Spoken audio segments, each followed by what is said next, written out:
There are some times when the phone just never should have been invented. Hello, Marlowe speaking. This is Oren Metcalf. You remember me, don't you, Marlowe? Oh, sure, Barrister. What can I do for you? Meet me here at the Blue Chip Bar at once, Marlowe. Huh? Look, I can hardly hear you. Speak up, will you, Oren? The Blue Chip Bar. Yeah? It's a miserable cafe on Melrose near La Brea. Melrose near La Brea? Yes, I'm in a booth, the last one on your right as you enter. But be careful, Phil. We can't afford to be seen. And please hurry. I'll pay you handsomely. To do what, Oren? To impersonate a dead man.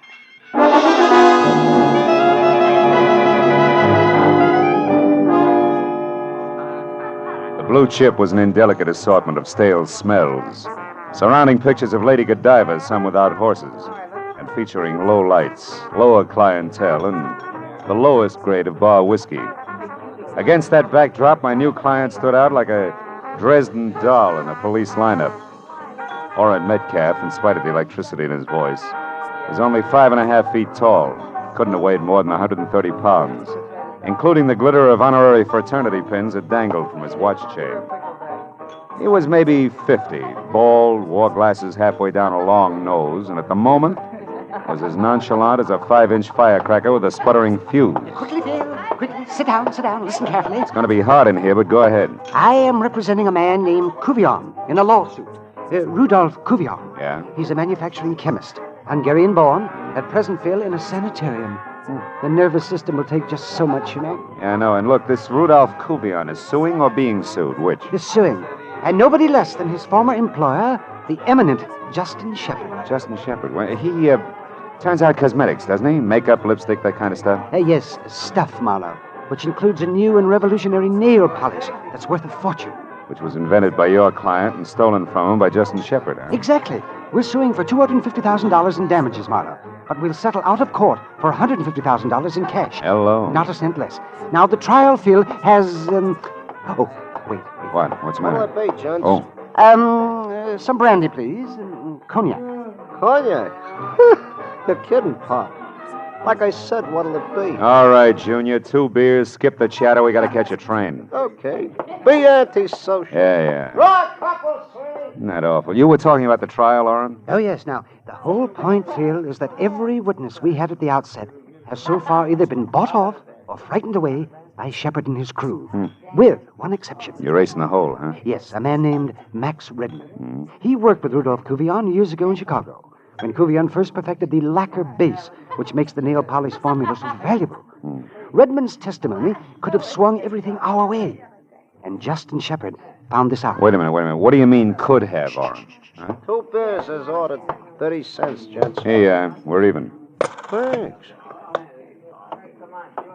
Now, Marlowe, the dead man I spoke of, and Max Redman are one and the same. Shepard murder? Worse. He drove Max Redman to suicide, Marlowe. The man shot himself an hour ago. I don't follow that. Well, Redman was staying here in L.A. with his wife. I'll tell you the address in a moment. It's nearby. And although neither Shepard nor his cronies ever got to see Redman, they knew where he was and where he came from. With that, they went to work. Blackmail? Oh, yes. Years ago, Redman got in a jam. I have no idea what it was, something that he was conscience-stricken about, and Shepard uncovered it, then got through to Redman on the phone. He struck home. His blackmail price was Redman's silence, huh? Right you are. Shepard told him to get out of town, but when I talked to Redman an hour ago, he was positive that Shepard would demand more in the future. Redman was nearly hysterical, said he wished he'd never heard of me or Rudolph Cuvion. And then he hung up. Well, when I got to his apartment, I found him dead, shot by his own hand, his pistol at his side. Oh, it was awful. Yeah. Tell me, Oren, what about Redman's wife? Well, her name is Louise. She's out of town right now. He was afraid for her and made her go away. At any rate, Phil, you see what I'm getting at, don't you? The reason I want you to work for me? Yeah, I think so. Shepard and his buddies don't know Redman's killed himself, and if I give the impression by posing as Redman that he's still alive and not leaving town, Shepard will figure that his blackmail angle didn't work, huh? They'll get together with you and settle before tomorrow morning when Redman would have taken the witness stand. Precisely, Phil. $150,000 settlement as against a court award of $250,000 means a saving of $100,000 to Shepard. He'll pay it, as long as he thinks Redman's still alive and willing to testify. Well, now, will you do it, Marlowe? Poses Redman, huh? There's $1,000 in it for him. I don't know. $1,000, Phil. And Rudolph Cuvion, helpless in the sanitarium. And Max Redman. It's an awful lot to turn down, isn't it, Aaron? Huh? Thank you, Phil. Thank you. Now then, here's the deal. Oh, wait a minute. How about... No questions. Every minute counts. Now, I've got Redmond's top coat right here. Now, you put it on when you leave. And here are the keys to his apartment. It's the Garden Court Apartments on South Ogden. South Ogden? That's right.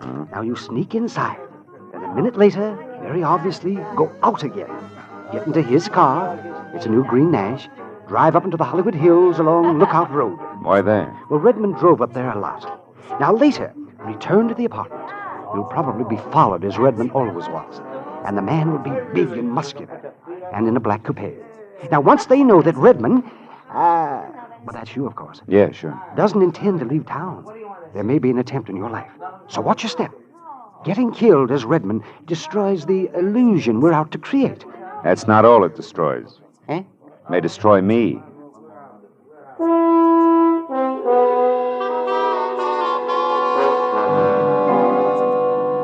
Played his outline. A minute after I drove Redmond's car out of his garage and conspicuously signaled a left turn with a plaid sleeve, I picked up my escort. His headlights stayed in my rearview mirror all the way along Sunset Boulevard and then up into the hills along Lookout Road. I drove slowly until I cleared a hairpin turn and spotted a flat open lot about 100 yards ahead and to my right. It overlooked the city below and was dotted with cement bags, piles of lumber, and bulldozers that had gone to bed hours ago. I swerved off the road sharply, cut my lights, and parked close to the edge of the cliff. Then I piled out of the car and quickly set up the oldest trick in the book. I took off the plaid coat, tossed it over a shoulder-high board jutting out of a lumber pile, topped it with my hat, and ran for cover behind the bulldozer. I got there just as the black coupe pulled in, cut its lights, and ground to a stop. Then I saw something big and beefy get out and start toward the coat, an ugly, snub-nosed gun in hand. I reached for my .38 and slowly moved through the ankle-deep weeds until I was only a few feet behind him. When he fired at the coat, I was only inches away. What the... Does that make it my turn? Don't try it. You're not Redmond. Not a lot of people. Drop your gun. Go on. What are you going to do? I'll ask the questions. What's your name? Gaffney. Earl Gaffney. Working for Justin Shepard? No. I was just... You're just a liar! That's nothing compared to what's in store for you. No, quit. I work for Shepard, all right. And you were tagging me, thinking I was Redmond, to see if I was going out of town. Yeah. I had orders to knock you... knock Redmond off if he didn't go straight for the airport. But that's all, honest. I don't know anymore. Get up. Oh. Walk over to that tool bin there. Open it and get in.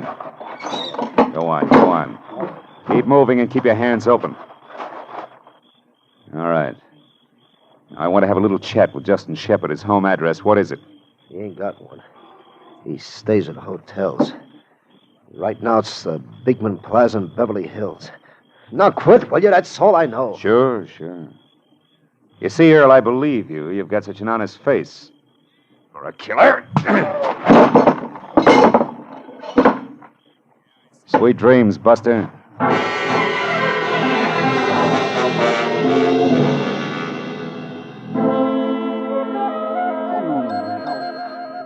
Dozen gladiolas and 1 dozen golden iris. Yes. And deliver them here to the desk of the Beekman Plaza Hotel. No, it's not in Santa Monica. It's in Beverly Hills. It has been for years. Goodbye. Stupid people. Yeah, they're just everywhere, aren't they? Indeed. Oh, may I help you, sir? Yes, I was looking for Mr. Justin Shepard. Is he in? Oh, yes. And, sir, you could almost reach out and touch him. No, really? Yes, that's he over there, reading the paper in the Louis XIV chair. The Louis XIV? Mm-hmm. You see him? The short, round man to one side of that woman wearing that stunning taffeta. That what? Stunning taffeta. You see, it's applicated with those bright red roses. Oh, yeah, couldn't miss him. Turn right at the stunning taffeta. Goodbye. You're quite welcome, sir. Welcome indeed. Goodbye.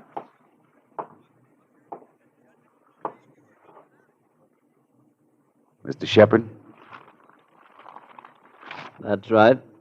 My name is Philip Marlowe. I'm a private detective. I know. I've heard of you. Oh? What's on your mind, Mr. Marlowe? A chemist. What about him? What does he have to do with me? Earl Gaffney. Who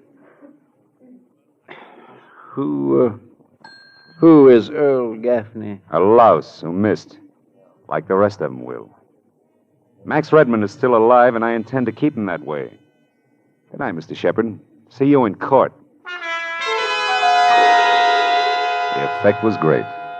The fat man's mouth fell open and his chins jellied all over his chest. I let it go at that. The illusion was established. As far as Justin Shepard and company were concerned, Max Redmond was very much alive and kicking up the kind of trouble that they didn't want.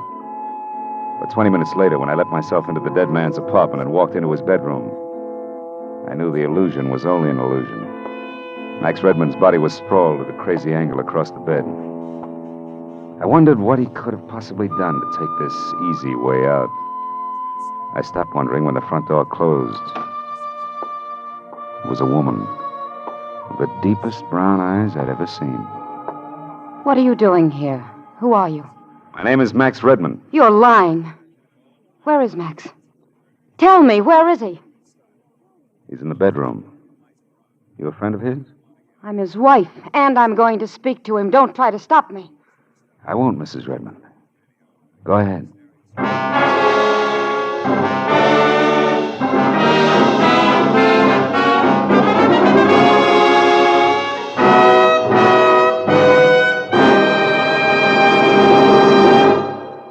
In just a moment, the second act of Philip Marlowe. But first, Bing Crosby climaxes his season on CBS this Wednesday night with a terrific lineup of top talent. Arthur Godfrey, Bob Hope, Perry Como, and the four Crosby sons, who've attracted nationwide attention as his guests earlier this year. Bing, Arthur Godfrey, Bob Hope, Perry Como, and the youngsters will be heard in a great musical roundup of the season's top tunes. So be listening this Wednesday when on most of these same CBS stations, the Bing Crosby Show comes along with these top guests. Now with our star, Gerald Moore, the second act of Philip Marlowe, and tonight's story, The Fox's Tale.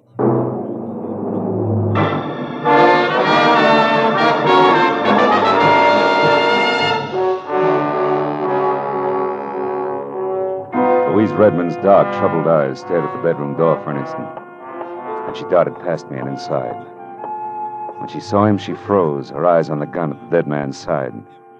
One hand trembled toward her mouth. Hang out of yourself, baby. Oh, Max. Max, why did you do it? Why? Your husband had proof that a fat buzzard named Justin Shepard swindled a fortune from Rudolph Kuvian, an old friend of his. Max was going to offer that proof tomorrow morning in court. He wouldn't kill himself because of that. Well, there must have been something in his past that he couldn't live with any longer. What? Do you know what it was, Louise? I don't believe any of this. You were in here posing as Max. You're responsible for his death, but you won't get away with it. Give me that gun. Let me go. Little fool, let go. I said let go. It's better. You're smart enough to give in fast anyway. Now sit down over there and listen. Who are you? Why are you here? I'm Philip Marlowe, hired by Orrin Metcalf. You know him? Yes. He found Max like that. He couldn't let Shepard know that the case against him was dead, so he hired me to keep up the illusion that Max was still alive, that nothing was wrong. Metcalf is sure that Shepard will crack before morning. But we'll need your cooperation, Louise. How about it, huh? When you took that gun away from me, you smashed my only picture of Max. You couldn't even leave me that intact. I'm sorry. I know it's going to be tough on you, baby, but... Hey, wait a minute. Louise, did Max write that on the picture there? Yes. To my Louise. With love. Louise, listen to me now. This backhand script. Was Max left-handed? Yes, but what is that? He was shot in the right temple. You mean that someone killed him? That's the general idea, yeah. Justin Shepard. The man Max intended to testify against. No, not unless he's a lot slicker than I think. But he has an assistant, a tough one named Gaffney, who was watching this place when I took over. If he did it, then followed me, he wouldn't have had a chance to report to his boss. I don't understand. Followed you where? Oh, to that lot on Lookout Road where Max liked to go. I caught Gaffney there and filed him away in a tool bin. I better go and have another chat with that boy right now. You wait here. Here. Now, look, baby, we can't quit. You've got to finish the job Max started for his old friend Kuvian, and better than that, maybe we can get Max's killer, too. Are you game? I'll do as you say. As I went out to Redmond's car, several things bothered me. And not the least of them were Louise Redmond's dark, deep eyes. When I got in the car, I felt the pistol that had killed Max. It was in my pocket where I dropped it after I'd taken it away from the girl. I pulled it out and looked at it. It was a Belgian Browning 765 automatic. I broke it apart and then, on a hunch, I slipped it back together, got out of the car again, and took the gun up to Louise. I don't know much about guns, Marlowe. All you may have to do is point it, Louise. The threat will probably be enough. In case it isn't, that's the safety catch there on the side. I'll be back as soon as I can.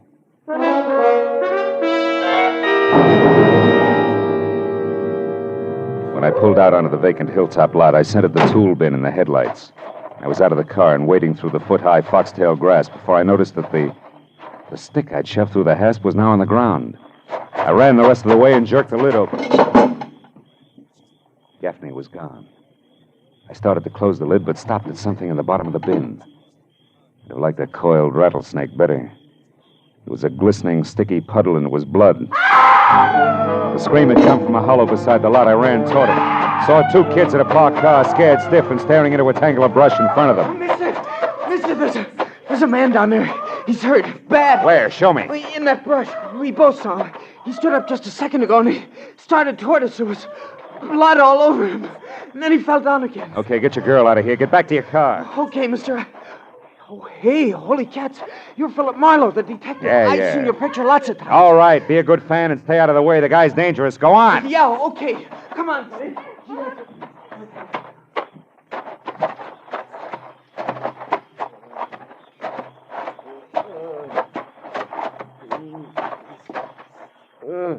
Gaffney. Who did it, Gaffney? It's Ray. Yeah? He knew I'd spill and... Who, Gaffney? Who knew? Who? Yeah.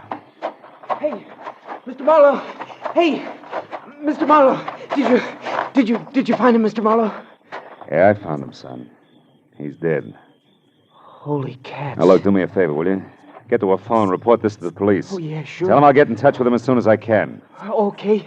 Sure, Mr. Marlowe. Yeah, right away. My next stop had to be Justin Shepard's hotel. And now I had more to go on than a couple of hints from left field.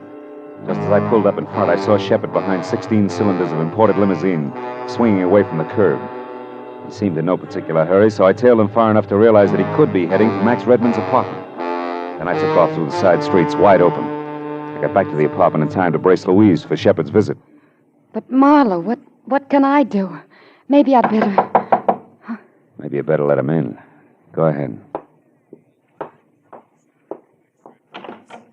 Yes? Stand aside, young woman. I'm coming in. Please do, Shepard. What? You again. Nice of you to drop in.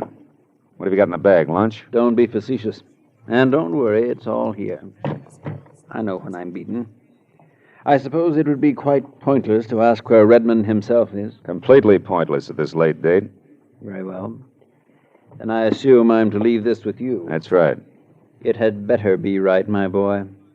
Believe me. Good night. Just a minute. How come you're running your own errands? You took care of that yourself earlier tonight. You're a competent man. You should be working for me. Working for you has its drawbacks, Shepard. But you muffed it. Gaffney didn't die right away. Gaffney's dead? Marlowe, be careful. Yeah, he lived long enough to tell me he was framed, Shepard. By you. When you can prove that, I'll be at my hotel. But I advise you not to push your luck. Marlowe, you let him walk out. Yeah, the guy was right, baby. So far, we've got no proof of any of it. Except this bag and whatever is... Money. Why, it's filled with bundles of bills. Big ones. At least 100 grand. Holy smoke. Excuse me, will you? Who are you calling? Somebody will be very interested in this. You just wait and see. Metcalf speaking. Aaron, this is Marlowe. I'm at the Redmond place, and get this. Justin Shepard walked in here, dumped $100,000 on the table, and left again. Not a half minute ago. At Redmond's? Yeah. Why, it's a bribe. We've got him, Phil. We've got him. Don't touch it. I'll be right there. Now, wait a minute. There's more. Go on. Louise Redmond came back. Louise, in the middle of this mess? Yeah, she's here now. Oh, must have been rough on her to find Max. Worse than you think. Because that's still not all. What do you mean? That you can bet your briefcase on the fact that Max didn't kill himself in the first place. He was murdered. Sit tight, Phil. I'll be right there.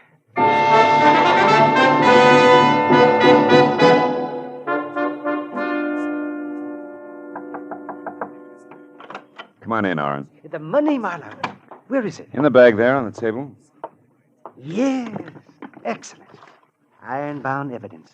Best in the world. We'll have this impounded right away, and... Oh, Mrs. Redmond, I can't tell you how sorry I am, my dear. Thank you, Mr. Metcalf. But I'm grateful to you and to Mr. Marlowe here that Max's death wasn't entirely without purpose, at least. What about that, Phil? Can we prove he was murdered? Well, the bullet entered his right temple, but he was left-handed. That's about all we got. Simple as that. And yet it went by me completely. I doubt we can stick anybody for it. Why not? Well, because his killer may be already... Already what, Phil? Oh, already dead. Another killing? Well, what are you talking about, man? One Earl Gaffney, Shepard's gentle assistant. What? I locked him in a tool bin, but somebody found him there and shot him. To keep him quiet. Justin Shepard himself. Surely. Now, look. If we can't get him for Max, we'll nail him for Gaffney. Don't count on it. Listen, we've got that fat lizard right where we want him. Now, first of all, it won't fit, Aaron. Why not? If Shepard sent Gaffney to get Max, then killed Gaffney, why did he bring all this dough here? To bribe a dead man? Well, yes, you're making sense, Phil. I knew you'd see it. Go on. Okay, try this for size. Max Redmond never intended to testify in court. He wasn't after a legal settlement because then the money would go past him to Rudolph Kuvian. This bribe here is all Max was after. But somebody was in it with him. You're crazy. How dare you say that? She's right, Marlowe. Now you're talking like a fool. Am I? Max, no doubt, got into a beef with his partner over the split of the bribe and was shot. That's a guess, Aaron, but this isn't. Gaffney got it because Max's killer couldn't figure how much Gaffney had heard and seen in here. He couldn't take a chance, you see? But whoever killed Gaffney had to wade through the same weeds I did in that vacant lot to get to him. And most of the weeds up there are foxtail grass. You know the kind that comes off on your clothes, that sticks in your socks like little darts? That's right, Aaron. Take a look. Your argyles are loaded with the stuff. I don't have to look. You're a bright boy, Phil. Thanks. It went just as you outlined it. Up to this point. I'm sorry you got so much of it right because you can't think of everything. You might be surprised. Don't reach for your gun, Aaron. I'll drop you. It was a filthy scheme. Come on, hand it over. Your gun. Why, sure.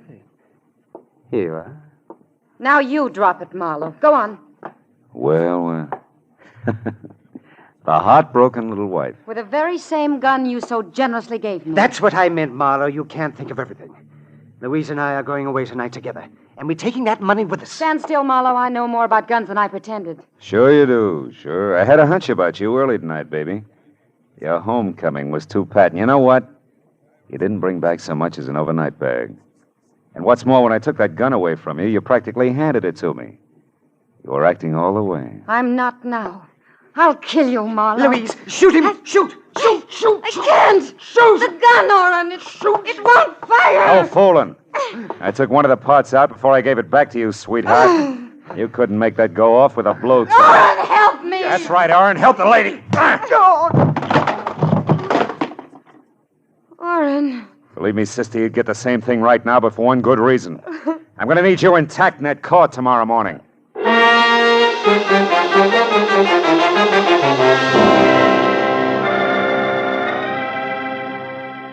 By the time the police showed up, Aaron Metcalf, dynamic barrister, and Louise Redmond, beautiful dreamer, were already coming apart at the seams.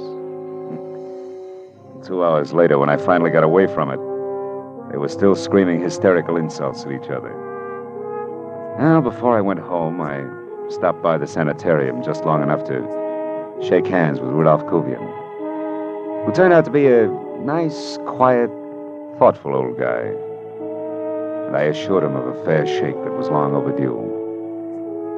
I guess it made him happy. It was hard to tell, because the look on his face said that maybe the real price in things other than money had been much too high. Well, that's the way it is with some characters. They're human.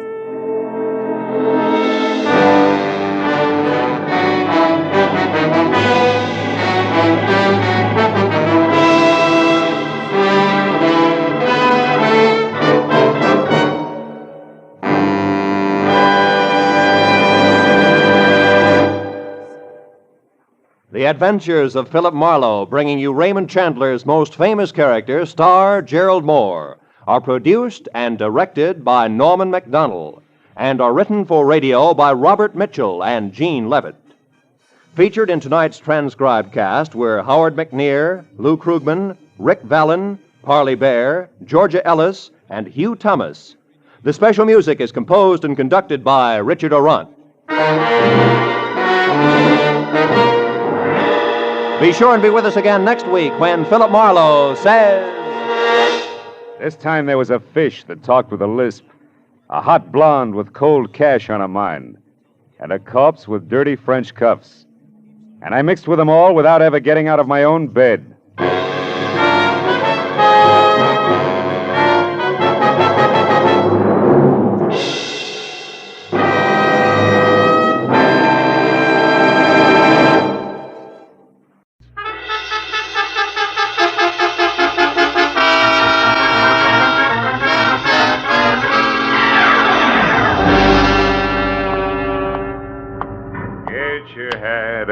Hit the street. Piper, get your paper. Hi, Mr. Marlowe. Hi, Tommy. Paper tonight? Okay, kid. Here you are. Thanks. Take it easy now. Sure. Hey, Mr. Marlowe, your change. Just a minute. Mr. Marlowe, watch it. That car, look out. Hey, yo. Driver, red light. Holy cats, call an ambulance. Somebody hang on, Mr. Marlowe. Don't try to move. You're going to be okay. Just take it easy.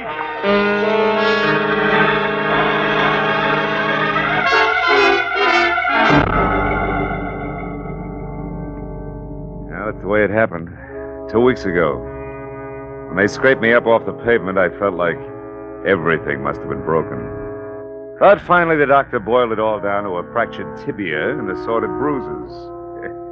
Headed me 10 days in the hospital, tangled up with enough pulleys, weights, and trapeze bars to rig a circus tent.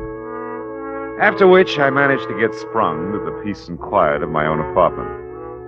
There, on a special bed in my living room, I spent 4 days scratching my broken leg through an inch of plaster cast while I worried about the business I was missing. Until finally, Ordine Patterson, a girl with a multi-million-dollar estate I'd worked for once, insisted on seeing me immediately about a job, one she was sure I could handle, even flat on my back. Phil, it's about my brother, Maynard. Oh, another jam, huh? Yes. Oh, wait a minute, I gotta get comfortable. I guess your father knew his son pretty well when he left. Yeah, he left all that dough in your hands, Ordine. Yes, only this time, I sincerely believe Maynard's learned his lesson, Phil. He's worried sick. And frankly, so am I. So am I, if I can straighten this leg out. Well, if you think I can help in this condition, it can't be too serious. What? Hey, before you sit down, reach me a cigarette, will you? Yeah, sure. Sure, Phil. Here it is. Oh, thanks. Phil, last Saturday night, Maynard went out on a binge. He got home at 4 o'clock in the morning, awfully intoxicated. No, it's not unusual for Maynard, is it? No, except this time he was frightened, Phil. Scared stiff. Oh, what about? Well, that's just the point. We don't know. He was so drunk he couldn't remember anything. Didn't know where he'd been or with whom. Oh, Phil, it was terrible. Well, if this was last Saturday, why are you so worried? Anything had happened, surely by now you'd have heard. Yes, but something did happen, Phil. Oh? This morning I got a phone call from a man who meant business, believe me. I made notes on a memo pad while he talked so I wouldn't forget any of it. Here, that bag, here, read it. No. This is Fish. Fish? Yes, fish. Tell Maynard 50 G's. Important. Money by tomorrow or trouble. Then he hung up on me, Phil. Fish. Did you and Maynard ever hear of him before? Well, I certainly didn't, and when I asked Maynard, he didn't know him either. He had a cold, heavy voice, and spoke with a thick lisp. You want me to peg this fish for you? Yes, so I'll know why Maynard owes that much money. Well, now look, baby, I'm bedridden. I'm stuck. I can't even move this thing. I know that, Phil, but you have the phone here, a lot of contacts, and plenty of diplomacy. If this is something I can get Maynard out of by paying that money, then I'll pay. Okay, baby, I'll try. But look, if it's outside the law, You'll turn Maynard in. Yes, I'm aware of that. All right, where do I start? Where did he start Saturday? At the Colony Club with a female named Fay Altman. Well, whatever happened must have begun there. That's why I thought of you, Phil. You know the Colony Club. Well, I know their Scotch is Johnny Walker, and Sid Rayfield's the owner, that's all. Well, that may be enough. Will you want to talk to Maynard? Yeah. Send him over in about an hour, will you? Yes, he'll be here. And that Altman girl's number is Sunset, 0144. 0144. Yes. Okay, Ordine, I'll get him. At least my dial finger isn't... just a minute. Hello? That's Fish, Marlowe. What? Fish. I know my pigeon's with you now. I followed her. Don't clip her wings, pal. Back out now while you still can. I'm warning you. Phil, who was that? You look upset. Yeah, well, my my horse just ran fourth. Look, you better run along now, Ordine. Well, okay, Phil. And stay out of dark corners, huh?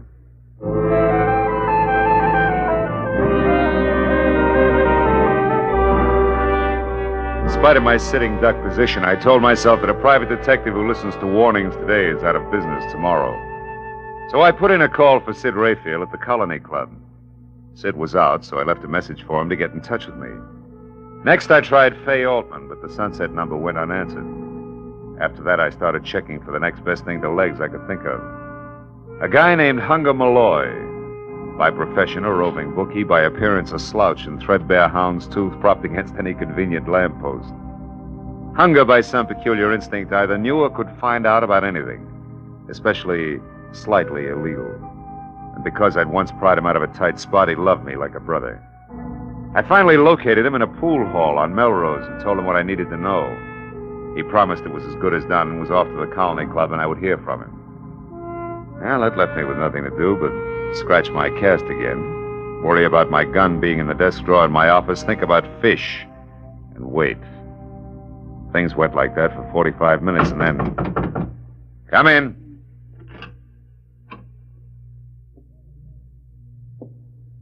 Who is it? Who's there? Why, it's me. Hunger. Oh. What's the matter, Philip? You're jumpy. Yeah, I'm real glad to see you, fella. Likewise. How you feeling under the weather, huh? Yeah. How's it been? No, it's bothering me a little. Look, I brought you some flowers. Oh, Hunger, you shouldn't have. I know. I tried to get long stems, but them plants in the park ain't doing so good this year. Hey, listen, are you sure you gave me the right dope on the phone, Philip? Sure, I'm sure. Why? What'd you find out? Oh, that's just it. Nothing. I went to the Colony Club and got talking around, but not one thing worth noticing went on there Saturday night. Well, maybe it started there and moved out, huh? I tried that. Some of the customers went out to the valley after to shoot a little dice. Another bunch moved down to that big joint on Adams for some poker. That's all. Gambling, huh? Could be a gambling setup. Were they big games? No, just the usual. Nothing extra at all. Oh. And especially, I couldn't pin down a thing on any 50 G's changing hands. Are you positive, Hunger? Well, you don't ask too many questions in that league, Philip, but I'm pretty sure nobody got rich or I'd have heard, you know? I got a hint, at least. Yeah, well, look, what about this guy named Fish? Blank. Some new faces in town, but no high rollers answering to Fish. And a background on Fay Altman? Yeah, some. Pick and shovel clean, in a nice way. Uh-huh. Been digging nuggets here and there for a year or so. The latest is the gill-edged punk you want to know about, Maynard Patterson. Uh-huh. Say, can I have one of these? Yeah, go ahead, feed your face. Incidentally, they was among those present at the colony Saturday night, if that means something to you. And that's about it, Philip. Okay, Hunger, thanks a million. I'm sorry I couldn't be more help, but I think you're getting a bum pitch. Oh, well, You know, in fact, visitors. Hey, I got a back way out of here. It won't look so good. Sure. Bedroom, Huggy. You can go out the window and down the fire escape. Hey, wait a minute. Is that a new shirt? No, I come into a bit of clink, so I had it washed. Ha I hope you're feeling better, Philip. I'll see Yeah, you. thanks. Oh, come in. Ordine, my sister said you wanted to see me, Mr. Marlowe.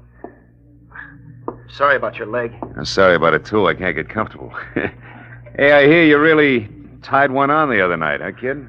Yeah, but I'm through, Mr. Marlowe. I swear it. Yeah, sure. Sit down. Oh, thanks. What about the gambling? Lose your head over that, too? Yeah, I guess I do. As far as my allowance goes, anyway. Now, look, I want you to tell me all you remember about Saturday night. Well, I went to the Colony Club with Fay. That's my girl, Fay Altman. By the way, how do you rate stuff like Fay on your allowance? Huh? Just a minute. Skip it. Go ahead. Well, I was drinking quite a bit, and by 1 o'clock, I guess I was pretty fuzzy. I lost Fay someplace. Then I went outside for some air, and from there on, it's just a blank. Well, now, look, if you didn't pass out cold, you're bound to have some flashes you can remember. I want it all. Well, I do remember a couple of things, Mr. Marlowe. Oh? They're more like a dream than anything else. I seem to remember a big, old-fashioned house. It was dark and gloomy with high ceilings and old, ornate brass chandeliers. I don't know how I got there or what I was doing. Were you alone? Well, I don't think so. I've got a man's face in my mind, a flabby guy in a silk shirt. He had big hands, freckles on the backs of him, with kind of a reddish hair on him. I remember him against something green. Did he lisp?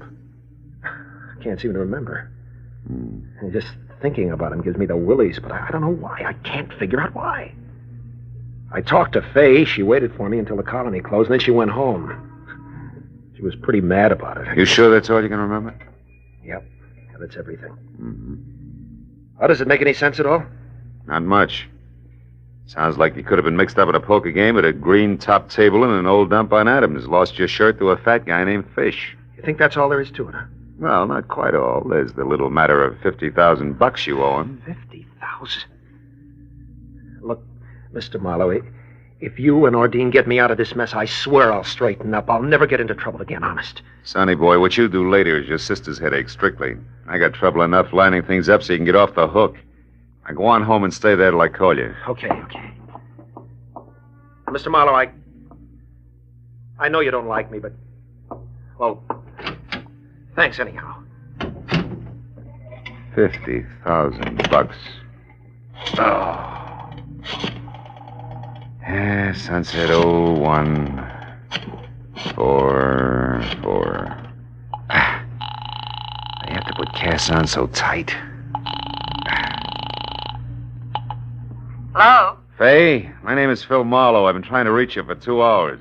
Well, maybe you need longer arms, Mr. Marlowe. No, just some conversation about Maynard Patterson. I'm in my apartment, number 210, Grenade Arms on Franklin. Can you come over? Why would I want to talk about Maynard to you in the first place, and why don't you come over here in the second? Well, in the first place, I'm a private detective. In the second, I got a busted leg. How about it? It's important. Well, I've never dated a private detective with a broken leg before. It sounds entrancing. I'm around the corner on Bronson. I'll be right there. Good, Goodbye, Fay. Come on in. Well. Sid Rayfield in person yet? Yeah. The boys at the club told me about your urgent call, Peepers, so I came right out. Well, if I'd known you were coming, I'd have baked the snake, Sid. Skip the cracks. I know what you want. Well, then you're clairvoyant. Because I'm not sure myself yet. Try this. You're working for Ordine Patterson like you did once before because that punk brother of hers is in a bad jam with one Mr. Fish. Well? Yeah, it's quite neat. You happen to know the guy? Yeah, Marlowe, I happen to know the guy. That's why I'm here. To tip you because you're a friend of mine, more or less. So I say leave it alone, Marlowe. Get out of it. Stay out. It's none of your business. You know, you talk like a man with a personal angle. What? Why, I ought to split your lip for that. I come here to do you a turn Take and it you... easy. Mind your bedside manners, Sid. I'm an invalid. You'll be worse than that if you don't back out of this. I'm telling you, this guy Fish is too hot to handle, Marlowe, and you better... Who's that? How should I know?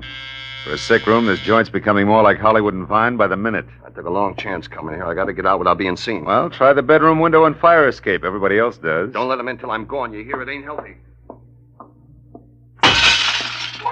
Sid! Sid, what is it? Marlowe, I'm hit. Sid! Lousy. Silencer. Oh.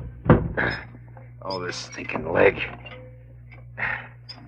Nice going, Mr. Fish. I suppose that makes me... Mr. Marlowe, it's Mitzi from the restaurant.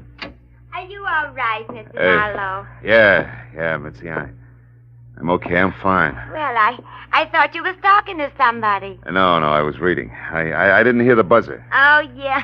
I know what you mean. Sometimes I get real carried away myself. That's fine. Look, I fixed up your dinner. Everything just like you ordered.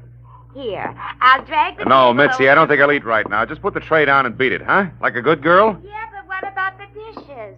Oh, get them in the morning. Will you get out of here? Will you go on? Oh, gee whiz, okay. Good night, Mr. Marlowe. Okay, Fish, the girl's gone. Well, come on in.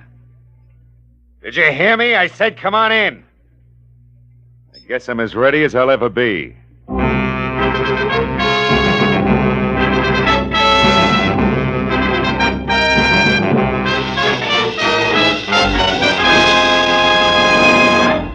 In just a moment, the second act of Philip Marlowe. But first, this Wednesday night, CBS brings you the premiere of a bright new musical show, The ABCs of Music, starring Robert Q. Lewis and Ralph Flanagan's orchestra.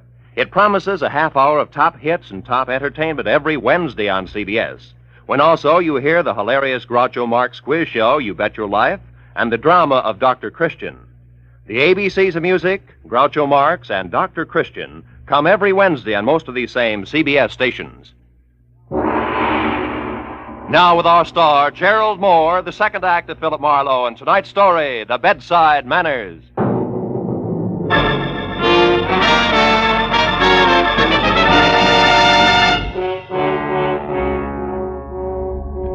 Man is never ready to die, really.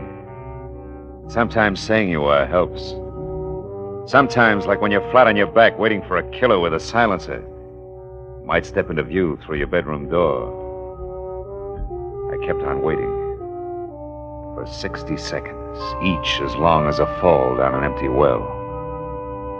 Once I thought I heard the window close. At least another 5 minutes went by. Then I actually began to believe that for some reason Fish had gone away. Well, that made the scoreboard real easy to read. Sid Rayfield, a guy who knew his way around, had been killed. And I hadn't been able to do a thing about it. It was time for a call to homicide. But even as I reached for the phone, it went off. Hello? I said hello. This is your last warning, Marlowe. Oh, you got to a phone fast, Buster. What's on your slippery mind, Fish? Something you'd be smart to pay attention to. You see, Marlowe, you're only still alive because it's convenient to me. Too bad you didn't feel that way about Sid Rayfield. Rayfield got what he deserved. And so will you. Like I said, you're only still alive because it's convenient to me. You happen to be working for the lady who holds the purse strings. Go on. Therefore, there's very little more, Marlowe, except this. Maynard Patterson's a lousy poker player. On Saturday night, he dropped $50,000 to me. $50,000 in two markets, Marlowe. One for $2,000, the other for $48,000. I want both paid promptly, you understand? Not quite. Maynard Patterson doesn't remember what happened Saturday night. So? So maybe you know all about it and you're making this up as you go along. No, Marlowe, that's not the case. If you drag yourself to the windowsill in your bedroom, you'll find all the proof you need. What do you mean? That I left one of the markers there, in a white envelope. The one for $2,000. And it's in the poor little rich boy's own handwriting. I left it there so you'd know I'm not kidding about the $48,000. I'll be in touch. So long, Marlowe. Why, you all the lousy double crook. Come in. Sure. Why not? How could a girl ever resist the welcome in your voice? I'm Fay Altman, private detective. That figures. Ah, what happened to you? Fall out of a transom or trip over a clue? Which? Neither. It was a wisecrack, honey. I laughed so hard I fell down and broke my leg. Let's get down to business, huh? Yeah. For a starter, Fay, what's your connection with Maynard Patterson? How tight is the knot? Huh? What was that again? I said you and Maynard. Just how chummy are you two? I thought I heard you right. You know, private detective, I don't like being pushed around. Fay, and there's a being dead pushed man around in the is- bedroom. Dead man? Did you say a dead man? Sid Rayfield. He was murdered, Fay. Oh, no. Oh, not Sid. Gee, he was a nice guy, Marlowe. Sharp, but nice. Fay, I want you to go in there and look for an envelope on the windowsill. An envelope? No, I don't think I want It's important, Fay. I can't get out of this bed. Now go on. It may help us tag Sid's killer. But... Oh, all right. I'll get it. You say it's near the window. Oh, Keep going, Kay. At the windowsill. Do you see it? yeah. I've got it. Here. Hey, the window's broken in there. Do you know it? Yeah. Now, Fay, my question about you and Maynard, somehow or other it may count. Are you in love with him? No. I mean, I like him all right. He's a good time. Nice places, nice people, nice little presents. But no yachts. No, that's right. No yachts. And I like yachts, Private Detective. They beat rowing around in MacArthur Park, I know. I've tried them both. Anything else? Yeah, turn it around. How does he feel about you? Overboard, I guess. Look, you said that this might help catch Sid's killer. I like Sid, so I'd like to see that happen. But make this question a good one, because it's your last. Fair enough. Maynard loves you. You love money. Maynard didn't have any. Now the question. Do you have any plan to change all that? Just one. He was saving up every cent he could squeeze out of that stingy sister of his for a stake in a big card game. He was going to run it into big dough. Any help, Private Detective? Yeah, if you call checking other people's stories out a help. Which translates into what? Maynard did just that. Only he lost it all Saturday night. Lost the stake and $50,000 more. What? He owes that much dough? Yeah. Now tell me, have you heard from Maynard since? You had your last question, Private Detective, remember? Good night, Marlowe. It's been a big, fat pleasure. I'll bet. Anyhow, Fay, my best to the fish. Your very best to the fish? Yeah. I don't get it. What fish? Never mind. Goodbye, baby, and don't slam the door.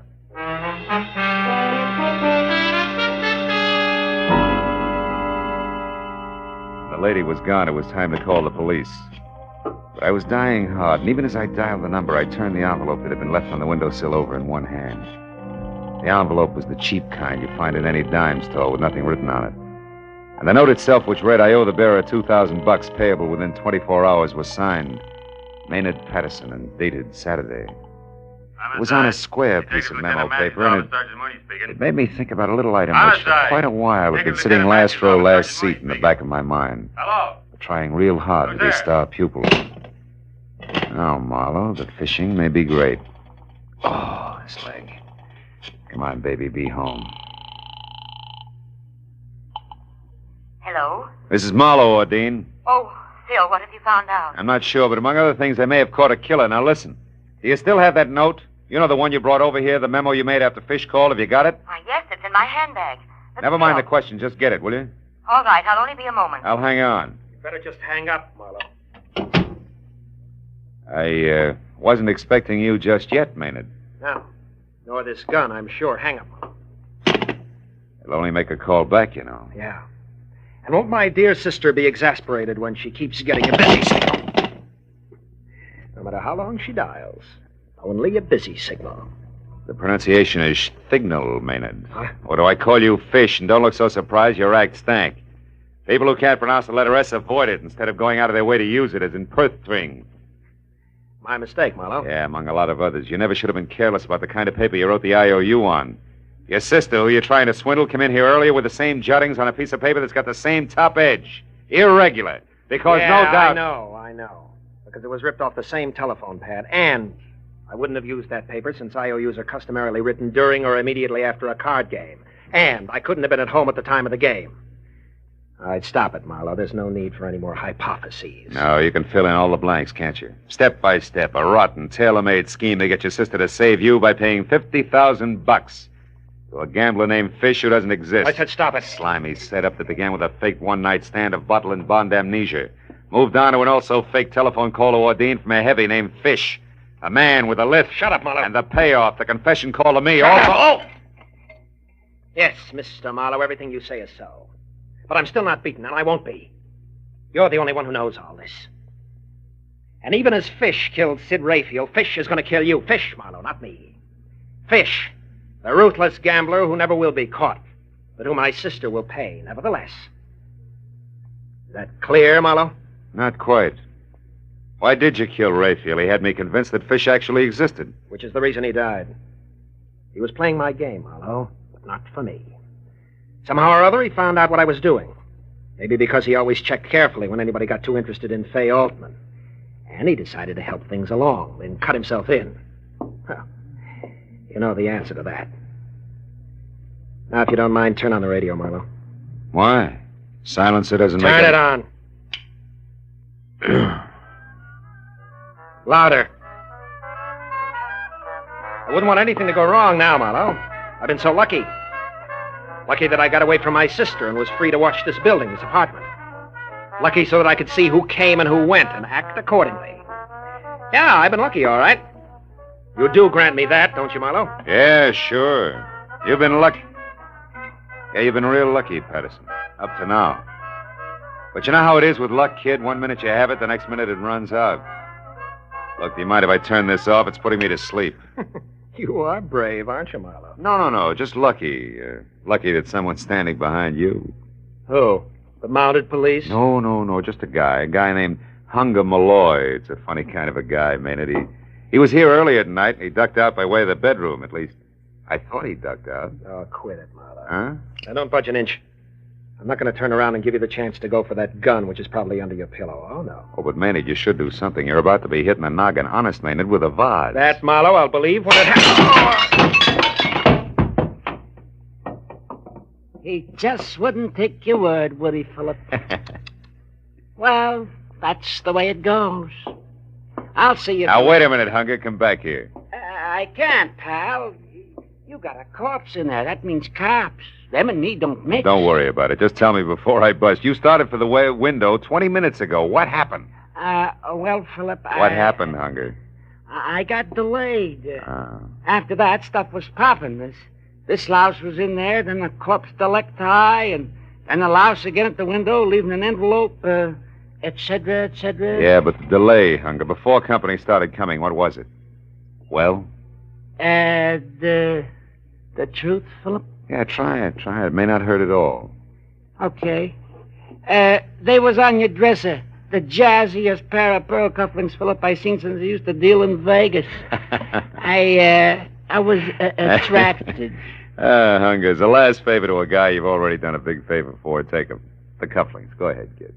All right, Philip. As long as you put it so nice, I will. Now, like I was saying... Good night, Philip. Wait a minute, Hunger. The cufflinks. Take them with you now. Of course. That's exactly what I'm doing, Philip. See you around.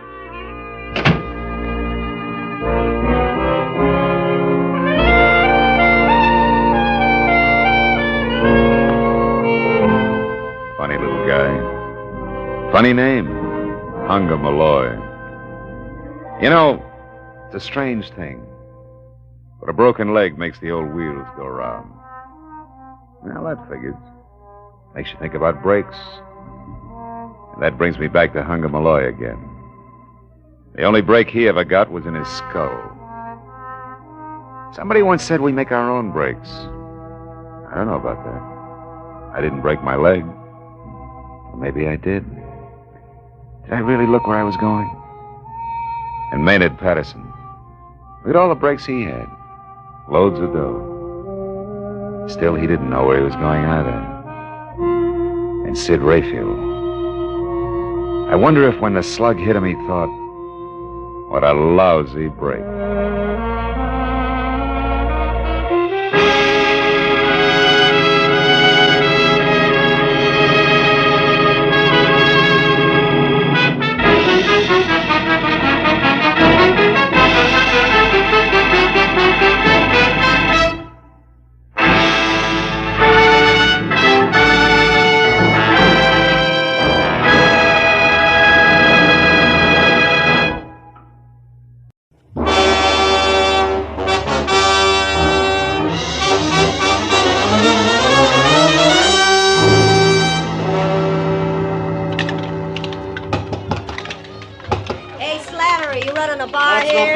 The regular clientele. Okay.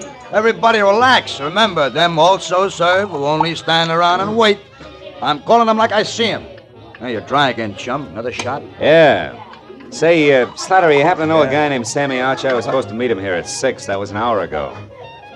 Hey, yeah, chum. Another shot. What's yours, friend?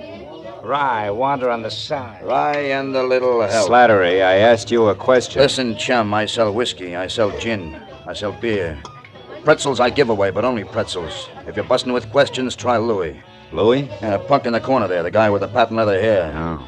Louis welcomes visitors. Now, you want to pay for this drink? Oh, wouldn't miss it for the world. Mind it for me, will you? Hey, round boy, I'm gonna forget I'm a lady. Your name Louis? That's me. Slattery tells me you might have some information I want. Could be. What race? Don't want any dope on ponies, Louis. I'm looking for a guy. A guy like who? Archer. Sammy Archer. Do you know him? No. What's the matter? You welch on a bet? No. Well, thanks anyway, Louis. I got something good at Belmont if you... Check. Beer twice. Bourbon once around. Coming up now. No luck, huh, chum? I thought maybe Louis could help you. He knows everyone in town. Yeah? Well, here's the Sammy Archer, guy I never met. Well, so long, chum. Yeah. Don't go away mad, huh? Oh, not a chance, Slattery. After all, you... Hey, what kind of scotch was that? Tastes like boiled cabbage heads. Slattery, what did you...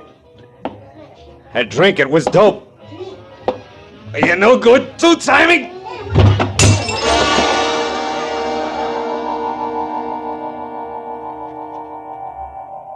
For a long time, 100 years maybe, I felt good. The temple was beautiful. Chinese beautiful. Everywhere lacquered woodwork that had the deep, bottomless luster of a pigeon blood ruby, and 1,000 shelves filled with 10,000 smiling ivory Buddhas, and the lovely, streamlined dancing girl, beaming in a white silk mandarin robe, waiting my pleasure. But then suddenly the 100 years ran out. The lacquered woodwork was a bar, the Buddha's lines of whiskey bottles, the white silk mandarin gown and apron, the lovely dancing girl, Slattery.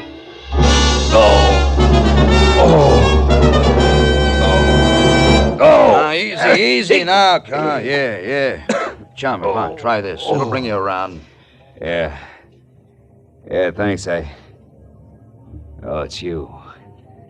How dumb do you think I am, Slattery? Hey, easy. No way. You got it wrong, chum. I didn't slip you that Mickey. Come on now. Lay back. You're gonna be okay.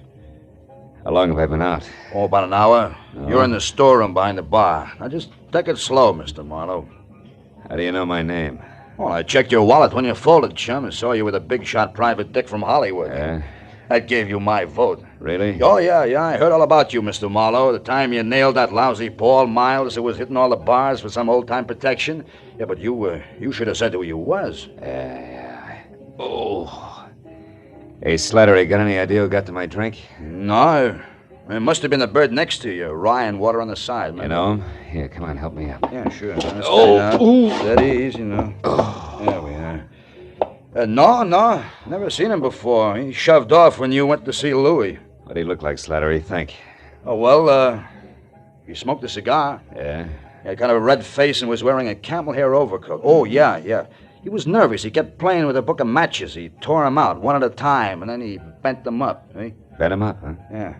You don't know his name, where he hangs out? No, zero, chum, except that Louis heard him ask someone about how to get to Palm Springs, but, Mr. Marlowe, I do know about Sammy Archer. You do? Yeah, I didn't want to talk up before Mr. Marlowe because I didn't know you. Slattery, where can I find Archer? Well, you ain't putting him on the spot for someone, eh? No, nothing like that. He called my office today, said he had some kind of a business deal with a guy he didn't trust. Wanted me to meet him here at the bar, get the details, and play bodyguard. Now, come on, tell me, Slattery, who is Archer? Where can I find him? He's a second-story man, Mr. Marlowe. He's a... You mean that...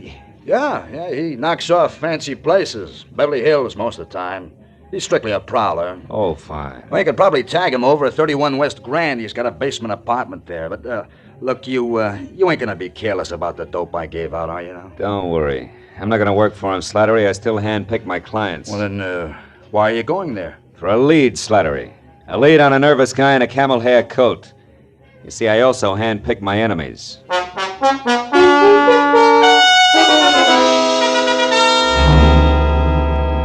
31 West Grand Avenue was a dirty stone tenement propped up by a dirty stone stoop. A cracked pavement led to the basement apartment, which showed a fuzzy slice of yellow light, where the door was cracked open inches. So when I knocked, I was ready for almost anything. just as long as it was on the seamy side. But I didn't expect it to come from overhead. You're wasting your time, big boy. When Sammy leaves his door open, you shouldn't bother knocking. You mean he's out? No, I mean he's in. And he's got the blind staggers. I know. I heard him falling over the furniture. But go ahead, see for yourself, if you'll pardon appearances. The big slob.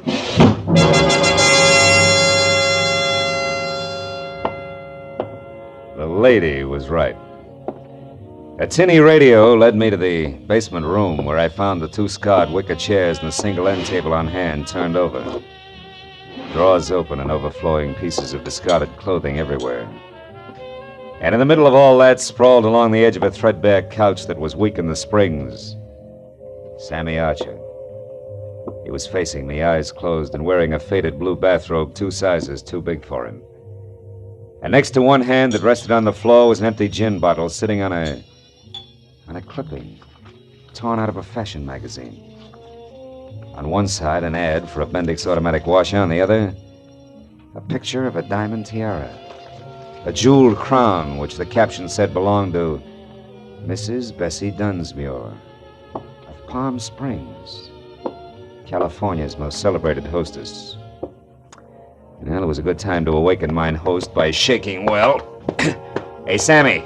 Archer, come on, pull yourself together.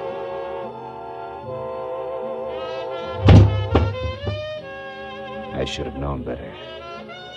You can't wake a dead man by shaking him.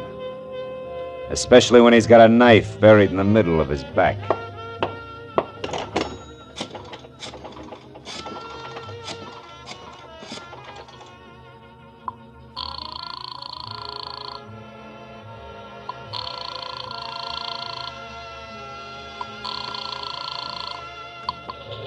City desk. Remedy speaking. Phil Marlowe, Remini. Oh, hiya, Phil. Tribune got time for a few questions? Oh, we're up to our ears with the Dunsmuir story. What do you got, Phil? Beauty, beast, or traffic accident? Skinny guy with a golf ball complexion and the name Sammy Archer. Ever hear of him? Sure, a 2-time loser out of Joliet. Jewelry, teamed with a fence named Christy Roach. Roach, huh? Say, tell me, Tony, what is he... Hey, wait a minute, Remini. What did you just say about Dunsmuir? Huh? Oh, that.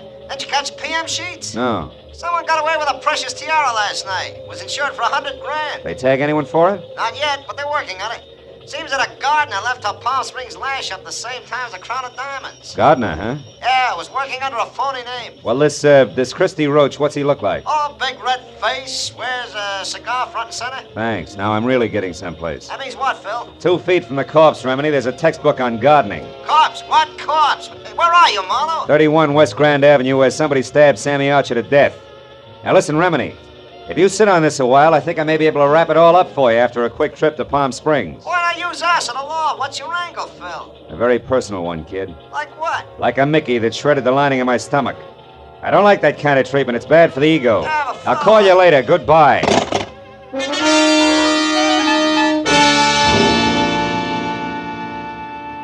The trip to Palm Springs was 2.5 hours of hard driving through sterile wasteland. And there was plenty of time for me to add what always came out to the same thing. Sammy Archer, posing as a gardener, swiped the Dunsmuir tiara to peddle through Christy Roach, whom he feared. But Roach had double-crossed him, in a permanent sort of way, taking care of me and then headed for Palm Springs. Yeah, but there I got stopped each time. Why Palm Springs? Unless, of course, Archer's apartment turned inside out meant that the tiara was still hidden someplace in the desert hamlet. Yeah, that really would make it a cinch to find.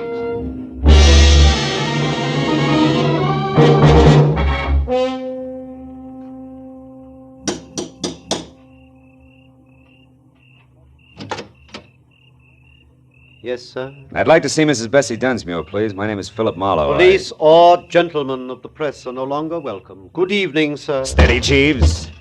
I have information about the tiara. Now tell that to your mistress, or you'll only be able to look down that long nose through one eye. This way, sir, if you please.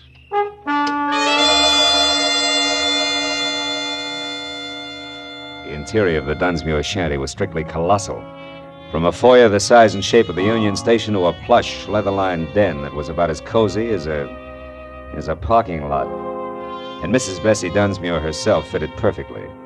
Because as the renowned party giver glided into the room, I saw enough jewelry on her arms, ears, and neck to match Tiffany, carat for carat. She listened intently while I brought her up to date. After that, she ushered me into an uncomfortable chair, rang for Long Nose, and then asked a sensible question. Mr. Marlowe, this Sammy Archer, what did he look like? Well, he was thin, Mrs. Dunsmuir, and sandy hair. Does that fit your ex-gardener? Precisely. Now perhaps we're actually going to make some progress. The police here haven't, and... come in, Martin. Oh, a liqueur, Mr. Marlowe? Oh, no, thanks. Thank you, Martin. Mrs. Dunsmuir, Yes. Did you ever notice a red-faced man who smoked cigars hanging around, talking to Archer, perhaps? No, I never did. Did you, Martin? No, madam, I don't believe I did. Excuse me, madam. Sir. Good evening, Dunsmuir residence. Who's calling, please? One moment, sir. Mr. Endicott, madam. Endicott? I don't seem to know any Endicott. Hello? I'm sorry, Mr. Endicott, but I don't seem to recollect... what? You... Well... Yes. Yes, of course. I'll see you tonight here. Goodbye. What's wrong, Mrs. Dunsmuir? Oh, just some more trouble over the estate. Ever since my husband passed on 3 years ago, we've had a mountain of trouble with his investments. I see. Well, about the tiara, Mr. Mrs. Marlowe, do what you can about locating it. You'll be rewarded handsomely by the insurance company if you're successful, I'm sure. They stand to lose $100,000. Yeah, but Now, can't you tell me anything about Archer? I'm afraid not. I don't believe I ever said more than 2 words to him. Now, excuse me, Mr. Marlowe, and thank you for your interest. Martin, Madam. Please show the gentleman out.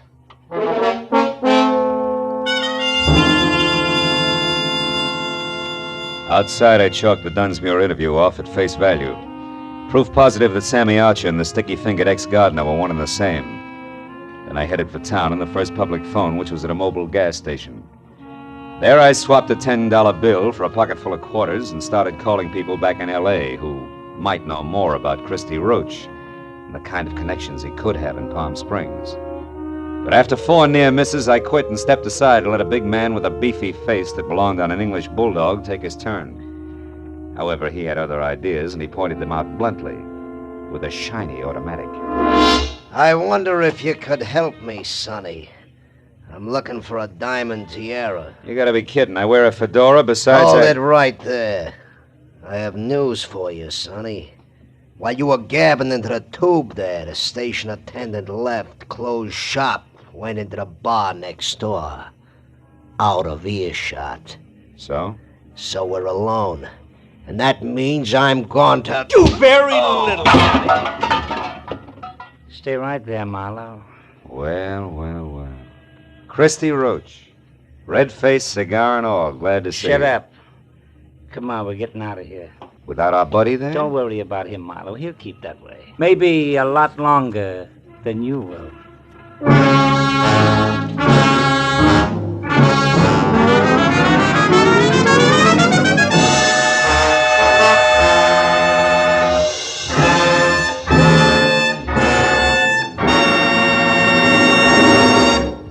In just a moment, the second act of Philip Marlowe. But first, every Wednesday night, CBS, the network of the stars, brings you Groucho Marx in his dizzy quiz, You Bet Your Life.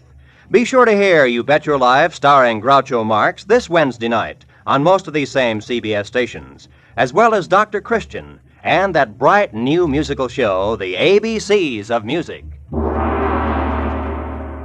Now with our star, Gerald Moore, the second act of Philip Marlowe, and tonight's story, The Uneasy Head.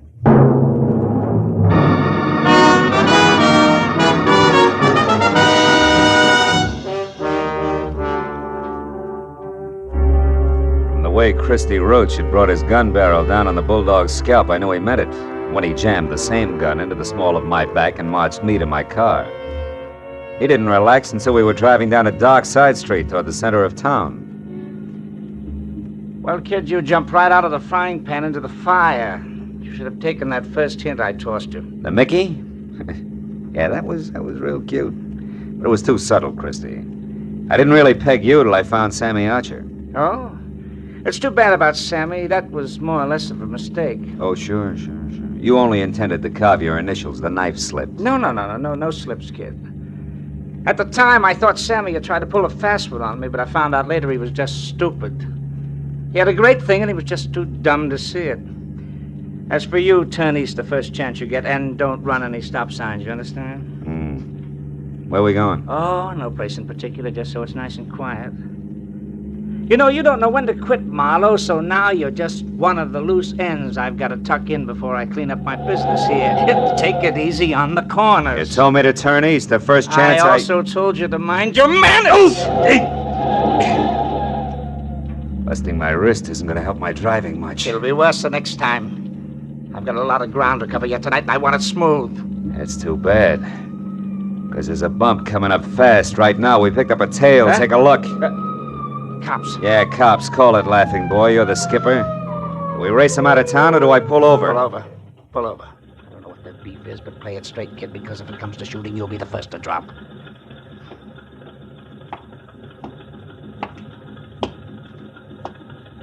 I got your read, buddy. You're on a one-way street. You're telling me. Yeah, only you're going the wrong way. Yeah, I know. Well, you see, my friend... I warned you. What about him? Well, he's in a hurry, officer. I was taking him as far as the corner there. He said it was okay to come this way. I didn't. I'm a stranger here. Uh-huh. Also, you're a big boy now. You should make up your own mind. You're so right. Here, Mac, if you're in a hurry, you can go, but you better get out and walk. Thank you. Your friend here is going to be tied up for quite a spell. All right, let me see your license.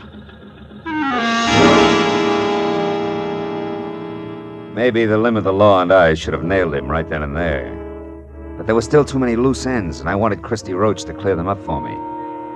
So I watched him walk out of sight while I listened with half an ear to a lecture on blind drivers. Well, it was a small enough price to pay for the service rendered, so I thanked the officer for the ticket and then headed back to the filling station in a bulldog with a headache who might be in a mood to talk. But when I got there, I found he hadn't waited around. After that, I checked the neighborhood and was 15 minutes getting to first base, which turned out to be the bar of a French restaurant across the street, run by one Monsieur Jean Corret, a high-octane number who apparently had overheard a phone call earlier. I immediately notified the police. Nothing, they said. Believe me, my friends, the lowliest gendarme in Paris would have more sense. Throw away an important clue? Never. I tell you, our police... Mr. Corret, can I see you a minute? I? But of course, monsieur. What is it? Well, it better be in private, huh? It's about the Dunsmuir case. Ah, nom de nom. Step this way, monsieur. All right. You naturally are a detective. Naturally, yeah. Now, look, I understand you overheard a phone call. Oh, yes. About an hour ago. A suspicious man called the Dunsmuir place from here. What did he look like? Ah, I am desolated, monsieur. I do not know. You said it was an important clue. I assume it was important. In a case as big as this, anything may be important. The smallest... Yeah, you made your point. You made your point. Go ahead. Bien. He made an appointment. I only overheard, monsieur. The telephone is back this way in the alcove out of sight. Bien, I was passing by right here when I heard the man ask for the Dunsmuir residence. He talked to his party and made an appointment. I couldn't hear where or when, so I went on about my business. But suddenly, a memory exploded like a bomb in my head. Bessie Dunsmuir, the owner of the stolen tiara. I rushed like this, monsieur, to the phone. Pardon, madame. But he was gone, monsieur. I called the police at once. The rest I can fill in. Now tell me something else, Mr. Corret. Did you happen to notice a man with a cut on his head around here a while ago? A cut? Yeah. Why, yes. One who looked as ugly as Satan himself. I saw such a one in the washroom. Ah, you mean he's suspect? Well, not exactly, no, but he's connected. Where can I find him? You ask me, monsieur. He was sick. I tried to help him, but he refused and left. You've no idea where he went? No.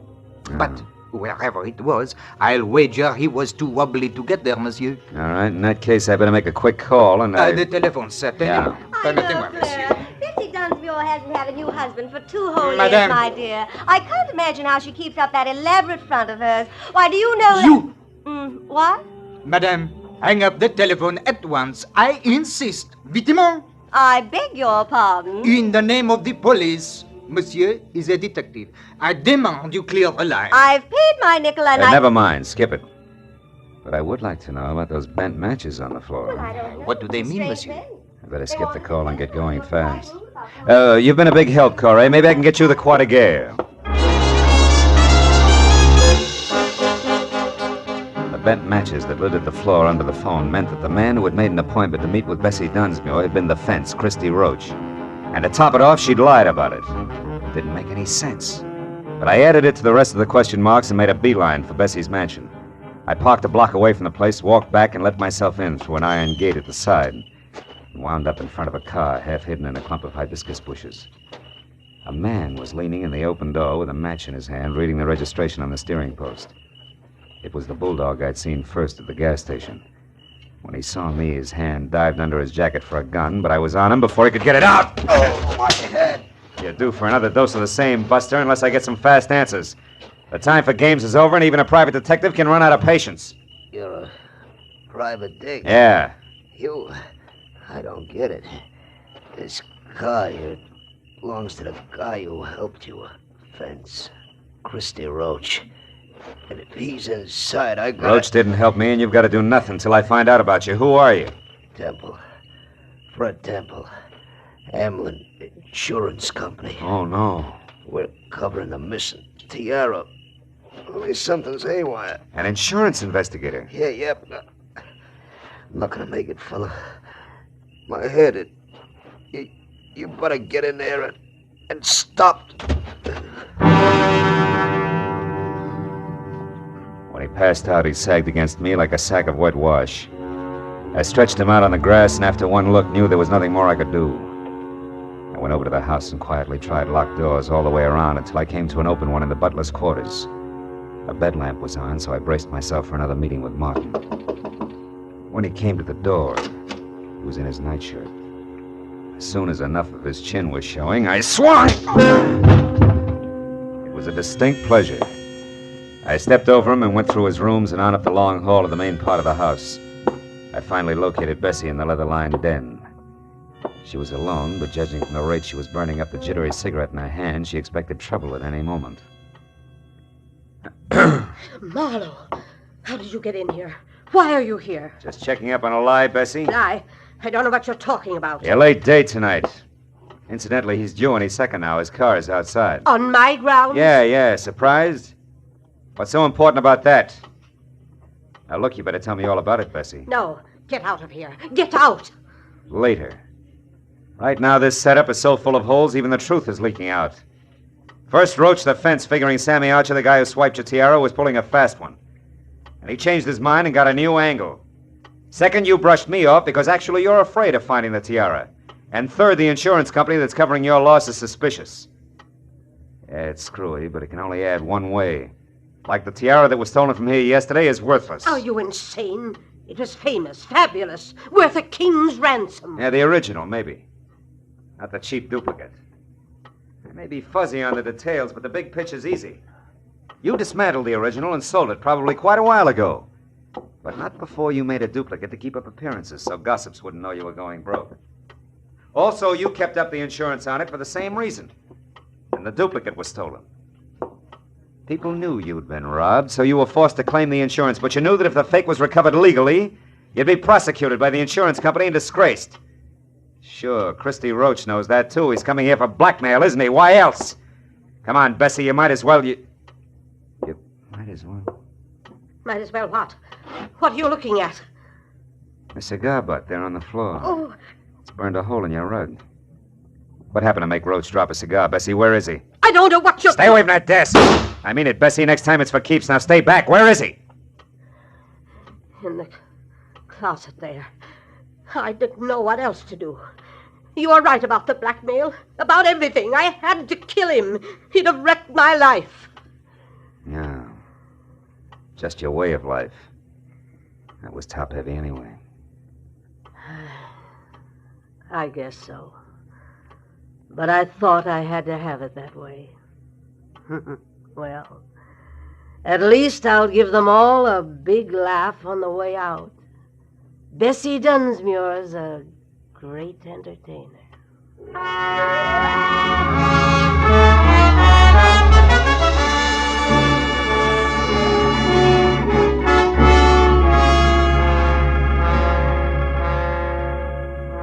Bessie Dunsmuir, the world's greatest hostess, invited the police and reporters out herself. The fake tiara was found in the back of Roach's car, and she wore it cocked over one eye for the benefit of the press, the photographers, and her friends. By the time that party was over, it was almost dawn. Bessie was right. The papers came out and the giggles began. But Fred Temple drinking coffee under a head full of bandages didn't see much to laugh at. It's pathetic. Something awful sad there someplace, Marlowe. I agreed. Uneasy lies the head that wears a crown, even a phony one.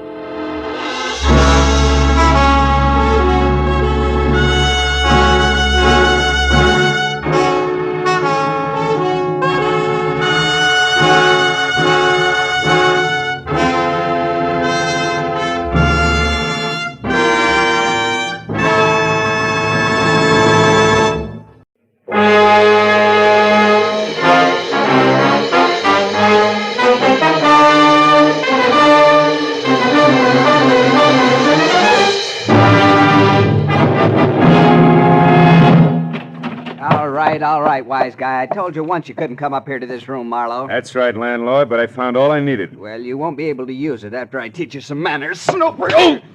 I'll teach you to break into a respectable room and house. Not leading with your right, you won't. Now get up. Come on, get up. Okay. I'll teach you something about cooperation, landlord. All I wanted to do was look this room over, and I was nice about asking. Cut it out. I got my rules. And I got a job to do. I've been looking for Dave Stroud for a solid week, and his trail finally led me here. I got to look out for my roomers' privacy. Sure. Only Dave Stroud checked out of here this afternoon. He's no longer your guest. Anyway, I found enough in here to know Stroud's taking the train tonight for San Francisco. So that winds up my lecture, and I'm happy to say my business with you and your charming establishment. Good night, landlord.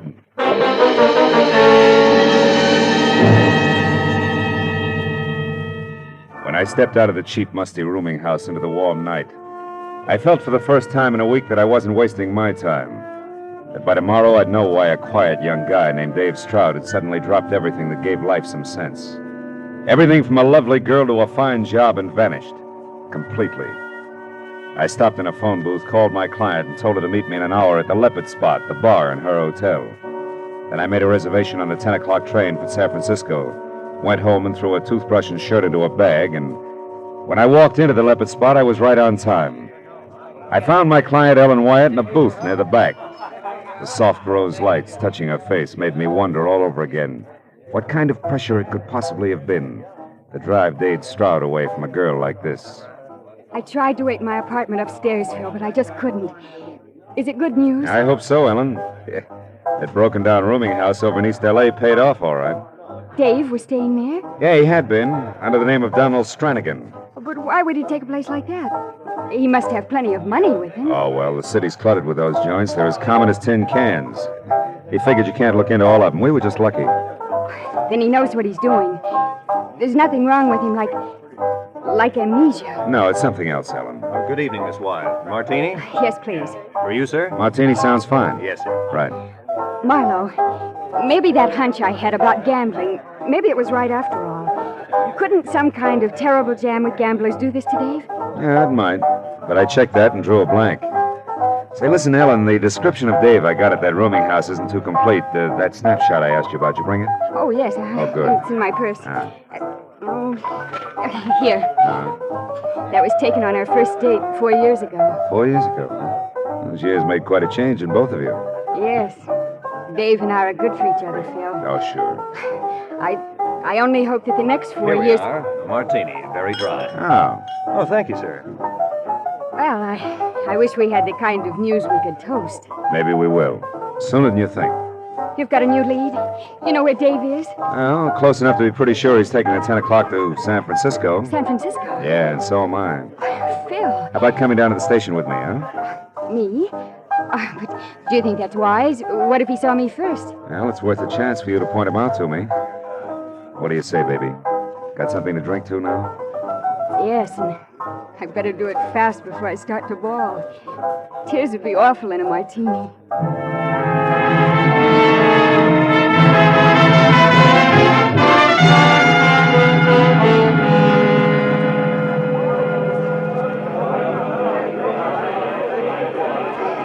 luck, Phil. I still haven't seen him. Wait a minute. How about that one, Ellen? Over there at the cigar counter. Oh, the fellow in the T-shirt? Yeah. Dave couldn't look that sloppy, and besides, he's taller. Well, that's it, Phil. Yeah. Well, I guess we missed him. I better get aboard, huh? This kind of scares me. You don't think Dave just pretended to be leaving, that he tricked you? No. Those leads weren't planted. They weren't that good. Don't worry, baby. Dave will be on this train when it pulls out. I'll bet my last buck on it. Find him for me, Phil. Sure. You just keep that chin up. I will. Okay. And call me the very first chance you get. Call for train 61. Pardon me, lady. I'm sorry. Hey, you with that brown bag. Me? Yeah, just a short minute, my friend. Unless you happen to favor dirty shirt size 17. You're in for a big disappointment. What are you talking about? Well, I think you made a small mistake there.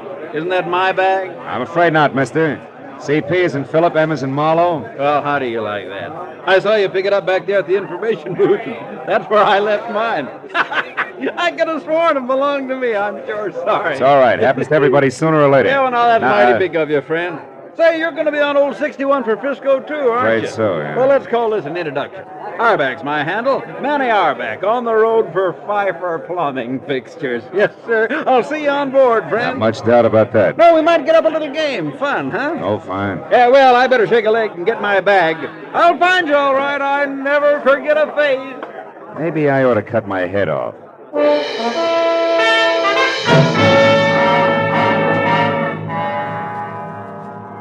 I stopped off in my compartment just long enough to drop my suitcase.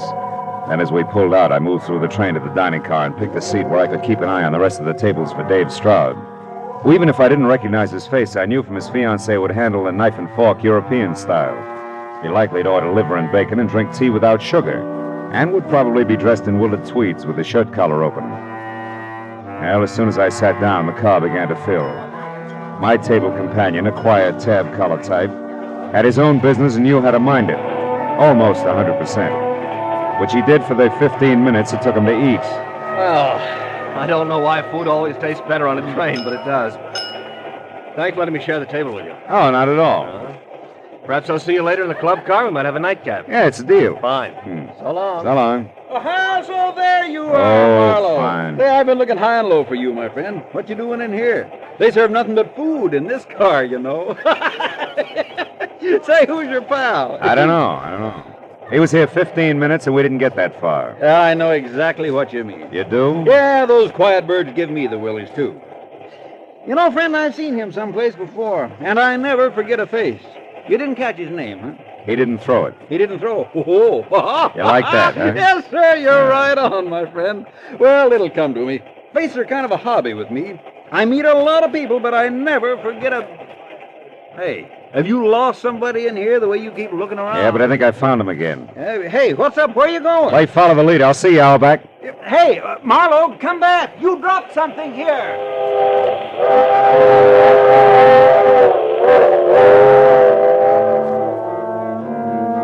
In spite of the fog kicked up by the traveling typhoon who never forgot a face, I'd managed to catch a glimpse at the door of a bunch of tweeds and an open collar on a bill that exactly fit the 4-year-old snapshot in my wallet.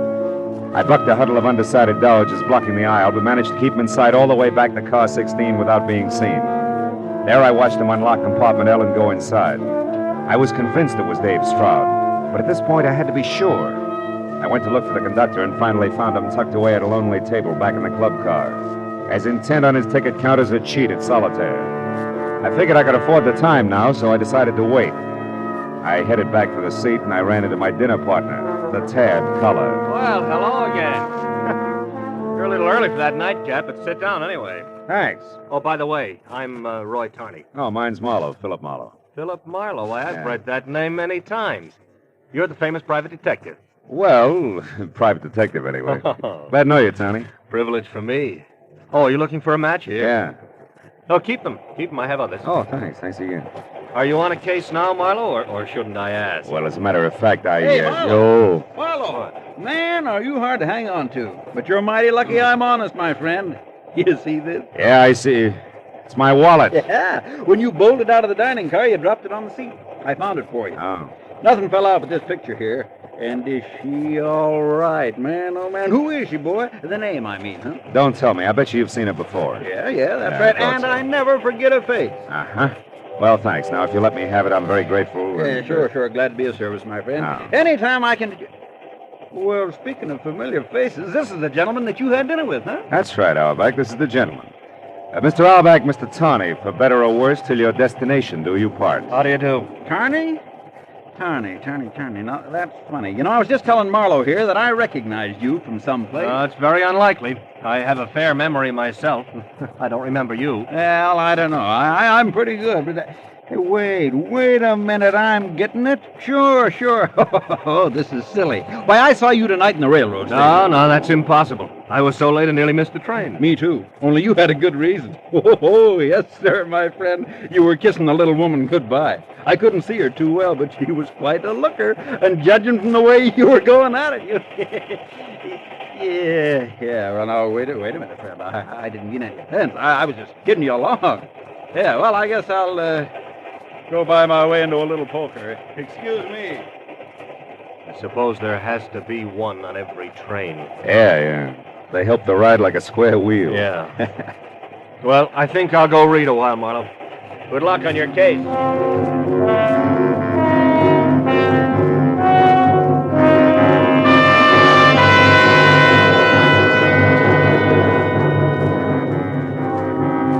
The conductor climbed out of his pile of tickets to stretch.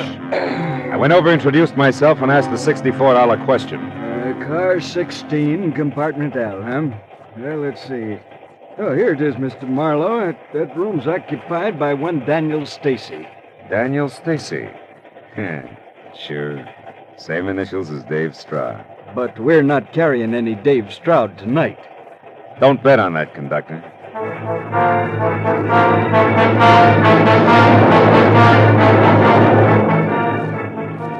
It was that simple.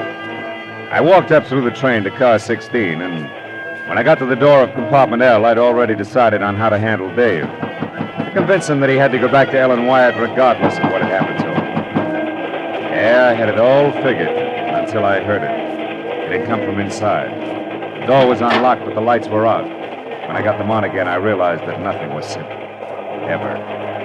Stretched out on the floor of Dave's room was Manny Auerbach, staring straight up as he rocked with the pitch of the train, the side of his head against a sharp steel corner, his eyes already beginning to glaze. He said he knew I'd remember sometime. Remember what? Why did you come here, Manny? He said I'd remember... Manny! Well, Marlowe, it's your move again. Let's see you tell this to Ellen Wyatt. Who's that?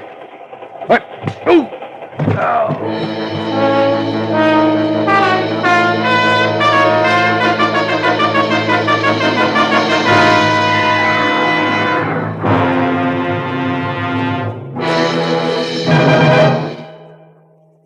To make every day more enjoyable, treat yourself often to refreshing, delicious Wrigley's Spearmint Chewing Gum. The lively, full-bodied, real mint flavor cools your mouth, moistens your throat, freshens your taste. And the chewing itself gives you a little lift, helps you keep going at your best. So for real chewing enjoyment that's refreshing and long-lasting, always keep Wrigley's Spearmint Chewing Gum handy. Healthful, delicious Wrigley's Spearmint Gum will make every day more enjoyable. Now with our star, Gerald Moore, the second act of Philip Marlowe and tonight's exciting story, The Face to Forget.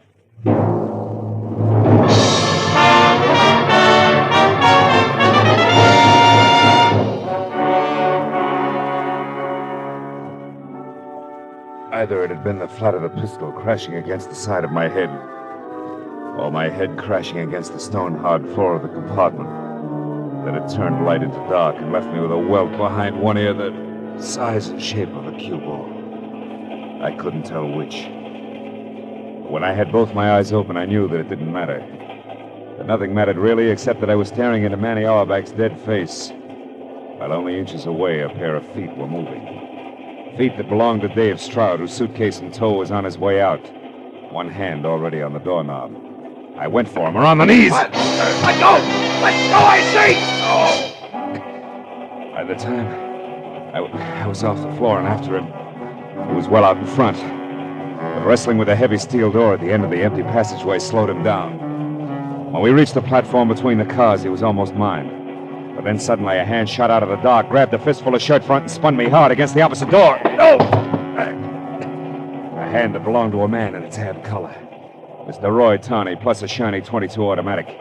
And minus his club car velvet voice. Get up, Marlowe. We've got a little talk coming. At this stage, it'll be a pleasure. Believe me. We'll see.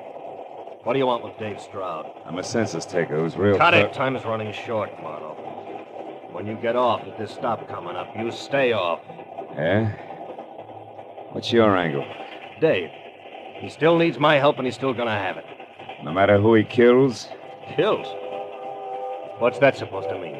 Manny Auerbach, the chummy one who couldn't forget faces. He's very dead back in Dave's compartment. Well, then that loudmouth wasn't just a blowhard salesman after all. He was what Dave's been running from, one of those lousy card shop... Slips, huh, Tony? Yeah, but they don't count, Mr. Detective. Nothing counts anymore but Dave getting out of a jam that can cost him his hide.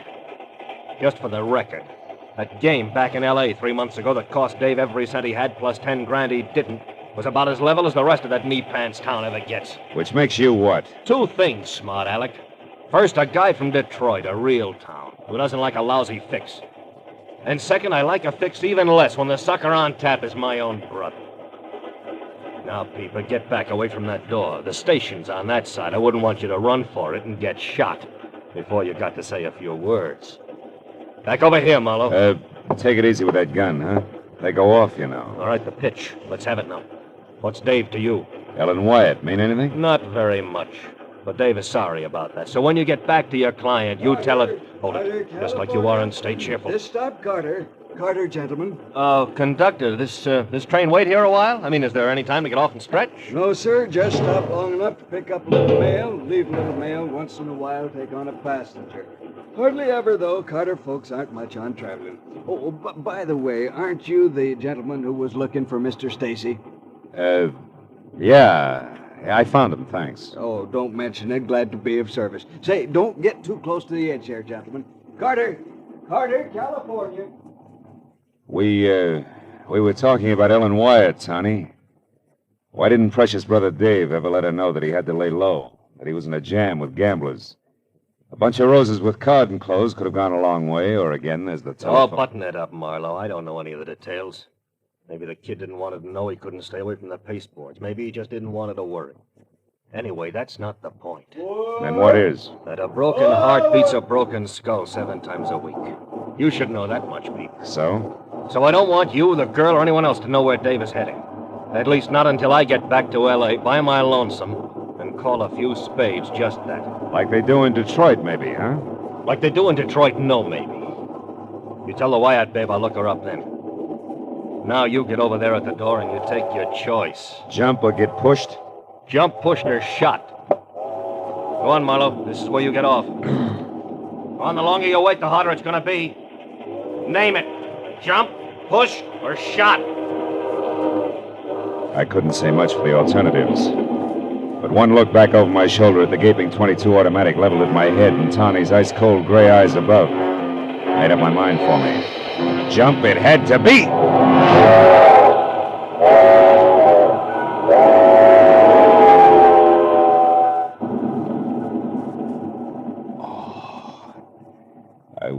I would always remember one thing about Carter, California. The right-of-way was more sand than stone. I was grateful.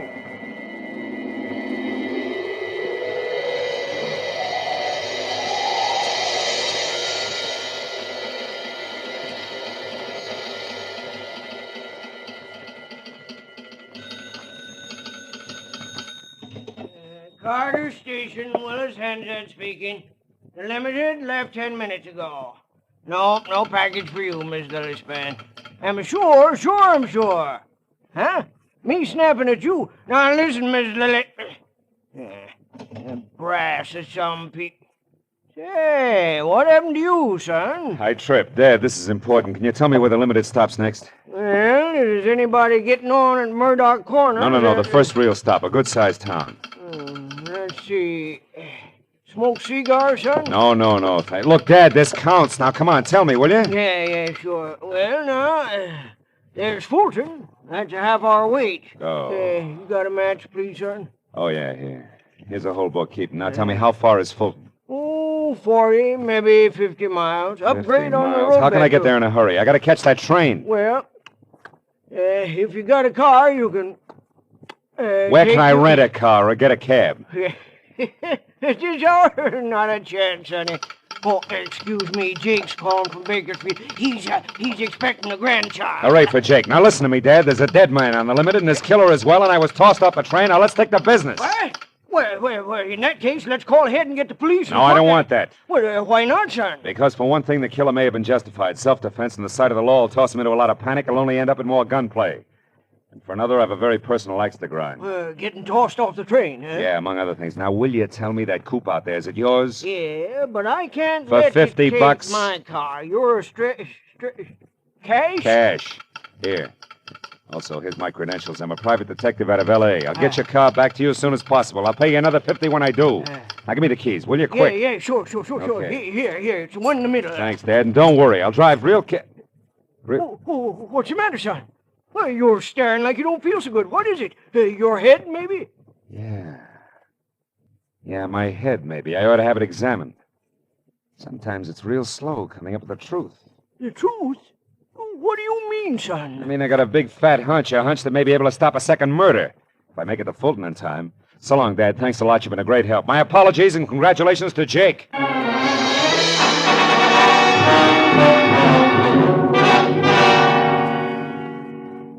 Like the station agent himself, Willard Hansard's coupe was a little less than spry.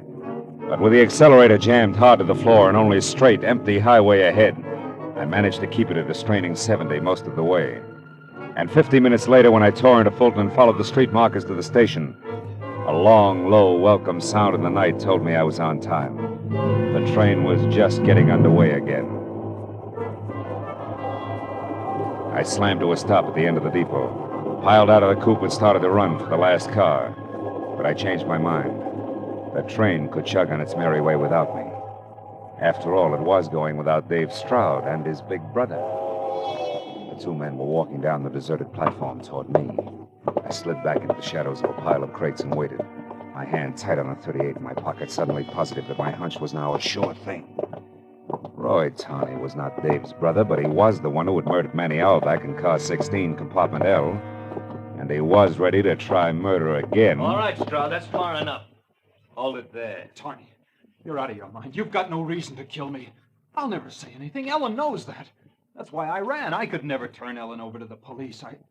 I love her. Oh, yeah, sure, you're nuts about it. You got lots of reasons to be, haven't you? Reasons like Ellen crossing you up for me and a tall stack of dough. Reasons like knowing that we're both responsible for knocking off our ex-boss to come into that dough. Sure, kid, you got lots of reasons to love her. But, Tawney, I tell you I do. I ran away, didn't I? Oh, but of course, Mr. Stroud, of course, you ran so that you could wait for a smart time and a smart place to try blackmail. No, that's not it. I ran because I love Ellen. Because whatever she's done has been your fault. Oh, no, kid, you got it all wrong. The lady was the pilot all the way. Even to hiring a lousy peeper named Marlowe to tag you so that I'd know where to get my hands on you. The man on the floor in my compartment? The dead man? That was a loudmouth salesman with a memory for faces. He would have spoiled everything if he'd remembered that he saw me with Ellen in the railroad station and passed it on to Marlowe. I had to shut him up and then give the peeper a big cock and bull story about you being my brother and in hot water with gamblers. And Marlowe was the other one, the one who grabbed for me. That's right, Stroud. That was Marlowe. Too bad he didn't grab better, isn't it? Yeah, perfect shame, Tawney. Oh, you dirty liar! He's gun! Makes two of us. Rotten pig! Is he dead, Marlowe? Yeah, Dave. Even in Detroit, he'd be called dead.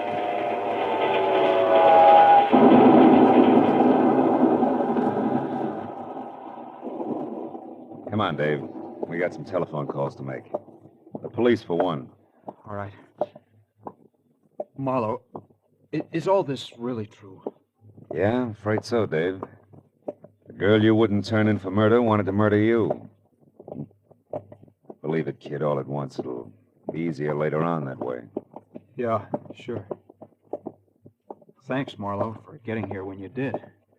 You saved my life. Well, not exactly. A guy named Willis Hansard gets part credit for that. Guy who runs a railroad station at Carter, California, and also smokes cigars and sometimes runs out of matches. What does that have to do with it? Everything, Dave. See, Hansard needed a light, and I gave him a book of matches that Roy Tawney had given me earlier in the club car. I hadn't noticed them then, but I did when Hansard used them. They came from the Leopard Spot, Dave. The Leopard Spot? Yeah. The cocktail lounge at Ellen's hotel? That's right. And I couldn't buy Tawney's having them as just coincidence. It tied him into Ellen too tight. A hunch said so. Wait here, will you, kid? It'll only be a couple of minutes. I've got a long-distance call to make before we get in touch with the police. To Ellen? What are you going to tell her, Marlowe? Anything, Dave. Anything that'll keep her right where she is, ready and waiting for what's going to turn out to be the, L.A. police. I won't be long, kid.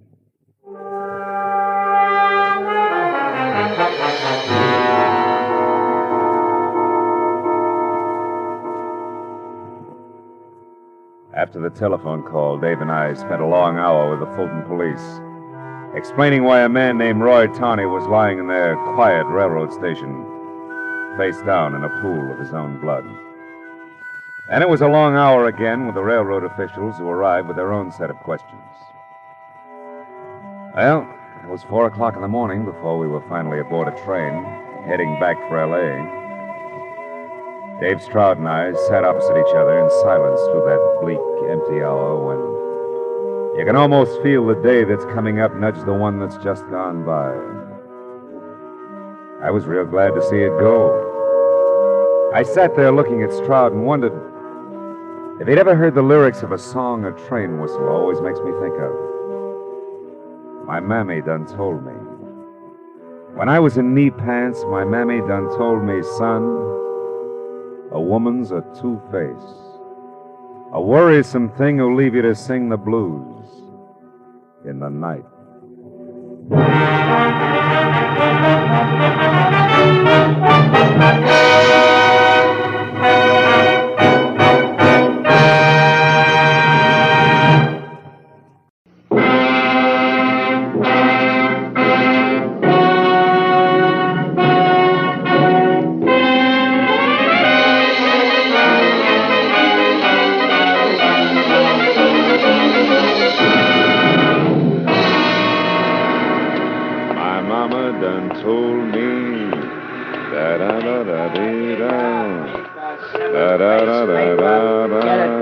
History.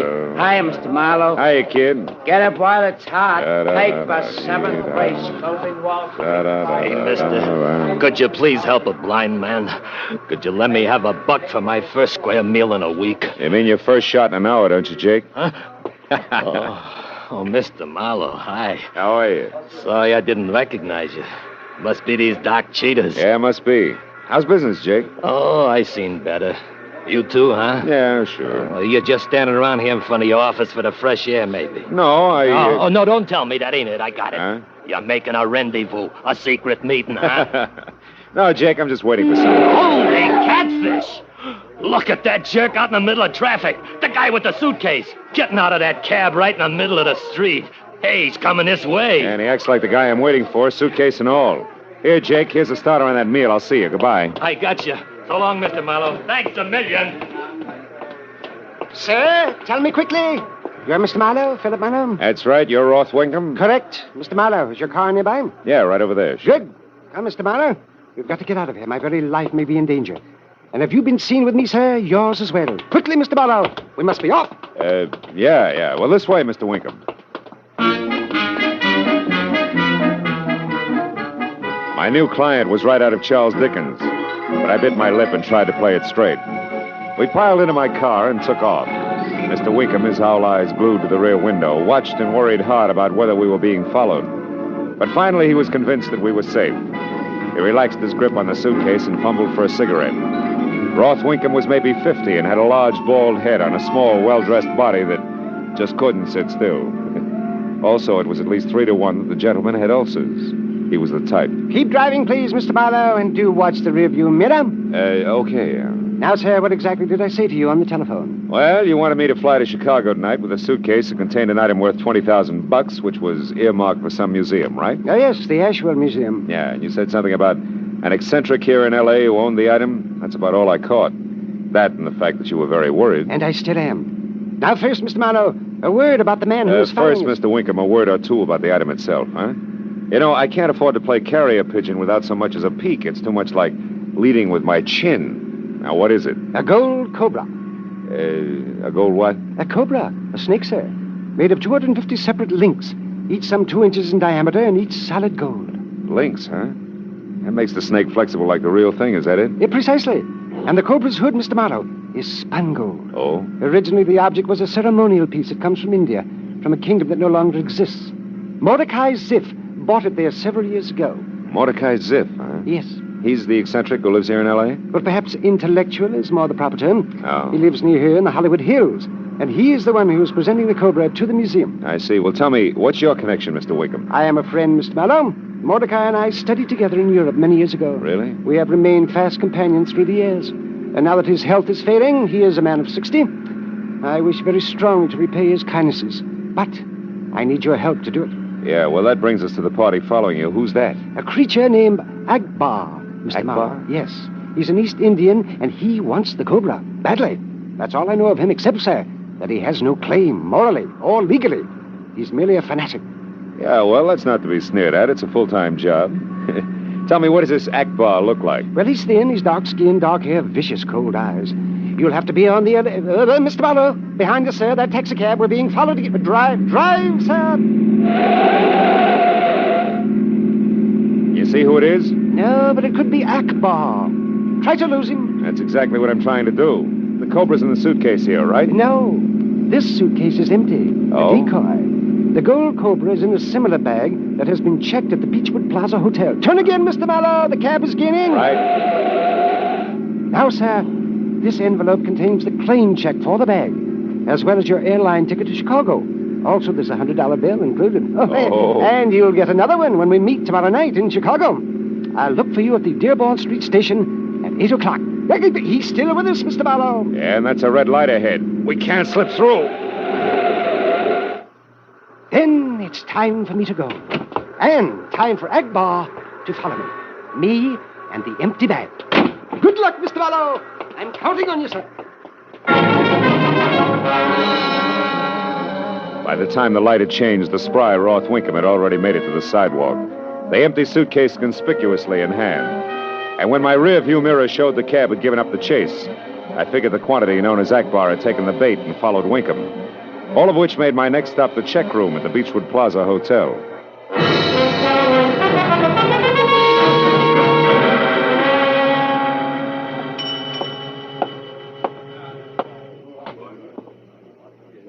Yes, sir. What'll it... Well, hello. Can I be of some assistance, maybe? I wouldn't be surprised. But at the moment, I just want my suitcase. Here, honey, it's a black bag. A black bag? Yeah. Let's see. Oh, here we are. Number 4511. Number 4511. Comes out even. Must be yours, all right. Yeah, it must be. Thanks, baby. Here. Small token of my Oh. What's the matter, handsome? Your wife just waltzed in? No wife. Just trouble. Goodbye, princess. My first glance at the man standing in the hotel entrance was almost enough. A lot of people could have jet black, unruly hair on top of a flyweight build, but very few people had that kind of wild, sparkling eyes. They were reserved for fanatics named Akbar. When he spotted me and started coming in a hurry, it was time for me and the suitcase to head for the nearest exit. I took a side door just beyond the check room, and from there ran the length of the narrow, twisting corridor that led to the rear of the hotel, and out to the alley where I'd parked my car. There I ducked behind a pile of trash cans, slipped my hand over the .38 in my shoulder holster, and waited. But after a full minute went by, I figured that it was safe to go to my car. And it would have been, if the striking redhead crouched on the seat inside hadn't been holding an also striking pistol. Just made for ladies. Don't bother getting in the car, Mr. Marlowe. In fact, don't do anything but hand over that suitcase. Here, on the seat. Your mind's made up, huh? Definitely. And keep your hands at your sides. Now, let me have those keys you're holding. Come on, toss them here. Yeah. Now, turn around. Thank you. I'm glad you're cooperative. Don't mention it. It's your winning smile. Anything else? Yes, walk in the direction you're facing. Go on. Walk it is, baby. But first tell me, who do I see for my car? Don't worry. It'll be returned safe and sound. Yeah, what about the suitcase? It's got all the clothes I have in it. Oh, sure. You look so fetching in Gold Cobra, don't you? Good night, Mr. Marlowe.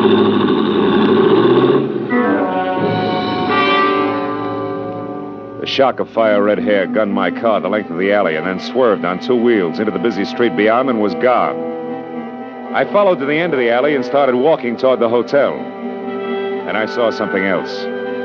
It was Akbar running toward a hack stand. He had also seen my car disappear, and that obviously meant that he wanted the first cab in line to take him someplace in a hurry.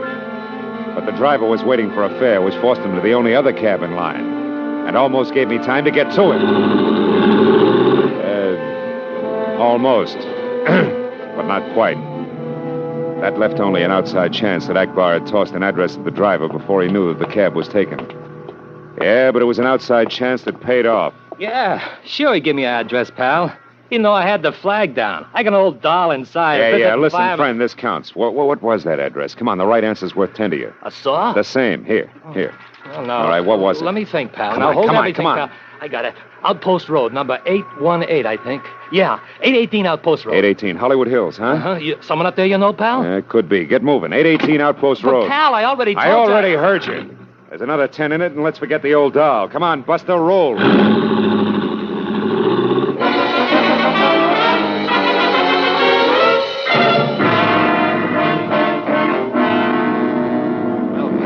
Corner mansion there is 800 outposts, so this next job must be it.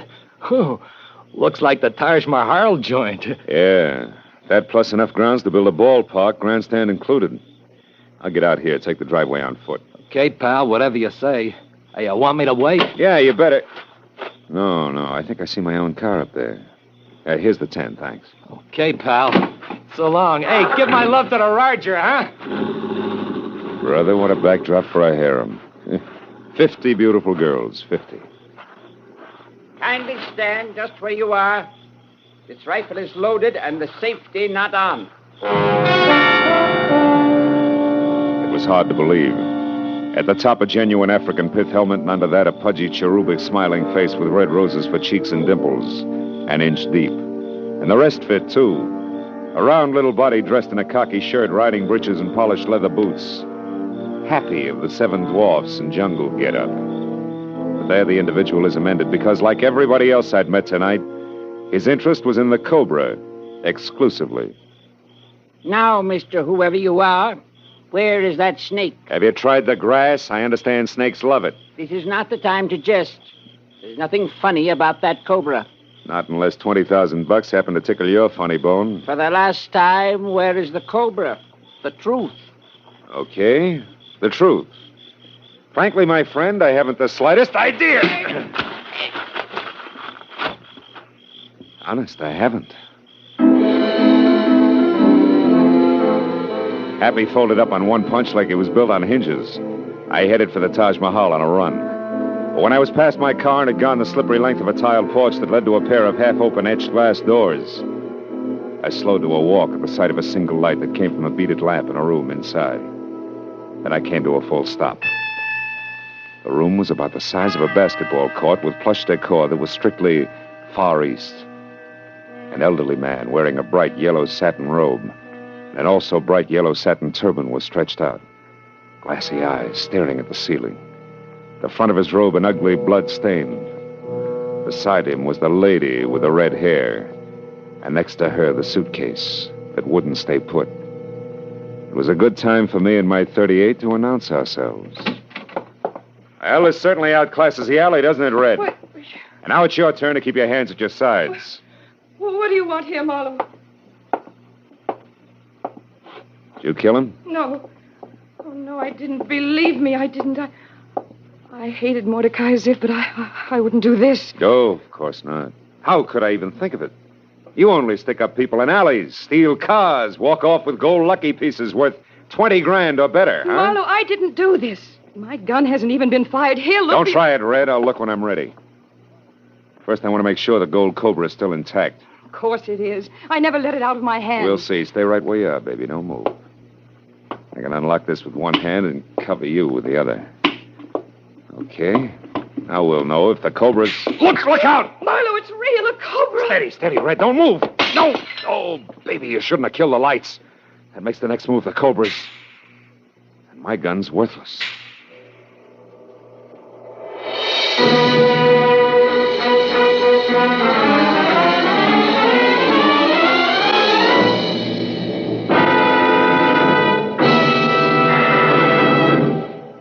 To make every day more enjoyable, treat yourself often to refreshing, delicious Wrigley's Spearmint Chewing Gum. The lively, full-bodied, real mint flavor cools your mouth, moistens your throat, freshens your taste.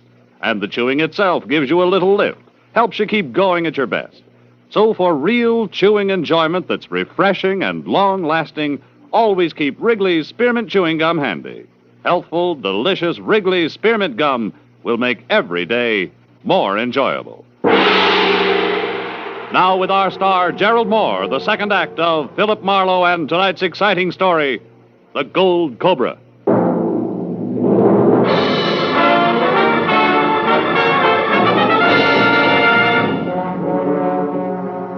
We got one good look at a live cobra rearing up out of the suitcase, its hood distended, flicking its glossy, forked tongue, before the only lamp in the room shattered on the floor in a blue flash, and total darkness surged in.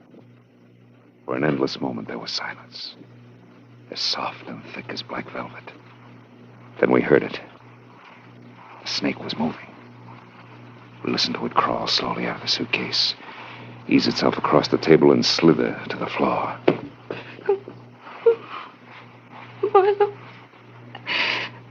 Marlowe, it's coming toward us. Stand still, baby. Freeze. Don't move a muscle. I can't do it, Marlowe. It's our only chance. Do you hear me? No matter what happens, don't move. Marlowe, I'm getting dizzy. I'm afraid I'm going to pass. No, baby. out. Hang on, I tell you. Now, Red, listen to me. Talk. Start talking. Don't stop. But talk softly. I... Who are you, Red? Tell me. What's your real name? Tell me.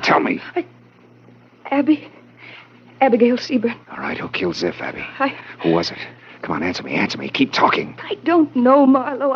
I told you the truth. Why did you come here to Ziff's place? He swindled my Aunt Marcella out of all her money before she died. Yeah, go ahead. Money that was supposed to come to me. Swindled her how?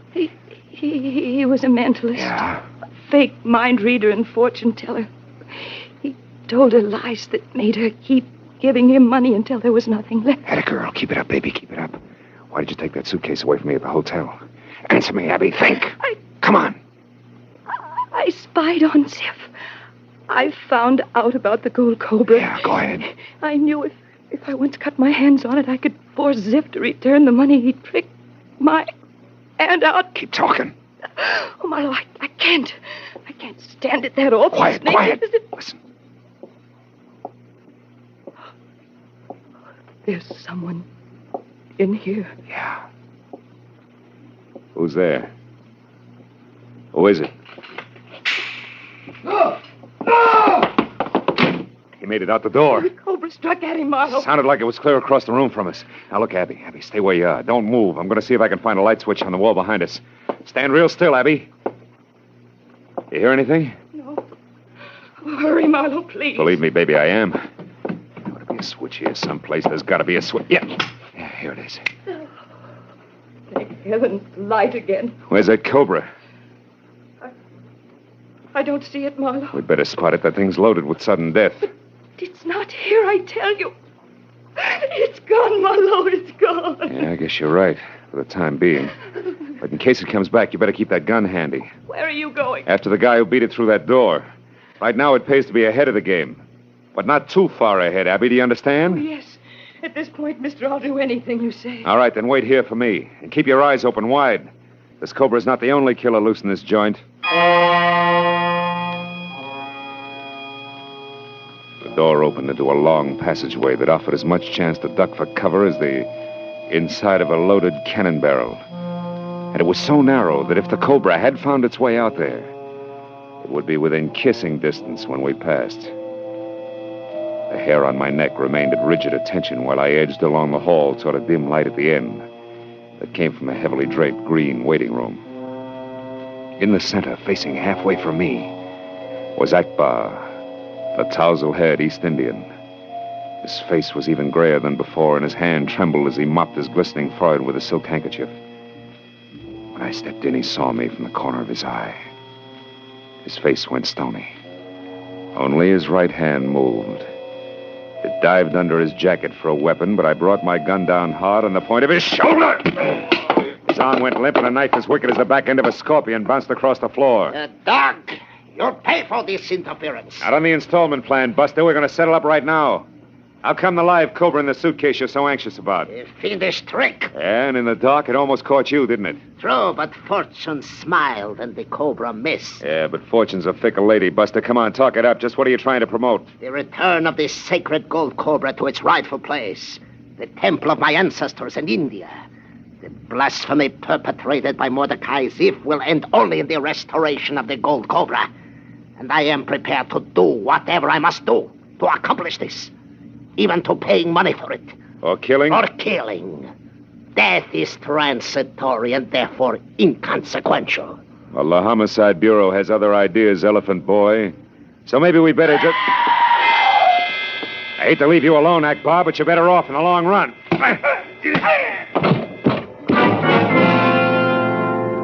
I watched just long enough to see Akbar melt toward the floor. Then I ran back along the narrow corridor to where I'd left Abby. When I stepped in the door, I stopped cold. She was facing me from across the room, her eyes wide with fear, her mouth still twisted from a scream.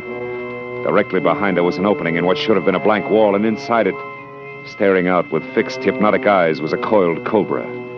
Only this one was solid, gleaming gold. I started toward Abby, but I stopped again because there was a gun in my back. That's quite far enough, Marlowe.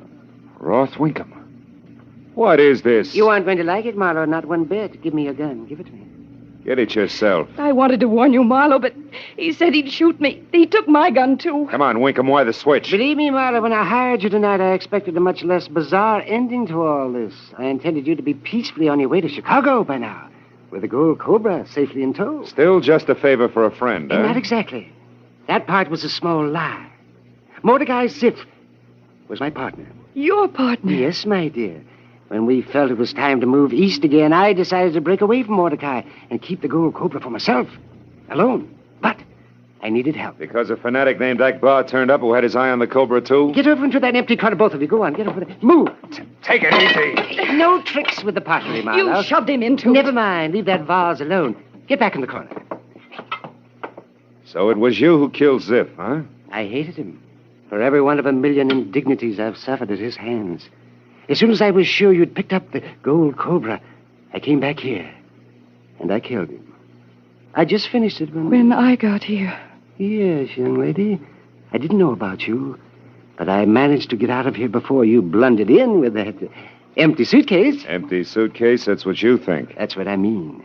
There on the table, empty. As it has been from the outset. Just as empty as the decoy I used. Obviously, Mordecai suspected my intentions to steal the Gold Cobra after all. It was a bit more than that, Winkham, honest. Oh, what a cozy pair of chums you and Zif must have been. You really don't know what he put in that bag, do you? What are you talking about?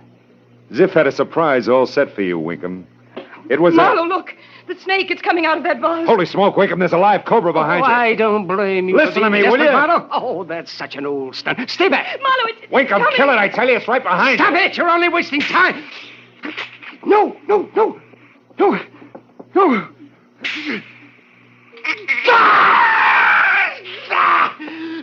I'm bitten.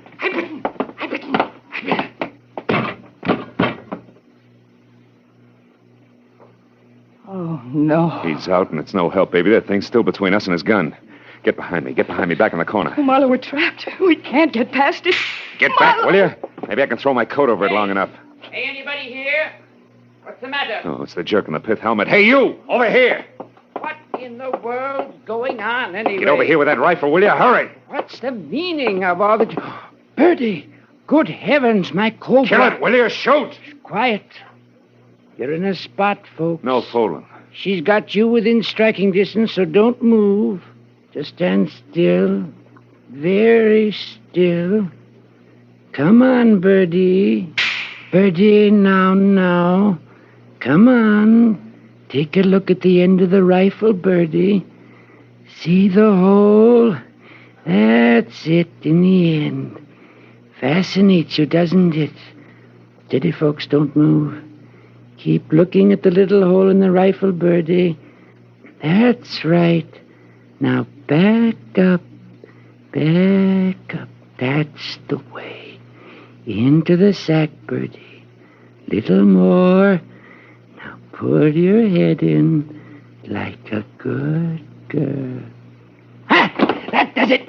Now we've got you safe and sound in the sack. Oh. Whoever you are, brother, you're a genius. Crumpler's the name, Otis Crumpler. Snakes are my business. Most amazing thing I've ever seen. Yes. The most amazing thing. Abby. Abby! Why, she's fainted. Well, what's wrong? Was she bitten? No. But I know what she means.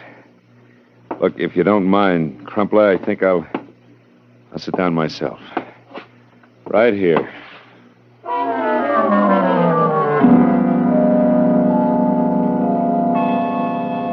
Well, when the police finally moved in, they gave the degenerate Taj Mahal a long once-over, and then we adjourned for more questions and answers to the hospital where Abby Seberg was getting a nerve back and Akbar was nursing the split scalp I'd given him.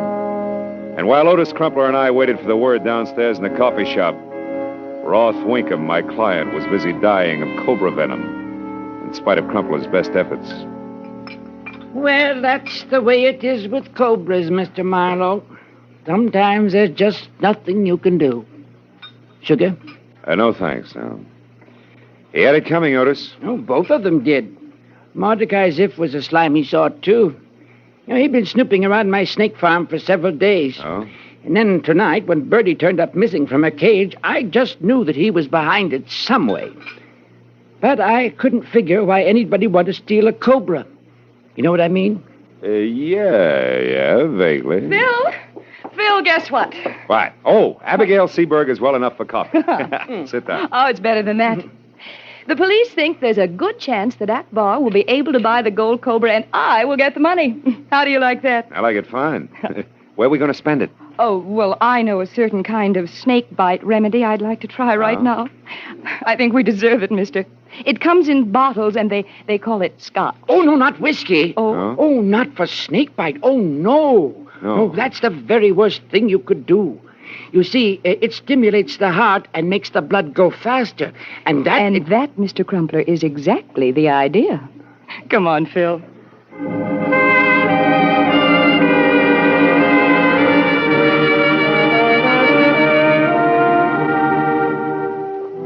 You know, there are many things that can lead to romance. Usually it's moonlight. Sometimes it's a bit of a song. But whoever heard of a snake playing Cupid? Yeah, well, there was a snake in the Garden of Eden. Yeah, but come to think of it, he kicked up quite a fuss. Phil? What are you thinking? Snakes. What are you thinking? Apples.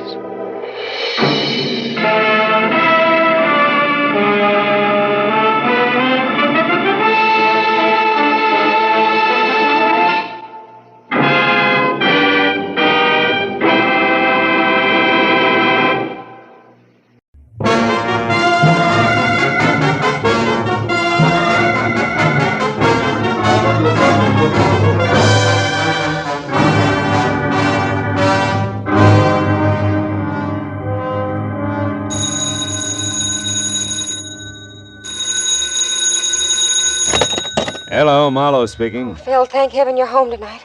Lynn? Yes. Lynn Russell? Uh-huh. Oh, baby, when did you get back to town? Yesterday. Phil, listen, I'm at Eugene's. It's a beauty salon in Wilshire just west of La Cienega. Yeah? Come over here right away, will you? Me?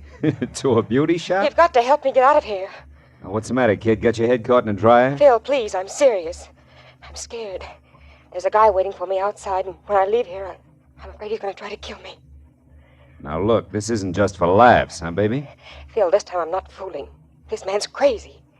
His name's Ward Erling. I had a few dates with him once. He was in an accident 3 months ago, just before I left on my cruise. He's supposed to be in the hospital right now, but he isn't. He's here, just waiting for me to leave. Yeah, but Lynn, Look, I'm not asking a favor, Phil. I'm hiring you. Okay, baby, it'll take me 15 minutes to get there. Oh, thanks, Phil. I'll wait till I see you walk by.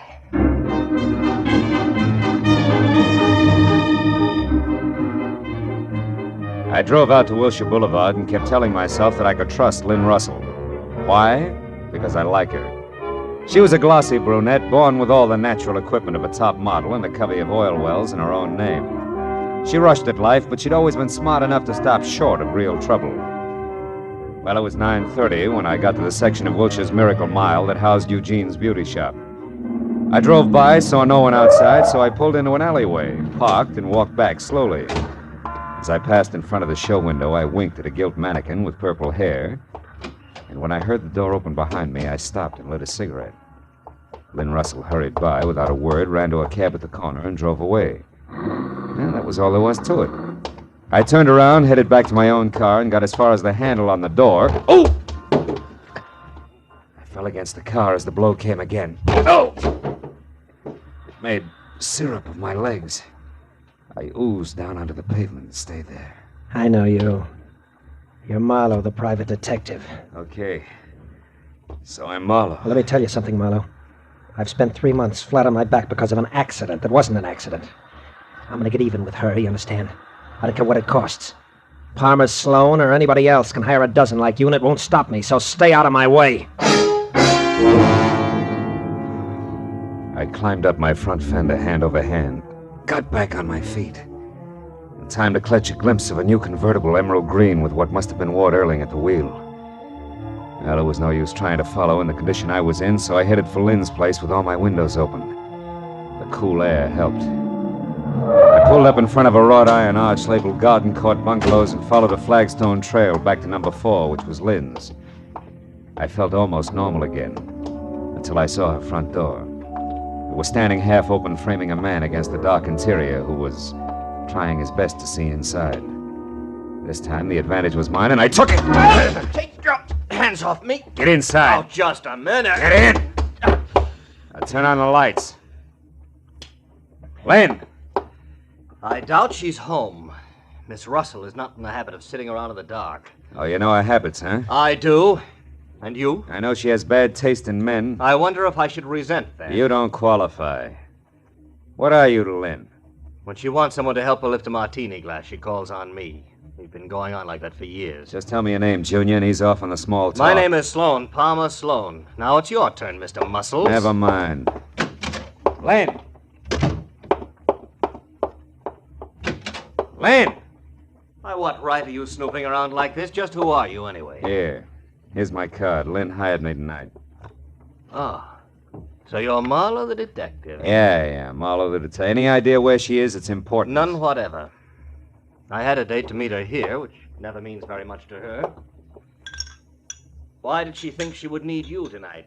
Because she was afraid of a guy.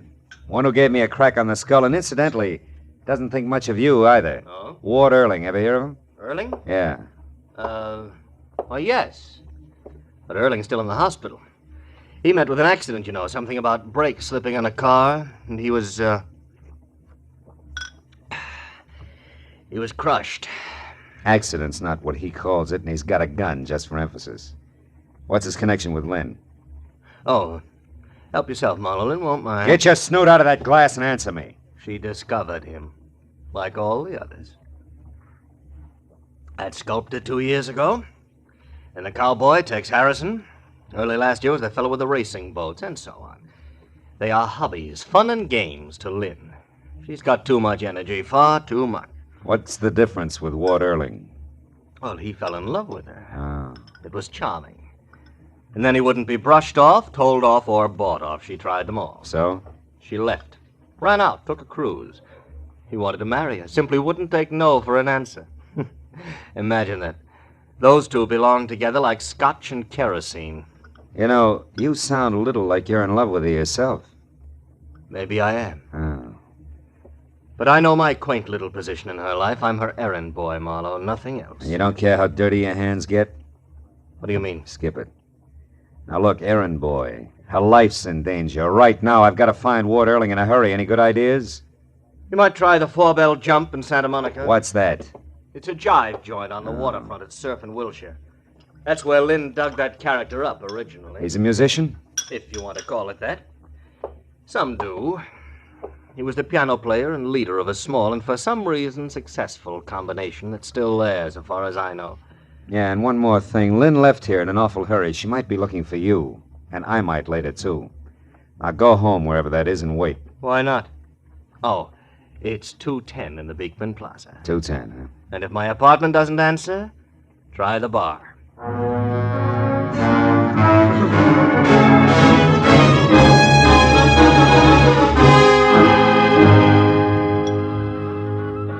When I pulled onto the parking lot at the 4-bell jump, the first thing I saw was the nose of the emerald green car Earling had been driving peeking out from the side of a building. I checked it and found out it was registered to one William Freeman. Well, that meant nothing, so my next stop had to be inside. The club was a low-ceiling mixture of dusty fishnets, the smell of bad bar whiskey, and noise.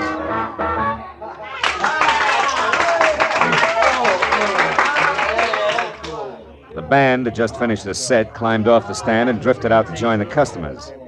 I saw the name Howdy Bub Freeman stenciled on the bass drum. He was a flyweight who carried most of it on an oversized head equipped with a pair of protruding yellow eyes. Stuck out even further when I followed him out into a back room. Hey, Bub. Yeah? That your car around the side, the green one? Yeah, brand new. Nice, huh? Too nice to loan out. Better come again. Where's Ward Earling? I thought he was the piano man here. Ward, he used to be. He's in the hospital now. Had a bad accident a while back. Who says it was an accident? What? It was an accident. I say so. Of course it was. I saw it. The brake slipped in his car. It rolled down an incline, pinned him against a wall. That's so. Who says he's in the hospital? I do. Hey, look, what's your grift? You're a liar, Bub. Earling borrowed your car tonight. Man, you're dragging me. I'll see you around. Come back here! Look, I got no beef with you, mister. Where can I find Ward Earling? Why don't you go off somewhere and drop dead? Where is he? Come on, little man, before I shake it out of you. You look like you shake awful easy. Where's Earling?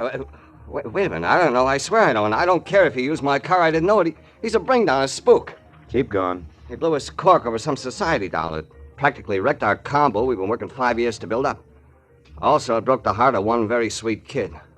Maxine's so gone, she'd scrubbed floors for Ward, and he couldn't see it. I'm disgusted with him. Maxine who? Where can I find her? Now look, little man, do I shake some more? Maxine Majesta. That's better. She's inside at the end of the bar, blonde in a blue dress. Take it easy, will you? She's a good kid. So am I. We'll get along fine. I'll see you, Bub.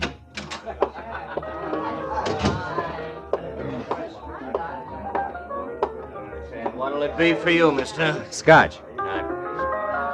Oh, that one's taken. Lady'll be right back. Oh, I'm sorry. Water or soda? Water. Right.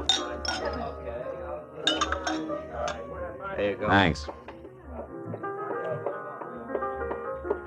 Hey, Larry. Huh? Your phone's broken? I didn't get my nickel back. Oh, you want me to freshen up that drink, Maxine? No, thanks, Larry. This is fine.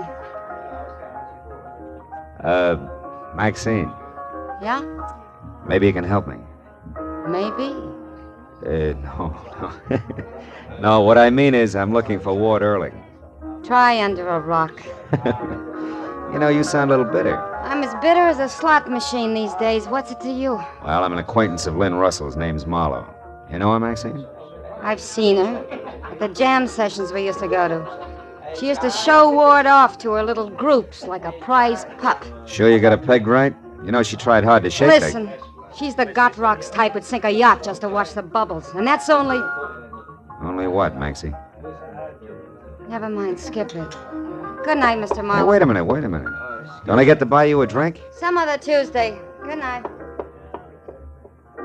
I watched her as far as the door. Decided to go after her, and then I caught the bartender giving me a very cold eye. Didn't thaw any as I downed my drink and saw him high-sign the bouncer. Looked like my welcome was wearing thin, so I went outside, sat down in my car, and tried to figure out who was covering up what. But I only got as far down the list as Palmer Sloan. It had come from the back room in the club. I was a poor third in getting to him. A waiter in a white apron and the fat sax man both beat me. Over here, Manny. Here. Hey, it's Bob. Bob Freeman. Holy cats, what's wrong with him? He's been stabbed. Yeah, there. In his neck. An ice pick. Bob, who did it? No use, fella. He was gone before he hit the floor. Whoever did that to him got him dead center.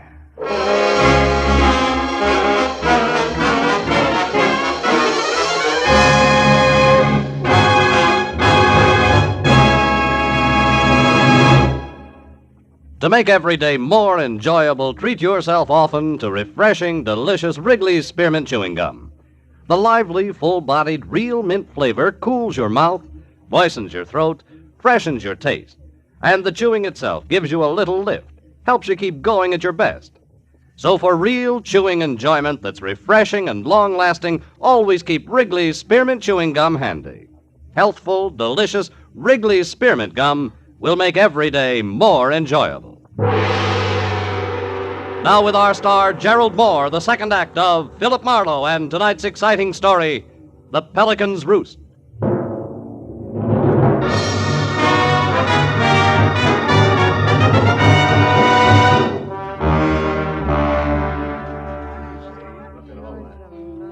Howdy Bub Freeman was face down and dead. The ice pick that had killed him pointed straight up, rigid like an accusing finger. To the right of the dead drummer's sprawled legs was the fat saxophone player, his face shiny with a fine sweat of fear. And to the left, the waiter who had found Freeman's body. For a backdrop, there was the doorway crammed with astonished faces and the funny kind of cracked voices people always have at a time like that. I closed them out. The waiter objected. Now, wait a minute, mister. What are you doing that for? We gotta call the cops. Hey, you ain't the cops, are you? No, I'm a private detective. Name's Marlowe. Well, that ain't good enough. We gotta get the law Shut about up, this. Dave. What? Mr. Marlowe will tell you anything you want to know. My name's Lager, Manny Lager. Bub Freeman was a good friend of mine. Even if he's the reason Ward Earling went to the hospital? What'd you say? That from my corner, Freeman dead only adds one way. He put Ward Earling in splints to keep him from wrecking the band by running off with Lynn Russell on a 90-day cruise. Oh, yeah, sure. And to get even, Earling put an ice pick in his neck. Tossed it right from his hospital window. You don't keep up with the news, do you, Lager? Earling left the hospital this afternoon, probably by way of the fire escape. Water's out? Out. And so that the accident was the kind that's planned well in advance. I know because we've already had a chat. Then you mean that Earling did this to get square? He killed Freeman? It could be. But there's another angle. Yeah, an angle named Palmer Sloan. That society louse who didn't want his girlfriend mixed up with anything as degrading as a musician. That's it, ain't it? Maybe. Earling was after Palmer Sloan or Lynn Russell. He never mentioned Freeman. Yeah, but where's the tie? Howdy Bub didn't fall on that ice pick. How does it figure? Playing the sheet music was Bub and Palmer Sloan working together. Palmer knew that Earling was on the loose. He was afraid Bub would spill, so he quieted him with that. Right, Marlowe? No, I think you're wrong, both of you. Look here. I found this on the floor near the window. This wouldn't belong to a man, Mr. Marlowe, not even the Palmer Sloan. Let me see that. A mascara case. Yeah. Could be the very personal property of Lynn Russell. Yeah, her and a couple of million other dolls. You can't hang her on that. Every gal carries mascara. Hold it, will you, Lager? There's a trade name on this case. Eugene, Wilshire Boulevard, Beverly Hills. So what's that prove? May prove you wrong, Lager. I'll see you, boys.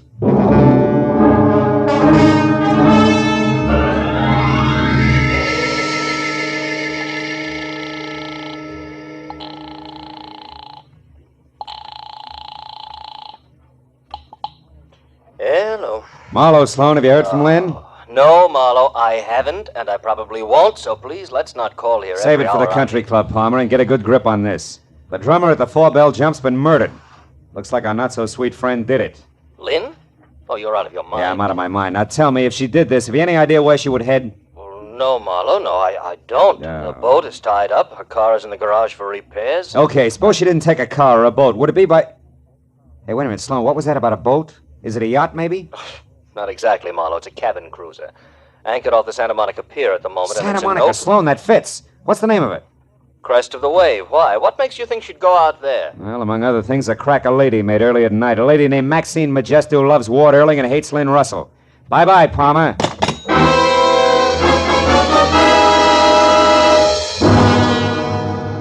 I made it to the fog-veiled Santa Monica Pier in less than 10 minutes. Then was another 5 getting out to the breakwater that joined the end at right angles to form a protecting L for the 50-yard boats moored within. Boats that ran from the kind of sleek yachts that good girls stay away from to a leaky rowboat with a rusted outboard labeled Faithless. And all were moored in a series of slips connected up front by a narrow, wet catwalk that did not have a guardrail. Except for a quiet old man with his pipe and pass, the end of the pier was deserted. No light showed on any of the boats. When I'd gone along the catwalk as far as the crest of the wave, a neat chrome-finished 50-footer, I had a clammy, uncomfortable feeling that said I was too late. But that disappeared in the next minute when I spotted Maxine Majesto standing alone on deck, her blonde hair damp and flat to a drawn, glistening face. A face that didn't brighten at the sight of me. Marlowe, what do you want here? Lynn Russell. Have you seen her, Maxie? Lynn? No, I haven't. But you are waiting for her. No, why would I... You mean you always come out here nights? It's good for a girl's hair, is that it, baby? Marlowe, stay out of this, please. So you can get to her alone? No, Marlowe, so I can get to her alone. What? Don't budge an Fine. inch. I mean that, Marlowe. This thing goes off real easy. Now, where is she, Maxine? I don't know. Oh, Ward, I knew you'd come here after her. That's why... Never mind that. I want Lynn Russell, Maxine. Why? Why, darling? Oh, Ward, aren't you through with her yet? Didn't you do enough to you? She and that Palmer... Stop it. Just tell me where she is. Keep those hands up, Marlowe. I had an itch. I'll ask permission next time. Ward, listen to me. What difference does it make where Lynn is? She doesn't love you. She never did. You were a 5-minute intermission. But us, we're different. We were in love, Ward. We had everything. I'm only after one thing, Maxine. Now, where is she? Ward, please forget her. Come here. Get my arm. You're hurting I'm it. gonna break it unless you tell me what I want to know. The guy who runs the hamburger joint on the other side of the pier saw her here, Maxine. And for the last time, where is she? All right, stop it. She's at the Pelican's Roost. Nice going, Adonis. You got your answer, didn't you? Yeah. Just like I'm gonna get Lynn Russell. Hooray. State will be overjoyed. What's that supposed to mean, detective? Something like Lynn Russell just killed Howdy Bub Freeman? You're a liar. Really? It doesn't matter. If it's true, I'll just be a little harder on the fine lady. How hard can you get, kid? Hard enough. Oh!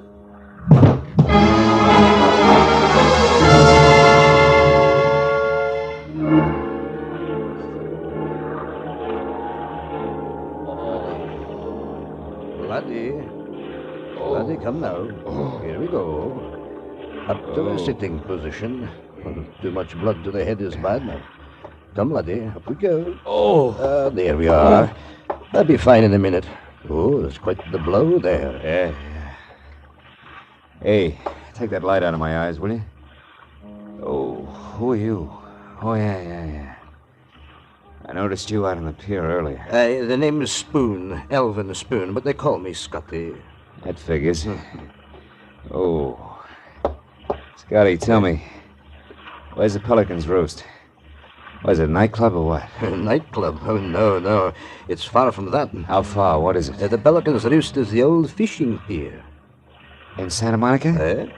A collection of rotting wood at the foot of 2nd Street? Aye, but what business could a man have there, laddie? The dirtiest. Thanks for your help, Scotty. Wait a minute. What be it? Something you dropped? Yeah. Something I dropped while being dropped. A mascara case I never really looked at before. Laddie, you seem so puzzled. Not puzzled, Scotty, just dumb. Lottie here has been jumping to the wrong conclusions, and all because he didn't take a good look at this and... And what? And the color of a girl's hair. So long, Scotty. Thanks again for your help. May get me to the Pelican's Roost on time.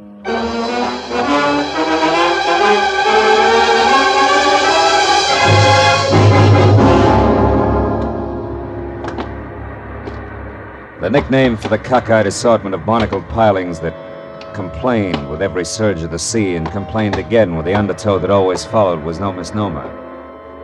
At least 1,000 sleeping pelicans called it home. And now as I moved out along the splintered, lopsided boards that here and there gave way, I tried to be careful. Not to wake too many of the birds and stir them to flight, because that would give me away. But the heavy, clinging fog and the waves crashing over the jagged, jutting rocks below were on my side. I made it out to within 20 yards of the end of the pier without being seen. There I slipped my .38 out of my shoulder holster and went forward, a slow foot at a time, until I saw Lynn Russell. Alive and alone, huddled near a slick, oily piling, a face in her hands, a body trembling with her tears. What I didn't see was the man who had come up beside me and taken aim. Oh! My hand! How dumb can one man get, Marlowe? A beating on the sidewalk, a beating on the boat, and now this. Third time's a charm, Adonis, haven't you heard? Oh, Phil, your hand, it must hurt terribly. Don't waste your sympathy, Lynn. The gentleman here thinks you're a killer. He thinks you knocked off Howdy Bub Freeman because you and Bub planned my accident, and you were worried about Bub talking too much. Phil, how could you believe that? Oh, it was real easy, Lynn. You had the motive, and that plus a box of mascara that came from your beauty shop just about sold me. I don't understand. What about the mascara? Well, it was found near Freeman's body. But it wasn't until a few minutes ago that I found something else. The mascara is brown, and that fits a blonde, not a brunette. What are you trying to say, Marlowe? My guess is that Maxine Majesta's that blonde. She happens to use the same brand as you, Lynn. It's a good guess, Marlowe. Maxine. Swell guess. I did kill Bub. We both planned your accident, Ward. Bud because he didn't want you to ruin everything you two worked so hard for, and I because I'd rather have you in the hospital than with her. Stay back, Maxine. He has a gun. So do I, but I'm still a hit. You see, Marlowe, I got here before you did. I've been watching them. He had all the chance in the world to shoot, but he didn't, and he won't. And that's why you only got shot in the hand. He's not a killer. You only hit the killer's temper. And he's just learned that revenge is hollow unless you are a killer. Don't, Maxine. Shut up, both of you! You killed Bub. Yes, I did. He was afraid you'd find out everything. He thought his only chance was to tell you what we did and put the blame heavy on me. You scum. You put me in the hospital, nearly killed me just to keep me for yourself. Yeah, it's called love. Stupid, wasn't I, Ward? Selfish. And I lost. But if I can't have you, nobody...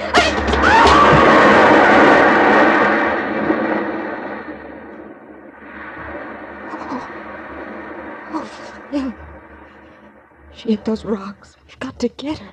Not a chance. Wouldn't do any good if we did. Give me that gun, Erling.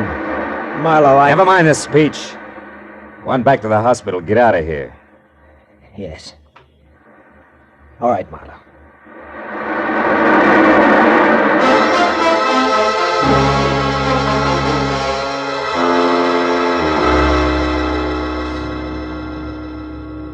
It was midnight when I called the Santa Monica police, and when all the paperwork was done, it was 3 in the a.m. Lynn and I drove by the old pier and sat looking at the rotten timbers. Tried not to talk about the poor kids somewhere underneath them. Lynn, Yes, Phil. how do you feel about everything? I don't. Just numb. Maybe that's the best way. Numb. Anesthetized. Insulate our hearts, our sensibilities. That way nothing can get to you. Yeah. Then just as we think we're all snug in cotton wool, life explodes the insulation, the heart ends the anesthesia, and we're back grabbing at brass rings. Phil, I want to go home. Okay, kid. But remember, there may not always be a way home.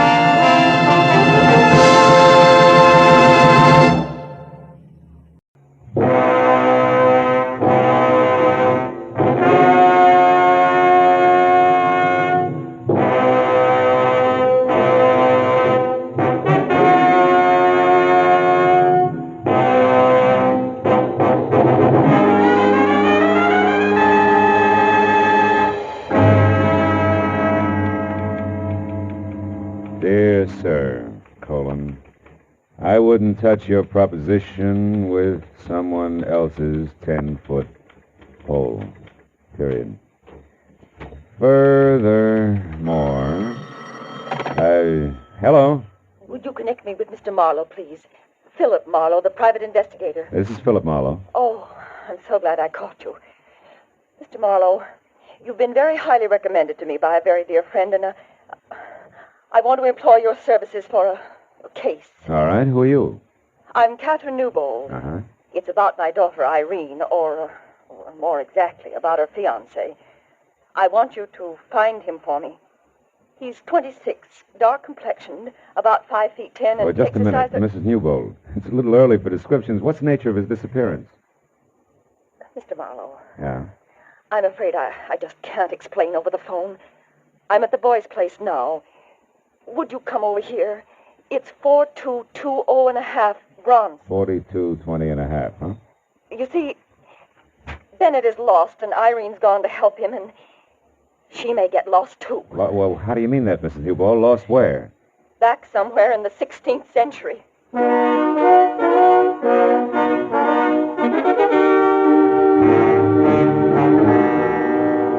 After she hung up, I spent a few minutes trying to decide if I should take along my .38 or a butterfly net. But in spite of what I thought she'd said about the 16th century, I was convinced that Mrs. Newbold was a genuinely worried woman. I'd sold myself on that by the time I hit Bronson Avenue. When I finally found number 4220.5, I began to unsell myself fast.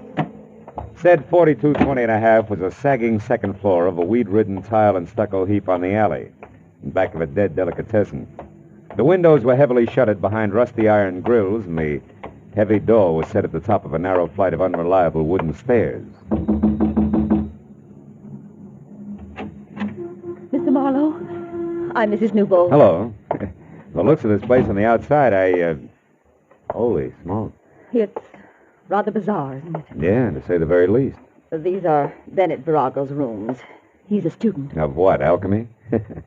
His place is a museum.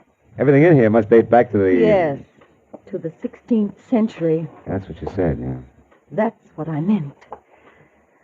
Mr. Marlowe, 2 years ago, when my daughter met Bennett, he was a nice, normal boy with a great enthusiasm for history. Uh-huh. He's brilliant. I liked him, and Irene, of course, fell madly in love with him. But then... Then what, Mrs. Newbold? Then it began to change.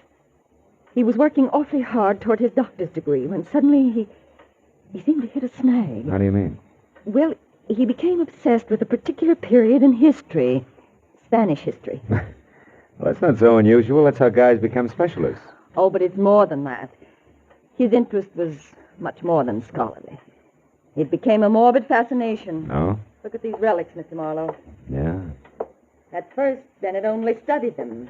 But in the last year, he began to live with these things exclusively. More and more until he left a month ago. And now, well, I just don't know. You know, my guess is the boy needs a psychiatrist, not a private detective. Where's he now? Well, I'm not sure, but this morning a note came from Irene. It was mailed in Santa Barbara 2 days ago, the day she left. She might be with him. Yeah, but you said you had an idea where they might be. I do. See this book? Yeah. It's a castle. Constructed in the year 1540 by Peter the Cruel of Lerma near the present city of Valdemoro. Seized in 1562 after a violent struggle by the Count of Castile. Dominique Virago. Yes. And look here. I found this old newspaper clipping in that book there. Uh-huh. It's about that very castle.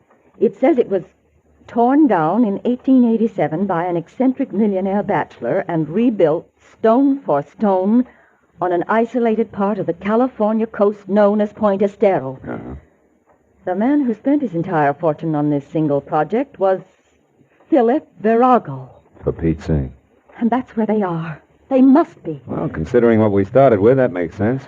I looked it up, Mr. Marlowe. Point Estero is just above Morro Bay, about 200 miles north of here.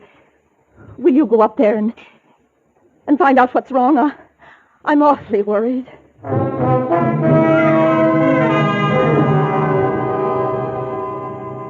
I told her the transplanted castles from Spain were not exactly my cup of tequila. But between the check she handed me and the look in her eyes, I figured a drive along the beach might do me good. Well, I made Santa Barbara by 4, and by 6:30 I was watching the surly Pacific surf hurl itself at the huge granite lump called Morrow Rock. Farther north I got, the manner of the ocean became. A hulking bank of solid black clouds offshore made a hollow mockery out of daylight savings time.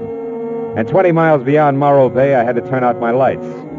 By rough calculation, the castle was another 10. But when 11.7 had turned up on the speedometer without so much as a single battlement in view, I decided to turn my lights back on again and stop for some local advice. My first chance was a combination motor court, restaurant, and mobile gas station. Labeled Summit Light, California. L. Chester Poindexter Prop.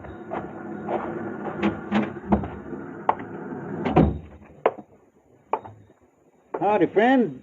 Bad night to be out on the road, huh? What'll you have? Yeah, a cup of coffee. Okay. Driving on up north? No, as a matter of fact, I'm looking for that old Spanish castle that's along this coast somewhere. Yeah? Yeah. Got any idea how I can get there?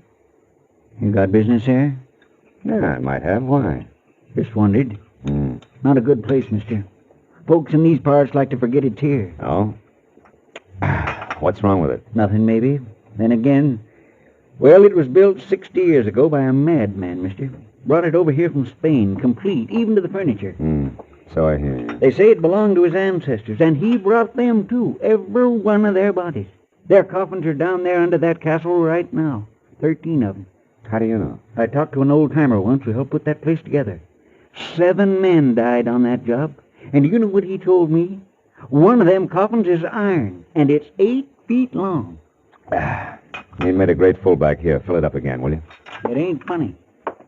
They say his name was Peter the Cruel. Now, look, Chester, you're not lathering yourself up into a ghost story for tourists, are you? You asked me, and I'm telling you. All I asked you was how to get there. You see that light out there? Across the bay and past the breakwater? Wait till she comes around again. There, see it? Yeah. That's up on the summit of Point Estero. Well, the castle's just a mile past that. There's not much of a road in, but you can make it. Okay, thanks. It's right down next to the water, in a nasty, jagged little cove. Altogether, it's 3 miles from here. Much obliged. There's something else you might keep in mind. Huh? Like I said, I don't hold with ghosts. But I know for a fact them coffins are sealed in a crypt under that castle. But they don't stay put. They get thrown around. Folks have heard 'em thumping. Good night, friend.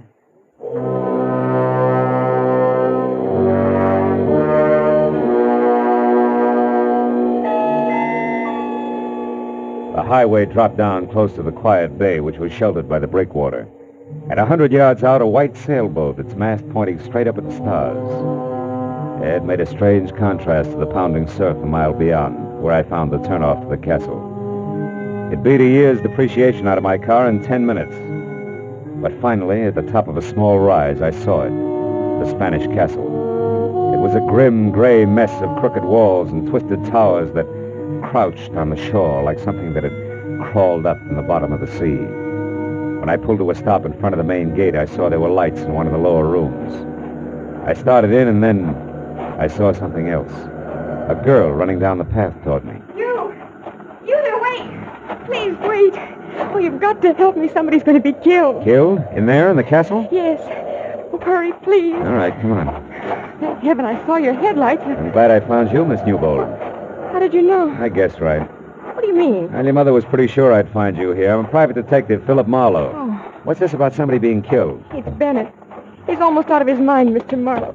He's gone down to the crypt under the castle. I tried to stop him, but I couldn't.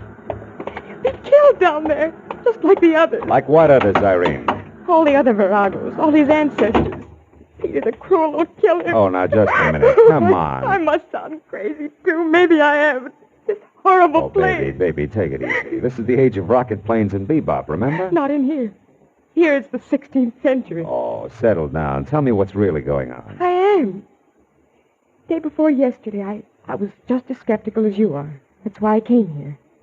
But now, Mr. Marlowe, Bennett Virago is fighting a battle that's been going on for 400 years. A battle with a monster called Peter the Cruel. The one in the oversized iron coffin downstairs? Yes. Come on, baby, show me.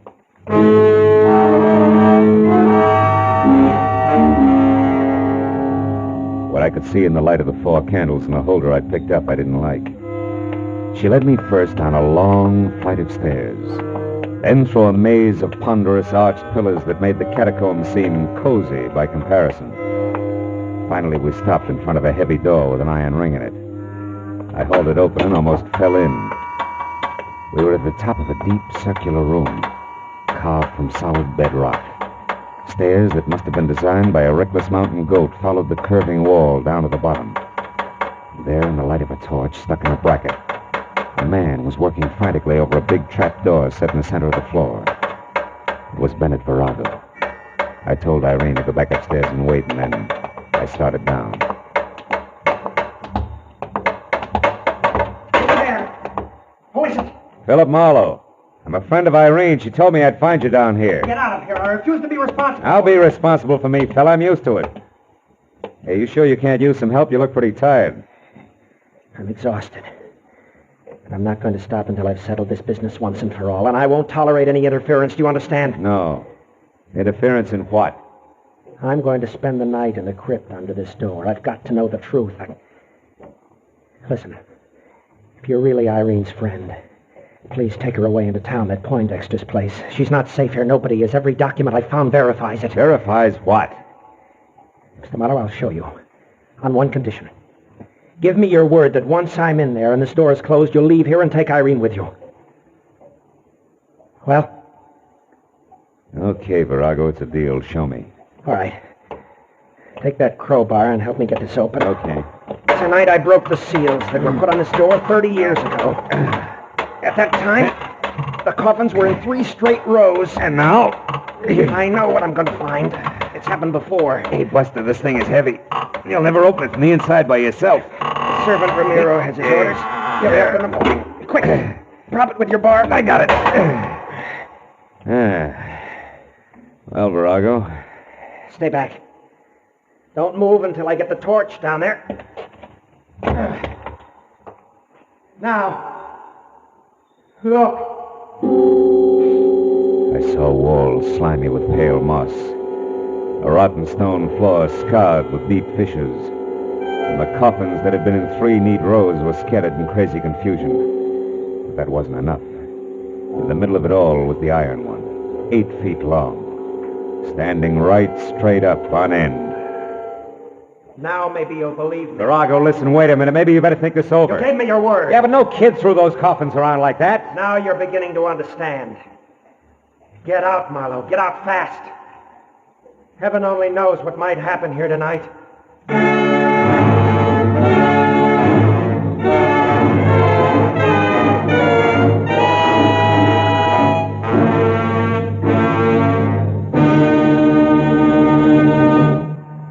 To make every day more enjoyable, treat yourself often to refreshing, delicious Wrigley's Spearmint Chewing Gum. The lively, full-bodied, real mint flavor cools your mouth, moistens your throat, freshens your taste. And the chewing itself gives you a little lift, helps you keep going at your best.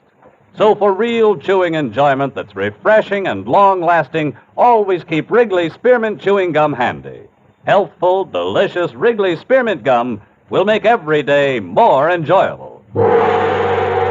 Now with our star, Gerald Moore, the second act of Philip Marlowe and tonight's exciting story, The Iron Coffin.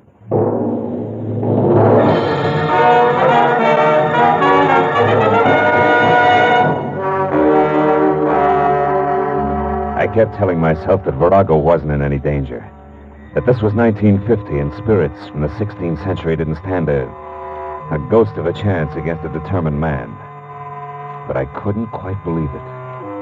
And things didn't get any cozier as I watched the man with the obsession descend into the crypt. A candle in his hand, casting a crazy chorus of shadow dancers against the dripping wet walls. After the trapdoor crashed shut, I kept holding on tight to the 20th century and things that made it tick. And that helped until I was back up to the basement level. A moment of your time, please, senor. A tangle of gray, black, shaggy hair fell all around a grisly old face that could have scared a Halloween mask. And the rest of them fit from a build that included almost no shoulders, ape-long, scrawny arms, and an outfit that was medieval. I did not mean to alarm you, senor. Yeah, you couldn't miss. It's so dark in here. You're Ramiro? Si, Ramiro. Yeah. I, senor, wait upon the master of this house, even as my father did, and his father before him. Always, senor, Ramiro has been in service in this castle. Always since Peter the Cruel. You mean you came over here from Spain? You were imported with this castle? Si, indeed. It had to be that way, senor. None else but Ramiro knows the castle. Every stone, every fixture, every sound in the night. Why, senor, there where you stand, Ramiro stood on that fateful day in the year 1562 when Dominic Virago, the Count of Castile, sentenced Peter the Cruel to his death. Oh, it was an awesome occasion, senor. I'll bet. The story of that day lives in my mind as though I had been present. I hear and see it all. Hear and see the fantastic spectacle in this very room. The place lighted by flaming torches. The prisoner was Peter the Cruel. His legs bound in heavy chains and weighted with an iron pole. The crowd surged forward to hear what the Castile had to say. Dominic Virago, Count of Castile, to this day proclaim the tyrannical rule of the prisoner before me at an end. And I do further proclaim that the prisoner, Peter the Cruel, be hanged, wearing the shackles and weights of a common thief. And when his body is dead, I order it cut down and sealed in an iron coffin, the chains not removed. Only by right of the royal blood of our father do I allow his remains to be placed in the family crypt below this room. Now, Peter the Cruel, you have heard this sentence. How do you speak?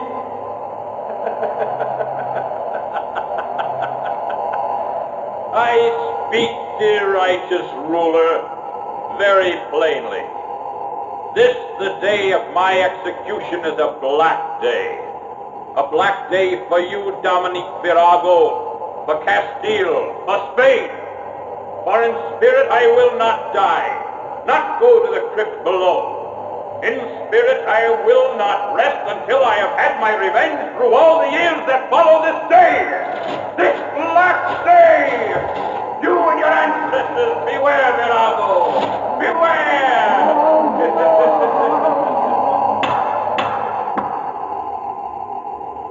Silence! The Count of Castile will reply. Hang him!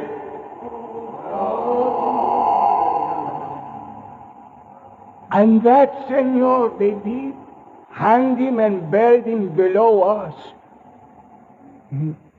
That is why I stopped you here, to warn you. Yes. Well, tell me, Ramiro, your ancestors, whose side were they on? The Count or Peter the Cruel? Well? The Ramiro served only one man, senor. The master of the house. Even as I today serve only one man. The master of the house. Good night, senor. He glared at me for a long moment with sickly yellow eyes. Then he stepped back and was gone. Well, a few minutes later, I found Irene Newbold and told her what had happened at the crypt and of Virago's wish that she spend the night at Poindexter's place. When I saw her make one valiant try to keep from going to pieces, I picked up her coat and bag, held her firmly by the arm, and walked her fast outside into my car. It kept her thinking for a while. When we arrived at Poindexter's, I promised to awaken her at dawn for the return trip to the castle. She thanked me and went to her room, and a few minutes later, I went to mine.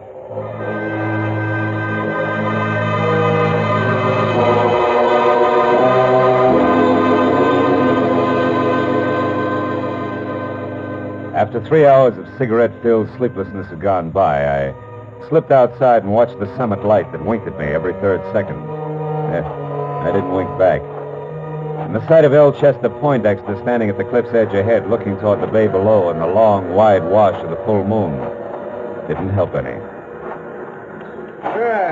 How do, Mr. Marlowe? Trouble sleeping? Yeah, your local ghost made good. He keeps propping my eyelids open. And you don't feel up to much smart joking either, huh, Mr. Marlowe? Poindexter, I'm worried about Virago. And you should be. That Peter the Cruel was certainly a powerful party. Oh, nuts to Peter the Cruel. There's another answer. There's got to be. But you said Virago. Yeah, and I meant Virago. Virago in his own mind. He won't even look for another answer. He'll keep fighting ghosts until the boys in the white jackets with court orders call for him. And then there's Irene. Mr. Marlowe, you were saying...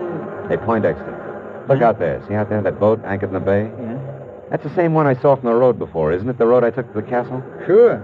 Only sailboat around here. Springtide certainly has her dipping for moss tonight, huh? Certainly has. Her, me, and a lot of other things, including the fact that our boy who's chasing ghosts is going to be killed by something very real. If we don't get a move on. Come on, come on. We're all going to the castle in a big hurry.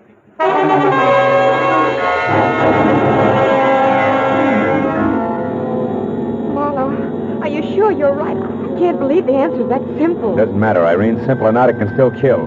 Come on, Poindexter. We're going to run for it. Every second counts now. You catch up to us, Irene. We're going ahead.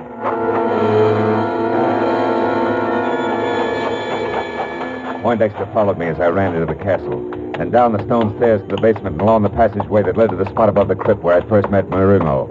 But we both slammed to a stop at the sight of something I couldn't expect to find this side of the Dark Ages. It was Ramiro again. Only this time minus his apron and long winter underwear, and plus a head-to-toe black coat of mail with a shiny steel helmet spike on top, tucked underneath his arm. And in one hand a lantern that swung to and fro with his cackling. In the other a long sword, vintage Lady of the Lake. Senor, they're fighting down there in the crypt. Virago, the last of the Viragos, and Peter the Cruel. Peter who is to have his revenge. Get out of the way, Ramiro. Come on, Poindexter. We got to get this door open. No, stop! Get lost! Halfway! Are we in time? Is Bennett all right? I don't know yet. Watch that jerk in the fancy dress. If he gets up, yell. Come on, Poindexter. We got to get this door open. Yeah, come on. Let's have it. It's coming. Look, the crypt is filled with water, just like you said. Help me. Oh, Bennett. Bennett, thank heaven you're all right. Virago, here. Take my hand. Reach for it. There we are. Couldn't have lasted another minute. The water came through the cracks in the floor. And the coffins. They floated. That's right. And they're bumping against the sides of the crypt as the thumping sound you people have heard. Yes. And when the water subsides again, the coffins will be scattered all over. Oh, Bennett, darling, you see, it's no angry spirit. Yes, but why the water, Mr. Marlowe, and why does Peter the Cruel's coffin always stand on end upright? Where does the water come from? The sea. There's an unusually high tide tonight. Spring tide, they call it. Right, Poindexter? Right. Happens when the sun and the moon are in either direct conjunction or opposition. You see, the castle's so close to the ocean and the crypt so deep that the water seeps in as the tide rises. Oh, I see. And as for Peter the Cruel, he settles upright because the old boy was buried in his coffin with his bondage chain still wrapped around his feet, according to legend. Ask Ramiro there. I'll be glad to tell you all about it. Senor, it is more than legend. It is truth. Truth, sir, that no Oh, can shut up, Ramiro. Had enough of you and your stories. Mr. Marlowe, how did you know? I mean, what got you here in time? How did you think of the spring tide, Mr. Marlowe? Well, it was a sailboat anchored in the bay, Irene. You know, when I first saw it, its mast pointed straight up at the stars. When I saw it again, hours later, it was dipped forward sharply because the anchor chain had been pulled tight by the rising tide. Well, that gave me the hunch I needed. The hunch we needed, Mr. Marlowe. Thanks a lot. I'm glad to be out of the 16th century, and you know something? What? I think I'll stay out.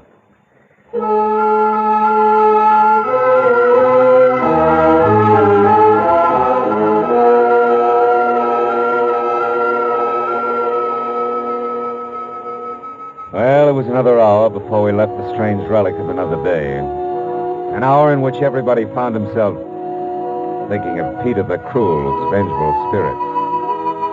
Oh, well. The tide took care of him. Oh, Marlowe, did you hear that? No. Yeah, well, as I was saying, that's the beauty of reality. Yeah, you can figure everything out. Marlowe! There it is again! Oh, that's nothing. It's probably just the wind. Look! That figure up on the rampart! Figure? Ramparts? Oh. Why, that's Ramiro. Or is it?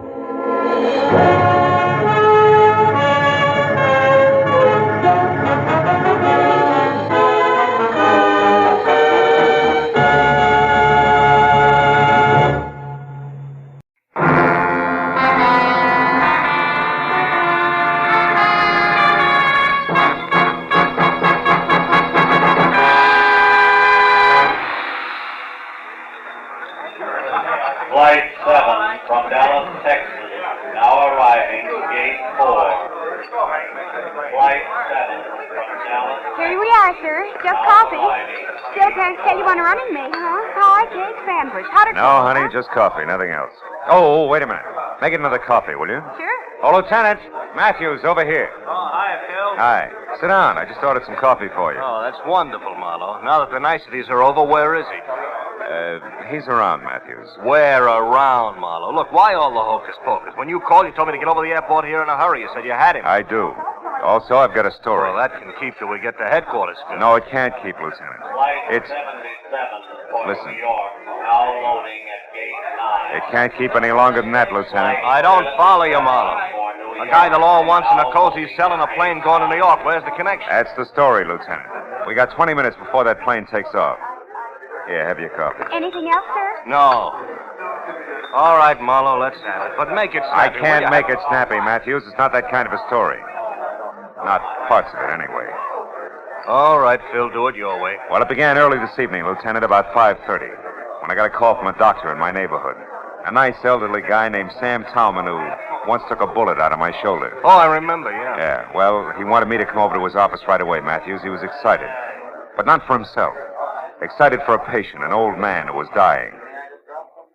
When I got to his place, the kind of old-fashioned doctor's office where the drab horsehair furniture sort of gets mixed up with the shiny new x-ray equipment, he met me at the front door. He's inside with my nurse, Phil, and he's going fast. You've got to be quick. Now, what did I tell you on the phone? Well, almost nothing, Doc, just that he's old. Yes, 70, Phil. Maybe more. Anyhow, his name's Schiller, Jacob Schiller. He's a good friend of mine from San Francisco, and he was on his way to Israel, to Tel Aviv. Oh. It was his life ambition. Sit down, Phil. Oh, thanks. He's not going to make it, Doc? Not a chance. It's his heart. He had an attack this afternoon. I can't even move him out of here. He's through. A little too soon. He wanted to go to the new country, is that it? Yes. A pioneer's measured by his spirit, not his years, he said. Anyhow, Phil, he came down here to see his son before he caught a plane tonight for New York and the first leg of the trip to Israel. And that's where you come in. I don't know where Jack Schiller is. Jack's his boy's name. Oh. But the old man would like to see him once more. It's his last wish. He knows he hasn't much time left. Uh-huh. Well, why me, Doc? Why not the police? Well, I didn't think... I mean, Phil, Well, Oh, you see... the kid doesn't sit too well with the law, huh? I'm afraid not. Excuse me. Sure. Dr. Talman, hello? Oh, yes, Mrs. Caller, yes. 1 every 3 hours, like it says on the bottle. Yes. Goodbye, Mrs. Caller. Where was I, Phil? Jack Schiller and the law, the reason they don't get along. Oh, well, you see, Phil, Jack came down here to L.A. about 3 months ago, and as his father's old friend, he looked me up. So we had him over for dinner a couple of times. But pretty soon he started coming less and less. And when he did, it was a different Jack Schiller. Smart, flashy clothes, a new way of talking. You know, big shot kind of talking. Yeah, I know. The police are dumb and there's easy money to be made. That kind of talking. And he never would say what his business was, if he had any. But believe me, Marlowe, whatever it wasn't too much on the up and up. And there was some kind of a girl mixed in. There always is. What's Jack Schiller look like, Doc? Look like? Yeah. Oh, yes. Here, Phil. A picture we took of him when he first came to the house. A barbecue we were having. He's about 30 years old. Kind of good looking, huh? Maybe too good looking, Phil. Maybe that's the trouble. Anyhow, for Jacob's sake, Phil, for my old friend, do you think you can find him? Well, that depends, Doc. What else do you know? Like last address, friend's name, favorite bar. That's the kind of information that counts. I was afraid it would be like that. Phil, I never did know his address. Yeah, but Doc, there's got to be someplace I can start. Oh. One thing, Phil. What? Twice or maybe 3 times I saw him going to a fancy apartment house on Wilshire Boulevard, the Sherry Towers. Sherry Towers? Huh? I passed it late at night coming from the clinic. I didn't bother stopping to call him. Well, you know, Phil, if he wanted no part of me, I wanted no part of him. And I wouldn't care about him now either, but for Jacob. Jacob's been a good man, Phil. Always. Phil, you'll try? Yeah. Sure, Doc, I'll try. Doc Talman smiled his thanks without moving his lips, turned and shuffled toward a room behind him. When he opened the door, I caught a glimpse of a lot of cylinders and tubes and gadgets I didn't understand. And something I did understand a little. The almost peaceful face of an almost peaceful old man who was dying. I didn't try to see any more. There wasn't time to waste. I suddenly wanted to get started in a big hurry.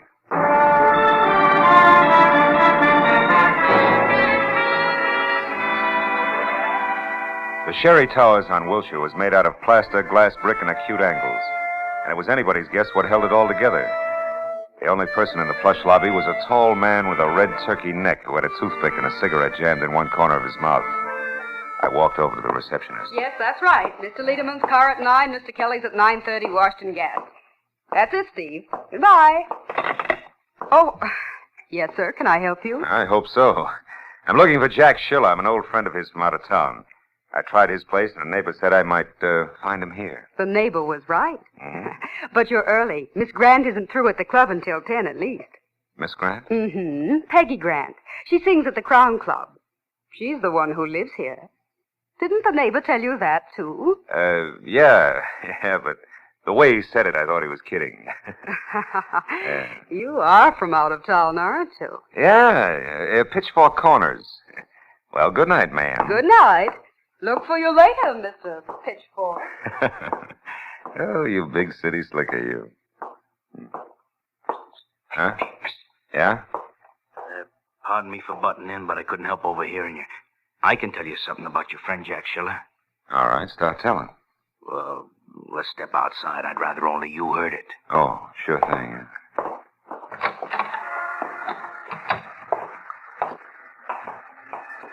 So you know Jack, do you? Yeah, buddy of mine. That's why I think I ought to tell you.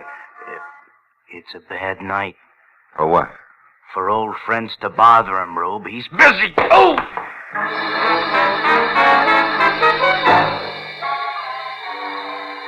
The roll of nickels that turkey neck must have had clenched in his palm. Folded me fast. By the time I climbed back onto a pair of wobbly knees, he was across the street into an alley and gone. But I cheered myself up at the thought that it was better this way. After all, with Turkey Neck coming out on top, I was only a friend of Schiller's from the sticks, so nobody had to worry about. And that thought helped, all right. Helped everything from the blood that trickled out of my mouth right down to the side. I hoped it would stop by the time I got to the Crown Club. Good evening. A table for one, sir? No, thanks. I think I'll watch from the bar. Yes. Oh, tell me, Captain, does Ross Holland still run this club? Oh, yes, sir. You're a friend of Mr. Holland? An acquaintance. Oh, well, in that case, sir, I must insist. A table. Oh. Andre, a table for one, vivement. This way, sir. The chanteurs will be on in a moment, so you cannot see as well from the bar. Uh-huh, thanks. I did want to catch her, a number. But this way, sir. Sir, there is something wrong? Hmm? Oh, no, I just changed my mind, Skipper. I think I'll go to the bar after all. It was Jack Schiller, no doubt about it. At a corner booth just beyond the bar and huddled close to a girl who was almost dressed in something strapless and spangled and who matched the display poster I'd just seen in the lobby labeled Peggy Grant. I ordered a drink at the bar and then walked it over to a celebrity picture gallery on the wall near them and listened to Schiller, all now, smiles, darling, raise to the the drink unhappy to toast. end of Mr. George Mancini's squeeze play. And to your letters, back safe and sound in the lily white hands that wrote them. Hey, sweet, you're supposed to drink a toast, not stare it down. Baby, what is it? But, Jack, I'm worried. I do want everything to go right. Why, if you don't go get those letters from Mancini, everything I worked so hard for I couldn't will be catch it lost. all. Everything. But it was easy to fit together.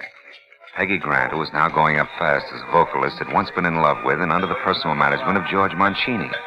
A preserved in alcohol combination agent producer was now going down even faster. And although she had never had a contract with Mancini beyond an oral agreement, her old love letters had included enough business with Mancini to drag them into court where they could stand up in lieu of a written contract and thus net Brother Mancini the customary 10% of Peggy's earnings. Baby, And to you say just so look about worried future and leave every engagements little that neither detail of to them me. wanted. I haven't spent all this time cultivating Mr. Mancini at his lair on top of Sweetser Drive for fun, you know. Believe me, doll, we're in. Honest. All right, Jack, if you say so, darling, but will you know the letters I know, love letters. Forget it, Angel. I won't even open them. They belong to a long time ago, and I'm not interested. Now, you go on out there and sing for your supper. I knew that once Schiller left the club, he was going to be busy. So as they started to tear themselves away from each other, I figured it was the right time for me to step in. What I didn't figure on was Ross Holland, the king of the Crown Club, standing at my elbow. Hello, Marlowe. Pretty picture, isn't it? Yeah, if you like ingenues with bags under their eyes. I wasn't talking about the one on the wall, Detective. I meant Peggy. You were staring, remember? I do. Your move, Holland. Now, take the chip off your shoulder, Phil. I don't mind if you stare. She gets paid for it. But you pay her. Sure. But also I pay the waiters, the doorman, and so on. That was all you were doing, wasn't it? I mean, staring, window shopping. I'd hate to think you were here on business. Oh, sensitive, aren't you? You know, Marlowe, I've piled up a lot of enemies raking in the blue chips. That figures. What are you getting at, Holland? A job I think you might fit. Oh? Let's try the office, if you can spare the time. Can you? Phil? Sure. I've got nothing but time. Ross. Let's go. As I trailed Holland out of the bar as far as an unmarked heavy oak door, I caught a glimpse of Jack Schiller picking up his hat and coat at the entrance. Operation Mancini was underway. I never get these keys straight, Marlowe. Round key on top, square one on the bottom. You'd think I'd remember that, huh? Yeah, the switch to a revolving door. Oh, well, I like my privacy. So do my boys. Now, go on in, make yourself comfortable. I'll get a couple of drinks going. As I moved into the vault Holland called home, one thought alone stood out in my mind. Every second that mine host wasted was a second that old Jacob Schiller couldn't afford to lose. But finally, when I was just about ready to skip playing it close and take off, Holland came to the point. His proposition that I go to work for his enemies, play spy, and get paid for both parties. That I needed like a weekend in a leaky submarine. Well, that's it, Marlowe. Yes or no? Yes and no, Ross. I'd like to sleep on it. Fair enough? Fair enough. Good night, Phil. Get to bed early, huh? It was all the cue I needed. I bum-joked my way out of his office, hurried through the club to the street, then ran for my car and pointed it for the top of Sweetser Drive in the Hollywood Hills. And the Schiller-George Mancini rendezvous I couldn't afford to miss.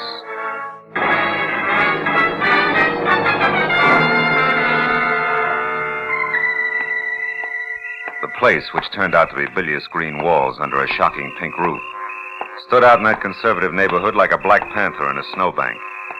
There was a car parked nearby, and the name on the owner's certificate wrapped around the steering wheel was Jack Schiller, which was no surprise. So when I knocked, I used the barrel of my .38. That was smart of me, but it would have been smarter if I'd pointed it the other way, behind me. Don't move an inch, mister. Oh, fine. And drop your gun right where you stand. Go on. Now turn around and answer up real fast. What do you want with George Mancini? Nothing. It's you, Hey, that blood all over you. What happened in there, Schiller? You didn't kill him for those lousy letters in that envelope under your arm, did you? Well, is that it? No, not quite, mister. He isn't dead. But what do you know about me? How come you know my name? Cops. Never mind. Just back off, mister. Fast. Open that door. Go on. Mancini's screaming must have disturbed the neighbors. Listen, Schiller, I'm working for Doc Tom. Stay shut or you'll wish you had. Now go on. Get in there with him. Or I'll kill you.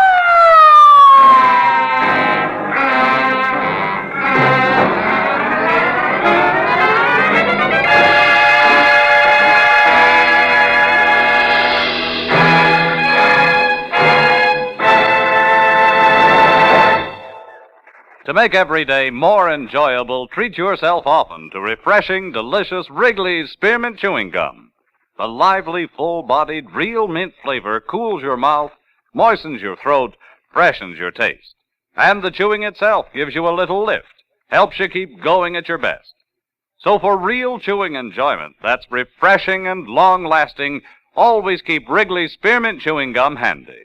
Healthful, delicious Wrigley's Spearmint Gum will make every day more enjoyable. Now with our star, Gerald Moore, the second act of Philip Marlowe and tonight's exciting story, The Last Wish.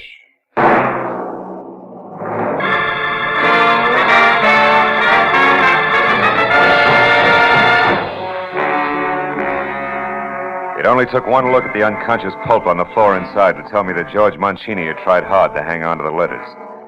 Almost too hard. I rolled him over. He was as limp as a slice of raw bacon, but still alive. I just got his shirt collar loosened up when the door behind me opened again. Easy, bud, nothing. Marlowe. Hello, Matthews.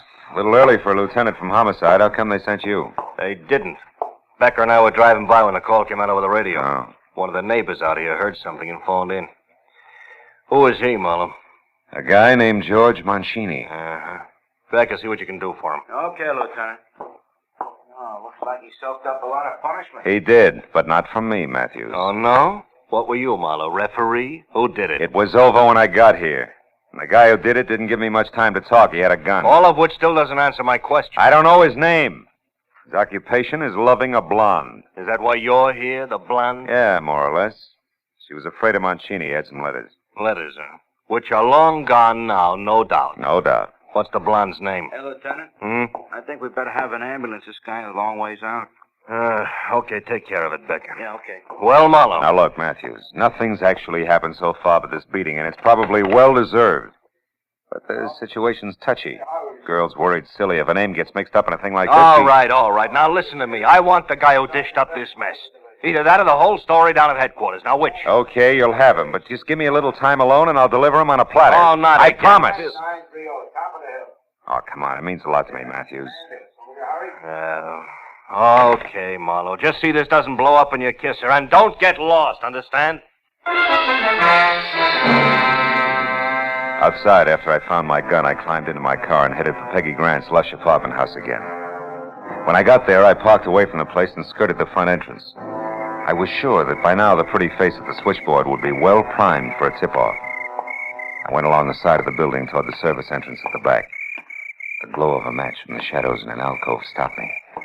It was the turkey neck, Jack Schiller's quick-fisted helpmate, lighting a cigarette. I eased my .38 out and moved toward him. When he finally heard me, he turned. Hey. But by then he was looking right down the muzzle of my gun. Easy now, easy, chum. Still sold it's a bad night for seeing old friends, chum? You got me nailed down, brother. You don't have to take my word for nothing. But listen, whatever your angle is, let it rest. Leave the kid alone for a while. Otherwise, you're due for nothing but trouble in large doses. You're kidding. Yeah, you bet I'm always kidding. You got more nerve than brains, Buster! You can't pull that swipe! Go fry your ears. You're making a cloud on the skull almost fun. Hey, wait a minute. All that stuff spilled on the walk there, it fell out of your pocket, didn't it? Didn't it? So what? So you don't have to say another word, watchdog. I'm beginning to get the whole thing all by myself. Sure. And what's more, you yellow jerk, I don't like it! The two small items I'd just seen on the walk made swinging the flat side of my gun butt against his head a distinct pleasure. They also made getting in the service door and up the stairs two at a time to Peggy Grant's apartment a definite gratification. Because now I had a Jim Dandy hunch on exactly what to expect. Come on, Princess, open up. Who are you? A cop? Expecting cops, Miss Grant? Not exactly. The milkman doesn't carry a gun, and my friends all use the front door. I'm the informal type. Where's Jack Schiller? Right behind you, mister. Again. This time, lay your gun on the table. Go on. Sure. You're slightly better than the guy downstairs. I got by him with no trouble at all. What's that? What guy? Why, you mean Peggy didn't tell you about the watchdog? What is this? Go ahead, Princess. Tell him about the turkey neck character with orders to keep everybody away while Jack makes a fool of himself. Darling, get this idiot out of here. This is a trick. Why not also tell him who your real boyfriend is, baby? Why, you lousy... You should have learned a little from what happened to that skunk Mancini. Now go on back to him and tell him if he tries anything else like this, I'll go over him again. Right from the beginning. My. Aren't we spunky tonight? Now, look, Schiller, I want you to listen, and I haven't got all night. There's a guy downstairs who was sent out to see that nobody interfered while you played perfect pigeon. It was you who risked getting plugged when you went in after those letters. I want you were sucker enough not to read. Now it's you who's in a big jam with the police. And what's more, I found out that guy is one of Ross Harlan's boys. Oh, you liar, get out of here. Oh, Jack, make him go away, please. Wait a minute.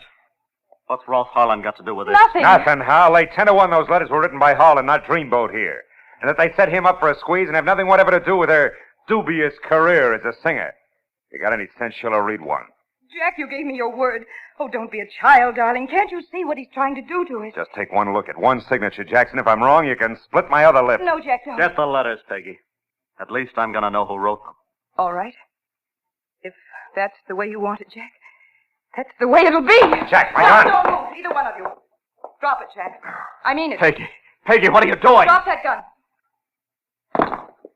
Well, mister, you sure wrecked a lovely setup. Why, I don't know. But it won't do you any good. I'm leaving, and I'm taking these letters with me. And it's true what he said. Of course it's true, all of it. These letters were written by Ross Harlan back when Mancini was his partner, and they're loaded. With them, Mancini could cut himself in for half of every cent Ross had. And Ross couldn't trust anyone but me to get them back for him. Stay where you are. Don't feel too bad, Jackie boy. You have to live to learn. Maybe you won't be a dope all your life. Peggy, let her go. Oh, shut up. You were right, so you made your point. Now, whatever your reason was, get it out of here and leave me alone. Oh, no. I haven't been monkeying in your corny affairs just for laughs, Sonny.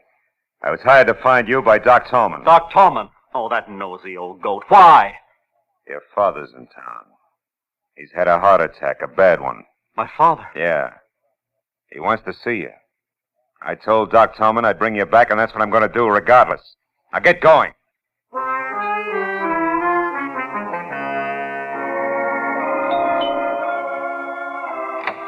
Oh, Phil, come in. I finally got Jack, Doc. Here he is. Hello, Doctor. Where's my father? Back in the bedroom. I'll go right in and see him. Jack. What? What is it? What's the matter? Jack, your father's dead. He passed away 20 minutes ago. Oh, I'm sorry, Doc. Dead? Oh, Pop.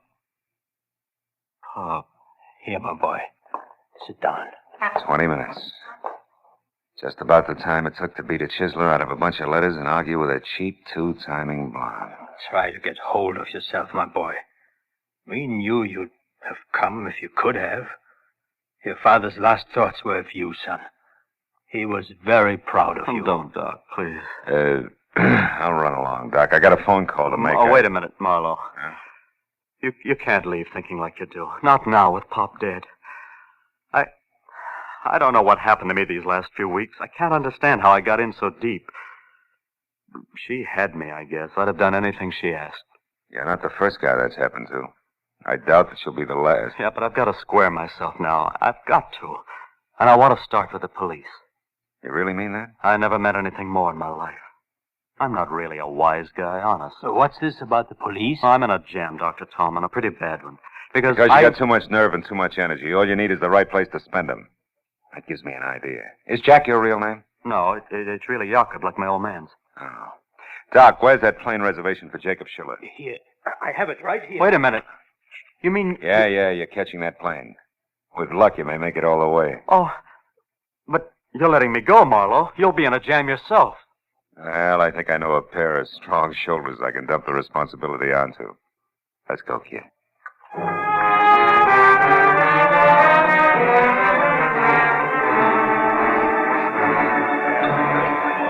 Flight 17 to New York, now loading at Gate 5. Flight 17. Well, that's the story to hear, Matthews. Loading at Gate 5. Just whose shoulders did you have in mind in that responsibility business? You're wearing him, you lug. Yeah. Oh, give me that napkin, will you? Yeah, here. Hey, just tell me something else to make it all nice and tight. That turkey neck character, how did you know he worked for Ross Harlan? Oh, well, when I slugged him in back of Peggy Grant's apartment house, a lot of junk fell out of his pocket, including a pair of keys on a chain. One had a round head, the other one was square. Oh, duplicates of that set that opened Harlan's double-locked office, huh? Uh-huh. Tight enough, Lieutenant? Yeah, tight enough. Last call for Flight 17 to New York. Now loading at Gate 5. They just called a New York flight, Phil. Yeah. Last call. Yeah. You know, I hear they're doing great things over there in Israel. Yeah? Building farms right out of the desert land. That kind of stuff. That's right. They can use all the help they can get, I understand. I was raised on a farm, did you know? Keeps you so busy you don't have time to get in trouble. Hey, Marlowe. Sit down. I'll buy you another cup of coffee. Thanks, Lieutenant. Thanks a lot.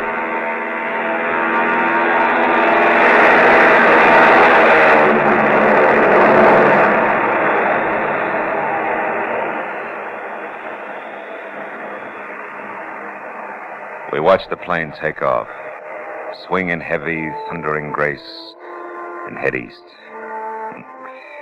I guess we were both thinking the same thing. Two Jacob Schillers were on their way to the fulfillment of a promise. The old and the new promised land.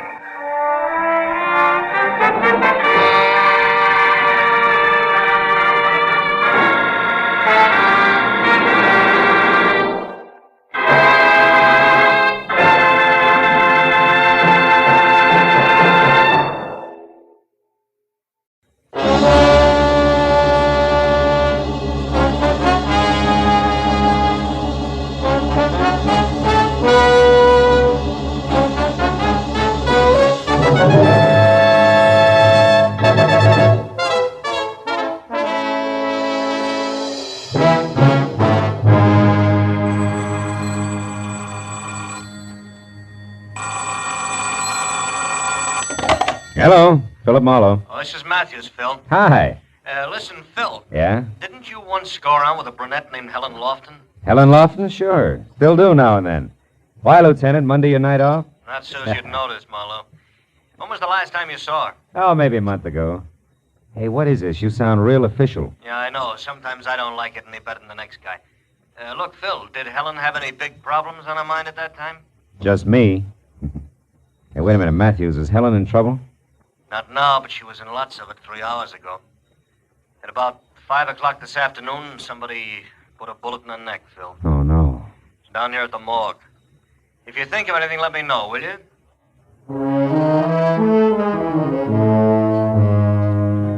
Might as well have hit me in the stomach with a hammer. Helen Lofton, a good-to-look-at girl with soft black hair and clear hazel eyes. Gets a big charge out of life. But Helen was a great girl. And she'd always had enough sense not to waste time on the kind of people who put bullets in other people. For a long few minutes, I just sat in my apartment and felt sorry. But then I began to want to get my hands on whoever had pulled the trigger. By the time I got downtown and walked into the morgue attendant's office, that urge had become a big hot lump in my chest. Well, Mr. Marlowe. Hello, Chester. Yeah, stranger around here lately. You got a Helen Lofton? I'd like to pay my respects. Yeah, can't stop you, boy. Lofton, huh? Oh, yeah, she's still on the table. You'll have a little company back there, Lieutenant Matthews. Oh, he's still here? Oh, he's been in and out all evening. Can you find your way all right? Yeah, thanks, Chester. I didn't expect you in person, Marlowe. You could have called. Got something to offer on the Lofton girl here? Yeah. My services, Matthews. How much did she mean to you, Phil? Enough to make this real personal. What have you got on it, Matthews? Nothing. A neighbor reported the shot. Found Helen's body spilled down some stairs at the side of her house. Mm-hmm. It was a .32 at close range. No reason, no motive, no leads. Unless you can call this a clue, which I don't. Let's see that. Yeah, it could be the hind leg of one of Helen's glass donkeys. You know, she collected them. Oh. I was on the stairs near the body. Uh-huh. Hey, look, Matthews, you don't mind me sticking my 2 cents in this, do you? It'll do me a lot of good. No, I don't mind. Just keep me posted, huh?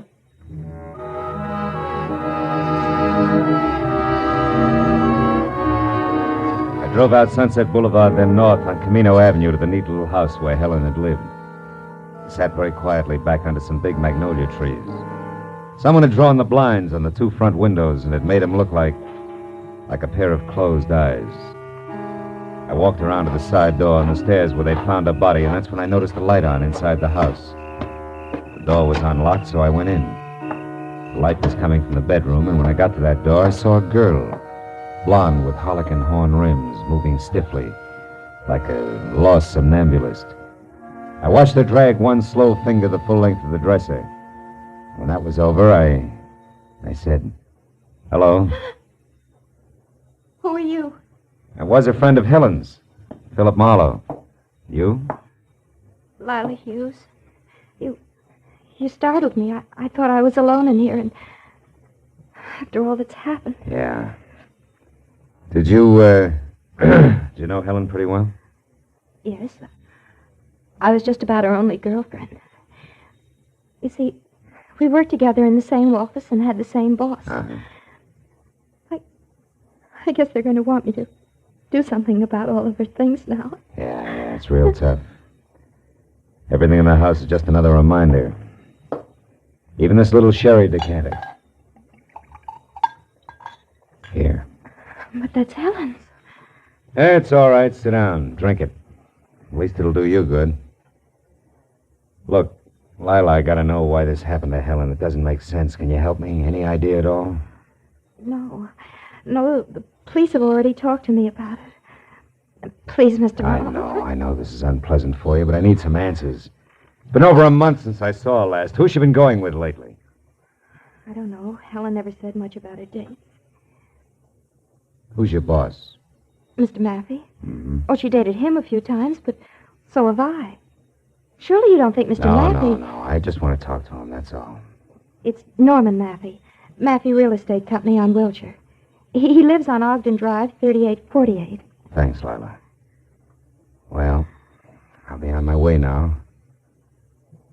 Hey, look. Maybe you better come too, huh?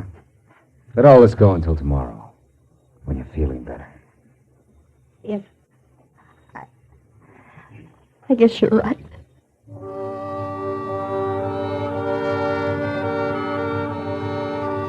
I turned out the light and snapped the lock as we left. Then walked the sad little blonde as far as her coupe. Got her address on Beechwood Drive and saw her off.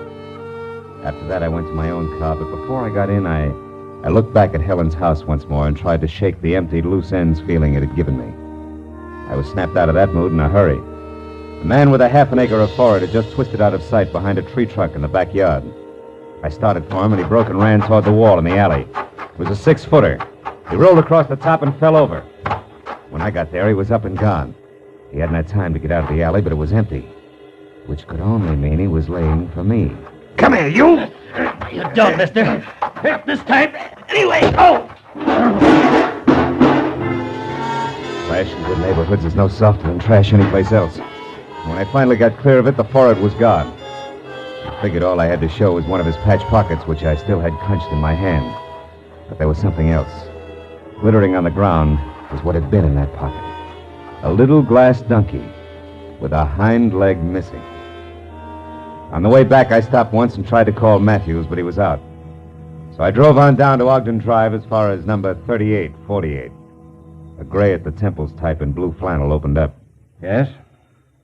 Mr. Maffey? Are you a reporter? No, I'm a friend of Helen Lofton's. Also, I'm a private detective named Marlowe. I'd like to talk to you.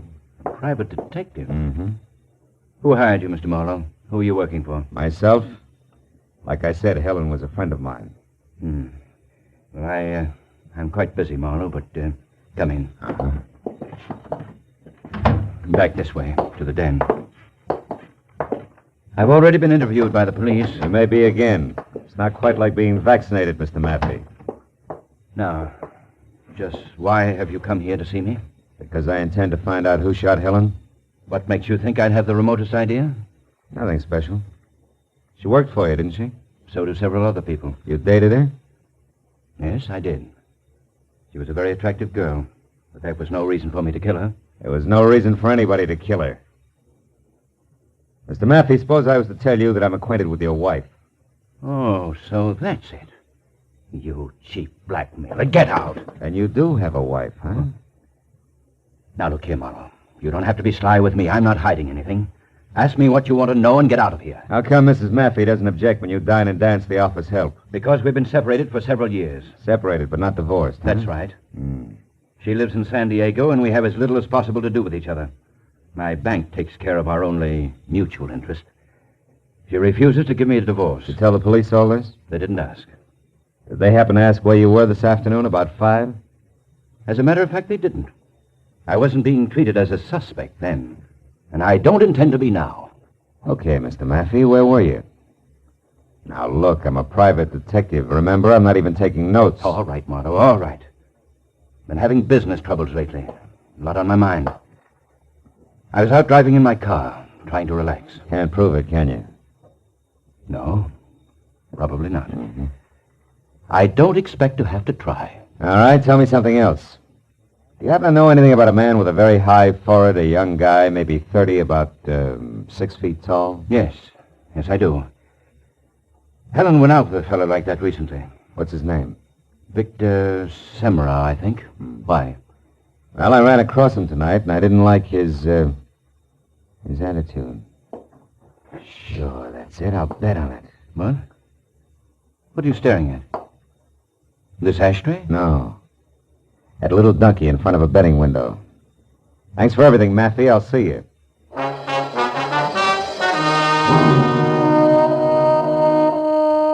The ashtray on the table behind Maffey's desk had been made of baked clay in the shape of a sombrero, a keepsake from old Mexico that kicked hard at my memory. At least it was a thought well worth the price of a phone call to Tijuana. So I drove as far as the first payphone, which was at an all-night mobile gas station, got a handful of change, and while my car was being gassed, put the call through to my old friend, Senor Mike Donahue, who had given up reporting in Chicago for editing south of the border. We are ready on your call now, sir. Go ahead. Hello, Mike. Hello, old pal. Hi. Hasta la vista. What's cooking? You coming down to see me? Later on. Listen, Mike, I'm trying to find out about a glass donkey. A which? A donkey made of glass, a souvenir mule. It's got silver shoes and a silver halter. Oh, one of those things. That silver works strictly a Tijuana product, you know. Yeah, I know. They peddle them at the highlight games down here. Out by the betting windows? That's right.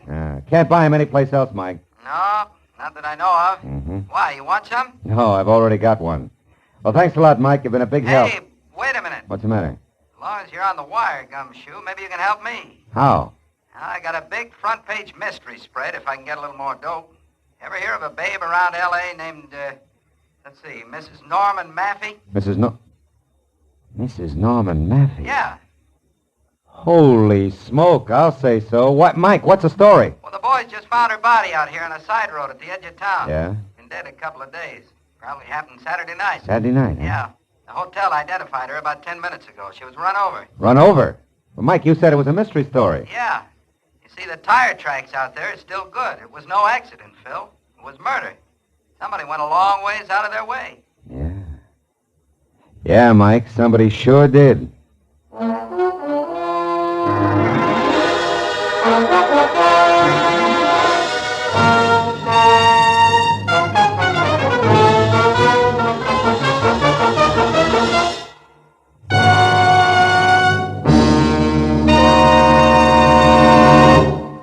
To make every day more enjoyable, treat yourself often to refreshing, delicious Wrigley Spearmint Chewing Gum. The lively, full-bodied, real mint flavor cools your mouth, moistens your throat, freshens your taste. And the chewing itself gives you a little lift, helps you keep going at your best.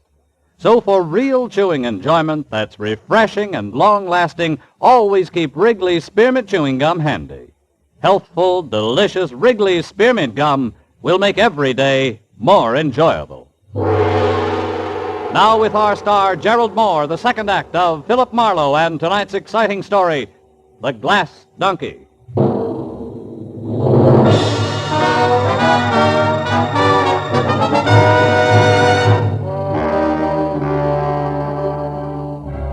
When I hung up on Mike Donahue in the news of Mrs. Maffey's violent death on a lonely road outside of Tijuana, I postponed trying to figure it all out until I had called Lieutenant Matthews at Homicide. I'd asked him to meet me at the bar I was at. 10 minutes later, Matthews was sitting opposite me and chewing on a cold pipe while I filled him in. Oh, now, easy, Phil. I'm a slow and steady boy. Now, question, who killed Helen Lofton? Answer, whoever killed Mrs. Norman Matthews. Why? Where's the tie? The glass donkey I just told you about. It came from Tijuana. So? So I figured that whoever sent it to Helen was, one, a friend who knew she'd get a kick out of a trinket like that. Yeah? And two, sent it before he or she decided to kill Mrs. Matthews. Oh, and therefore said friend had to get the glass donkey back because if traced, it would place the killer in Tijuana where sooner or later Mrs. Matthew's body had to be found. Is that right? That's so very right. And all that brings us back to only one thing.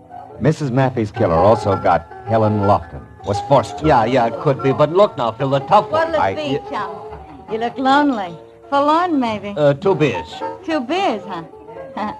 Any special vintage? Yeah, the kind with suds on top. Goodbye, comic. Okay. No offense intended. Oh, what was I saying? Oh, yeah, I was saying, Phil, the tough one. Now, who killed Mrs. Matthew? Mr. Matthews. The motive? He had the best motive. He hated his wife. Also, Matthews, when I talked to him, he was real vague about his whereabouts lately. And for a clincher, he did know Helen Lofton well enough and long enough to send her a cheap trinket, as in donkey made of glass. Now, you impressed? A little, but you're holding back, Marlowe. I'm what? No, not on me, on yourself, Phil. Look, I know you. You don't usually leap at conclusions and over facts. That isn't your style. I'm trying to tell you, Matthews. With such. You know, I told Kelly about that crack you made, mister, and Skip he it. said... Here. And goodbye again. We're busy. Yeah, I'll say. Too bad we ain't got tablecloths. You could have impressed me, chum. Writing down big numbers. You tip her, I'll break your arm. Yeah. Now, look at Phil. Could you be a little bit prejudiced about this guy? Now, Phil. Yeah. Sure, I'm prejudiced. I just don't like Norman Matthew's stuffy kisser and something else. I might as well admit I keep skipping that guy with a mile-high forehead and a boyfriend named Vic Samro because I don't exactly know how he figures in. I'm too impatient to wait around for the answer. Uh-oh. What is it, Phil? A game, Lieutenant, called Speaking of the Devil. Oh, Don't Look Now, maybe? It's Forehead, Matthews. He was in the next booth, catching it all. He's at the front door now, see? But he isn't running yet. He's just paying his check. Lieutenant, how about trying that cigarette machine over there while you talk to me like I was still here, huh? Gotcha. I'll take the back entrance out to the sidewalk. You'll know if I need help. Matthews underplayed his part neatly, and I got out the back door to the street where I spotted Semrau some 50 yards ahead, walking slowly toward an empty car, a new green Nash that was parked close to mine. But then suddenly he started running like he had just backed into a blowtorch. Before I knew it, he had piled into his car. When I was in mine and after him, the street became that much narrower as a truck the size of a battle wagon lurched out of a side alley without so much as thinking about a full stop. You stupid clown! What was that, Sonny? You heard me, Muscles. Sonny, you have a nasty tongue. You got a couple of funny ideas about driving. Hold right there, fellow. Read it and weep. A bat? Yeah, and the big letters spell police. Now get back in your cab there and wait. We'll chat in a bit. Oh, yeah, sure. Whatever you say, officer. Only this jerk was in the wrong. Move! Like a brother, it wasn't my fault. Marlowe, that still leaves us a big blank to fill in. Yeah. But while we're trying, Lieutenant, do you mind if I drop in on Mr. Matthew again?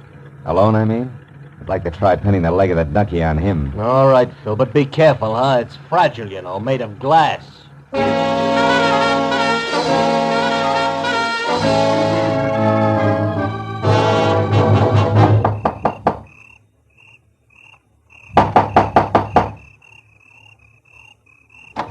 Yes, but... Oh, you again. Yeah, do you mind if I come in again, Mr. Matthew? Frankly, I do, Marlowe. I don't feel very well Your tonight, wife was murdered, Mr. Matthew. My wife? Murdered? Still mind if I come in? Where did it happen, Marlowe? In San Diego?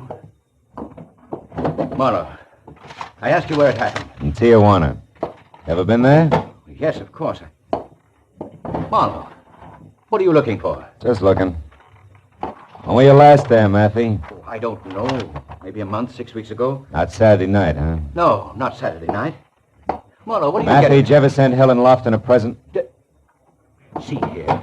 Who do you think you are? And exactly what are you looking for? A wastebasket that isn't empty. You keep a very tidy place, Mr. Matthew. Which has what to do with my wife being dead, Marlowe? Are you out of your mind? Maybe. But also maybe not. Maybe I'm real smart. Maybe I've come to the right place to look for an empty package and a piece of wrapping paper that would be addressed to Miss Helen Lofton. In your handwriting and postmarked Tijuana, Mexico. Tijuana? A large piece of wrapping paper and a large package stuffed with Excelsior. I was once home to a glass donkey in which you had to get back from Helen Lofton before she got it. Or if you were too late for that killer and then get it back before anyone else knew about it. Does that still leave me out of my mind, Maffey? Absolutely. We'll see.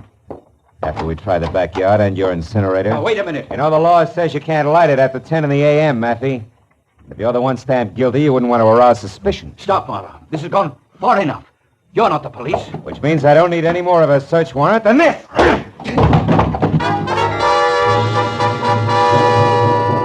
I caught him right. He plopped to the floor, face down, like he was made of wet wash. When I rolled him over and was sure that a return engagement was still a long way off, I cut the lights, then went through the house and out into the kind of backyard that you had to call a garden.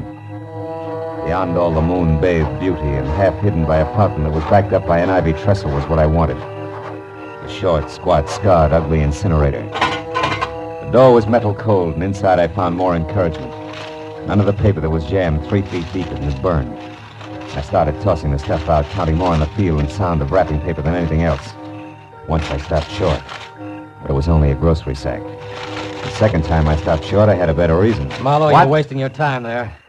Well, Mr. Victor Semrau. Yeah, or as you put it, the guy with the mile-high forehead. I wouldn't get touchy, Semrau. You were swinging the dock ahead, remember? I'm sorry about that, Marlowe. I didn't know we were both on the same side there. Both on the... Take it easy, Victor. You wouldn't try to set me up again, would you? Why the sudden change of heart? Because now I know that you're in the up and up, Marlowe. I overheard you talking to that police lieutenant and also the Mexican newspaper man. Well, bully for you, eavesdropper. But also you ran. Why? I was afraid you'd turn me over to that lieutenant. Marlowe, listen. From the start, I've been trying to find Helen's killer. That's why I've been following you. I found that glass donkey in her porch, and, well, to get right to the point, Marlowe, I can tell you that the one who killed Helen and Mr. Magpie...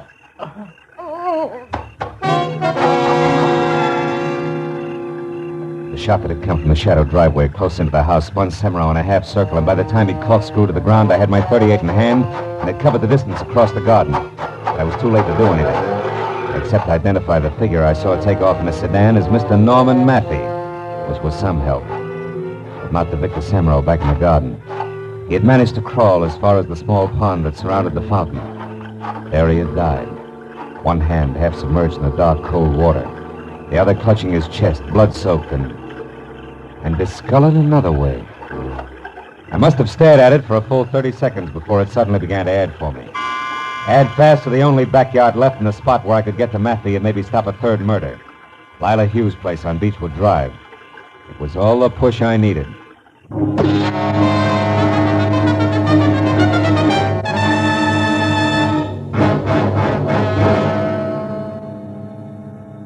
When I pulled up away from the place and got out of my car and ran for the back, only 10 minutes had gone by, and I was glad of it. Because standing next to an open, still-smoking incinerator, a piece of charred paper in his hand that I knew was the remains of the rapper I'd been after, was Norman Maffey. And opposite him, a gun in her hand, was Lila Hughes, the shy blonde. Lila, you're crazy, insane. Well, I saw you shoot Victor Semrau. And you must have killed... Of course it was me, honey. I killed him. I killed Helen. I killed your wife. Well, about her, I'm not sorry. I'd do it again. How could you plan an ugly, I didn't ruthless... plan anything, darling. I ran into her by accident. Tijuana's a small place. We started sociably. We had a few drinks, a drive to the outskirts in my car, and then talk. Talk of you, darling. I knew I could have you with her out of the way. Helen was no threat. You gave her up, so there was no one else to stand between us. And, honey, you hated your wife. But, Lila... But nothing. It was all very simple, darling. Helen... Well, Helen was different. You see, I had to kill her. That piece of wrapping paper there that you just snatched from me, the paper I sent Helen a little gift in. That's the reason, Norman. I did have to kill her. And now you do have to kill me, too. Don't you, Lila? Oh, no. No, darling. Now the killing's done. I did it all for you, darling. Don't you understand? You devil. You she-devil. Oh, Norman, dearest, you don't know what you're saying. Honey, I tell you, I did all this for you. Remember that, darling. How can he ever forget it? Don't move, Lila. Don't breathe. Drop your gun there at your feet. No. No, I think I'll use it again. Even if you shoot, I'll use it. We belong together, Norman and I, and we're going to beat each other.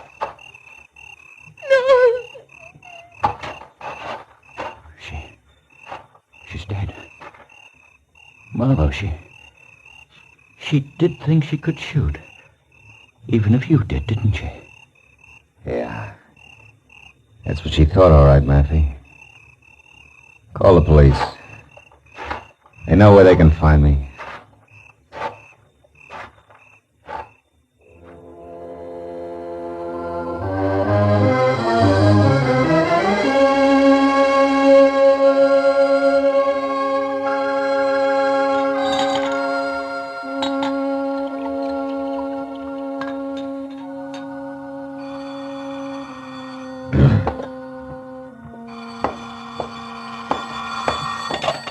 Hello. Matthews, Phil, now where have you been? You know better than to just walk off this phone. Yeah, Matthews. I'm sorry. I've been out walking. What do you want to know? The one blank, Phil. What sent you over to Lila Hughes' place? Oh, Victor Semero, his hand was burned, blistered red. Like you'd been fishing around in a hot incinerator, huh? Yeah. That and what he had to say to me about us being on the same track.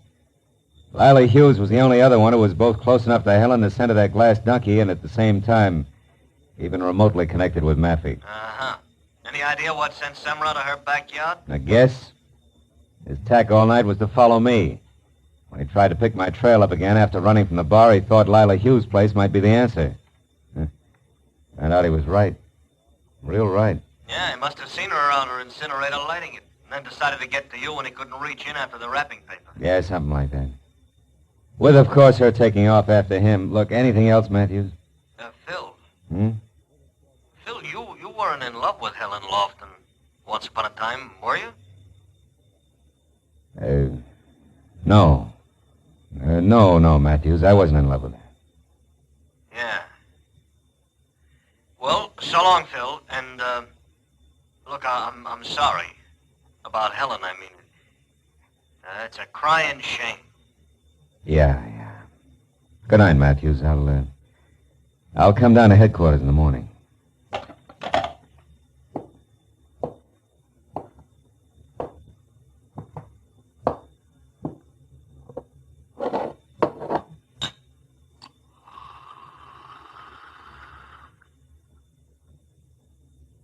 Yeah.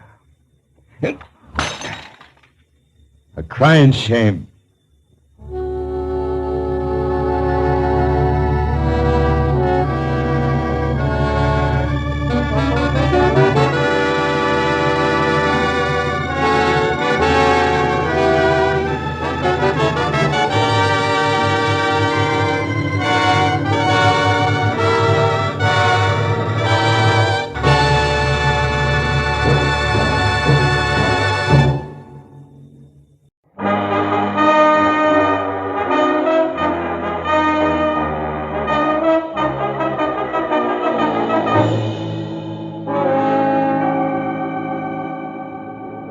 That's a lie! A deliberate, dirty lie! Counsel, will you restrain the defendant, Mr. Calloway, from making another such outburst? Proceed, Mr. Deaton. Thank you, Your Honor. As I was saying, ladies and gentlemen, in further proof that Vincent Calloway murdered his father, Homer Calloway, in cold blood, the state has established that a violent hatred existed between them. A hatred that crystallized through the years as Vincent Calloway grew from a pampered, coddled, only child into an indolent wastrel of a man, content to lavish on himself the profits from the Calloway Oil Company, his father's business, without once lifting so much as a finger in the firm's behalf. That's not true! I worked in the... Counsel for the defense will advise his client that the court will not countenance another interruption of this sort. Thank you, Your Honor. A hatred, ladies and gentlemen, that reached explosive proportions when Vincent Calloway recently took as his bride an ex-showgirl.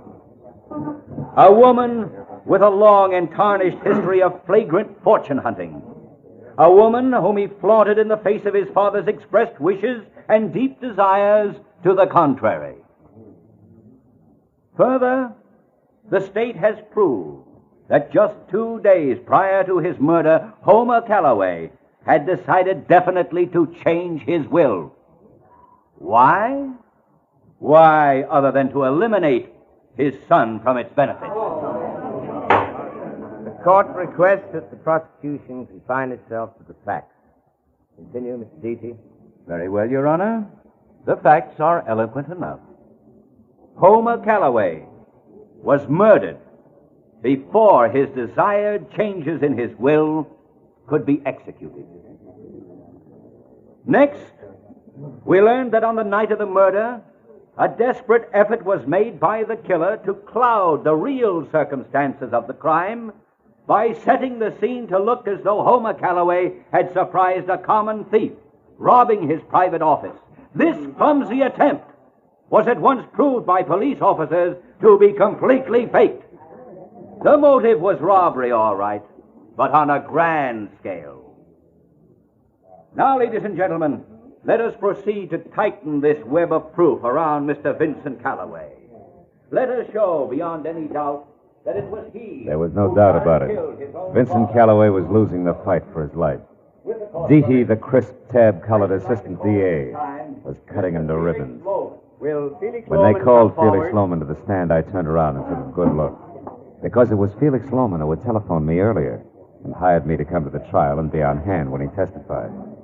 He was a tired little man with a jaded cherub face who got up and walked unsteadily down the aisle to the bailiff's table.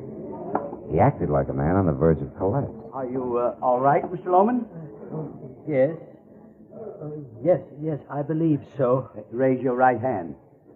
Do you solemnly swear the testimony you're about to give to be the truth, the whole truth, and nothing but the truth to help you God? I do. State your name. Felix Lohman. Take the stand.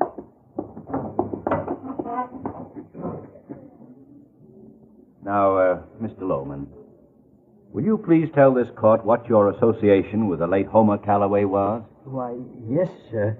I was Homer's best friend for many years. I was his personal advisor and confidant until I... Mr. Lohman, the man's ill. Get a doctor. No, that won't be necessary, sir. It's nothing. Really, I have a friend here. Mr. Marlowe. Philip Marlowe. He'll help me. Is there Mr. Marlowe here?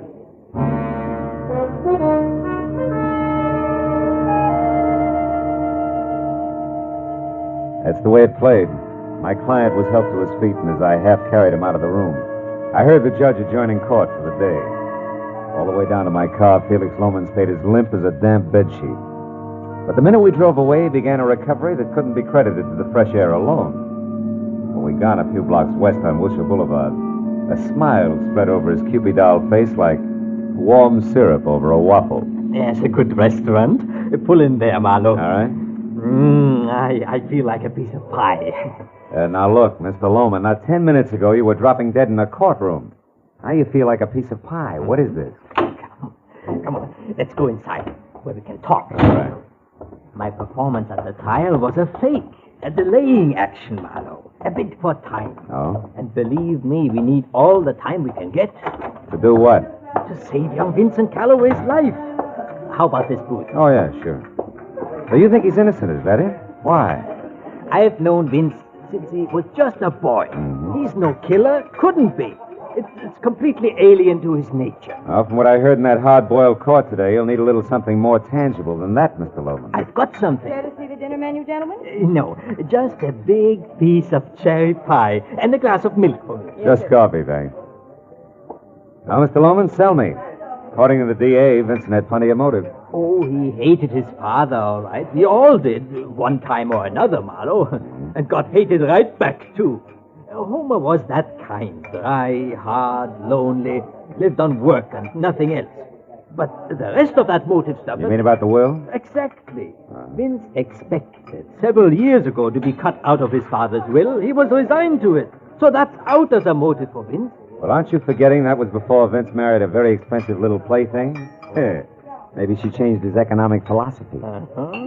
Now you're getting warm, Marlowe. But you're still a little off.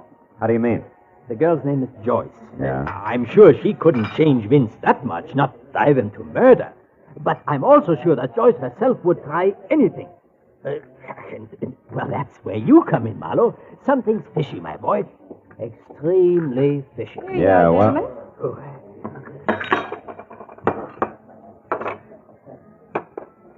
That's fine, thank you. Now, tell me, what's fishy, Felix? Are you trying to say you think Joyce is a killer? I don't know. I don't know, but I do know that item 1, Vince was worried about her for some reason a few days before his father's death. So, when this mess broke, I checked up on her myself. Followed her home a few times.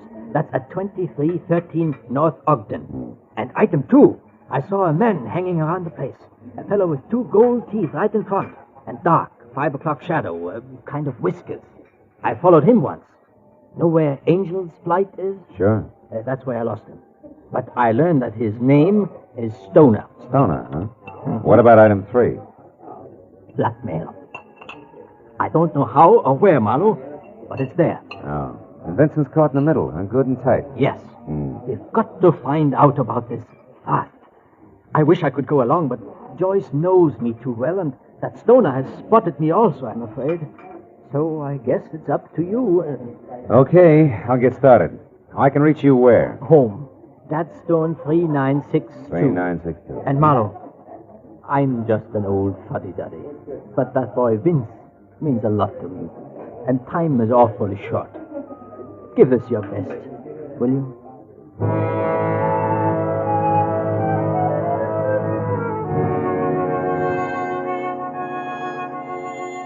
I left little Felix Loman ordering a big piece of cherry pie and went outside. It was almost dark. I decided to try Joyce Calloway on the North Ogden Drive sector first. I finally located number 2313, which was neatly hidden in a series of obtuse redwood angles surrounding the rose-tinted glass front door to an extravagant duplex. I was about to push the buzzer when the door closed at the side of the house. So instead, I stepped back into a dense clump of handy landscaping and waited. It was a man, and enough light filtered along the walk from the street lamp to show his heavy dark beard even after a fresh shave. The light also glittered off a pair of gold teeth front and center that he whistled through as he passed. Whatever had happened inside obviously hadn't worried Mr. Stoner much, but it began to worry me.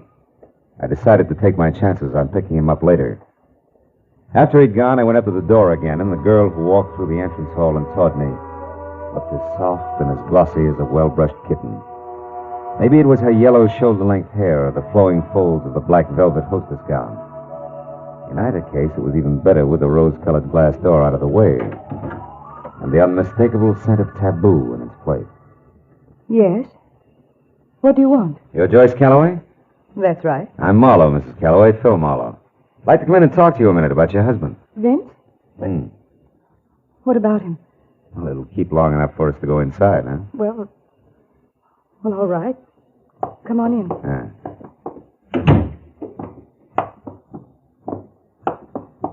This is my apartment.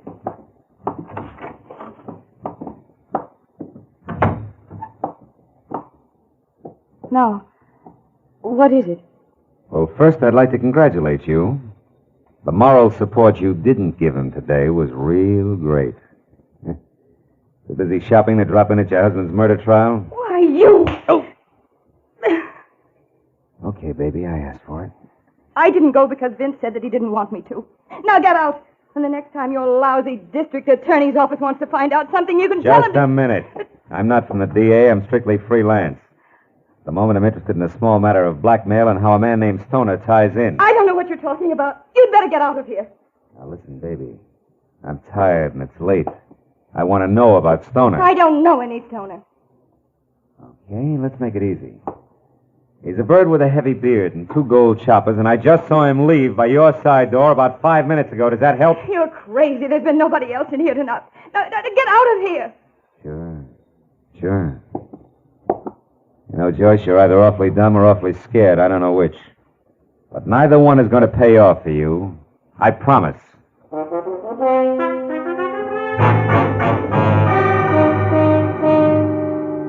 Starting at Angel's Flight and working west, it took 3 solid hours of scraping through the scum on Bunker Hill. Before I got a lead on a guy named Stoner. And another hour went by before I actually found the sway-back three-story rooming house he called home. The scaly front porch was a clutter of big, rusty bird cages, and the mangy inmates of which complained as I eased the rickety front door open and pushed my way into a moldy smell thick enough to chew.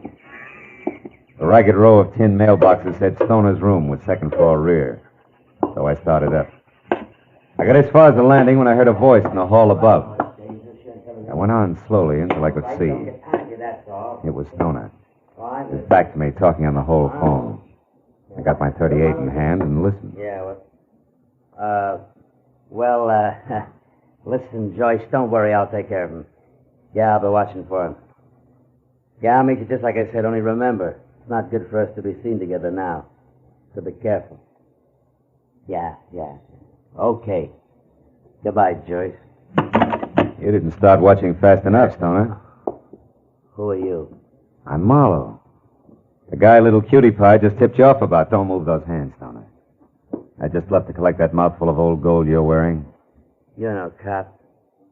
What are you going to do with me? What's your angle? I'm going to spill the truth out of you, Goldie. To keep an innocent guy from taking the rap for a murder you and his own charming wife cooked up. What makes you think I'm connected with that? Maybe I've got eyes in the back of my head. That's so?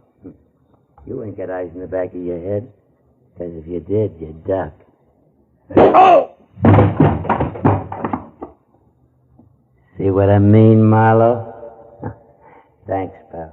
Let's get out.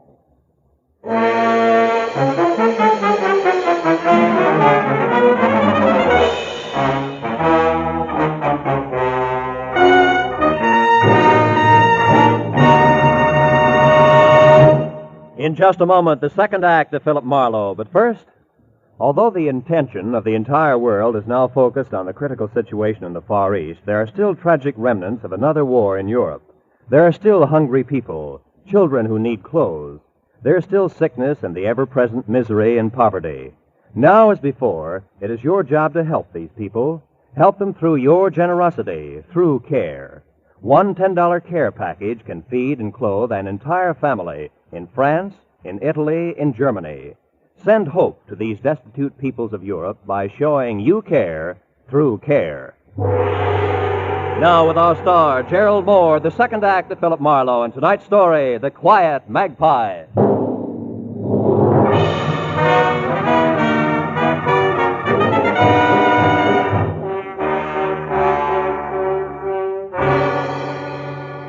The feeling of being hit from behind becomes more or less routine. There's an explosion against the back of your head. Your backbone is suddenly electrified and your legs melt. And a chunk of the floor rushes at you from a cockeyed angle. Where it connects, there's a second explosion and you start down that long black corridor. Very sick to your stomach. Yeah, it's routine, all right. But that doesn't make it any easier every time it happens. I rolled over onto my back in that musty hallway at Stoner's rooming house and forced my eyes open. As I did, I felt a stinging pain like a pinprick in the center of my spine.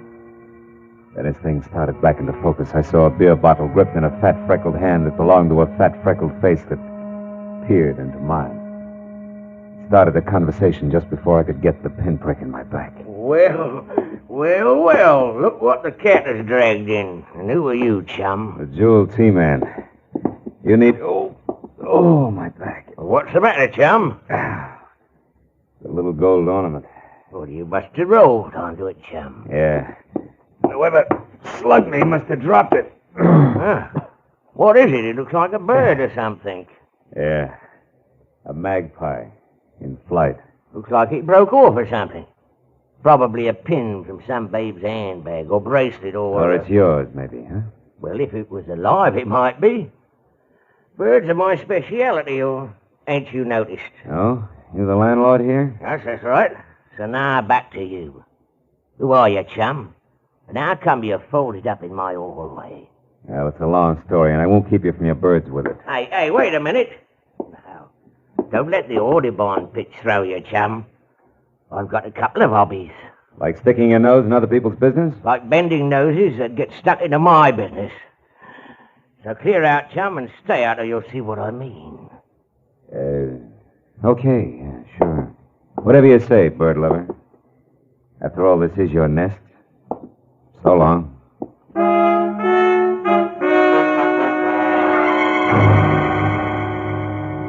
I figured it would play smoother if I left with my tail between my legs and waited for him to return to his birds and beer. So outside, I let 10 precious minutes go by before I made my move. Then it was around to the back up a lopsided, rusted fire escape and in through an open window to Stoner's room. There I hoped something would tell me where he was going to meet Joyce Calloway. But after wasting another 10 minutes, it turned up nothing more than the 2 words Gate L scribbled on the back of an old envelope, which could have meant airport, train station, or bus depot if they meant anything. I went for the hall phone I'd overheard Stoner use and put through a call to my client Felix Lohman to bring him up to date. Marlowe, this is splendid. Why, from what you say, Vincent Calloway is practically a free man. Now, so I understand. Stoner and Joyce Calloway, who are going to blackmail Vincent, kill Vincent's father so that Vincent would inherit a fortune and thus be a more profitable target for blackmail. Is that it? Yeah, more or less, with, of course, everything backfiring when Vincent was arrested for the murder. But look, Mr. Lohman, we'll add and subtract later, huh? Right now, we got to catch up to him. Yes, but where? You said Stoner got away. Yeah, that he was heading for a meeting with Joyce Calloway. See, I got one thing to go on. I found the words Gate L scribbled on an envelope. Do you have any idea if it would mean a train depot or a bus? Gate L? Yeah. Marlowe, is that what you said, Gate L? Yeah. Does it mean anything to you? Of course, Gate L, Marlowe. It's at the oil refinery, the side entrance on Lafayette Street. Holy smoke. Say, Lohman, what's the address of that place? It's East L.A., isn't it? Yes, 1100 South Cooper between Kendall and Lafayette Streets. Covers the square block. Uh-huh. Now, look, Lohman, do you have a gun there in your place, I mean? A gun? Yeah. Why, yes, I do, Marlowe. Well, good. Get it and go over to the refinery right away. I may need someone who knows the inside, the names and numbers of all doors, windows, and pipes. You got that? Yes, but why not the police? Because they come with bells on. We can't take a chance. All right, just as you say. I'll be waiting for you. Good. I'm closer than you are there at Angel Flight. Goodbye, Marlowe, and a million thanks for what you've done already. Why, without you... Yeah, we'll talk about it later, Mr. Lohman. Goodbye. And for me, hello. Oh, fine. Now, don't move an inch, chum. You'll get this beer served, bottle and all. Now, Nosy, what made you come back? Buried treasure. You see, it's up here, I know. One of your little birds Now, told me. shut up. Remember, smart bloke, you're an housebreaker. And anything I do to you is okay with the law. Now, what's with you and Stoner? Why, do you keep a diary? Now, a neat bank balance. And all of it comes from cutting in on the right thing at the right time. So once more, chum, what's with you and Stoner? Well, you see, we went to the same prep school, and I promised the headmaster I'd always keep an eye on... Okay, Snooper, you asked for it. The light got it.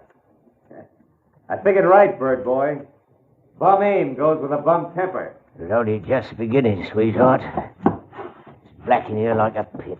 But when I get my hands on you, you're going to be sorry. You hear that? Well, talk up. Talk up. Come on, Yellow Belly. Let's hear from you. Come on. Okay. So it's hide and seek, huh? No. Tag the game, bird boy, and you're it. Now listen to the birdies sing, chum. It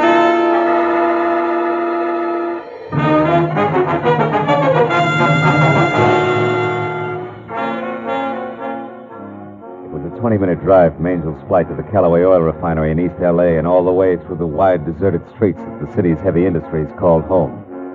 After 3 tries, I found the sliding gate marked L. On one side of it, and folded up like a marionette on his day off, was the night watchman, unconscious, blood oozing from a small cut on the side of his head. And inside, thousands of square feet of pavement dotted with a dozen different kinds of massive black metal oil tanks that were ringed with fat pipes and skinny ladders, and in the pale glow of a half moon looked like the kind of distorted stuff bad dreams are made of. I slipped my .38 out of its shoulder holster, moved into the narrow shadow of a long, low building, and slid a careful step at a time toward a center structure. It was shaped like a giant fishbowl on stilts. And then I heard it. It had come from someplace just under the fishbowl. And as I ran toward it, I was ready for what would be left of Felix Lohman. And I started to curse myself for ever letting him come on ahead on his own. But when I was close enough to where I could see, I quit calling myself names. Felix Lohman was there all right, but very much alive. Alive and holding on tight to a smoking revolver that was still pointing down at the crumpled form of Stoner at his feet. Stoner, who was very dead. Marlowe, she's up there. She has a gun, Marlowe. Look, up on that platform behind those pipes. Hold it, Loman. Get down. But, Marlowe, you must... Get down. She's got cover up there. We haven't. I don't care. You rotten, scheming woman. You are going to pay for all this. You're going to die even as you killed Vincent's father. No, Felix, I didn't. Yes, Mrs. Calloway. There's no other way out for you. It's too late for you and your lies. It's your end, Joyce Calloway, an end you deserve. Loman, you fool. She'll get you. Loman. You louse. My shoulder. It'll be your life, Loman, if you don't drop that gun. Well, dear client, what's your answer? Do you drop it or do I shoot again? No. I'll drop it. I'll do as you say. Okay, Joyce, come on down. Get a good look at your husband's benefactor, who incidentally murdered Homer Calloway, murdered his accomplice Stoner here, and tried to murder you. My shoulder. You know, for a smart guy, you're pretty stupid, Loman. You should take better care of your cufflinks. That gold magpie shines in the moonlight, especially when you extend your arm to shoot people. Marlowe. Here, Loman's the mate, the one that broke off in the hallway at Stoner's place. That much of you can still be patched up.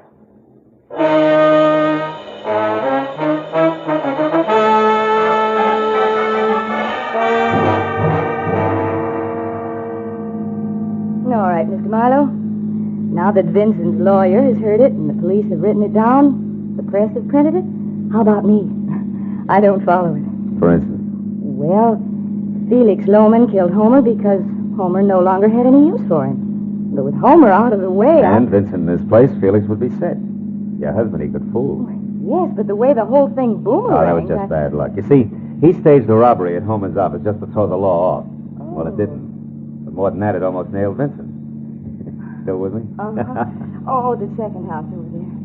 Oh, I see. Mm-hmm. Oh, what was the blackmail? How come? Well, that was Felix again. And out of whole cloth. You see, if Vincent lost his trial, Felix lost everything he killed for. So using Stoner, he had me playing follow the leader. Like Stoner pretending to have just left my place when you arrived. That's right. Oh. That and Stoner setting everything up nice and neat. You see, he was on the phone all right, but when he knew that I was there, he pulled a switch. And very carefully planted the name Joyce. He did? And last of all, Stoner being killed by Felix and no longer had any use for him and had a lot of reasons to fear him in what was supposed to be self-defense. Get it? Get it. He gives you a little to go on and then a lot more each time you get there. Yeah. At the right moment, he brings you in with a phone call that tells you to come at once to the refinery. Oh, if you want to help Vincent. Ooh, how close I came. Yeah. Well, thank you, Mr. Marlowe. Correction. Thank Mr. Magpie. It told me that Felix was the one who dropped me in the hallway at Stoner's, remember? Oh, yes. That made adding the rest easy. Yes, but how fast you add when it counts. Well, good night, Mr. Marlowe. Thanks again.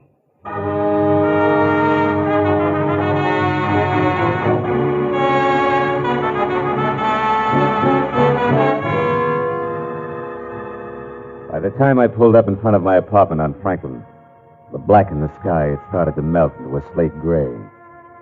And my eyes ached for the long sleep that they had coming. Well, I sat there for a minute. I lit a cigarette and I thought about birds. Did you ever stop to think how some people remind you of birds? For instance, the landlord. If ever I saw a vulture in pants, he was it. And my client, Loman, a hawk with horn rims. And Joyce. A pouter pigeon. And then there's Marlowe. I wonder what kind of a bird I am. A dead pigeon.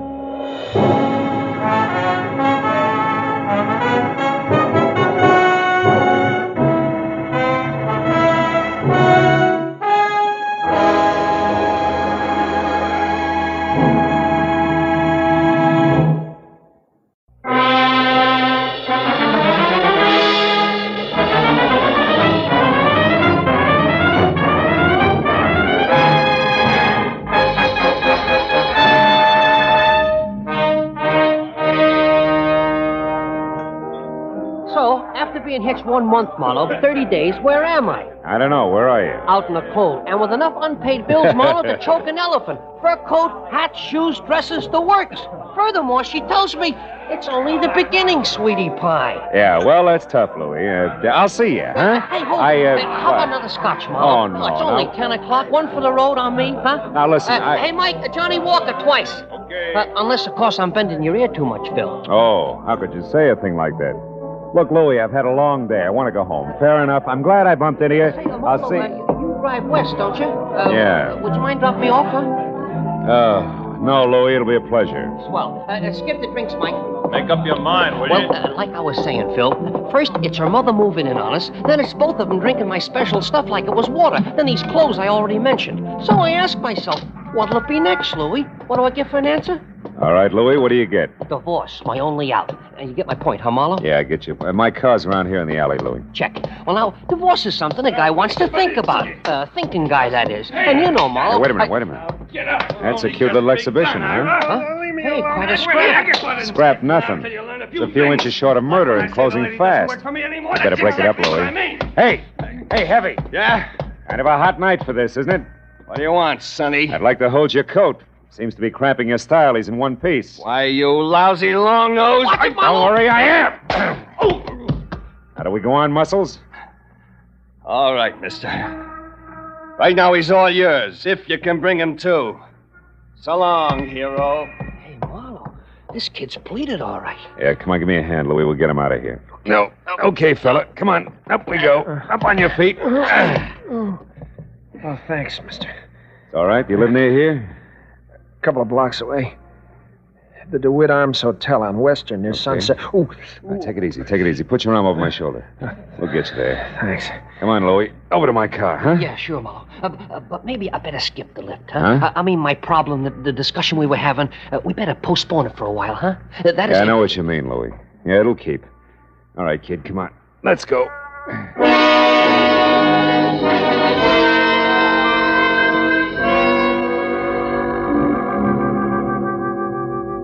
The DeWitt Arms on Weston was one of those cheap stucco and neon sign little hotels where the lobby floor is threadbare carpet and cigarette butts. The furniture is chained in place, and there are always the usual number of John Smiths on the register. By the time we were there and in the dingy, cramped room, number 111, it was no bigger than a cell. I knew that the boy with the swollen face who leaned heavy on my shoulder was 25. Answered to Ira Clausen, and he knew that I was a private detective without a job on my hands. Then I began to learn a little more. That slick guy in the alley, Mr. Marlowe, his name's Link. Austin Link. He runs the New Blossom Dance Land on North Hoover. Well, what has he to do with this Julia Thayer? I'm not sure. It was the last place she worked just before she dropped out of sight a month ago. I don't think I'll need this towel anymore. I feel... Ooh, take it easy. Take it easy. You better stay on your back, kid. Oh, yeah. Anyhow, Mr. Marley, I went to the New Blossom Dance Land tonight to see if I could pick up any kind of a lead on Julia. Where she went, or why, anything at all. And you found out what? In Austin Link's office, in a desk drawer, this newspaper clipping. Mm-hmm. It's a month old, like Julia's disappearance. Otherwise, it doesn't make any sense to me. It was stapled to this picture of Julia. Here.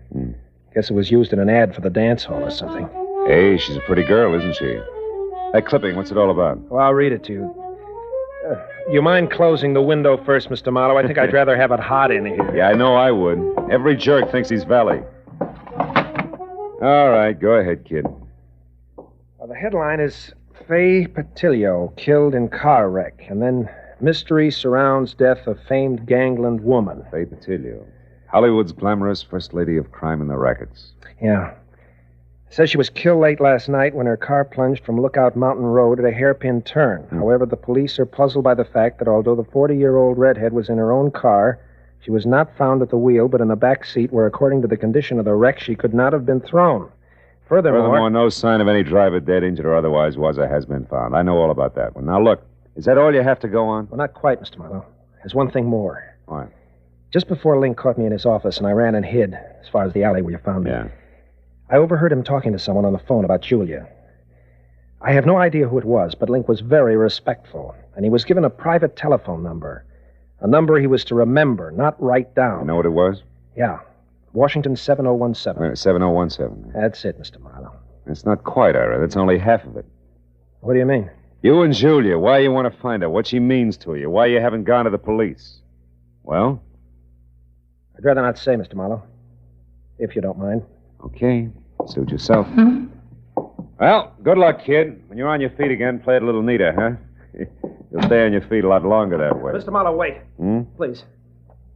I want you to work for me. I'll tell you everything. That's better. May help, kid. Anyway, it can't hurt. No. Not any more than it has already.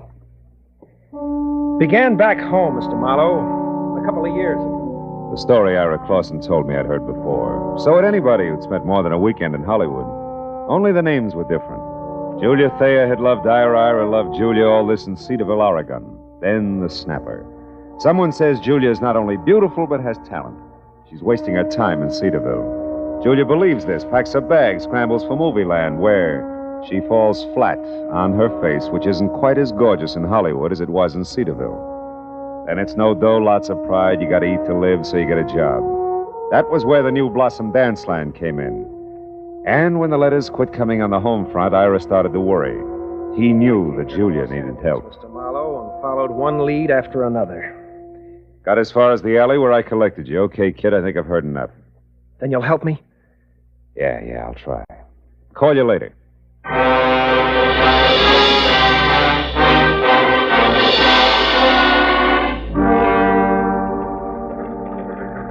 So, your problem's a phone number, huh, Marlowe?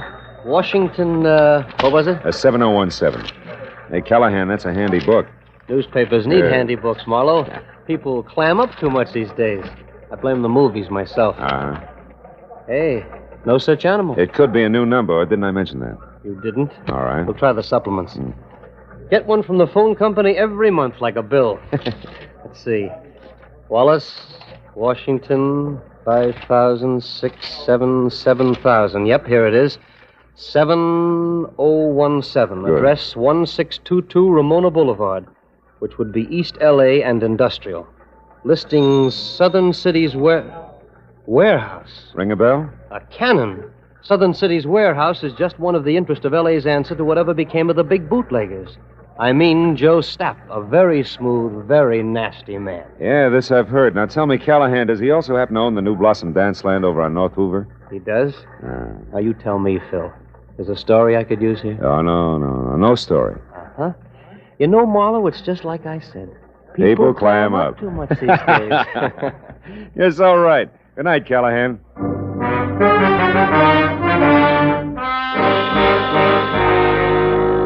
If the good gray reporter hadn't mentioned Stapp's prohibition background, I would have chalked the warehouse off as the kind of 9-to-5 place that couldn't possibly help.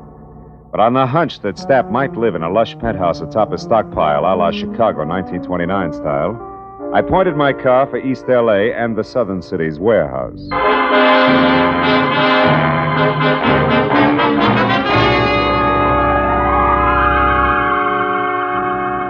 20 minutes later, when I was there and saw a step-down Hudson outside and soft light oozing over the edges of the roof, I didn't regret my move. Not at least until I'd found a flat metal door and had pushed the button attached there, too.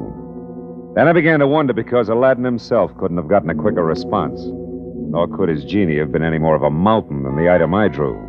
Out of a nearby shadow, not the door. Okay, Charlie. Lay it out nice and neat. Who are you and what do you want? Joe Stapp. Name's Marlowe, occupation private detective, now you. The handle's Pork. I work for Stapp and... Hey, now wait a minute. What's it to you who I am? Shamus is close enough to cop the stink. And I'll beat it before I start thumping on your boy Wonder and turn you into something vest pocket size. Steady, Pork. Seems to be the trouble. Who are you, mister? His name's Marlowe, Mr. Stapp. He's a private... He'll answer for himself, Pork. Go ahead, Marlowe. What do you want with me? What's it about? Faye Patilio. Faye Patilio? Shut up, Pork. Faye Patilio is dead, Marlowe. So is conversation about her. Anything else? Yeah, something else. Girl who used to work over at the New Blossom Dance Land, Julia Thayer. Know where she is? Why she disappeared? No. And I don't care. Why should I? Because you used to go places with her. I've gone with 100 girls, Marlowe. Julia was no different, except for one thing. She gave me the brush. Well, good night, Marlowe. Sorry I couldn't have been more help. I won't be long, One Pork. more thing, Joe. You mind telling me who Julia dropped you for? Not at all. A pretty boy, Dean Coty. Julia thought he was better looking than a mink coat. Now, where can I find him? Can you throw that in? Surely. Forest Grove Cemetery, Marlowe. Oh? He was burned to death in an accident at some cottage, poor boy. Well, good night, Marlowe. Pork here will walk with you as far as your car. That's real friendly. Let's go, Charlie, and no funny business. Oh, I wouldn't think of it, Pork. You got height, weight, reach, and artillery on me. Yeah, and I'll gladly use them all. That's your buggy there? Yeah, that's it. Well, it's been a nice stroll, Porky. Charming. Just so it stays that way, Charlie, remember to keep away from here, huh? Here, the dance land, and the Silver Lake spot. The Silver Lake, huh? Yeah, Porky, I'll remember. Every word of it.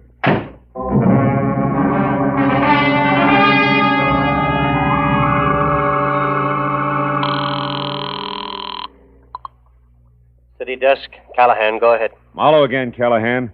Now listen, on Joe Stapp, does the Silver Lake spot mean anything to you? It does. Yeah? It's on the north end of Silver Lake Road, Marlowe, overlooks the reservoir. Stapp built it as a nightclub, mountain lodge style, about, 10 years ago. Uh-huh. When it didn't go, he converted it into a private home. Or I should say, a cozy place to take the cuties for that one drink. I know what you mean. Good night, Callahan.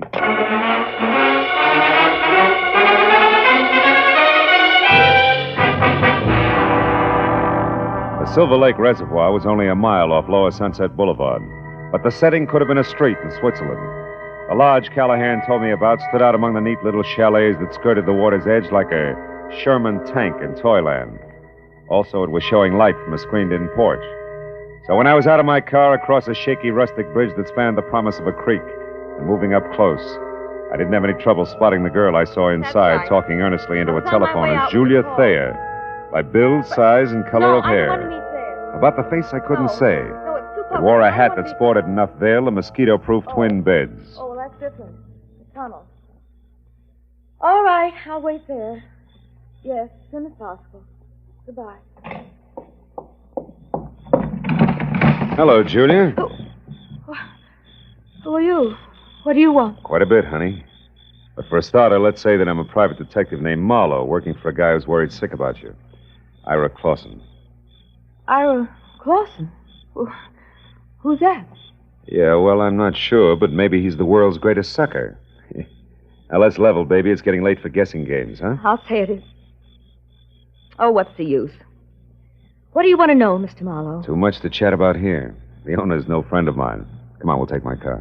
All right, whatever you say. I'm tired of running. Mm-hmm. Let's go. Will you take my arm, please? This darn bridge scares me silly. Oh, sure. Just watch your heels on those loose planks, huh? You okay? Uh-huh. I think I'm going to be just fine, Mr. Marlowe.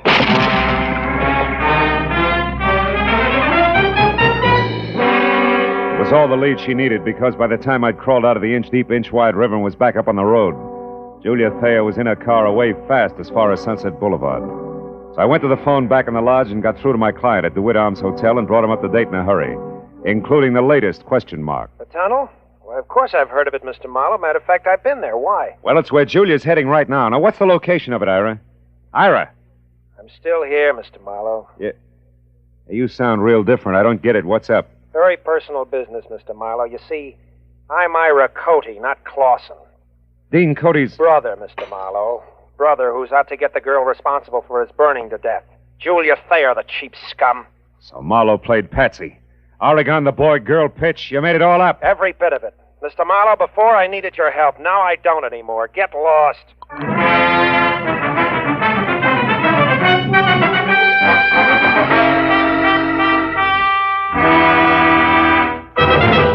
In just a moment, we will return to the second act of Philip Marlowe. But first, there will be 4 more amateur songwriters on hand, and one of them will sell his songs for nationwide plugging and distribution when Songs for Sale comes along tonight on most of these same CBS stations. Songs for Sale gives these new songwriters a great chance. Their songs are judged by a panel of experts. Their music is sung by Rosemary Clooney and Richard Hayes. They're made to feel at home under the guidance of the experienced showman Jan Murray. For an hour of fascinating fun behind the scenes of Tin Pan Alley, here's Songs for Sale tonight and every Friday on CBS. Now, with our star, Gerald Moore, the second act of Philip Marlowe, and tonight's story, The Dark Tunnel.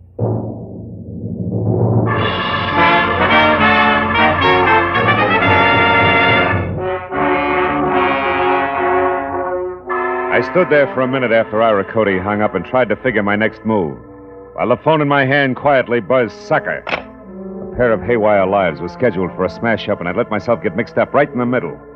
Now my only chance to do something about it was to find out fast what was meant by the tunnel. I started out of the place, but only got as far as the front door. You going somewhere, cutie? That rod makes you 6 feet taller, doesn't it, Porky? Huh? I don't like you, Charlie. You played a dirty trick on me. Trick? What are you talking about? When I slipped and mentioned Silver Lake, it made Mr. Stapp mad at me, and I don't want Mr. Stapp mad at me. That I can understand. Now, look, you feel like talking this out? No. Oh, listen, you dumb ape. It's for your own good.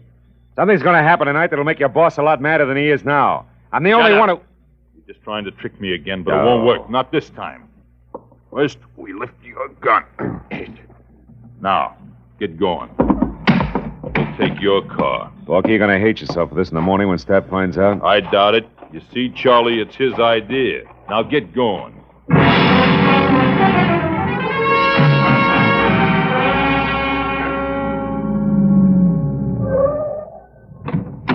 Over there, Marlowe, the big door. I don't suppose Stapp would bother to tell you why he wanted to see me, would he, Porky, huh? No. That's none of my business. Yet. What do you mean by yet? Oh, he might want you to tell him something you might not want to. Then it's my business, Charlie. Go on, open it up. That's enough. Inside.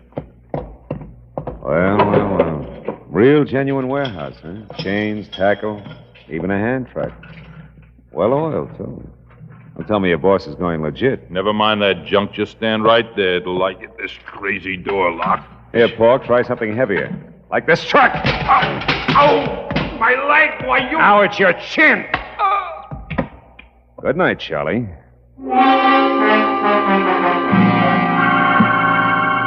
I fished my own gun out of Pork's pocket, tossed his .45 off in a dark corner, and rolled the Hulk himself out of sight behind a stack of crates. Then I went over to an elevator in the corner.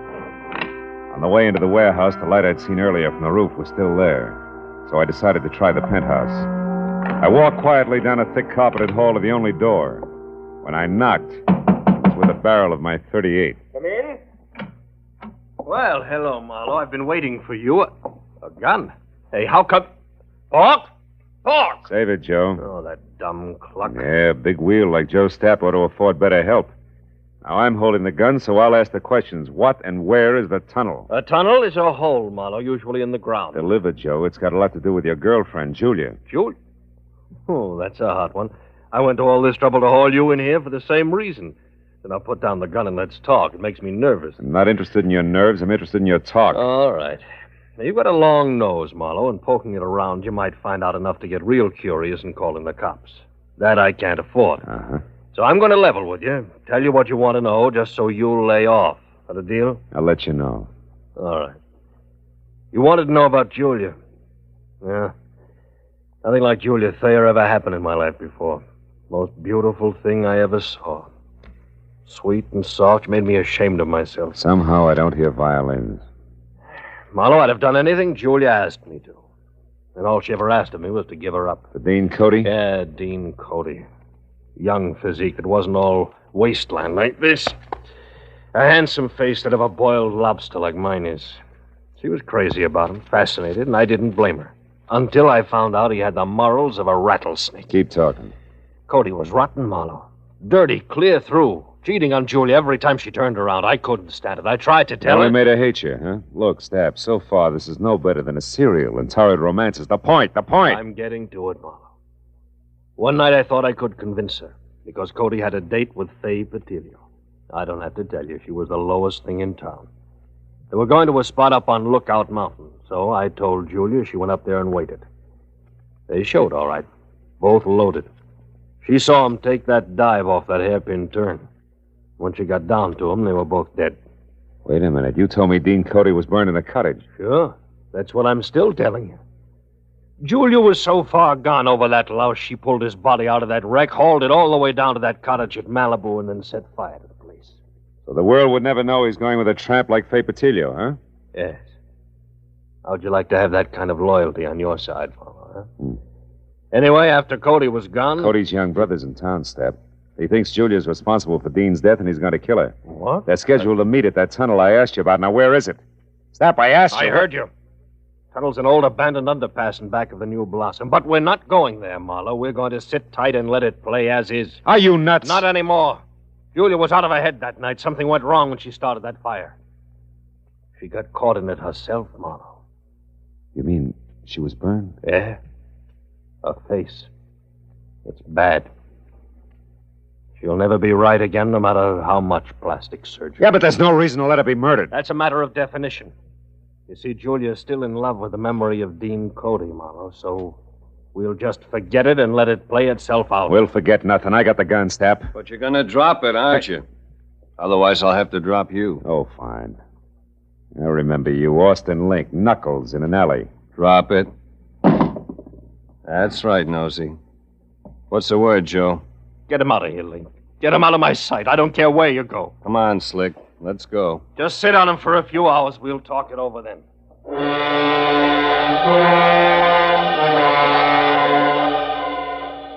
Link was a professional. He stayed exactly far enough behind me to be always out of reach, but always close enough to keep me under control. All the way down in the elevator, I watched for a chance that never turned up. Then as I rounded a corner and headed for the big door again, I glanced at the stack of crates. Pork had come too. He was on his feet behind them, a heavy steel pulley block in one hand, his face a stupid mask of blind hate. He slammed the block at me with everything he had. I'll kill you! I dropped to the floor and heard the thing connect behind me. It had caught Link dead center. He fell like a bag of sand. Before Pork realized what had happened, I charged the stack of crates, threw my shoulder against it, made it to the door and out in one dash. My car was sitting where I'd left it. I heaved a sigh of relief and piled in.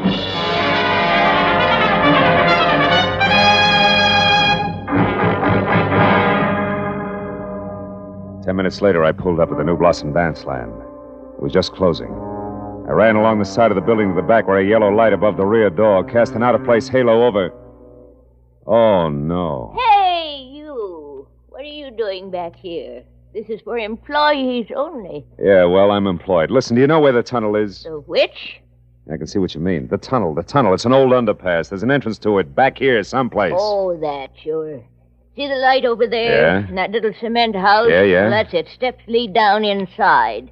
But why? Nobody ever uses that anymore. Well, I tell you, I got a date in there with a couple of screwballs. Oh, well, you'll be right at home. Good night, dearie. A baker's dozen steps led down into the thick darkness littered with newspapers, weeds, and wine bottles, all long dead. As I eased down inside, I heard voices, low and tense, amplified by the rolling, hollow echo in the tunnel. At least I'd made it in time. When I got to the bottom, I could see the two of them silhouetted against the dim glow at the far end. I pressed my back against the wall, thought about my empty shoulder holster, and moved toward them. And you killed him, didn't you? You're making a mistake, Ira. A terrible mistake. No, you killed him, all right. You and that beautiful face of yours that he couldn't resist. Why are you hiding it behind a veil? You used to be so proud of it. You killed Dean just the same as if you'd shot him. But you're not getting away with it, Julia. I'm going to square it up for him right now. Ira! What? Marlowe, how did you find this place? I found plenty beside that, Ira. Give me that gun. No, you're not going to stop me. Even if you shoot, I'll kill her first. I don't have a gun, Ira, but I got facts. Before you shoot anybody, you better listen. Julia wasn't responsible for Dean's death. He was. Everything she's done since then has been to protect what little good there was left of his crummy reputation. You're a liar. I can prove it. Dean went bad, Ira, all bad. He was a low, double-crossing cheat. You're lying! The night he died, he was two-timing Julia. But in spite of that, she risked everything to move his body from a smashed-up car. So nobody would ever find out what really happened to him. It's true, Ira. Stop it! You liars, both of you! I won't let you say things like that about my brother. You don't care if he's dead, Julia. You'll do all right. You've got the kind of beauty all the men go for. And you, Marlowe... Shut up, you crazy punk. Stay back. Admit you're a liar, Marlowe. Admit it or I'll kill you. I swear I'll kill you along with Julia. You'll be doing me a favor. You haven't seen my face lately, have you, Ira? I never want to see it. I think you better, kid. Got a match, Marlowe? Sure. Here. Look, Ira. You can't be Julia. I was burned, Ira. It happened to me when I tried to hide the Kind of rotten trash that Dean had been mixed up with. The only reason she did it was because she loved him, maybe more than you did. Now, come on, kid, let's have that gun.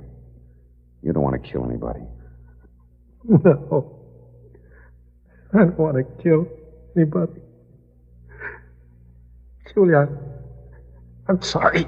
Ira! Let him go, Julia. The hard part's over now. He'll be all right. I'll look in on him after a while just to be sure. But, what about you, huh?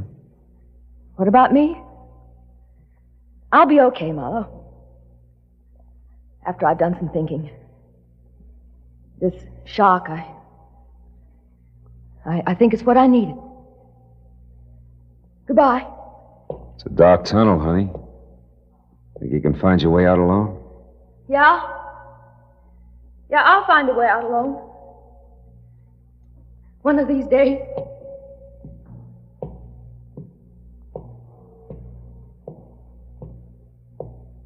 She was gone, and I went back and climbed the stairs, out of the tunnel and into the night again. As I drove slowly home, I thought of Julia, alone in a dark, blind tunnel with no end to it. And then I thought of all the dark, blind tunnels that men stumble into. Tunnels of blind love and blind hate. Of blind submission that lets empty suits of armor conquer cities and men's minds. Tunnels of blind worry and blind greed, of blind ambition, of blind... But then I stopped because I was getting no place. Except into a blind alley.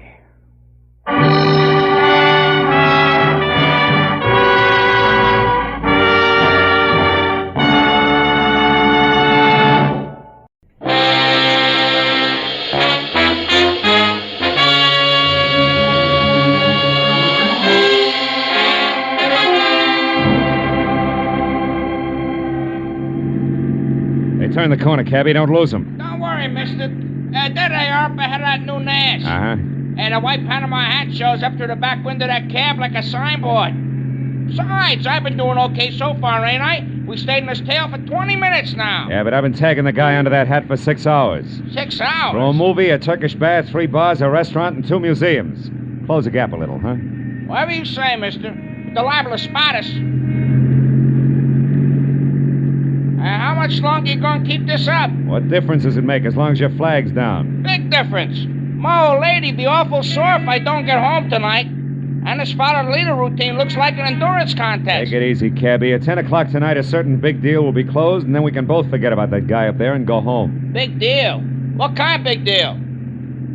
I ain't nosy. I just don't want no trouble. You'll get no trouble. It's approximately legal, ain't it? Legal as Confederate money. Nah, just a minute. I got a living doing. I'm serious. So am I. Serious as a rare coin dealer. Oh, a numismatist. Yeah, that's right. Well, what do you know? I collect Indian pennies myself. Small world. And the guy up there in the hat's trying to louse up a sale, huh? That it? Roughly, yeah. Keeping an eye on him till the deal goes through at 10. He's a screwball from the deep south. Hey, the light's changing. He's gonna be caught. You want I should slow down? No. Pull up behind him. It's okay. Right. Hey, mister, look. You see that? Yeah. Panama hat, it's gone. Yeah, when a driver hit his brakes, it disappeared. Pull up beside him, quick. Can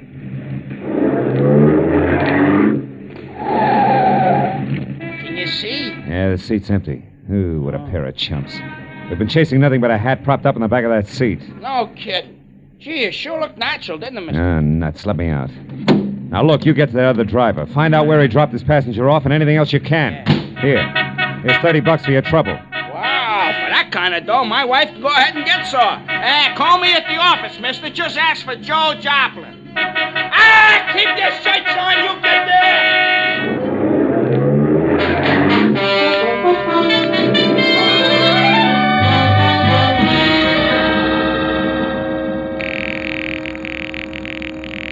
Come on, Rayardi, be there. You'll go off like a Roman candle. Come on, be there. Hello. Huh. Hello, Leon Rayardi speaking here. Marlowe, Rayardi, I got bad news for you. Huh? Our boy, Seth Appleboro, pulled a backwoods gag on me, and I fell for it, flat on my face. He shook me. I don't know how long it happened, but... But I do. I know exactly how long ago. Appleboro was here. He was? He was in my shop. He's a madman, that madman. Swore he would kill me, but he didn't. What happened? It was after the coin, of course. He got tough. But I got more tough. I'm not born the day before yesterday. I was forced to ruin a beautiful Renaissance vase on his stupid skull, but at least I got rid of him. So I say phooey on Seth Appleboro. Oh. I beat him up myself, you hear? And I throw him out. It's finished. So at 10 I shall sell the coin to Pierre Baldwin as arranged, and that will be that. Well, glad to hear it, Rayardi. To send the check to... Just a minute, Mr. Marlowe. Huh? Who's there? Who's back there? Who is it? Rayardi. Hey, Rayardi, what's the matter? No, wait. No, listen, dog! Rayardi! Marlowe, you... Rayardi! Rayardi! Rayardi! I ran out of the phone booth, hailed the first cab that came along, and headed for 113 Marion Avenue. Leon Rayardi's shop was a narrow cell with tattered green shades drawn over dingy windows. The front door was locked, so I went around to the alley where I'd left my car earlier. The back door to Rayardi's was half open. Rayardi sat on the floor, his legs spraddled out, his head slumped against the bottom drawer of his desk like a drunk too tired to look for the way home. Beside him on the floor was all that was left of the reason for it. A small open box lined with blue velvet and labeled Unique, Confederate States of America, $50. One of 4 struck at New Orleans Mint, 1861. Only piece of this series now in existence. Source, Colonel J.J. Appleboro Collection, 1880. But the box was empty. The 4 bits worth of Confederate money was gone. I picked the phone up in my handkerchief and called the cab company office. A few minutes later, I had Joe Joplin. Yeah, I got that other driver okay, mister, but I couldn't pry much out of him. Even the hard way, I tried. He left that southern drawl off at the Wilshire Gardens, Villa 9, and he got orders to take the Panama hat on a $10 drive around town. That's all? That's all he knows. He thought it was some kind of joke. Wilshire Gardens, number 9. Okay, Joe, Yeah. thanks.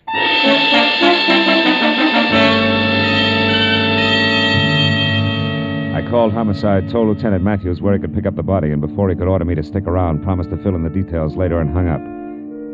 After that, I got in my own car and drove to the Wilshire Gardens Hotel, Villa 9. What finally came to the door and eased it open a cautious 2 inches had a mop of renegade hair the color and shape of tumbleweed, a body as gaunt as a piece of barbed wire, and 2 sick gray eyes that tried hard to hide under a pair of scrub brush eyebrows. Seth Appleboro wasn't glad to see me. State your business, sir. What's more, I'm a busy man. I'm not well, so be brief. Okay, we'll start off with murder. Murder? Now, see here, We'll sir. follow that with a missing Confederate $50. Now, do I come in peaceful like, or do I knock the door down? Don't go riling me up, Yankee, or you won't get in at all. What's your name? Philip Marlowe. My business at the moment is trying to square things with a client I let down very badly. Client? Then you must be referring to that low-down, unscrupulous carpetbagger, Leon Rayardi. You're a little confused, aren't you? Rayardi's from Italy. From northern Italy, sir. And a crooked, unprincipled carpetbagger. You said that. The kind who strips the South of her treasures, who pillages and loots and... What? A gun? Well, what's the meaning of that firearm in your hand, sir? I haven't got time for another civil war. Now get away from that door. I'm coming in. Carpetbagger. Now, let's knock off the nonsense, Appleboro. Where's the $50? Where, indeed? My poor old fool of a grandpappy, the colonel, sold it. Sold it for practically face value, sir. Just to keep body and soul together on the plantation back in 1880. And what he was give for it wasn't worth dirt compared to what that fine old piece of Confederate money's really worth. All right. Where is it? Come on, hand it over. Well, I don't have it, sir. Oh. Not yet.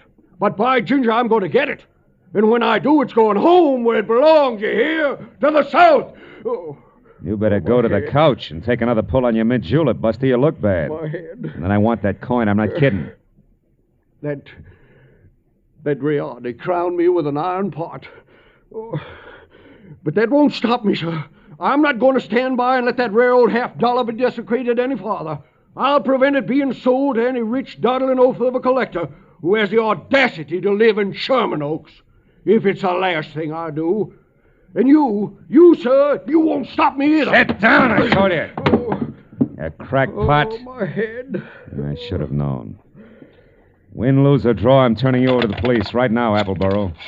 Charge is murder and larceny, and it's too bad, but you're a cinch to beat both raps on a goofball plea. You, big boy, put down the phone, drop your gun. Oh, rebel reinforcements. Drop it, I said. Oh, friend indeed. Providence is still smiling, sir. Yeah, sure.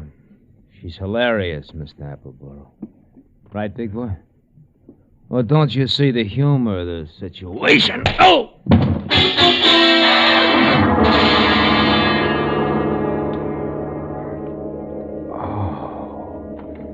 The stranger had a flat, saucer face. A sour grin in the left hand like a trip hammer. I'd done my best to roll with a punch, but I'd still caught enough of it to jar my brains loose. When I finally got up again, Villa 9 was empty. It took a while for that to soak in, along with another fact. I was up against a team. Appleboro and Saucerface. Also, it was now 9:30, which gave me just half an hour to get to Sherman Oaks for what had to be the next scheduled meeting.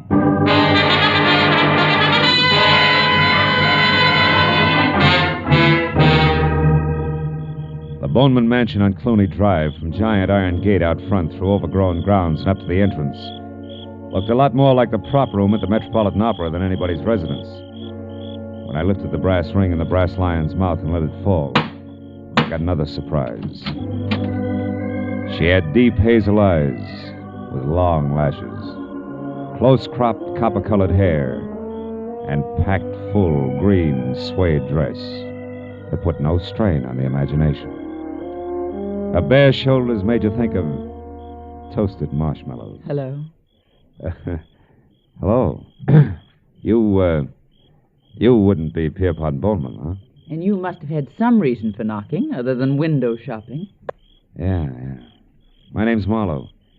I used to work for Leon Rayardi before he was murdered tonight. Murdered? Mm-hmm.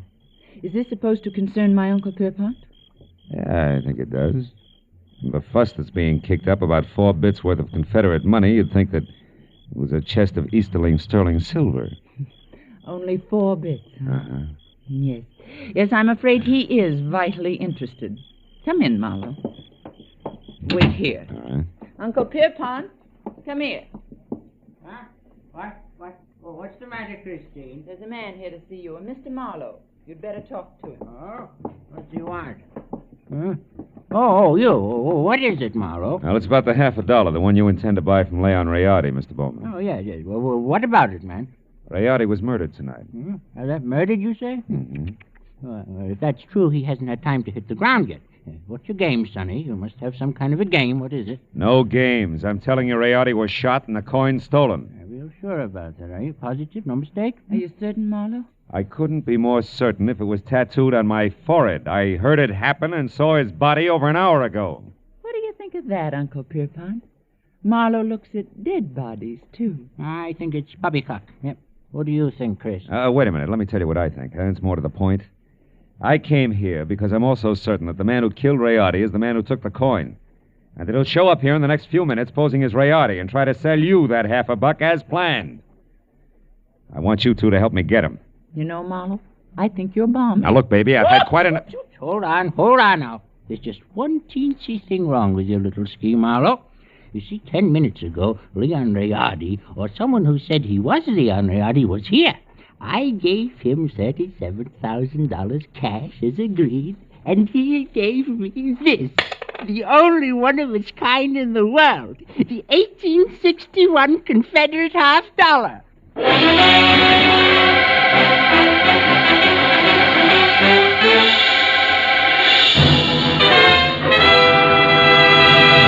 In just a moment, we will return to the second act of Philip Marlowe. But first, there are songs for sale, and one of them may turn into the nation's newest hit as you listen in to CBS on Friday nights. This hour-long program of melody is called Songs for Sale, and during the hour, you hear 4 songwriters with unpublished music as they present their tunes to a panel of veteran, top-flight songwriters. At the end, the panel picks out one song to be published and plugged, and you'll hear the reasons they give for their choice. Be listening to Songs for Sale tonight on most of these same CBS stations. Now with our star, Gerald Moore, the second act of Philip Marlowe, and tonight's story, The Collector's Item.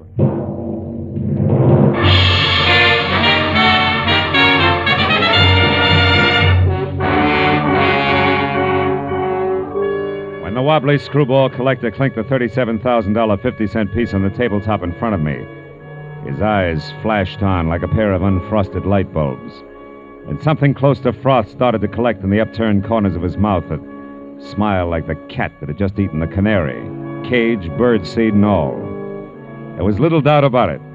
Septuagenarian Pierpont Bowman was what an eccentric would call eccentric. And he was very unconcerned with the murder of Leon Rayardi, and very fuzzy about what Rayardi's impersonator had looked and sounded like. I'm afraid I can help little on that score, Mr. Marlowe. Only had eyes for the coin.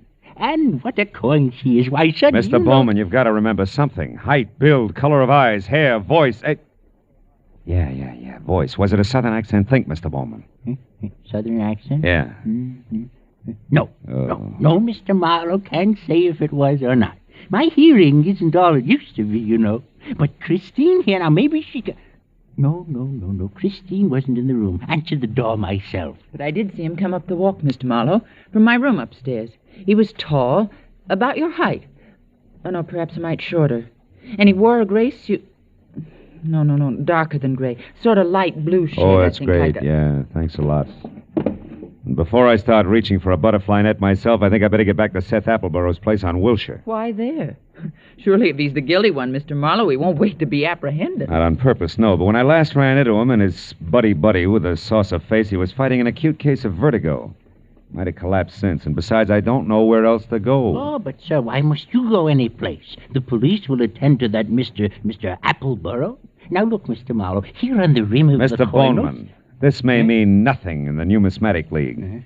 But I went to work for Leon Rayardi to protect him, a job I didn't do. Also, losing clients this way is bad for my business and conscience. Good night, and happy gathering coins in May. Mr. Marlowe, wait, please. Please, Mr. Marlowe, let me see you out and explain something. Be just a minute, Uncle. Well, what is it? I'll pay you $500, Mr. Marlowe, not Confederate dollars either, to see that Uncle gets his money back and that the coin is returned to that Mr. Rayardi's estate. What? You're against the deal?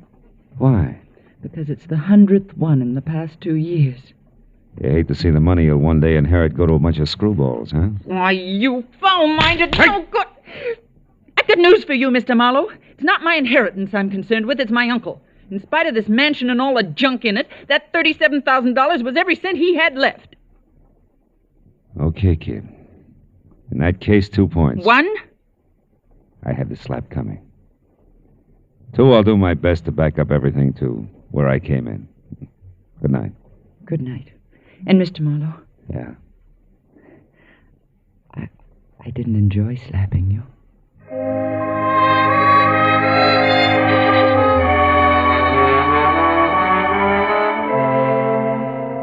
She said it like she meant it.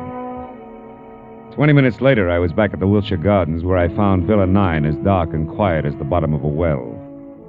I had just about decided to quit playing long shots labeled I Hope He Passed Out on his front doorstep when, from a nearby clump of pepper trees, I caught a glimpse of a shadowed figure moving toward me, one slow step at a time.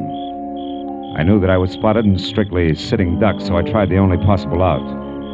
General nonchalance in my back to the pepper trees long enough for the not-so-stealthy hunter to get within hunting distance. And a good evening to you, Brother Appleborough. Now, sir, get up and start talking. What? Well, saucer face. Thought I had your partner. Hey, you started wrong, Hasty, and you're still doing it. Appleborough's my partner like you look good in tights. The name is Locke, Fred Locke, Treasury Department. Treasury? You mean you're after Appleborough? Uh-huh. I sapped you because from the gab I overheard, I figured you were nothing but a lone wolf shooting for the coin. Oh. Appleborough, friend, is big game. He's wanted on half a dozen counts, a lot more important than this Confederate $50. Yeah, but he must have gotten away from you because He did. Jumped out of my car a couple of blocks from here. But how do you know about that? Who are you? Oh, Well, name's Marlowe. I'm a private detective, license included. Wait a minute. Here. I know that Appleboro got away because he's already been up to the Boneman place where he posed as my client, Leon Riotti, who, incidentally, he killed so he could sell the Confederate lucky piece up there for $37,000. Quite a hunk of change. Mm-hmm. Well, sorry we crossed our wires, Marlowe, and thanks for the word. But don't worry, he won't get far. Us T-men will see to that. Keep in touch with the department if you find out anything, will you? Sure. Oh, say, Locke. Yeah? Yeah, what is it? Just a hunch. Oh, like what? Like you're a cockeyed liar! Like Treasury men don't call themselves T-men! Any more than private detectives call themselves private eyes! Great! Now, Locke, let's try inside your jacket. One, get rid of this non-Treasury Department Luger. And two, check the wallet and see if at least Fred Locke is your real name. All right, it's my name, Yeah, surprise, it is. Out of imagination, T-man. Come on, get up and start working on a few other questions like where Seth Appleboro is at the moment and exactly what your tie-in is with Blossoms. Well, do we keep this up all night? No! I'll tell you everything. Okay. Now, first the setup. Come on. Yeah. There were two of us. Me and Adam. No! Not!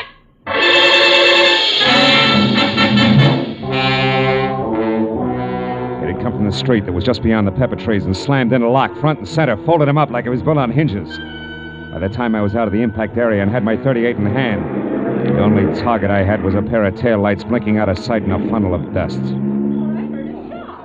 Fred Locke was blood-smeared, dead, and made an ugly centerpiece for the little ring of startled faces that began to converge.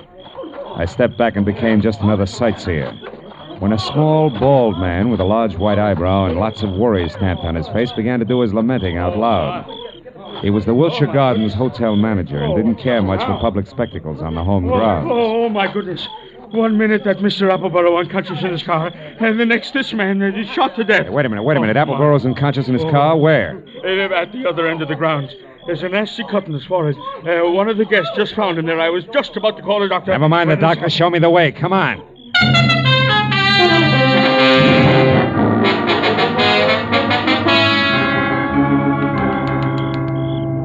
Come on, Dixie boy. Breathe deep.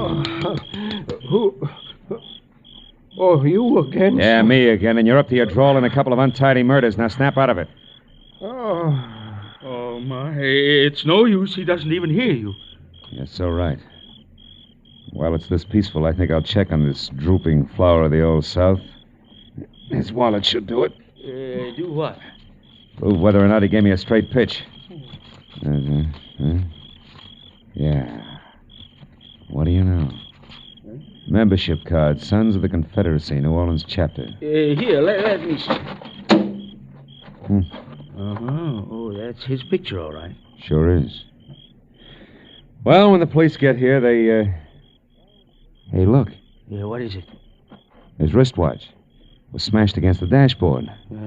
So it is. He must have held his hand up to protect his head when he fell forward. Yeah, now look, friend, the name's Marlowe. When the law gets here, tell them they can find me at Sherman Oaks, the Pierpont Bowman residence. Oh, now, wait a minute. You can't leave me here with all this on my hands. The police are going to want to know what this is all about. I'll try and have an answer for them. But first, I got to ask a crazy collector a not-so-crazy question.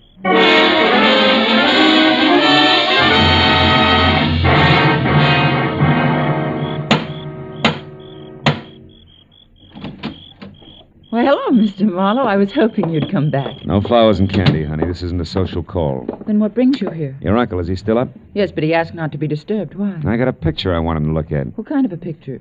A man. Possibly the man who sold him the coin tonight. Now, where is he? In the gun room. Oh, but he'll scream bloody murder if we bother him. That's the subject on hand. You mean you found out who killed Leon Riotti? No. I found out someone else has been killed. Come on, huh? Over that coin? Who was it, Marlowe? Guy named Locke. We'll get to the fine print later. Is this the room? Yes, but It's just the man I want to see. Oh, Mr. Bowman, you. Well, it's quite a blunderbuss. Look, point that somewhere else. So it is. But don't let it worry you, Mr. Marlowe. This harquebus hasn't been fired in 300 years. That's great. Let's not spoil its record tonight, shall we? Here, have a look. Fine workmanship. Later on. Right now, Mr. Bowman, I want you to have a look. This picture, it's Seth Appleboro. Huh? Is this the man who sold you the coin, the one you couldn't remember? No, not the party. Now, on this gun, Mr. Marlowe... Uncle, we've had another murder. Huh? Oh, my, that's too bad. But what's all that got to do with me? I'm not sure. But, Mr. Bowman, if Appleboro wasn't the one who sold you that hot half a buck, it must have been an item named Locke. Huh? The saucer-faced buddy I told you about before. Oh. The one who sapped me at Wilshire Gardens. Oh, very interesting. And perhaps tomorrow, Uncle, please. Go on, Mr. Marlowe. Well, there isn't much more.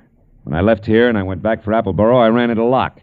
We mixed it up, and I was just about to get him to talk when he was shot out from under me. What? Appleboro did it? He shot Locke? No, he couldn't have. Oh, why not?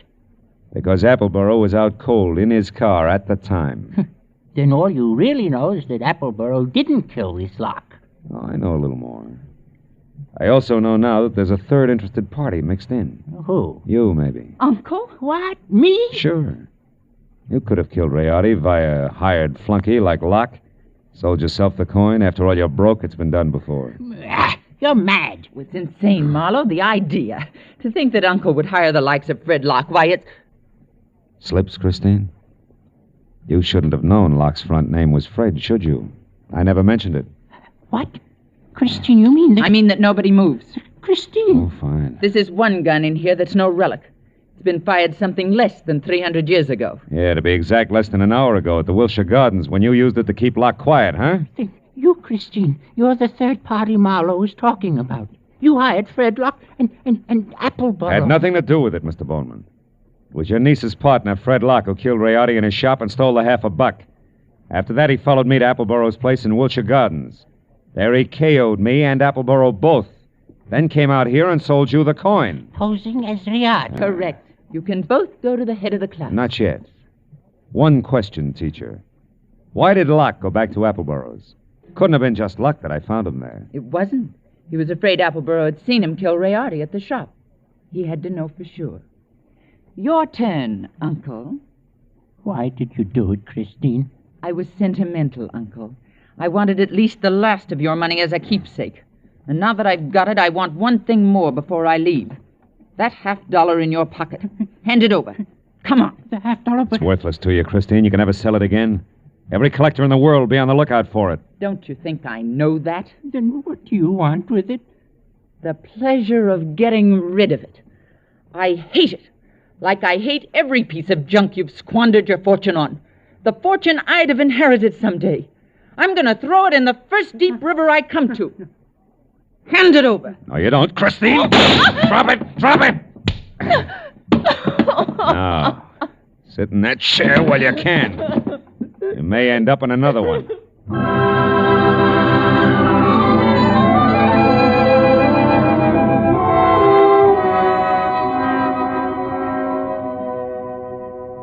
The police arrived. They always do. And after a long hour of questions and answers, there were only two of us left. Pierpont Bowman, standing close to a window, tears crowding his eyes. The fingers of his right hand nervously toying with the Confederate coin. And me, thinking about Leon Rayardi and Fred Locke and Christine. It was the old man who finally broke it up. A rotten thing! I left after that. So I don't know if Appleboro got the coin or not. You might check if you're ever running through the New Orleans Museum.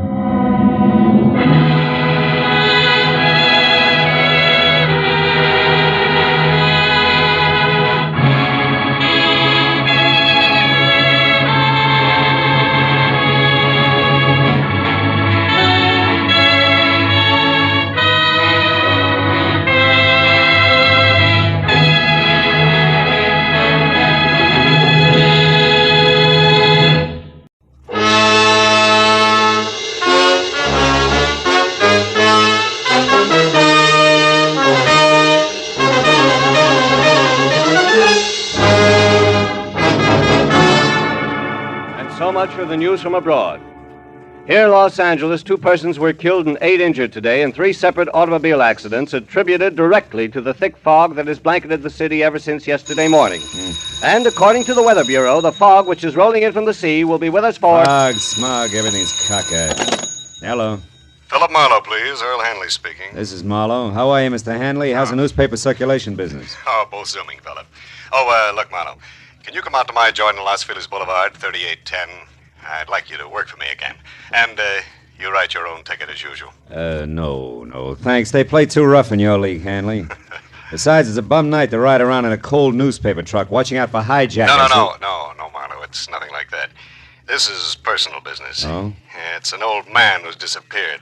I'd like you to find him for me. Still a dark night. Double your fee. I see a light, Mr. Hanley.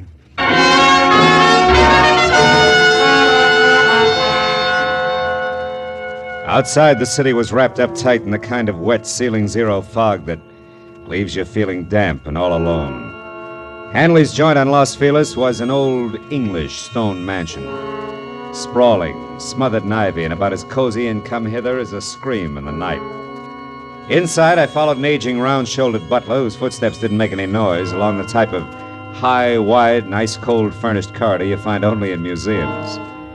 When we finally arrived at Hanley's study, however, things changed. It was a small room with bright lights, heat, and a desk cluttered with friendly bric-a-brac.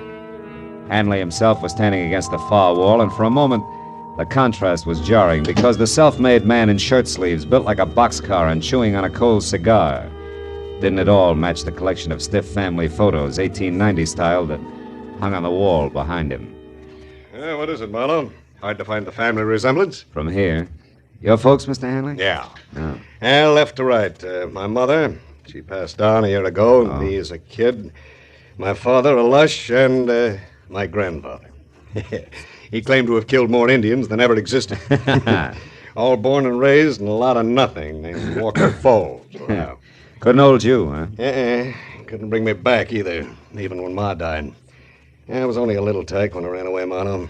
Couldn't stand my grandfather even then. Nothing but a rod and a bottle. Bad combo. How about your father? Oh, I wrote a few nice words to him when Sister wrote me that Ma died. And I sent a fat check for flowers and a tombstone, but he never answered. Probably drank the dough up. He never could save a buck on his own, they tell me. Anyhow, enough of letting our hair down there, Marlowe. Let's get on to business. Sit down. Oh, thanks, sure. You said someone disappeared, Mr. Hanley, an old man? Yeah, he was a gardener here, Marlowe. Name's Cooper, John Cooper. He's 60, 65 maybe, tall and skinny. Yeah, he got a fringe of curly hair around his ears. The rest is strictly cue ball. Yeah, he shoved off yesterday. With what, Hanley? You catch on fast, Phil. You know, it's my trade. Yeah. Well, the stuff don't amount to too much. Half a dozen fancy silver drinking glasses, those... Goblets? Goblets. Worth about 100 apiece, nothing that'll dent me. Also, I'm insured, of course. Well, then the goblets mean something else. They do. Let's call them a present from a lady. All right, let's. I want them back, Marlowe. Why me? Why not the insurance company or the law? No. Hmm? No, that I don't want. And if you laugh when I tell you the reason, I'm going to punch you right square in the nose. Have some scotch. No, thanks. Go ahead. No. Drink alone, then, if you don't mind. I don't mind. Mm-hmm. Yeah, it's this old Duck Cooper, you know. I feel sorry for him. Mm-hmm. Yeah, he came in here one day last week, hat in hand, looking beat as an alley cat. So I gave him a job helping one of the gardeners, but I was on to him right from the start. What does that mean?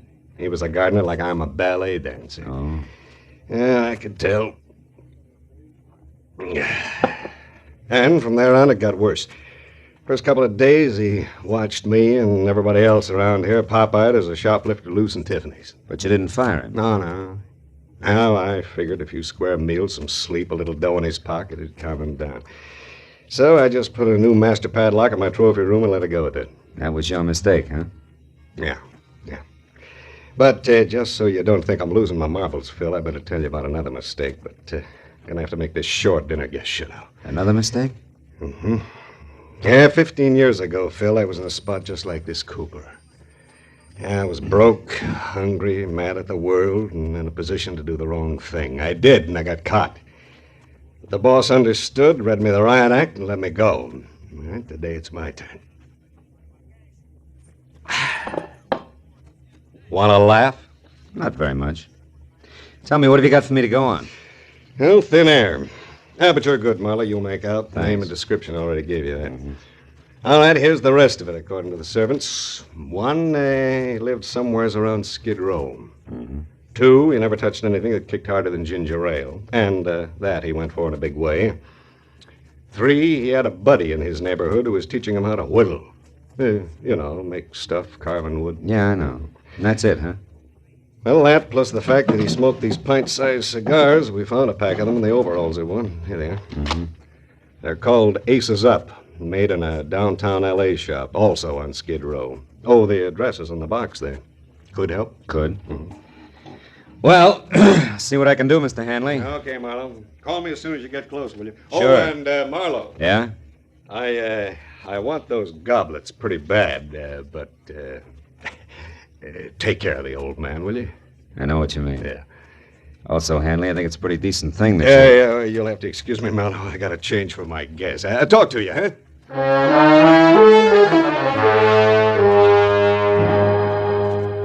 I followed Hanley back along the museum corridor, past the guests who included a spy beautiful lady dressed in too much black, chatting with a crisp item in banker's gray flannel who looked like he'd been born holding an hors d'oeuvre. I didn't see how they could have much in common with their host. But when the big front door eased closed behind me, I forgot about them and concentrated on finding a needle in a haystack. A needle in a haystack and a fog yet. Well, the tobacco manufacturer responsible for the handmade black rope called Aces Up was my first try. His shop was a 2x4 dirty glass storefront labeled H. Andrade in dry, peeling gold foil that flaked off when I opened and closed the front door. And what had to be the proprietor was alone, rolling cigars on a rickety table that was stacked high with damp, dark tobacco leaves. He didn't look up when I described the man I was after and asked if he'd seen him. A moment later, when he did turn his head my way to answer, I realized why. I am sorry, senor. I don't see nobody. I am blind. Fine start, huh? And for some cockeyed reason, like the fog or the kind of man I was after or the neighborhood of derelicts I moved through, which could have used a few sprays of sweet air, didn't get any better. Not at least for the next hour, during which I stuck to the wood carving angle and covered every possible tie-in I could think of, including a visit to a nearby home for retired men of the sea. Looking for someone who's teaching a man to whittle. That's right. He's teaching an old man named John Cooper. Ever hear of him? No, can't say I have. But lots of lads here whittle. Why don't you have a chat with them? Okay, I In will. the morning. They're all bedded down now, mate. Wouldn't want to pipe 'em out over a silly question like yours, would you? No, Skipper. Let him sleep.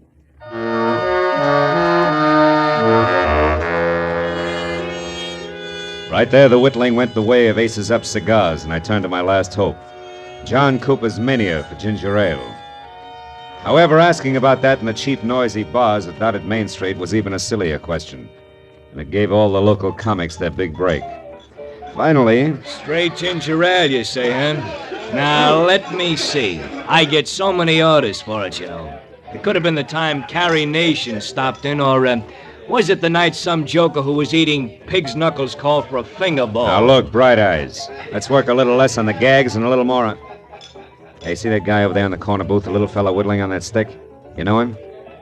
Come on. Here's 5 for your trouble. Who is he?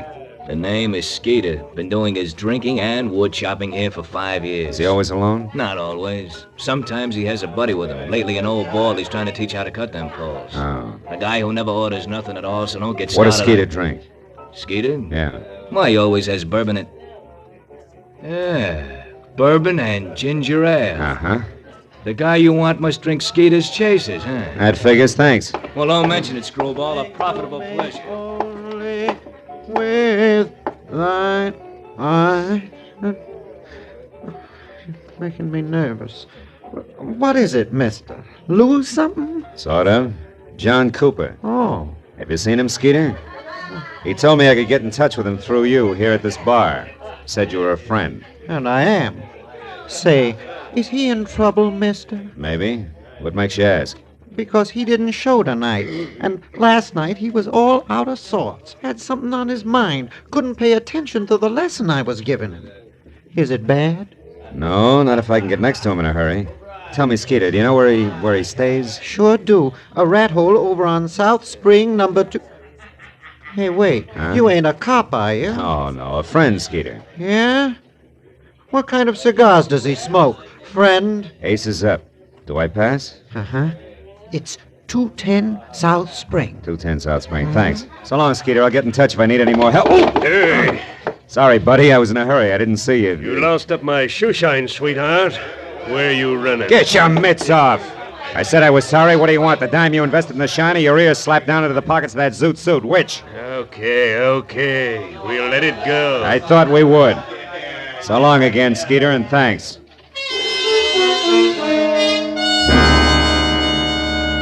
After I made my call to my client and told him how we stood, I drove the half a dozen blocks to 210 South Spring Street. The place was the kind of stale-smelling, beer can-lidded, dingy, two-story affair that made you wonder if the garbage collector got around anymore. When I knocked on the cracked glass front door that sported a laundry shirt cardboard that said rooms for rent and eyebrow pencil, I was ready for anything. And that's what I got.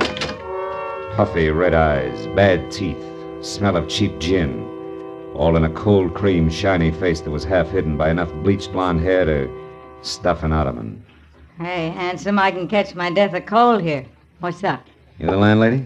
No, she passed out, but I was drinking with her, so I'll do. What do you want? An old man named John Cooper. Is he in? The skinny duffer? Mm-hmm. Yeah, I guess so. I seen him earlier. It's that door back there, the one on the right. Hey! Hey, Jockey! What do you want back there? Where you going? What's the use? This way, mister. Hey, was that Cooper's room the fella just came out of, last on the right? Yeah, that's it. That louse probably swiped your friend's bottle. He's the kind. Empty. Too bad. You know, he drinks you under the table and then takes what's left. Which in this case would be ginger ale. Cooper doesn't drink. Yeah? Oh, I didn't know about that. Hey! Hey, you got company? Hey, Cooper!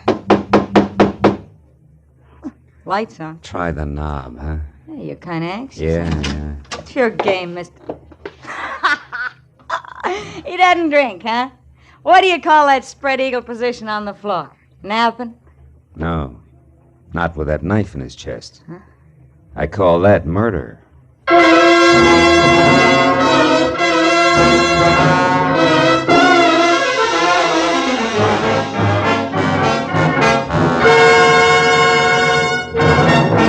In just a moment, we will return to the second act of Philip Marlowe. But first, one of your favorite laugh shows and stars, My Favorite Husband, starring Lucille Ball, will return to CBS this Saturday night. Formerly heard on Sunday nights, Lucille Ball and Her Favorite Husband will now be heard on most of these same CBS stations every Saturday night. Be listening this Saturday when Lucille plunges that favorite husband into a mad and merry mix-up over who is the town's best or worst-dressed man. Now with our star, Gerald Moore, the second act of Philip Marlowe, and tonight's story, The Soft Spot.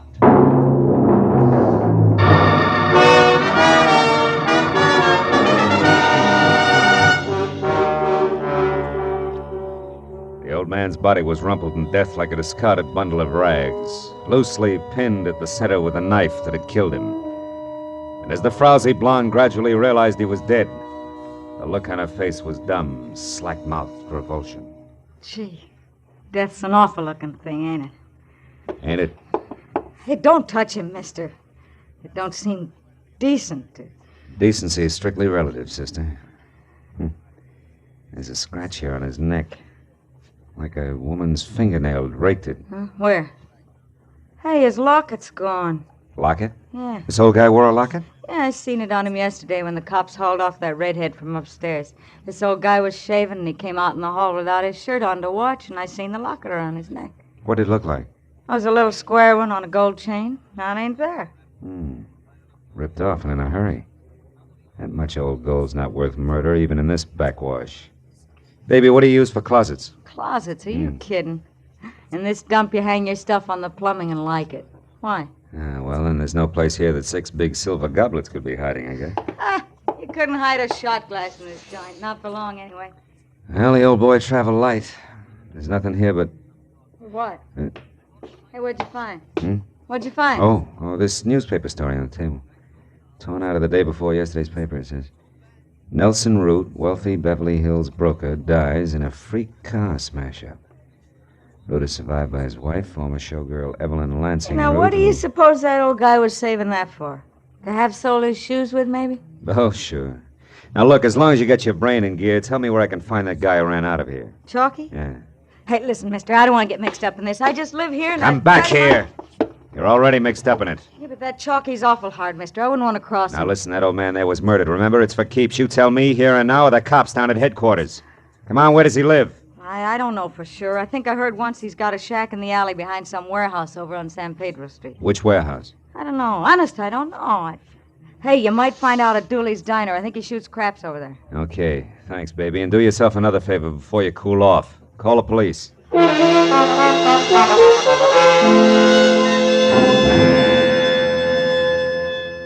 It took a solid hour of devious back alley trails before I finally broke down the intimidated loyalty of the Skid Row Brotherhood with a well-placed $10 bill and got a bona fide lead. In the thick fog that crawled along the alley, Chalky's shack had all the welcome home look of a wet gutter.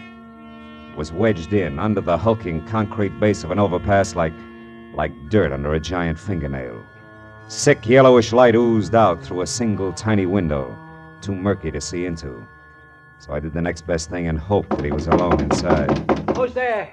Who is it? I got a tip for you, Chalky. Dooley sent me. It's about the Johns. They're after you. Cops. Hey, wait a minute.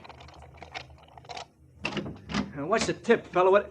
Hey, where are you? Right here, Chalky. Now stay where you are, Buster. I'll kick your head off. Hey, what's the idea? I want fast answers, Chalky. Nice straight ones. Why'd you knife the old guy tonight? Knife the old... Hey, who are you? What's the idea? I want answers, not questions, Chalky. Why'd you do it? I didn't kill him. I never used the shiv. He was already dead when I went in there. I lifted that locket off to the old coot, that's all, so help me. Give me that locket. I ain't got it no more. Ma Murphy's got it now. I hocked it already. She gave me 3 1/4 on it. Look, I got $1 left. If you want that, you can have it. Lying grifter, you kill an old man to get the trinket for 2 cents. No, I didn't. I seen that guy with the big ears run out of the old coot's room, so I went up to take a look. Wait a minute.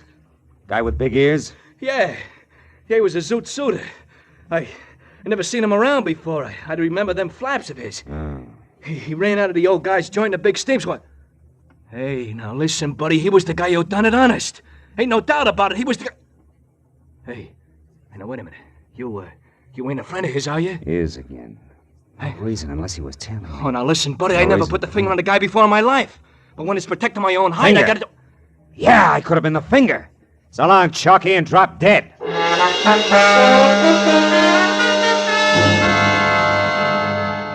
It was still foggy outside, but my own personal fog began to lift. Big Ears must have been tailing me, overheard me on the phone, and got to the old man first. But why? Why the clipping that old man Cooper had about Nelson Root's accident? Nelson Root survived by a widow. A widow?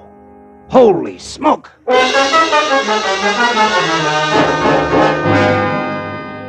Callahan of the Daily Star gave me half a dozen pictures of Evelyn Lansing Root, from her early cheesecake days right on up to the role of widow in mourning. There was no doubt left. She was the lady in black, one of my client's dinner guests. By the time I'd driven through the fog out to Los Feliz again and up to Hanley's sprawled-out house, I'd lined the whole business up to where it made a twisted kind of sense. There was nothing left to do but nub it in his lap. I found him in his study. Well, what's wrong, Marlowe? Maybe you better tell me. Tell you what. Did you find Cooper or didn't you? Sure. I found him. I found him dead. What? The old man is dead. You know perfectly well he's dead. Come on, Marlowe, sit down. Have a drink, you'll beat. No, thanks. I've covered a lot of ground tonight, most of it pretty slimy. Led me in a big circle that started here and ends here, and now it's late. We're both fairly intelligent. Let's give each other a break, shall we? Go on. Let's suppose that a man was in love with a woman, a married woman, who was tired of her husband. So, she and the man arranged for the husband to die in a freak accident. Yeah, that's right. And let's suppose a strange old geezer overheard them plan it and then disappeared. Oh, that's rough. I imagine they'd have to find him and shut him up, wouldn't they? Or he'd blackmail him to death. Possibly. And how do you suppose they go about that, Hanley? Hire a private detective, maybe? Give him a song and a dance about a theft, a trumped-up story about some missing silver goblets, maybe? Maybe. Only, he'd be much too reputable to do their killing. Yeah, so they'd hire a professional killer, one with big ears, to follow the detective. And when the old man was located, the killer would step in and go to work with a knife. And then vanish completely. Because he'd be a good professional man. Well, Hanley? Well, Marlowe? Oh, yes, that's a great yarn. Yeah, but a little fantastic, isn't it? Yeah, utterly. Oh, good boy. That's the way I figure. Too weird to take seriously. Only I'm going to make it stick. Yeah? Marlowe, you try to embarrass me with a crackpot theory like that, and I'll make you the laughing stock of this state, do you hear? I'll have you hooted right out of the business. Because you don't have one shred of proof, Marlowe, and you'll never be able to get one. And what's more, you know it, don't you? Don't Get your hands off me, Hanley. Oh, come on, Phil. Come on. Let's have that drink now, and then you go on home and forget all about this, huh? Shall we? Oh, after all, the old jerk was just a skid row drifter. He didn't belong anyplace. Who'll ever miss him? He was nobody, Phil. Get it? Mr. Nobody. He's no loss, so let's just forget it. Marlowe, wait a minute. Marlowe, come back here.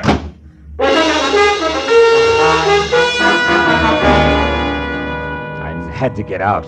What made it even worse was that I knew he had me. I couldn't even begin to prove the first word of what I knew was the truth. I couldn't sleep with it either. That was why an hour later I leaned against a lamppost back on Skid Row again and looked across a lifeless intersection through the eddying fog at the gaunt flophouse where the old man had died. Well. A wayfaring stranger in the night. Hiya, pal. Beat it. Wait a minute, wayfaring stranger. Couldn't you accommodate me to the extent of a match, or would that break your back? Here. Keep him. Thanks. Why don't you go home, pal? Nothing happens here on Cooper Street after 2 a.m. As a matter of fact, nothing happens anywhere anymore. Cooper Street. Cooper? That's one right out of the book. I'll bet $50 on it. 9 out of 10, they'll take the name of a street. Huh? Who?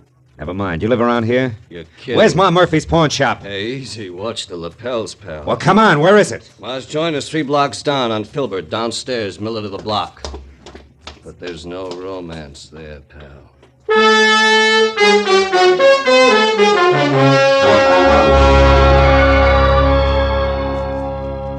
I still got the good notion to call the cops. The idea. Getting me out of a warm bed in the middle of the night to give you a look at a cheap little locket.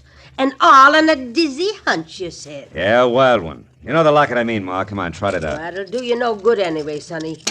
Can't sell it to you for 30 days yet. The law, you know. Yeah, sure, but you've been winking at the law so long, you're blind in one eye, Ma. Is that so? Well, here you are. Say, is it hot, Sonny? I'll know in a minute. It's the inside I want to see if it's... Oh. What is it, Sonny? Is something the matter? Yeah, my hunch paid off, Ma. It's hot, all right. Hot enough to burn a guy to death. Here's my card. I'm taking this along. What? Now, well, hold on a minute, you. Hey, stop. I'll call the cops. Don't bother, honey. I'll call him myself.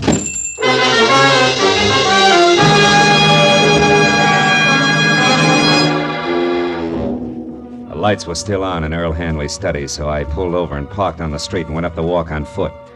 And as I moved to the door, the fog slid around me in thick swirls. When Hanley answered, his face was hard and ugly. He had a gun in his hand. Our business is over with, Marlowe. Not quite, Hanley. What do you want? I got a tag for our fantastic little Just Suppose story. You're either drunk or stupid, Marlowe. I warned you once, now beat it. Not till you've heard my punchline, Hanley. It goes like this. Suppose a wife died after 40 years of marriage and left her husband alone. A lonely, lost old man who's mellowed with the years. Suppose he doesn't have much time left himself and he knows it, but he's got an obsession. An old unhappiness he wants to set straight. He wants to see a fella, not cause any trouble.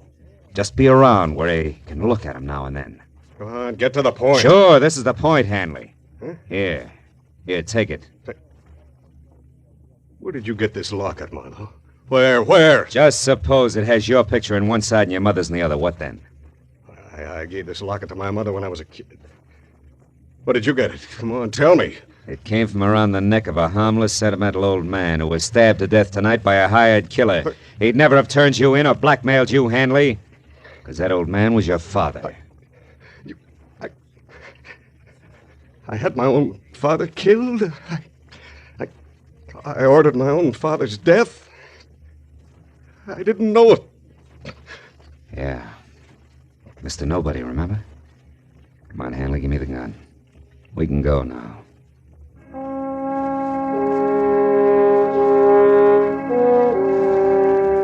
Hanley went quietly.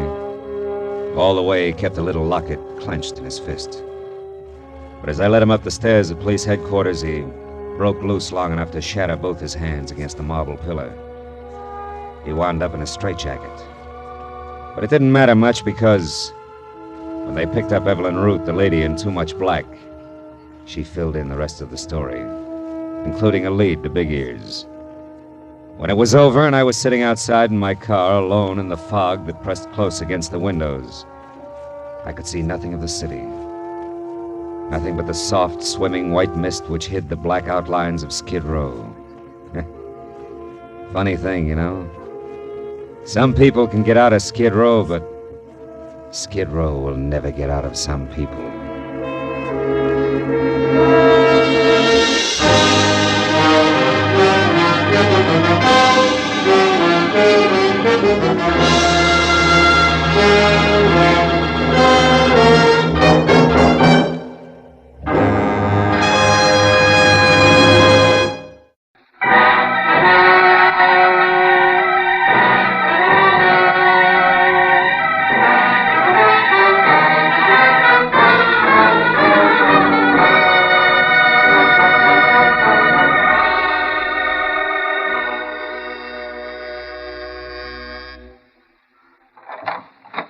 Brother, am I glad to see you.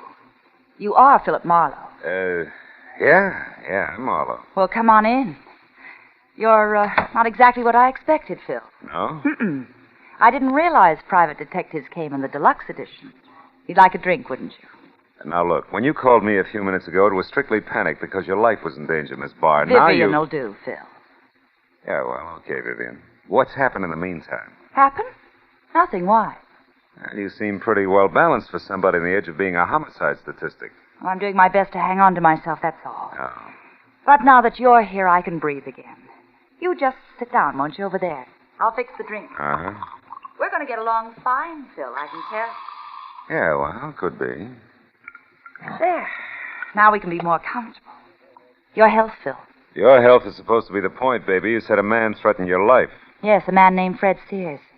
A character I used to know. He was hurt in a hotel fire 6 months ago. Oh. Must have been his head. He thinks he wants to kill me, and he's come to town to do it. But now that you're here... I suppose he's got reasons, huh? Do they matter? Yeah. To me, at least. I like to know which end of the stick is short before I grab. Well, I'm not even sure myself. I only knew Sears briefly. Here's his picture, Marlowe. Mm-hmm. Oh, the whole affair was stupid. So you brought it to me instead of the police, huh? I brought it to you because I need private help, and I'm willing to pay for it. Pay very well, I might add. Oh, look, Phil, you don't have to bother about the reasons why. Just see that Fred Sears leaves me alone tonight. It shouldn't be hard. Is your drink all right? Delicious. Too bad I can't stay and finish it. What? Oh, Marlowe, wait. You mean you won't help me? Not on guesswork, baby. But don't you realize my life's in danger? I'm scared. Yo, sure. Speechless. You can get yourself another boy, Vivian. Woods are full of guys with no curiosity at all. Oh, Marlowe, please be reasonable. Good night, baby.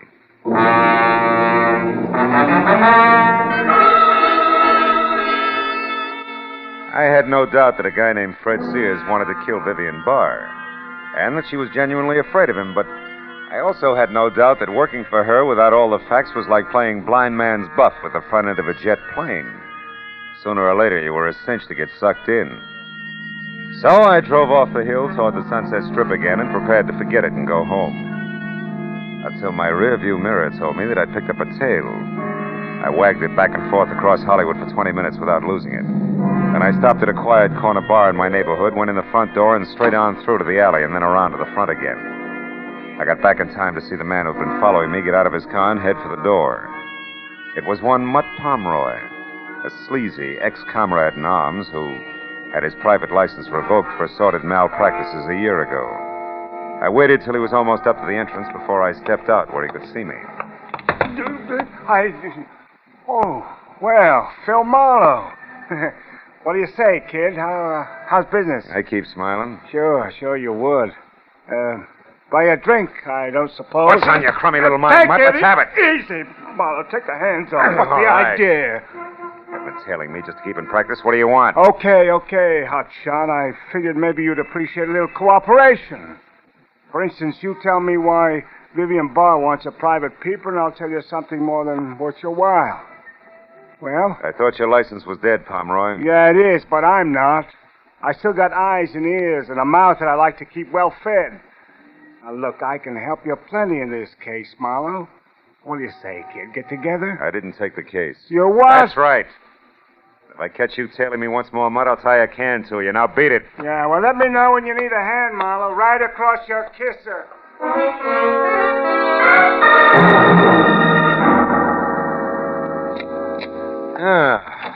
Be it ever so humble. Oh, no.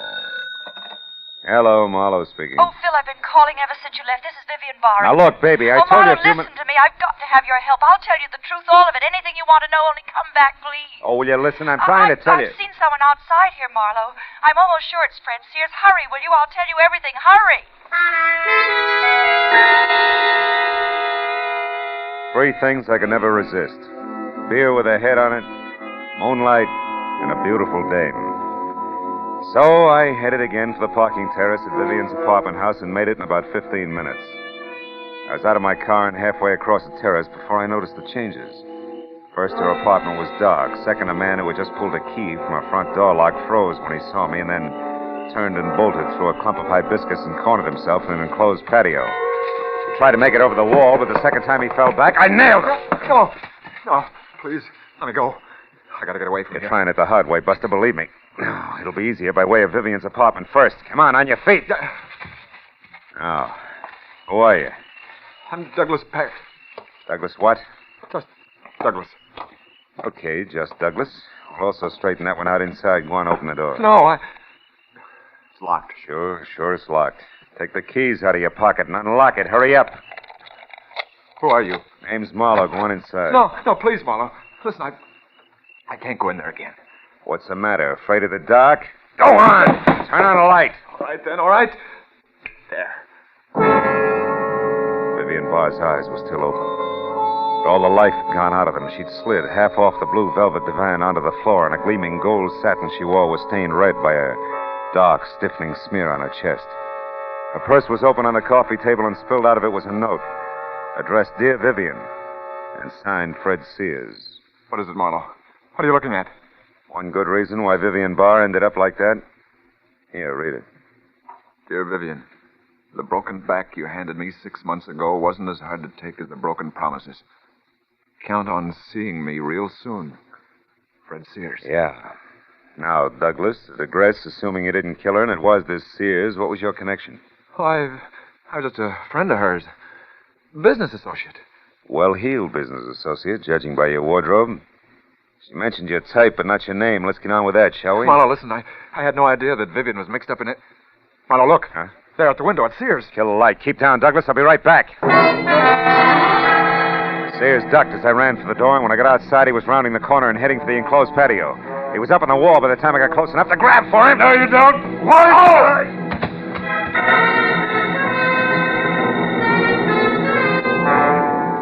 His foot caught me in the side of the head.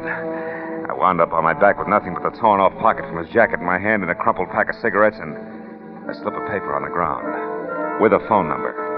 I picked it up and started back to Vivian's apartment in time to hear a car door slam and see just Douglas, scared stiff, crouched behind the steering wheel of a step-down Hudson. A second later, car and all were gone in a funnel of dust. Well, I couldn't lose much more, so I went back into the house to use the phone. Los Angeles Morning Star. Society editor, please. One moment. Okay. Society desk, Miss Ludlow speaking. Hiya, Corey. Phil Marlowe. Phil, darling, how are you? Gee, it's been a long time, mister. I haven't seen you since... Yeah. Now, look, honey, I need some fast help. Crashing somebody's party, Marlowe? Could be, but it's strictly business. Now, can you give me a rundown on a phone number? Crestview 54124. 54124? Yeah. Just a minute, lover. Okay, sweetie. Oh, yeah, Phil. That's the old J.G. McKay mansion. 910 Mission Drive. Uh-huh. His niece Celia McKay has the place now. She married up with a guy named Paxton last fall, I think. She has oodles of money. Any help? I'll let you know. Thanks a lot, baby.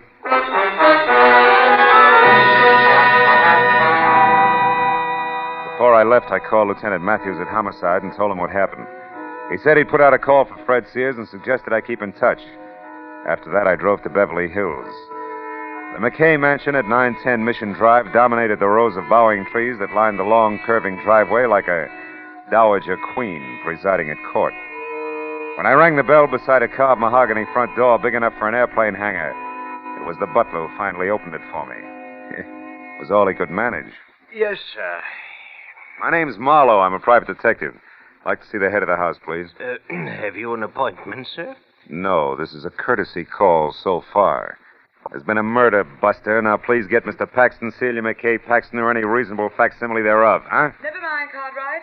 You can run along. I'll take care of this, whatever it is.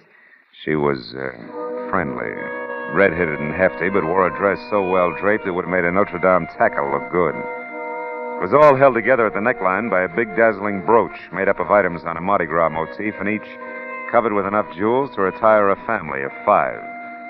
Except for a space in the center, shaped like a mask, which was dull, black, and empty. I must have been staring because that's where she picked up the conversation. If you've finished making your estimate now, Mr. Marlowe, maybe we can get down to business. I'm that reasonable facsimile you mentioned, Mona Paxton, Celia's sister-in-law. Oh? And Mr. Paxton's your brother, huh? Same thing. Yeah, well. You said something about a murder, I believe? That's right. A woman named Vivian Barr. Is that supposed to mean something to the members of this household? Maybe we better ask them. I don't think so, Mr. Marlowe. We're all quite busy here. Now, look, just now, Mona, and... I followed a lead that started at the body of a dead woman, ended here at this house. You people can talk to me now or the police. In a few minutes. Make up your mind, fast. Police? What about the police? Mona, what is this? Celia, my dear, I'm sorry. I'd hoped you wouldn't be bothered by Mr. Marlowe here. In his opinion, we're all murderers or something. I see. And why do you say that, Mr. Marlowe? I don't. It isn't quite that bad. And specifically, how bad is it, if you don't mind? I don't mind at all. I'm looking for a man named Fred Sears in connection with the killing of my client, Vivian Barr. I'm here because there's a definite tie with somebody in this house. Now, at this point, I'm still asking for cooperation. This has gone far enough. It's preposterous. Mr. Marlowe, until you mentioned their names, I'd never heard of either of those people. Mona? No. They're still my husband, Mr. Marlowe. Dear, will you come out to the door, please? What's going on? What's the matter? There's a person here I want you to meet. Mr. Marlowe, my husband, Mr. Paxton. Why, how do you do, Mr. Marlowe? I'm doing better, Mr. Paxton. Oh. Douglas, Mr. Marlowe here wants to know if the names Vivian Barr or Fred Sears mean anything to you. Why, I don't think so. No. No, they don't. Why? You may leave now, Mr. Marlowe. We've given you all the cooperation we can. If you come back, you'd better have a warrant with you. Okay, Celia, I will. Because one of you 3 is a liar, and I can prove it. So if you want to talk it over before I call in the cops, I'll listen for a while. Hey, Cartwright. Yes, sir. You called, sir? Yeah, you look like a fairly honest man. Where can I get a good cup of public coffee around here? Why, there's a little shop 2 blocks down, sir. Thanks. And to you, Cartwright, good night.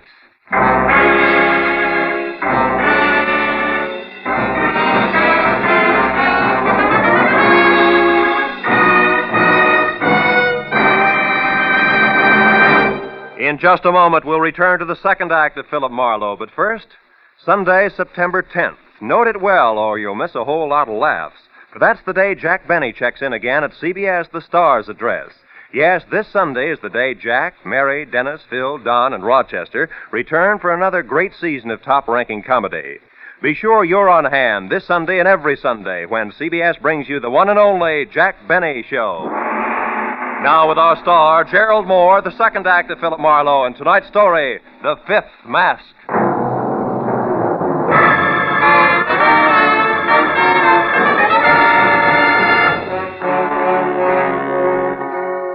When the 2-ton front door of the Paxton home closed behind me, I dropped the cocky attitude quicker than a chorus girl lets her stage smile go when she hits the wings. I knew that I was still a long way from finding Fred Sears. And 10 minutes later, when I was in a corner booth at the plush Beverly Hills version of a one-armed joint Cartwright had suggested, I began to worry about it. Until the front door swung open and admitted Mrs. Celia McKay Paxton. She threw a stern eye and a sharp semicircle at nearly sliced the place in two and then bore down on me. Mr. Marlowe, I want to talk to you. What do you mean Why don't by... you sit down, Mrs. Paxton? Well, Very well. Now, Mr. Marlowe. Coffee, Mrs. Paxton? No, thank you. Mr. Marlowe, specifically, what did you mean when you said that one of the three of us was lying? Specifically that, Mrs. Paxton. I don't think I could have been more blunt, but I'll try. I'm after Fred Sears and anybody or anything that can lead me to him. Now, why are you here, Mrs. Paxton? Well, it's, Mr. Marlowe, it's, Hard to say, maybe? Well, Hard like I'm suspicious of my husband's connection with all this, Mr. Private Detective. Will you go to work for me? Is that it? No, not that. But, Mr. Marlowe, I'm no fool. I know that I'm a plain-looking rich woman who loves her husband. And well, sometimes men are silly. And if there is anything, Mrs. Paxton, I can't go to work for you. I don't take that kind of a job. Besides, I'm already working on your problem insofar as it concerns the late Vivian Barr. I don't understand that. You say you're looking for a Fred Sears. But not overlooking anything else, Mrs. Paxton. Like the outside chance that Sears didn't kill Vivian Barr. I didn't see it happen, you know. It could have been somebody else. Who? You. What? After all, you just implied a good motive. No, I didn't. I only gave you a suspicion. A dark, ugly thought I'm ashamed I ever had. That's all. And I didn't kill that woman, Mr. Marlowe. I know you didn't. It was only bait, Mrs. Paxton. I hope you'd snap at it and come back with an answer that would get me to Sears. Mr. Marlowe, I never heard of these people before tonight. I know, that's what you said. But you see, Mrs. Paxton, even as you, I, too, sometimes have dark, ugly thoughts that I'm ashamed of. Only in my case, it's business. And tonight, the business is Vivian Barr's murder. Good night, Mrs. Paxton.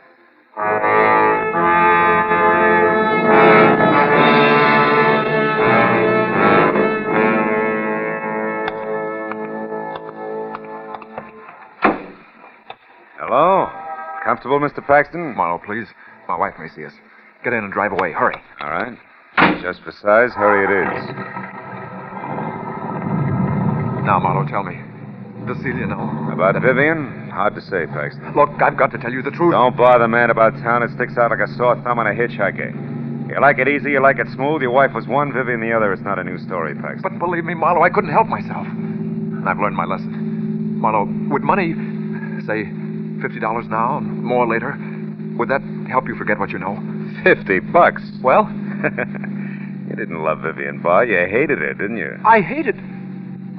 How did you know that? A cheap bribe you just made. Indiscreet gentlemen with their backs against the wall don't offer peanuts now and more later unless they're broke. You could be broke, Paxton. If, for example, Vivian was blackmailing you out of every cent of your allowance, good enough? She was rotten. Rotten enough to kill? Kill? Are you crazy? Marlowe, it was Sears. Maybe. I didn't see him do it. You had a good reason. He had a better one. Sears was taken in just like I was. When he met Vivian, he had a few $1,000s, and she fell in love with every one of them. You said a better reason, Paxton. And I'm getting to it. I came into Vivian's life after Sears was hurt saving her in that hotel fire. Saving her? Yes. I didn't know that. I thought he was hurt, period. Yes, that's all the papers got, but he was injured because he rushed into the fire to save Vivian. She couldn't afford to have it known that she was at that particular hotel at that particular time. She told me so herself. You didn't quit even then, huh? I couldn't, Marlowe. I wasn't strong enough. And then later, when I was, she wouldn't let me. Not without paying. And that's the whole story, Marlowe. Mm-hmm.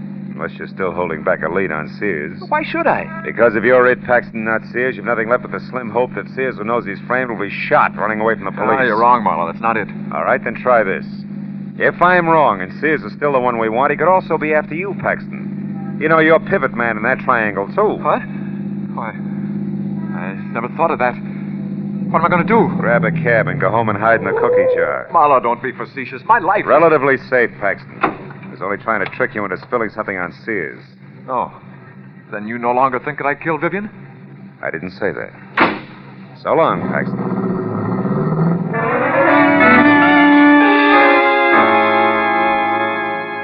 My apartment was only a few minutes from Beverly Hills, so I decided to call the police and fill them in. Also, a little all-alone straight drinking might burn the bad taste out of my mouth. But when I was in the hall there, I knew it was going to be a little while before I got a chance to do either one. After all, there was still a Paxton to go. Mona, the lady with the beautiful Mardi Gras brooch. and the not-so-beautiful mind for business. I've been waiting for you, Mr. Marlowe. That figures. Come on in. I'll get the lights. You don't seem surprised you expected me. Yeah, as much as the others. Already huddled with your brother and your sister-in-law. Have a seat. No, thanks. Mr. Marlowe, I'm going to come right to the point. That's a switch. Want a drink? No. Do you want $1,000? Mr. Marlowe, I said... I heard you. Yeah. Also, Miss Paxton, I've heard a lot tonight about all I can take. Make it fast, will you? All right, the 1,000 is yours, Mr. Marlowe, if you'll do one thing. When you catch up with this Sears, if you haven't already done so... I haven't. Keep my brother's name out of this, that's all. Well, it's a little too much. Also, you're a little easy, Mona. Your brother isn't worth covering up for. That's not news, and it's beside the point. The 1,000 is to help me, not him. I've spent 5 very difficult years getting the rights to a cosmetic formula that can't be beat. The point, Mona, the point. All right, the point, Mr. Marlowe, is that all I need now is backing. Just yesterday, I got the promise of it. $150,000 worth of promise from my sister-in-law, Mrs. Celia McKay Paxton. And I'll lose that promise, Marlowe. Celia gives my brother his walking papers, and she will if she finds him out. Will you take the money, Marlowe? No. No, will I go out of my way to whisper in Celia's ear? You're practically safe, Mona. Who else is there? Sears. If the police take him alive, there's a good chance he'll make a lot of embarrassing statements about your brother killing his girl and... You expect someone? Oh. Unless the police are tired of waiting to hear from me. I shouldn't be seen here, not if you're going to keep Doug's name out of this. Easy, honey. Get in there, the kitchen. Oh, yes, thanks, Marlowe. Thanks a lot. Okay, coming. Keep your shirt on. Oh, no. Well, didn't expect to see little old Mutt Pomeroy so soon again, eh, kid? Mind if I come in? Very much. What do you want, Pomeroy? To show my wares, Phil boy. You know, like the jewel tea man. Skip the funnies. What is it? Fred Sears. I know where he is. You sure about that? Sure, like I don't take $3 bills. I followed him tonight when he got away from you. All right, come in. Hey, nice place, Phil. What's your price, Mutt? $200. I'll pay $1. The address. The money. Okay. Here. 15, 16, 80, 90, 100. Yeah. Thanks, Phil boy, thanks. The address says 31 Bayfront Drive, Santa Monica. It's an all-alone beach joint, kind of neat. Belongs to a friend of Sears who's out of town. Oh, he's using his car, too. I overheard him explaining to a neighbor. Yeah. Good night, Marlowe. See you around, huh, kid? Mm-hmm. Oh, Pomeroy. Yeah? Yeah. What is it, Phil? 2 questions.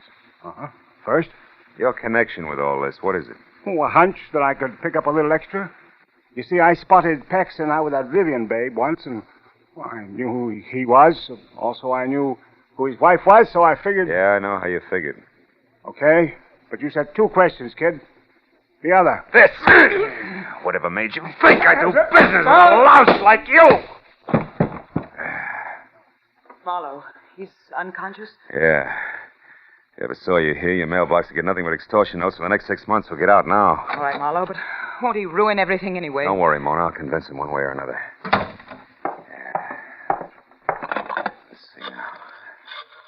Hey, Marlowe, you crossed me. Sure, I'll do it every time, Pomeroy. We're conflicting personalities. Police headquarters. Like to speak to Detective Lieutenant Met. Holy cow. Hello. Police headquarters. Hello. Police. Never mind. Pomeroy, that little hunk of jewelry there on the rug. Just fell out of your pocket when I frisked you, didn't it? Didn't it? Yeah, sure it did. So what? So before I beat you senseless, get up and tell me where you got it. Come on, where'd you lift it? Come on, Pomeroy. Gotta get your hands off. All right.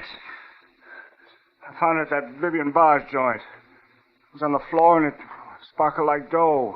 She was dead, so I figured it might as well... Thanks, Pomeroy. You told me all I want to know. Don't wait up. Mutt!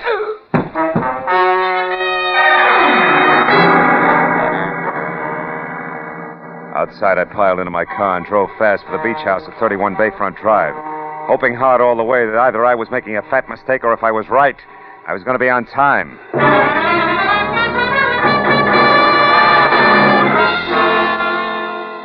All told, it was about 40 minutes later when I screeched to a stop in front of the place and found it lights out and deserted. I was ready to start cheering until, from the closed garage that was tucked under a wing of the house, I heard it. A car motor running as in suicide by carbon monoxide. The big double doors were locked, but around on the side there was a window. In another minute, I was in and over to Fred Sears. He was slumped over the front wheel, his face the color of wet ashes. I cut the motor, then dragged him out of the place by a back door that led to a patio. There I stretched him out on the ground and took a good look. A long look that left no doubt in my mind. I turned away from him when I heard a woman's footsteps on the walk outside near the window I'd broken. It was Mona Paxton. Marlowe. Marlowe, what is it? Marlowe, are you all right? Yeah, but don't come back here, Mona. It's not a very pretty sight. It's Sears. Sears? Yeah, I dragged him out here. He left the motor running, carbon monoxide. Oh, no. What a terrible way to go. No worse than Vivian Barr. How'd you turn up here, Mona? Follow me? Yes. Because I was worried about that man in your apartment. I wanted to ask you who he was. When I took off coattail flying, it looked like something important, huh? It certainly did. And it certainly was. Yeah. Well, I'd better get through to the police now. There must be a phone inside. You can go wait at my car, huh? Quit shaking. After this, you haven't got a thing to worry about. Business, I mean. Yes, I know, but I just can't stop smiling. I'll be at the car, Marlowe.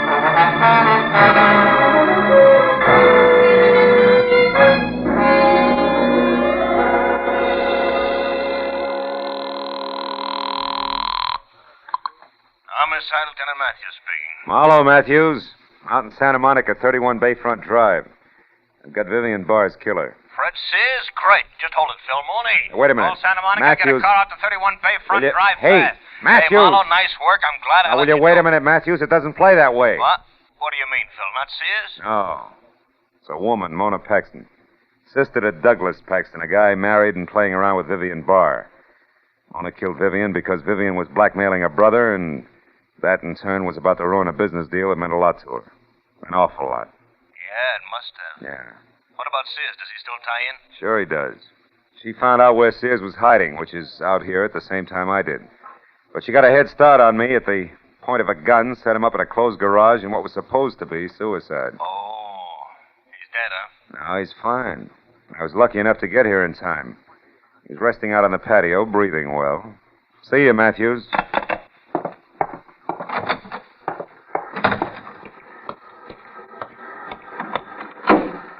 Everything's taken care of, Marlowe. Mm-hmm. Just about, Mona. Well, the police will, Correction. The police are here. Yeah. Doesn't take them long, does it, huh? No. I, for one, am glad of it. Just as soon get all this over with. You too, I guess. Yeah. Me too, Mona.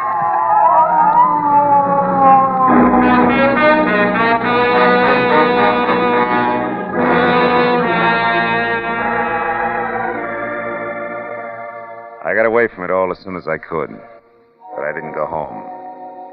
I drove out to a spot I knew nearby, a cliff edge where the only sounds were a couple of seagulls who couldn't sleep in the ocean 100 feet below, crashing on the rocks. And then I took a second look at the little item Mutt Pomeroy had picked up in Vivian Barr's apartment. A collection of tiny stones, diamonds, emeralds, rubies, all in the shape of a small mask. A mask that I knew would fit in place exactly over an empty spot on Mona Paxton's Mardi Gras brooch. The proof that Mona had been to Vivian's place. Yeah, a little mask. We all wear them one way or another. We've all got something to hide. Maybe that's what's wrong with people, huh? They all think they've got to hide from each other and from themselves.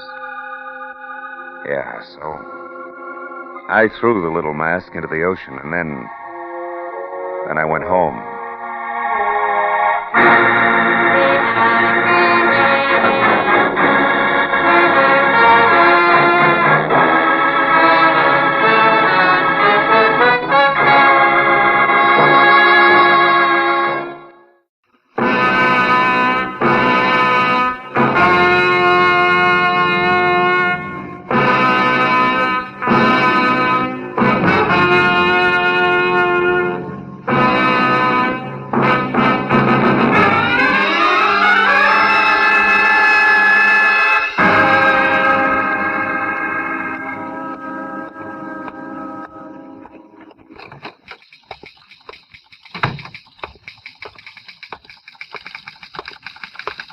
Yes, sir. I'm Philip Marlowe.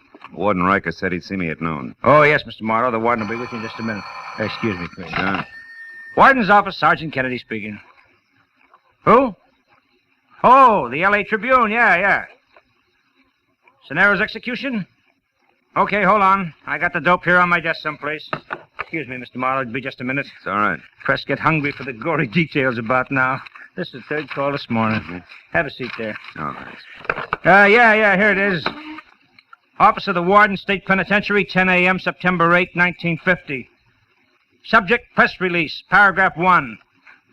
William Arthur Cenaro, 24, tried and convicted of the robbery murder of Emil Negrato, Bakers Beach, California, last August 5. Is scheduled to be executed in a manner prescribed by law at 11 o'clock post-meridian this date. At this time, no stay of execution is anticipated. Signed, Stanley M. Riker, Warden.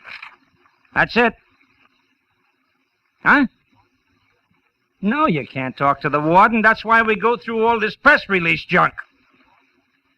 Yeah, well, we got our problems too, you know. Goodbye.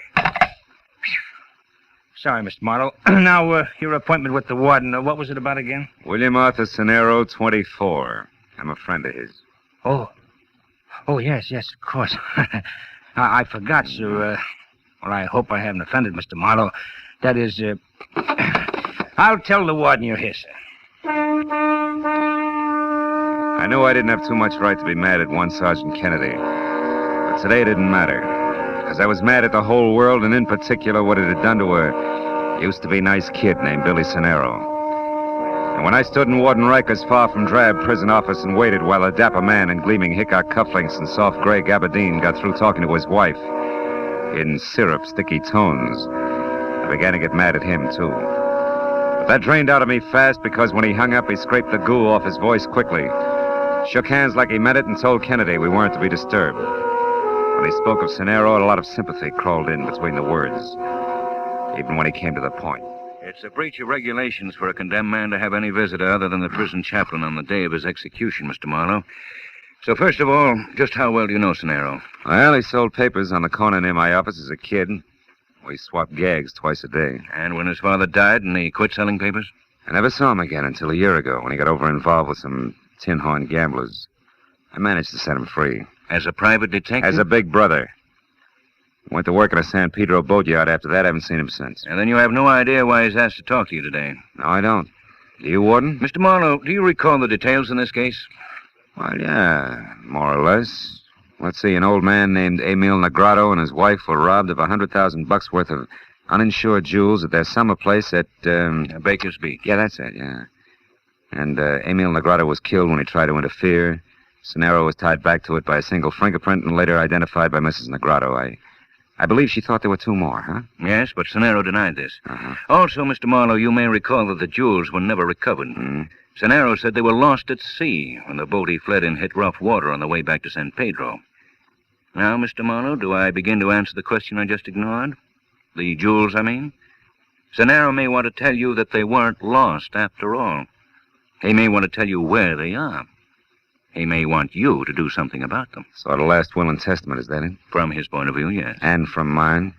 A very lucrative offer. Perhaps 50%, Mr. Marlowe. Why not 100%, Mr. Warden? Don't be a piker. I could always cross him up, you know. Anything else?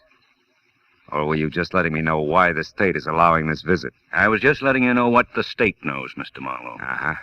I know a little more. I know that Billy Cenaro is through as a criminal. In his heart, not just because he's behind bars with worse to come. He's ready to die, Mr. Marlowe. Almost anxious. Well, then why the session? Why all the statistics? Why the invitation for me to play informer? For two reasons. First, I may be wrong about the boy completely. Thus, his repentance is a fake. Which you don't believe. No. What's the other reason? Look, Marlowe, if anything goes wrong, you came in here as an informer. That's official. And unofficially? I want to give the boy a break. Cenaro asked to get you because he wanted to talk to the only person in the world he thought he could trust. And right now, I think he has every right to just such a talk, whatever it's about. I only wanted to be sure he talked to the correct party, that's all. Sergeant Kennedy will show you the way, Mr. Marlowe, to Cenaro's cell.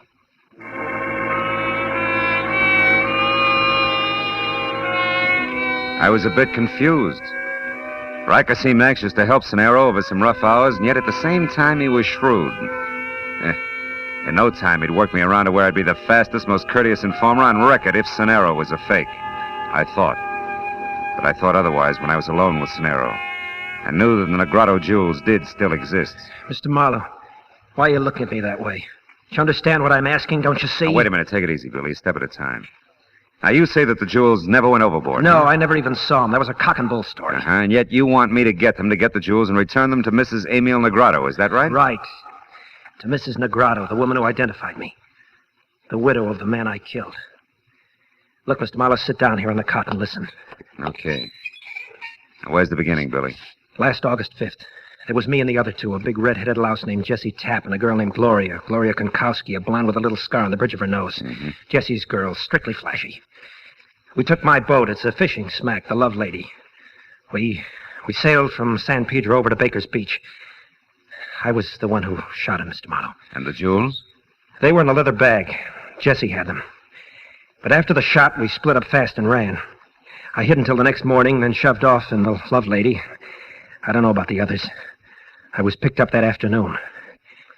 The rest you know. I'm not so sure. At your trial, you swore that... That I was alone and the jewels went overboard. Well, at first I thought that I might get off, so I had to clam up, but then everything changed. The verdict, huh? No. An old woman whose husband I killed. See what you mean. But you still didn't tell the authorities who the others were. No, and I won't today. Both Jessie Tapp and that blonde can smell a cop a mile away. They'd only run and take the jewels with them. The law'd louse it up. I want the jewels back to the little old lady. I always liked you, Billy. I know how you work, Mr. Marlowe. Got enough for you to start on. It only came yesterday. That's why this last-minute rush, you might say. Mr. Marlowe, I know where Jessie Tapp is. That also means Gloria isn't far away. From where? San Pedro, down near the docks. Now, look.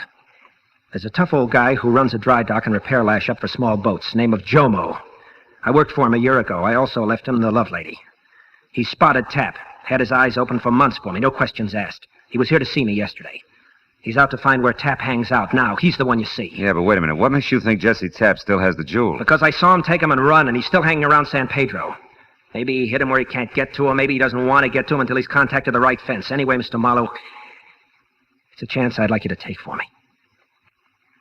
Of course, I can't talk about your fee. Look, kid, don't you think we ought to talk to the warden? Mr. Marlowe, I've done nothing but think. This is the only way it can possibly work. The only way it can help me and Mrs. Negrado both. Well, will you try it? Yeah. I guess so, Billy. One last thing, Mr. Marlowe. If you make it before 11 tonight, get the word to me, will you? And if you don't make it, or it looks like you're not going to, don't lie. Okay? Okay. Time's up, Mr. Marlowe. Sorry, Cenero. It's all right, Kennedy. Don't mention it. So long, Mr. Marlowe. Goodbye, Billy.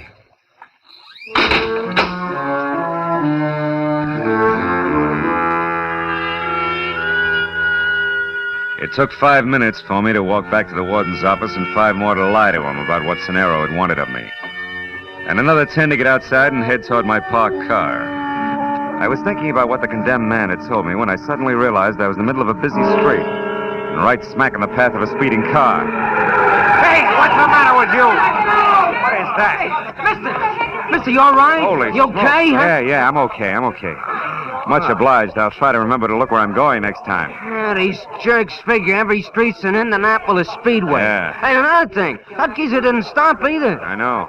But if you're interested, I got a squint on him before. I was in that corner drugstore after a Coke, and while I was waiting, I happened to see this guy stand outside his car, and all of a sudden he got in and took off. You mean he got all that speed up just from the end of the street? Tell me, friend, what did he look like? He's tiny. Tiny like your pinky finger. Had elevating shoes on. Plus the fact he needed a shave. Say, you don't think it was purposeful, do you? Not an accident, I mean. I don't know. But either way, I'm much obliged to you, friend. Bye-bye. And made a mental note about the small man with big heels and a beard and let it go at that. Then I took one last look at the prison. It made me want to drive the 300 miles to San Pedro fast.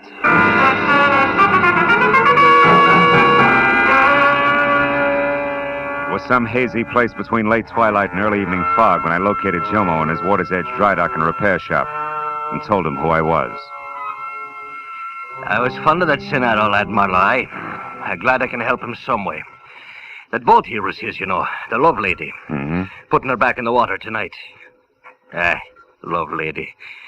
That might be what he needed to keep him out of trouble at that. It's hard to say, Jomo. But look, I don't have much time. Do you know where I can get next to this Jesse Tapp? I followed him just this morning from a bar on 3rd Street. He's hiding out in a warehouse on Lookout Hill Road. It's shut down now. It won't open up again until... Hold it, Jomo. That noise, that came from out here.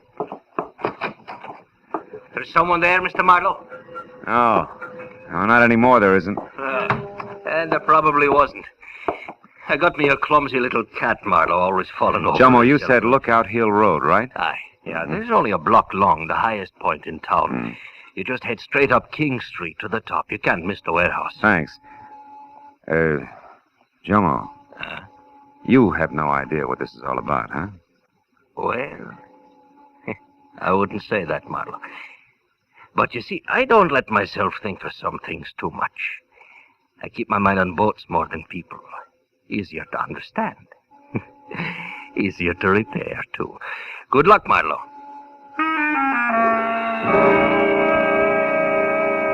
I was less than 10 minutes finding the deserted warehouse, which ran true to form. Rust and every other window broken. But when I was out of my car and moving around toward a side entrance, I saw something else. It was a girl, tall and blonde, standing in the deep shadow of a Fit Shampoo billboard. When I started for her, she threw one scared look my way, then scrambled into her pocket for a key. I made it just as she got it out and into the door lock. Let's not be hasty, honey. Get your dirty mitts off! When you stop kicking, I will. Not before, sweetheart. Not before, Gloria. How do you know the name, Bright Eye? That cute little scar on the bridge of your nose. You should have ducked, kid. Not that it doesn't add character. I'll go soak your head. I don't know you. You should. Jesse does. Who are you, anyway? Name's Marlowe. Here to see your boyfriend Tap per schedule. It's a business appointment, Gloria. Business? Oh, yeah, sure. Fence, huh? Yeah, fence, huh? Now, do we go up or throw pebbles at the window until Jesse comes out? Which? We go up, now that I know who you are. You know, Jesse didn't mention you're coming. That's what I like about working with Jesse. Which way? Up these stairs. Kind of nice setup we got here, huh? Yeah. Sweet of the owners to let you have a key. Well, it wasn't exactly that way. Jesse had... Changed the lock, yeah, I know. Is that the door? One Mark President? Uh-huh. Mr. Tapp's very own. Imagine Jesse as an executive. Funny, huh? Hey, Mr. Head of the firm, you got callers. Jesse! That jerk's probably asleep. The way I figured, asleep in a swivel chair. Hey, Mr. President, you got company. Hey, Jesse, come on, wake up. There's a guy here who wants... Jesse. What is it, Marlowe? What's wrong with him? So much to fix, honey. Head of the firm, Jesse's been shot to death. No business as usual today. Dead. How do you like that? Not much. Now, maybe it's you I do business with, huh? What are you talking about? Now, look, I never like to get into money matters with dames, but now I'm stuck. So let's get to work, you and me. Where are they, Gloria? Where or what? Come on, you coy little jerk. The stones, the Grotto stones. I want to see them. I don't know where they are. He would never tell me. Ah, don't lie. You were his girl. Listen, mister. Ever since I met that guy, I've been living on double talk and slaps in the mouth. I spent my nights dodging my own shadow. I'm glad it's over. Why'd you stick? Because of them stones. I knew I had them hid someplace. Figured maybe they'd get us away from here after all. He kept saying he had to wait till the time was right. That's all he'd ever say. Even to me, his girl. You know, with that talent, you ought to be in pictures, kid. Yeah? Believe me, mister, I learned the hard way not to try to pin Jesse Tapp down. You do whatever you want, I'm getting out of here. Before the action. Just a minute. What? Somebody did this, baby. I can name 20 who'd been tickled pink. Yeah, but I took a lot of chances setting up this deal to move those Negrotto jewels. I wouldn't want to be edged out now by cheap competition like a squirt and build up heels. What's that? Nothing, a swing in the dark, excuse me. Sure. Now you excuse me. He's strictly your problem, sucker. I stood and watched her as she walked away. I didn't know just what my next move should be, but then it hit me. Whoever had killed Jessie Tapp would go for her next. So when she hailed a cab at the foot of the hill, I ran to my car and I started after her. But by the time I got turned around, a switch engine playing shuffleboard with a string of boxcars cut in between us. When that was over, Gloria was gone.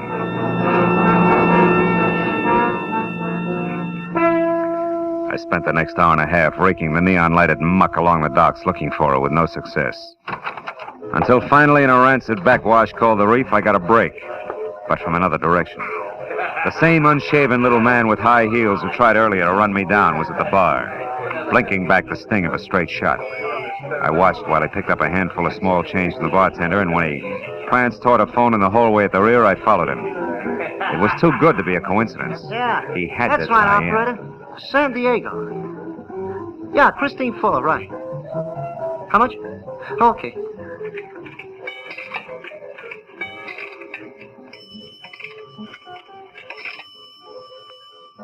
Hello? Hello, Christine? Hiya, baby. This is Fritz. Hey, listen, honey, I got it all set up. Yeah, I'm going right now, right away, yeah. It's dark now and everything's ready. I said everything, didn't I? I'll have them in an hour and be out of here. Or just be a good girl till I get there, understand? Yeah, I'll see you before morning. Oh, your little Fritz wouldn't let you down, you know that. Goodbye, baby. Hello, little Fritz. You come back here. Hey, what is this? Who are you? Guy you tried to run over this afternoon? Hey, now listen, Slim, there must be some mistake There here. isn't. You just made it when you knocked off Jessie Tapp. And now that I got you, little Fritz, I'm going to shake you up and down until a lot of answers or a lot of teeth start dropping out of you. No. Make up your mind. What's it going to be? Come on. No, leave me alone. Stop. What's going on here? Run along, Buster. It's private. Oh, yeah? Yeah. Great big lug like you picking on a little guy like him, you'll be ashamed. Hey, don't you believe in the brotherhood of man? Yeah, but this weasel don't qualify. He Now told blow. me, fellas, he was going to rob me. Oh, he was he? Put him down, you. Come on. Turn loose of him, big bully. Why don't you... jerk! Come on, get up! Get him, Joe! Come on, fool! Joe! Hit him over the head! Beat him up, fight! Him again, Joe! Come on, get up! Oh, nuts, he's all cold. Let's throw him out in the alley. Come on. Good idea.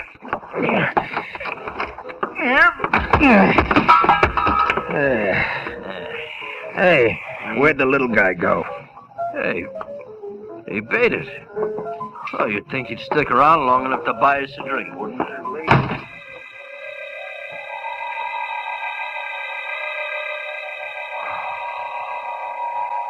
Judging from the way my face felt, the two longshoremen must have, had barnacles on their fists. In the 5 minutes it took me to climb back on my feet, I thought some very unpleasant things about the brotherhood of man, both fore and aft. But I dropped them when I remembered the time was running out fast for my client. And I still hadn't got beyond the loose ends I'd started with. Tapp's girlfriend, Gloria, and little Fritz.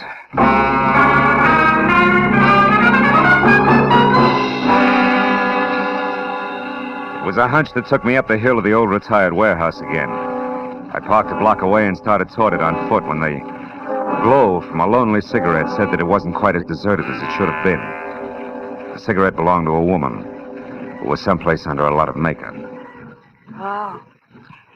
Interesting evening. You asking me or telling me? Well, either it is, it has been, or it could be. Take your pick. You look like a bright boy. Hey, you look like you fell into a meat grinder. No, just a philosophical discussion. Oh? Nice view from here. Not too bad. Girl like me needs a view once in a while. Keeps the past from crowding the future. Can see the whole waterfront from here without smelling it. Yeah. That's great, huh? Now, look, you haven't seen anybody hanging around here in the last few minutes, have you? You kidding? Nobody hangs around this old dump. It's the first time I've been up here in a month. Nobody's hung around here since old Tom died. He used to be the night watchman. And it was a lot of laughs for you, old Tom.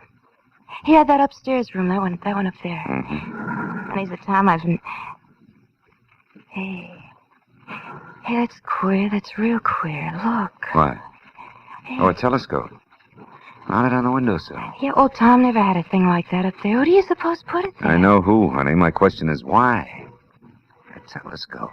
Well, it seems to be pointed down there toward the small boat anchorage. Yeah. Where a certain boat was in for paint and repairs. Tap could watch every step from here when the job was done. Holy smoke, it could be. Thanks, baby. You've been a big help. Sure. All things to all men. Have fun, Sonny.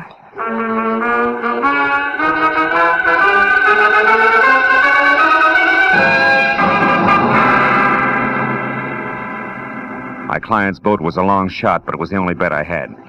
And it stayed a long shot all the way down to Jomo's dock. There the odds began to drop fast to even money when I heard the motor running and found the door to Jomo's boathouse half open. It became odds on when I eased inside and stumbled over Jomo himself, stretched out unconscious on greasy planks like a beached bull whale.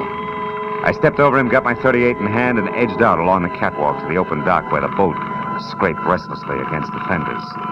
There were no lights except for a tiny spot no bigger than the hole in the candy lifesaver that probed frantically along the seams inside the cabin. It was little Fritz with a shielded flashlight, intent on finding something fast. I stepped into the boat, deliberately kicked over an oil can and crouched. The light went out. Oh, who's there? Somebody out there? Well, speak up. Throw your gun over the side and stand real still. Do it now, little man, or I'll blow you in two. Oh, no, wait. Yeah. Who are you? It's me, Fritzy Marlowe. So Tap hid the stones right here on Bill Cinero's boat, huh? Yeah, that's right. They're still here. Fortune. Hey, look, fella, if we play it smart, there's plenty for both. I want a few things straight first. Correct me if I'm wrong. Tap hid the jewels aboard here after the robbery without Cinero's knowledge. But after Cinero was caught, he gave the boat to Jomo, who kept it locked up inside there. Which meant that Tap had to wait until Jomo'd finished his repairs before he could get back the stones again, huh? Yeah, that's right. They were too hard to handle anyway. They had to be hid someplace. They were safe here, so why stir up another fuss? What else you want to know? Are you going to explain to your little sugar in San Diego that Christine Fuller you cooed to tonight when you don't show up for a few years? Marlowe, we can do business. And another thing. How'd you get into this act in the first place? I got ways, like a couple of friends on the inside. Ah, that figures. One of them must be on the inside of the state pen. That's how come you hooked onto me so fast with that car. Who is it? A guard named Kennedy. He's a pig, a cut-rate chump. And the other friend? He's behind you with a gun. Oh, fine. Oh, that's my baby. I'll take your gun now, Mr. Marlowe. Oh! Stop it. Put it away, Fritz. Did you find the stones? Not yet, but it won't be long now, sugar. Marlowe, get in that cabin and run this boat. We're going out. Go on, move. Oh, no, wait a minute, baby. We don't know anything about boats. We're not taking any more chances here. Untie that rope at the back, Fritz. That's called cast off the stern line. Shut up! Get inside, Marlowe. Go on. Sure. Well, Skipper, where to? Just head for that open part out there. Hey, it's gonna be rough. Well, that won't matter to us, baby. We've been through plenty together, huh? Yeah, like putting Jesse Tapp out of the way for a starter? Sure, well, he asked for it. He was a pushover for Gloria here. Why, you... So it was little Gloria who killed him, eh? All right, so it was me. Fritz called me up and warned me you were coming here to Pedro, and I overheard you when you talked to Jomo. I knew you'd get to Jesse and make him spill, so I killed him. It was going to have to be done sooner or later anyway. The old double cross. Yeah, the old double cross. So what? That's a game the smart ones always play with the suckers. Always win. Not always, Fritz. Oh, often enough to make a... What? Hey, Gloria. Gloria, what? No, don't, Gloria, no!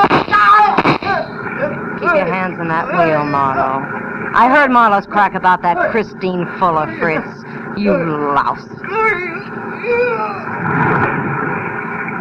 Straight ahead, Marlowe. Now what, baby? You still got me to worry about. That's too bad. You're a nice guy. Where are we?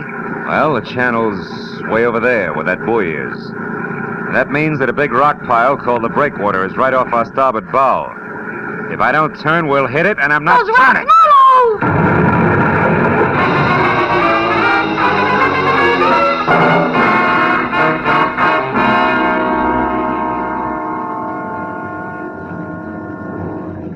Feeling better now, Mr. Marlowe? Yeah, thanks, Lieutenant. The water was awful cold. You said it. Have another cup of Coast Guard mud. Do you good. Oh, thanks. Look, I was wondering if... If we located the girl you told us about? Yeah. Yeah. She wasn't as lucky as you were. However, your boat hung up on the rocks.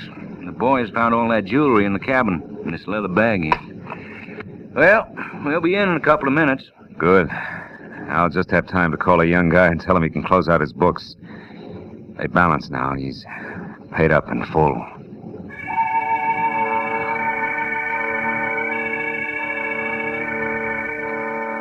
When I got through to Warden Riker, told him all that had happened, and gave him the message for Billy Cenero, he thanked me and said the kid was facing 11 o'clock like someone who had the weight of the world lifted off his back. A back that should have been part of a football team. A back that should be tanned from the sun at the beach. A back whose arms should be around a lovely girl. A back knelt in prayer for a better world. A back...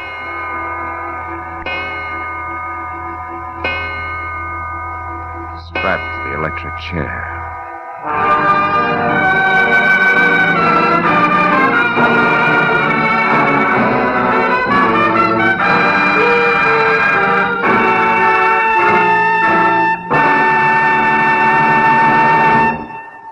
The Adventures of Philip Marlowe, bringing you Raymond Chandler's most famous character, star Gerald Moore, are produced and directed by Norman MacDonald and written for radio by Robert Mitchell and Gene Levitt.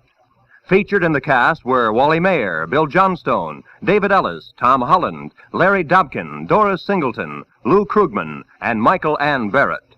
The special music is composed and conducted by Richard Arant. Be sure and be with us again next week when Philip Marlowe says... This time I found a corpse in a flower shop. A gypsy who read her own fortune in dollar signs in a death struggle 20 feet from a crowded merry-go-round. All because a man forgot one white carnation.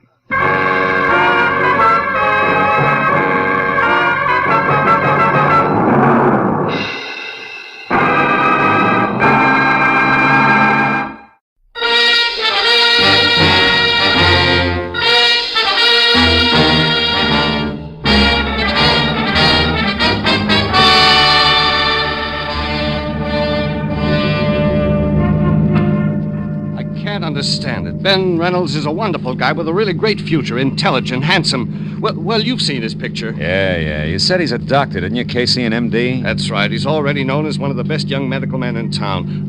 Turn left at the next corner, Marlowe. Okay. You also said he's to be married soon. Soon. Tomorrow. Oh. And to the swellest girl in the world, Margaret Vanderveer. Vanderveer. As in Beverly Hills, huh? Yes, you know them? Oh, just a name. Marlowe, we've got to locate Ben Reynolds fast and find out what's wrong. Well, you sure it's not just a last-minute case of cold feet?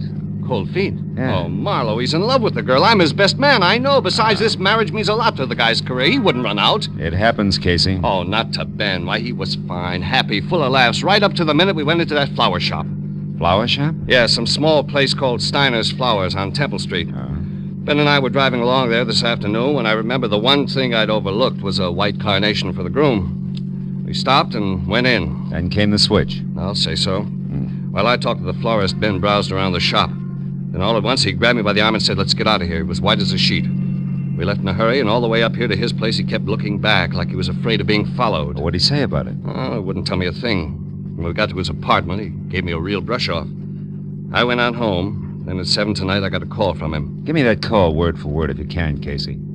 Well, he said, "Tom, listen to me. There's a man named Gregory Toledo. I thought he was dead, but he's come back to life. I can't go on until he's dead again, this time for sure. Please don't interfere or say anything. You'll hear from me." Then he hung up. Gregory Toledo, huh? Was Ben at home then? No. I tried to call him back, got no answer. I thought it over for a while, then called you. You see, I'm not only his best man, I'm his best friend, too. Oh. That's his place there. Okay, kid. I think you've done right so far, but brace yourself. For what? For something ugly. It says all the earmarks. You might wind up needing lilies, not white carnations. Let's go. The apartment was ground floor, rear, and dark. Inside, from walnut paneling to the sweet, nutty smell of good pipe tobacco, Dr. Ben Reynolds' place was neat, clean, and cozy. until we got to the kitchen. There, the air was thick with a strong disinfectant. The doctor's kit was open on the sink. Beside it was a heap of blood-soaked gauze topped by a pair of forceps. And still clamped in the chromium jaws was what looked like a .38 slug. He must have performed this just before he left. Yeah, possibly on himself. This bottle of 100-proof bourbon here is the anesthetic he used. Hey, Marlowe. The cigarette case here. I've never seen that here before. Marlowe, look. What? The name on this thing. Toledo. Yeah, as in Gregory Toledo. He was here, Marlowe. Yeah, but now 2 plus 2 doesn't quite make 4. Look, you say Ben told you on the phone that he couldn't go on until Gregory Toledo was dead. And yet Apparently, Ben pulled a bullet out of that Toledo guy right here in this kitchen. Is that what you're thinking? Yeah, that's what I'm thinking. Let's check the other rooms again, huh? See if we can get a lead on where he went. Right. I'll look in the bedroom. All right. I'll start on the desk. See if his clothes are still there, will you? Everything seems okay in here. Good. Oh. Say, Casey, did Ben like Armenian or Hungarian food a lot? No. Not that I know of. Why? Well, because his phone book is open to restaurants, and every one of that kind is checked off. Even the gypsy tea rooms. Well, that's funny. He never went to those places. What's it mean? Nothing, maybe. Let's see, got through them as far as Sarkessian's Gypsy Cellar, 3rd Street. Ring any bell? Not a one. What are we going to do, Marlowe? You're going to go home and get some rest. But we've got to find him. That's what you hired me for, isn't it? I'll call you when I've got something. Where are you going now? Steiner's Flower Shop. See what else he stocks beside White Carnations. I'll call you, Casey. I unsnapped the front door lock, went out to my car, and drove down Temple Street almost to Alvarado. I still had a block to go when I saw the red spotlights on a pair of prowl cars parked up ahead. It was too close to be coincidence. The little store marked Steiner's Flowers was crawling with law. I pushed through the whispering circle of morbidly curious, keeping a respectful distance outside, and went up to the door. There, Detective Lieutenant Matthews spotted me and motioned me in. Hey, Marlowe. What brings you here? Business. Stop for a bachelor button. Uh-huh. Well, you're a bit late. The joint's closed. Proprietor's been murdered or so, I think. You think? Can't you tell? All right, let's put it this way. He's dead under suspicious circumstances. Ah, that's one way of putting it. You know there's not a mark on him? Nothing. Here, take a look. The back room. All right. There you are. That's him. One Harlan Steiner. There was a gun beside him on the floor, been fired once, very recently. What caliber, Matthews? Oh, 38. And no bullet holes in here, so he might have scored. Hey, why? Just curious. Uh-huh. Wait a minute, what's this? Motive, maybe. List of currency denominations and amounts sent over from his bank and dated today. Adds up to $40,000. Hey, that guy had $40,000 cash delivered here? That's right. I didn't realize a small flower business could be that good even on a big day. Oh, at your age, it can't. And there's no sign of that cash around now. Well, maybe he was robbed, huh? Mm-hmm. By a handsome, well-dressed guy was seen running out of here earlier tonight, Phil. Steiner probably died of heart failure from the excitement, so that's that. But why did he have so much dough brought in here in the first place? And how did this get here in the back room? What? This. Oh, cigarette with lipstick. Yeah. Well, Matthews, even florists are human, you know. So are cops. I've heard. Yeah. Now give me a straight answer, Phil, huh? Of all the places in town, how come you show up here, this dumpy, out-of-the-way flower shop? I was driving by on my way home, saw your car, so I stopped. Easy as that. Could have done that well all by myself. Mooney. Yeah? You can have it now. Tell him at the morgue I want a fast job. We've seen all we can here. All except that at the front door, Matthews. What? Get a load of it. Maybe she's your lipstick. Oh. Steiner here now? Are you a friend of Steiner's, miss? Not exactly, sir. I sometimes buy flowers from him. I see. Were you in here earlier today? No, I haven't been here for several days. What's wrong? Mm-hmm. You'll find out soon enough, miss. Better move along now. Go on. Yeah, okay. No, she's too dark. Your lipstick's awful blonde. Yes, I know. Well, I guess I'll shove off, too. Take it easy, Lieutenant. Sure, boy. Hey, Phil. What? Look, if you should happen to stumble over 40 grand on your way home, get in touch, will you? Don't I always? Good night, Matthews. I drove down Alvarado to 3rd Street and turned right. In a few minutes, I was parked in front of a gaudy doorway at the foot of a half a dozen steps dimly lit by a rusty hanging lantern under a sign. Said Sarkessian's Gypsy Cellar. Armenian dishes are specialty, Alex Sarkessian, proprietor. Inside, the place was a stone floor, imitation oak booths, all empty. The 5 feet high that hustled toward me out of a dark corner was Sarkessian himself. The welcome smile dribbled off his face like spilled beer when I said all I wanted was some information. Why you come here for it, huh? What kind of information do you want? On some people, Mr. Sarkessian. Do you know a man named Gregory Toledo? No. Oh, well, how about Reynolds, Ben Reynolds? No. Okay. Try, never mind, that girl on the billboard there. Who's she? Madame Vadena, just like it says, she's on the billboard. What's her real name? Ruby Vadena. She works here. Works. If somebody wants to call looking at tea leaves in a cup, work. But the customer expects it. The customer is always right. So Ruby Vadena works here, but not tonight. All right, where can I find her? Why? Because I saw her a few minutes ago in a certain flower shop. Oh, that's a very good reason. Now, look, mister, I run a restaurant, not a Lonely Hearts. You look, Sarkessian, you little gypsy's in a murder right up to her big brass earrings. I gotta talk to her right now. A murder? I knew it's that fake. Oh, that no good. She ruins my business. What kind of appetite can murder give anybody, I ask you? I ask you for the last time, where does Ruby live? In Villa Garibaldi on the end of Reposa Street. Thanks. When you find her, tell Sarkessian says she's fired. She don't come in my place again, you hear? She's washed out.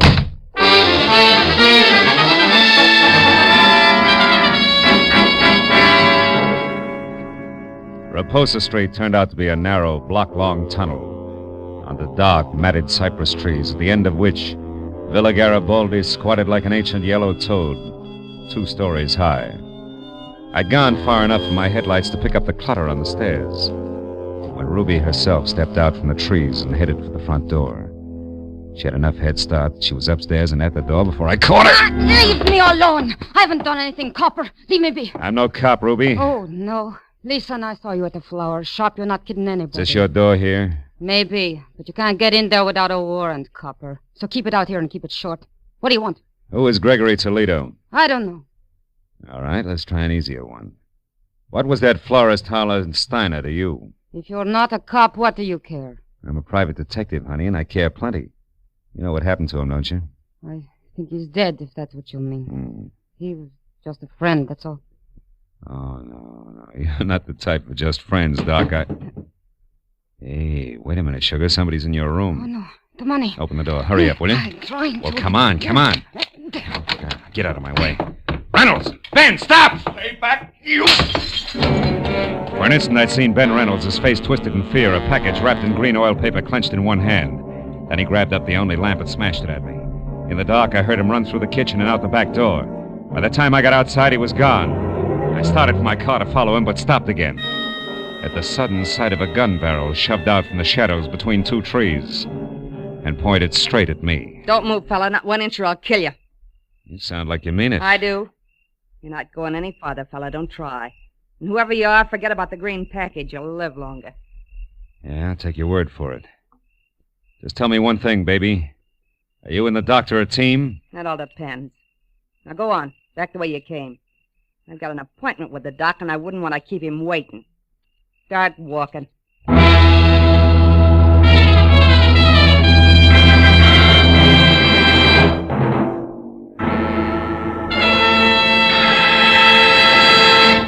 In just a moment, the second act of Philip Marlowe. But first, with the outbreak of conflict in the Far East, Care stockpile in South Korea has fallen into the hands of the invaders. But orders are being accepted so that the moment the conflict ceases, Care will be able to move in with badly needed food and clothing for the distressed men and women of Korea. By cooperating with Care today, you can help bring hope to Korea tomorrow. Now with our star, Gerald Moore, the second act of Philip Marlowe, and tonight's story, The White Carnation.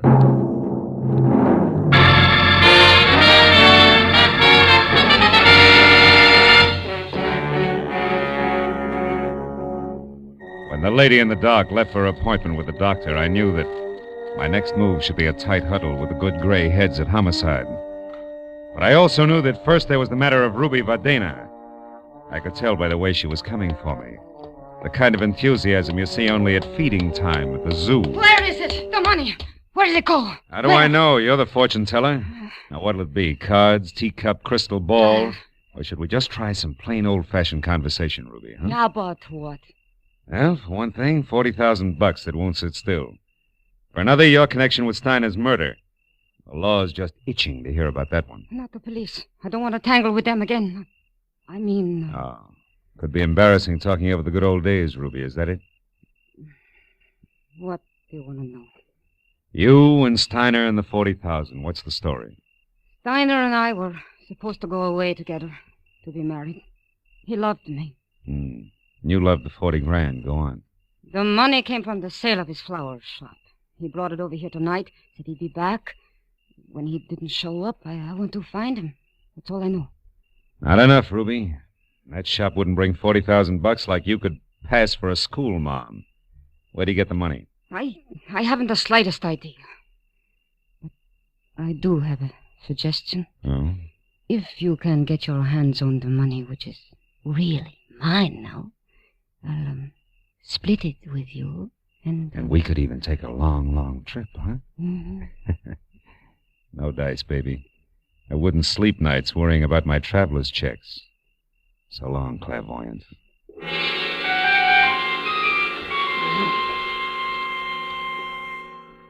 When I left the piano-shawled beauty with the $sign heart, I stopped at a mobile gas station, and while they filled my tank, I made a call back to the flower shop.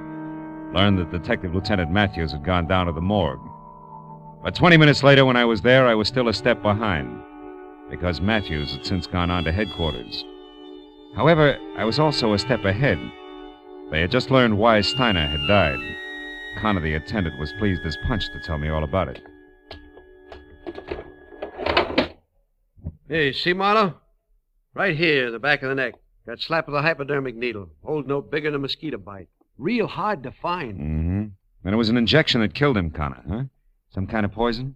We'll have it tagged in a couple of hours. Want me to let you know what it is? No, never mind. I'll be in touch with Lieutenant Matthews anyway. By the way, Connor, mind if I use your phone? Why should I? They don't send me the bill. Over on the wall there. Thanks. But, Marlowe, no long distance, huh? Oh, no. Downtown, Connor. Not another inch. That case, help yourself. Mm-hmm. You know, Marlowe, one night some news hawk got on the tube here and talked to his girl in Long Beach for 40 minutes. It was 2 weeks later we found out it was Long Beach, Long Island, not Long Beach, California. Yeah. Homicide, Lieutenant Matthews. Marlowe Matthews, I'm down at the morgue. Oh, what is it, Marlowe? Steiner, or are you still just a wayfaring stranger? No, it's Steiner. Look, Matthews, I found out a couple of things that might help. I figured you would. Who is it, Marlowe? Well, so far it could be a Dr. Reynolds, but there's more to it. There always is. Wait there, Phil. I'll be over. Okay, but one thing first, Matthews. Does the name Gregory Toledo is in Ohio mean anything to you? Offhand, no. Why? Where does it fit in? Yeah, well, I'm not sure. When I started, Dr. Reynolds was out to kill Toledo again. It seems he's come back to life. Come back to what? It sounded like you said... I did, yeah. Well, we'll talk about it when you get here. So long, Matthews. Hey, pardon me for butting in, Mr. Marlowe, but that's kind of funny. What you said, I mean. Why? It was the name you threw at Matthews, Toledo. You see, No, it couldn't count. Well, wait a minute, Connor. Huh? What's funny about the name Toledo? Come on, it can count plenty. Oh, it's just a coincidence, that's all. That can be enough. Let's have it. Okay, Marlowe. About 6 or 7 years ago, we had a dead one in here named Toledo. Yeah? The front part I don't recall, but it wasn't that Gregory. Anyhow, the cops shot him full of holes for resisting arrest. What's the kind of funny part? Oh, not much, Marlowe. Only you just tied somebody named Toledo to this Steiner here who was killed with a hypo. And the Toledo bird I'm talking about was a dope peddler. Dope peddlers, Marlowe, are sometimes real handy with hypo needles. Nothing, huh? No. Not unless it fits tighter. Hey, look, Connor, you keep files here, don't you? Yeah. You could get me an address on the Toledo you're talking about, a first name, next of kin, so on, couldn't you? Sure I could. What's more, I'd be glad to, Marlowe. Why, if this meant something, it'd be... Yeah, well, let's get to the files, huh, Connor? Yeah, sure, this way. Morgue attendant cracks case. Gosh, it'll be right over here. Here we are. Tobias, Toledo. Yeah, Toledo. Here it is, Marlowe. Let me see that. Toledo, John Edward, August 18th, 1943. Shot to death by police officers Celestes and Hogan Badge. Resisting arrest. Address, 31 Juniper Place, Ocean City, California. Next of kin. Holy smoke. Gregory Toledo, a son. Connie, you're a genius. Oh. Now, do one more thing for me, will you, please? Yeah, sure. When Lieutenant Matthews gets here, tell him I'm sorry to stand him up, but that if I'm real lucky, he won't be mad at all. Yeah, but Marlowe, this address at Ocean City's 7 years old. I know, Connor. That's why I said real lucky. I'll see you.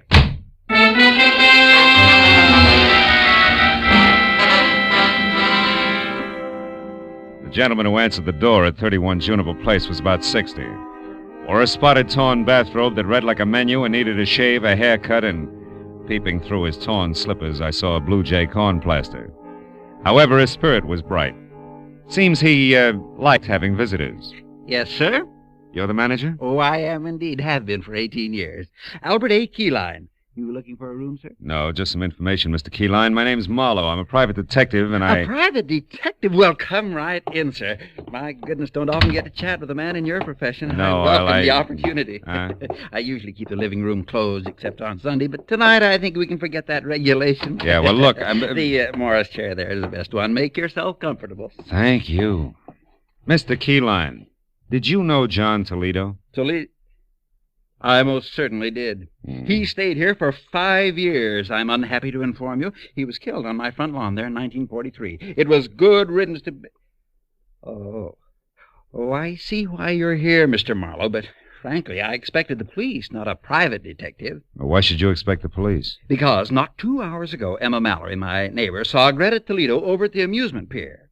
Greta Toledo? You mean Gregory Toledo, don't you? I don't think so. I would have said Gregory if I meant Gregory. Oh, I don't doubt that for a minute. Besides, that boy'd know better than to come back to Ocean City. It's done him enough harm. I said Greta Toledo, John Toledo's daughter, Gregory's twin. Twin? Wait a minute, Mr. Keyline, this is important. Greta and Gregory Toledo are twins and the children of John Toledo? That's right, sir. All three lived here for 5 years, like I said, and a more different brother and sister you never heard of. Well, different like what? Like heaven above Careful. and... That other place below, that's what. The boy was 5. The girl a terror. At 13, she was tormenting Alley Cats, and at 18, when she left here, she was a brazen hussy. Both went their separate ways from here a week after John was buried. You haven't seen him since? No, except one night about a month later when the boy, Gregory, came here to visit me and asked for all the pictures I had of him and his father and sister. I used to be an amateur photographer, you know. I got a medal one time at a... Pictures, Mr. Keyline, why did he want them? Sentiment, I guess. He was kind of soft-hearted. I gave him the whole batch except one of Greta, and I only saved it because the lighting was so good. I've got it right here. I took it a couple of weeks before they got John. Look, see how the sunlight behind her head gives a soft feeling to the whole picture? Yeah, it's practically a halo. Yes, sir. Very professional. I'll just take that now, Mr. Marlowe. I might try and improve it someday. Yeah, the best of luck. Keyline, don't move your finger. My finger? Well, why not? Mr. Marlowe, are you sure you feel all right? Frankly, no. But I hope to get better as I go along. Listen, Keyline, that neighbor of yours, that Emma, who said she saw Greta Toledo at the amusement pier, was it the big one off the foot of Surf Street? Oh, it sure was. Emma saw her go behind one of the concessions and take a flight of stairs down to the beach. Which flight of stairs? There's a half a dozen of them, Keyline. Think, will you? You don't have to. I know, because Emma said it was the flight by the cotton candy concession. You know, that fuzzy stuff. And he's near the merry-go-round. I'm sure of that because Emma mentioned the merry-go-round. She never leaves out any details, you know. Emma's a thorough...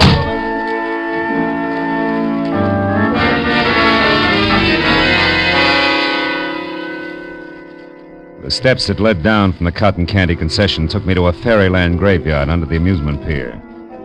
Dead carousel animals, horses, sea serpents, dragons that smiled.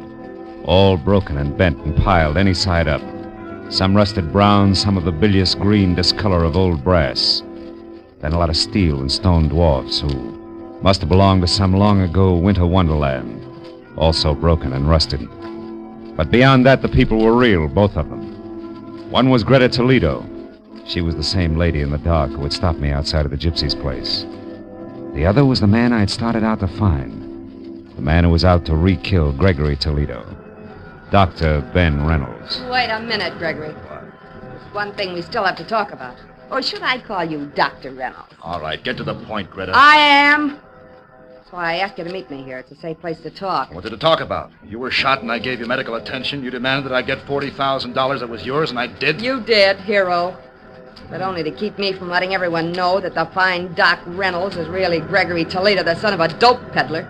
All right, sister mine, what do you want? Just this. You're really on my hook, brother. I got a big news flash for you.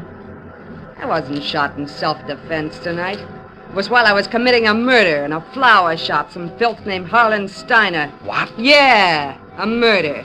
With a hypodermic needle. I murdered a man who was double-crossing me. Tried to take this $40,000 here. We got it from a sale of opium. He was trying to take this money and run with it in a gypsy lady Now, love. listen. How tight do you think you can squeeze me? There's an end to everything, even blackmail. Don't you see that? I'd be much worse off as a murder accomplice than exposed as a doctor with a very unsavory family background. Also, Greta, I've got a few moral compunctions. A doctor's supposed to save lives, not destroy them. Then see what you can do about yours, Doctor. Don't try it, Greta. Lousy aim, sister.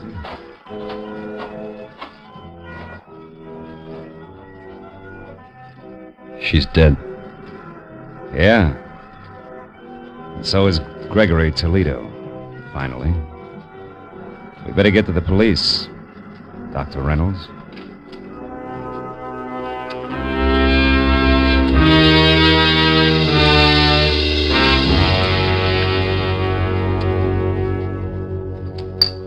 Well, Marlowe, you stepped out of turn all right, but you happened to step in the right direction. How? I still don't know. Yes, that picture Keyline showed you out in Ocean City, Mr. Marlowe. It was Greta, wasn't it? Yeah, it was. Oh, this coffee's hot. Didn't mean a thing, though, Tom. I'd only seen Greta in the dark at the Gypsies. Yeah, then how did it help? More coffee here, please. Huh? Coffee. Oh, sure. Well, it helped, actually, when Keyline added his finger. That covered the girl's hair. And when I could only see the face... It looked like a man, and you saw not Greta, but her twin brother, Gregory. Wait a minute. Who you knew as Dr. Reynolds from a picture you'd seen earlier? Good work, Marlowe. No. Good luck, Matthews. There was Connor in the morgue, a gabby woman named Emma Mallory, Keyline's hobby as a photographer, and, lots of little things. Pardon me, Lieutenant. I don't quite know how to say this, but what about the publicity, the newspapers, and what it'll do to, well, Dr. Reynolds being Gregory Toledo. Dr. Reynolds being who? Hey, miss, I'd like that coffee tonight. You know, I always did like you, Matthews. Good night, fellas.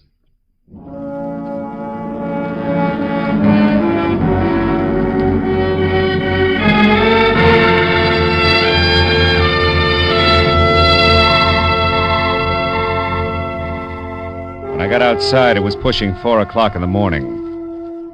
And I was tired of a long night that had been crowded with a lot of death and a lot of people. But I was also looking forward to a lot of life. Good life. For Dr. Ben Reynolds and his bride. So, thinking about them, I drove slowly through the quiet city streets until the black melting into gray in the corners of the sky said it was almost tomorrow. And then I went home, found a telegram. It was from the groom. Tom Casey and the bride-to-be joined me in saying that there's no doubt as to who the best man really is. Please do us the honor tomorrow at 5 o'clock sharp. Oh, that's nice. Now, all I need is one White Carnation and, I wonder where that gypsy girl is.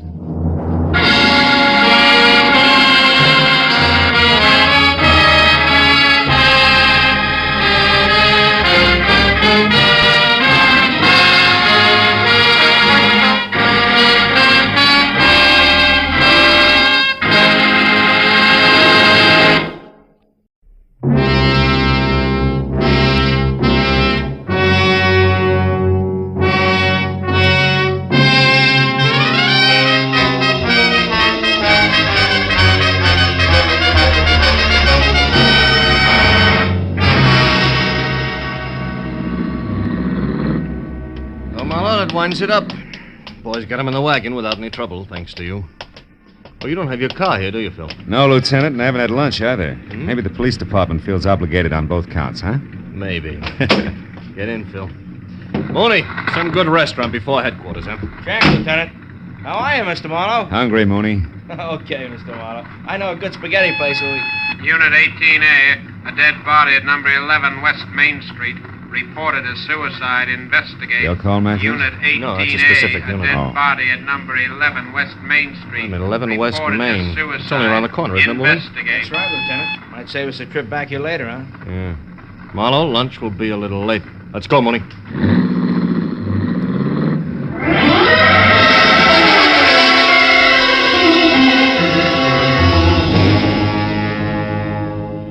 At number 11 West Main Street, a Skid Row rooming house, a middle-aged woman who had been in the ground floor rear apartment was now dead of a bullet that had passed directly through her heart. A shabby, cramped room was packed tight with a dozen different stale smells, and the naked light bulb dangled from a cracked plaster ceiling. The dead woman lay in the middle of the floor. She looked about 45, had gray-black hair, and wore a cheap cotton dress under a faded, moth-eaten man's sweater. Up to there, she belonged to the backdrop. But beyond that, someplace in the deeply etched beauty of her face, the studied neatness of her hairdo, there was something vague and disturbing that made the whole picture slightly lopsided, like a cheerful tie on an undertaker. 10 minutes later, when I was out in the hall listening to Mooney run down the routine facts for Lieutenant Matthews, that something was still with me, bothering me, the way a half-remembered dream does when you're shaving the next morning. Lived here 5 years now. Came from the east, and according to the landlord, has no close friends or relatives in the city. Also, the bullet was fired at point-blank range. Uh-huh. Anything on the gun that was next to her? Not yet, Lieutenant. It was her fingerprints only. Looks like it's strictly pawn shop stuff. Serial numbers filed off, cheap make, etc. Yeah. Deputy coroner says she died about 10 or 10:30 this morning. Yeah. Along about that same time, the landlord says he saw a flashy black car parked in the alley outside, where people never park. Spiffy convertible. Was gone after he heard the shot, he thinks. Did you get the license number, Mooney? No, Mr. Marlowe, he got nothing. Oh. All we have on it so far is a fresh tire tread in the mud. It's a 750-15, pretty good shape. Uh-huh. And that is it, huh? Just about.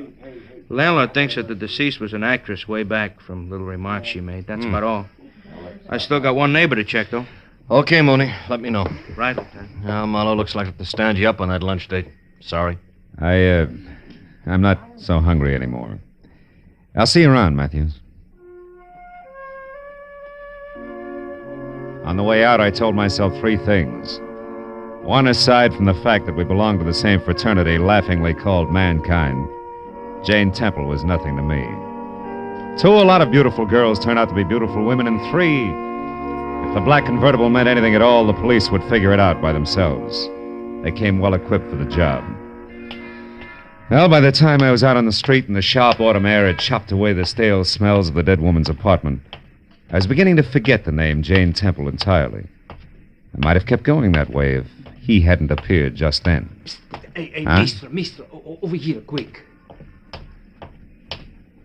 Mister, you're not a policeman. You're a reporter for the newspaper, no? What makes you say that? Well, I see you go in there with the police, the plainclothes detective man. Nobody salute to you. The ones in uniform, I mean. So maybe you're a reporter, huh? Maybe. Why? Well, I can tell you here. Come to my shop in 15 minutes. I don't want people to see us together now. Come to the shoemaker place across the street and down the stairs. Andrew Nodell. Yeah, but why, Mr. Nodella? What do you want a reporter for? What's it about? The fine lady who just died, Miss Jane Temple. Goodbye, mister.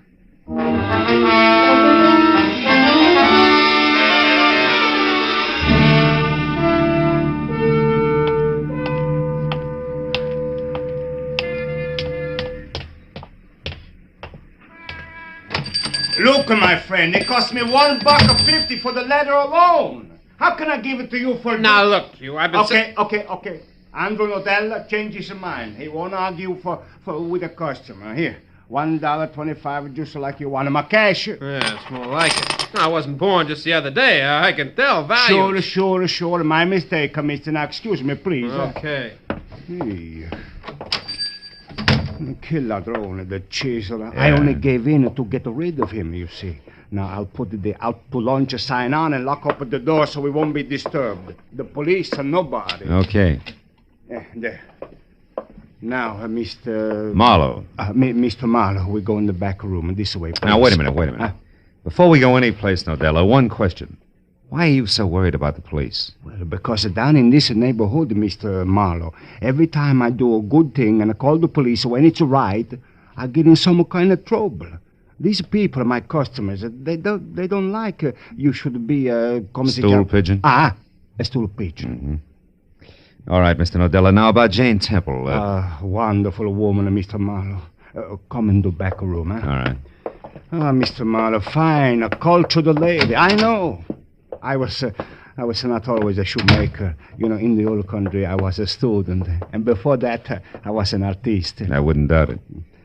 You and Jane Temple were really good friends, is that it? See, good friends. That's why I'm in a position to say I don't think she killed herself. She was not the kind of a lady, Mr. Marlowe. She was not moody. She liked to be alone with her memories, but that's all. Look, come here at the table, Mr. Marlowe. Look at this. That was hers. Scrapbook, huh? Yeah. She left it with me. The leather on the front was worn. I was repairing it for her. She trusted only me with it. But open it up, Mr. Marlowe. I say no more. You just look for yourself.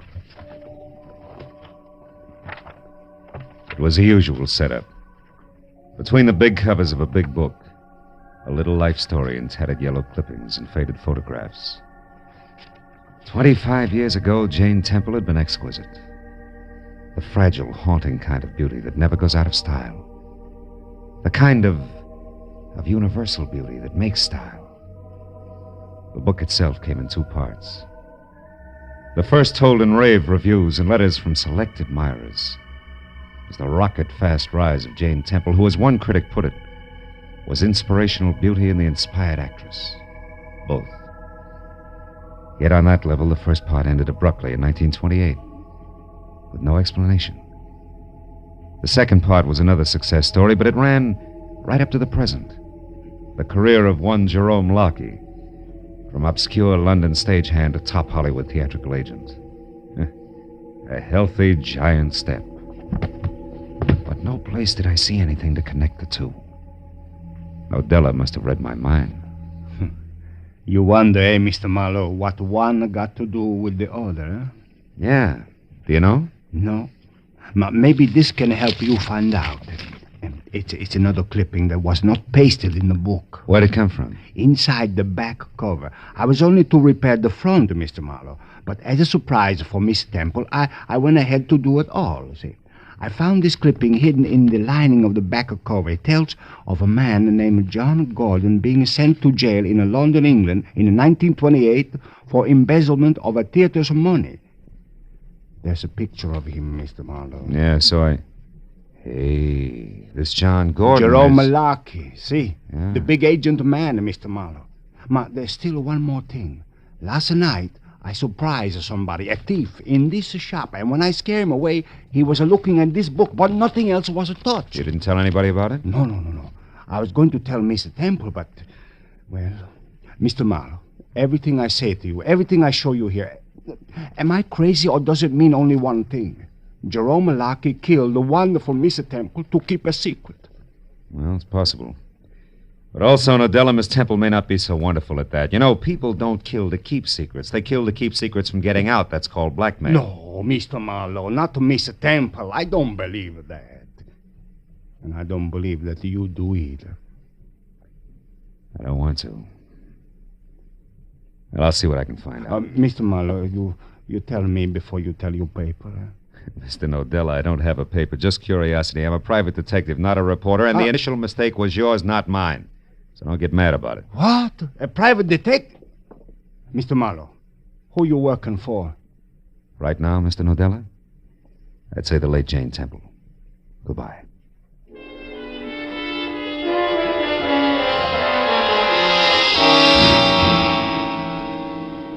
The Jerome Locke agency on the Sunset Strip was big, brassy, and busy, and sported a blonde receptionist to match.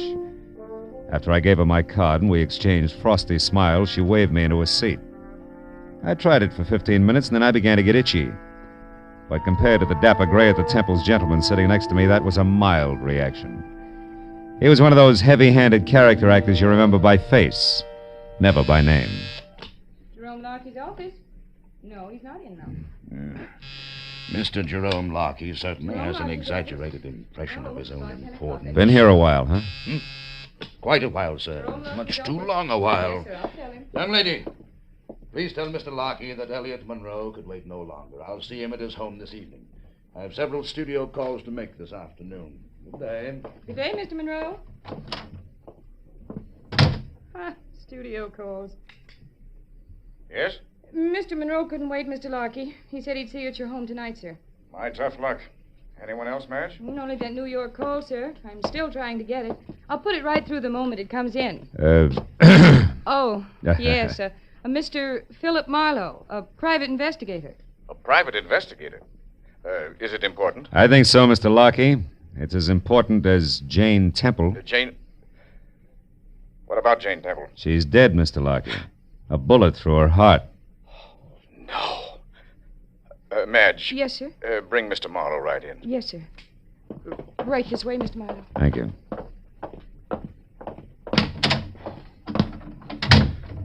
Well, Marlowe, why are you here? I mean, how did you know I had anything to do with Jane Temple? I didn't. But since she was an actress once and you're about the biggest agent in Hollywood, I thought I'd start with you. Start what, Mr. Marlowe? Start finding out why she committed suicide, Mr. Larkey. Tell me, do you own a black convertible? Yes. One of those step-down Hudsons. Tire size. Do you happen to know it? Yes. 750-15. Why? What's all that got to do with Jane Temple's suicide? Quite a bit. Might even change it to murder. Jane Temple murdered? By whom? Someone who'd profit, Mr. Larkey. Any idea who that could be? Not the slightest. Okay. Thanks for your trouble. And, good afternoon. Wait. Hold it, Mr. Marlowe. Huh? I'd like to talk with you some more. But not here. You name the spot, Mr. Larkey. All right. My house tonight, 9 o'clock. 9 o'clock. I'll be there.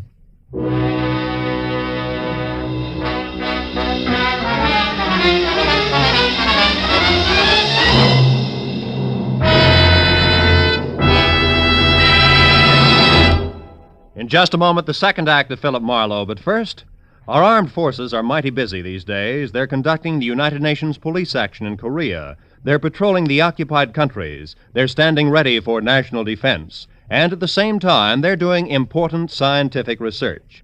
With so many varied duties, the armed forces need more men.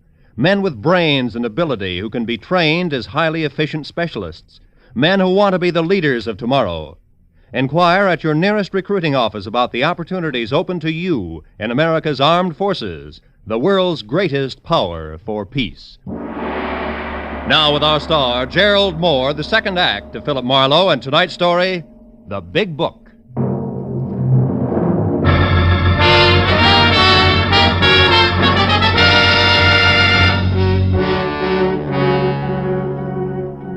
When I walked out of Jerome Larkey's sleek private office, I was satisfied that in spite of the efficient air conditioner, the atmosphere in there would stay charged, with enough high-voltage implications so that sooner or later he'd have to make another move.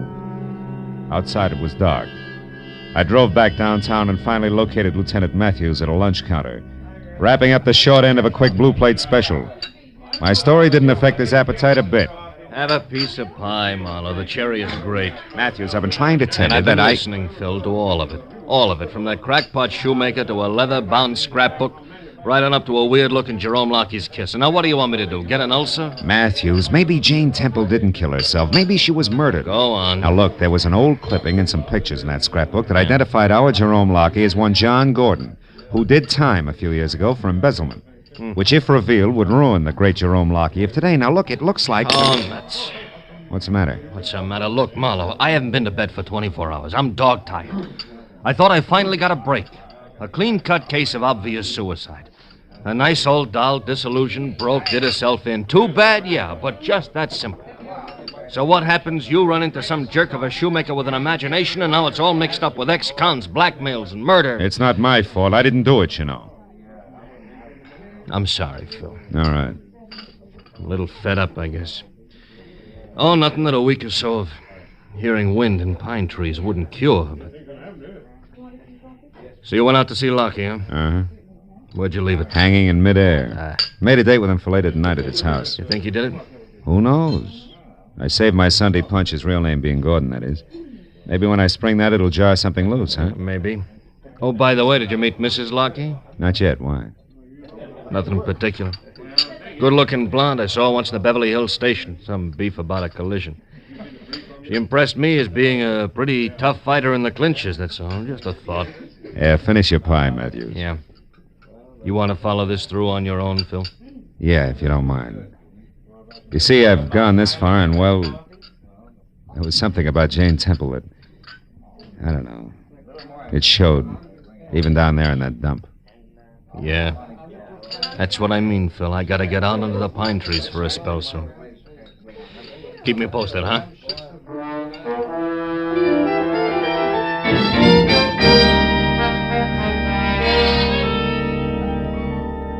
I drove out to Beverly Hills again and found the Jerome Lockie place. It was a close-to-the-ground model that at first glance looked like a cozy little cottage. Second glance, however, showed the other two wings, 15 or 20 ultra-modern rooms that rambled over 2 acres of gently rolling real estate. The door was answered by a close-cropped blonde and tailored black, who already today had the tapered, taut look of tomorrow. Yes? I'm Philip Marlowe. Is Mr. Lockie here? Oh, yes. Come in, Mr. Marlowe. I'm Vivian, Jerry's wife. Oh? Jerry's expecting you. He'll be right out. He asked me to look after you for a few minutes. Do you mind? On the contrary. I was in the middle of a whiskey and water. Johnny Walker. Like one? Thanks. Too bad about Jerry's old friend, Jane Temple, huh? Yes. Yes, it was a perfectly horrible thing. Jerry's very upset about it, you know. It must be awful to fall so far. Yeah. The top is awful high. Did you know her? Well, only by reputation. What do you suppose happens to a person like that? I mean, you'd think they'd try to climb back out of the squalor. Yeah, you'd think so. Like, Jerry did. That's right. He deserves a lot of credit. Things must have been tough after he got out. Yes. Yes, they were. Why, when he got out of the production end of show business, he was flat broke. He lost a fortune that way. He's told me about it, how he had to start all over again from the bottom. So I understand. Here's your drink, Mr. Marlowe. Oh, thanks, Vivian. Thanks a lot. You know, Mr. Marlowe, it really is a long, hard struggle to make it up from the bottom, especially a second time. The third time, it might be impossible, don't you think? Yeah. When you're up there, the fight's even rougher, isn't it? Yes. Yes, it is. Sometimes a person would... Oh, it looks like you have another visitor. What? Coming up the walk outside. Oh, that's Elliot Monroe. He's always popping in here at odd times, usually to borrow something.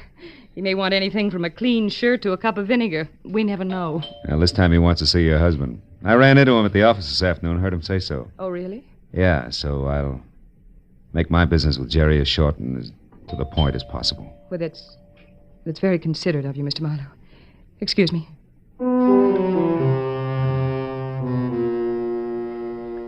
I heard Mrs. Vivian Lockie receive the load of ham at the front door, and a second later I heard my name called from the hall behind me. It was Jerome, all smiles, doing his suave and determined best to bury the end of the world looky to quiet in his office. But it peeked out around his eyes and at the twitching corner of his mouth. As he led me into the library and pointed me into a deep leather chair, I decided to let him lead off. I also decided to bait a trap and set it out. Now, how about a drink, Marlowe? I have one, thanks. Mrs. Lockie anticipated you. Anticipated? Oh, yes, of course. Well, let's see. Where did we leave off this afternoon? Oh, we talked about a lot of things, like tire sizes, suicides. Oh, yes. Now let me get something straight, Mr. Marlowe. You seem to believe that there's a little more to poor Jane Temple's death than a simple suicide. Considerably more, Mr. Lockie. Yes. And you've come to me with this problem. Why? Because you may be able to fill in some blanks. How? It's up to you. Let's say first that I think a prominent and wealthy man is connected, a man who's saddled with a messy past that he can't afford either to keep secret or have revealed. Now, just a minute, Marlowe. I don't know what you're driving at with this double talk, but it sounds to me as if you're accusing Jane Temple of blackmail, and I don't believe it. She'd have starved to death first. I'd like to agree, believe me. But unfortunately, I can still add. What do you mean? For instance, to what I said before, add the name John Gordon. Who is John Gordon? I'm not quite sure. But I do know this. Somehow the key to who he is ties into a basement shoe shop in the 100 block on West Main Street. Does that mean anything to you? No, why should it? Marlowe, why exactly did you come here? Please tell me. I just did. Well, that's that. Chances are I'll see you again sometime. Good night, Mr. Lockheed. Marlowe, wait. Now, listen. In my business, bad publicity counts. And I've worked awfully hard to I know. I went all through that with Mrs. Lockheed. Don't worry about me. This time, I'm more than willing to let somebody else do the talking.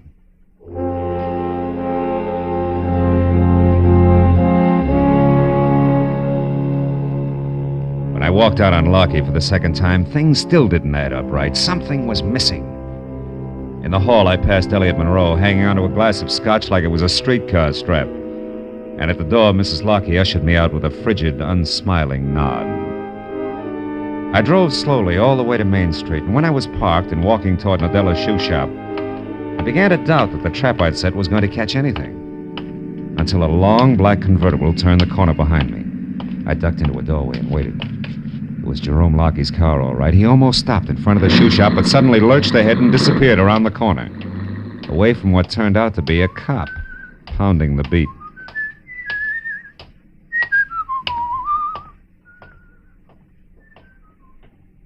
I was convinced he'd be back, so when the cop passed me, I ran around to the rear of the shoe shop and down the stairs to a window where I could keep out of sight and still see anything that went on inside.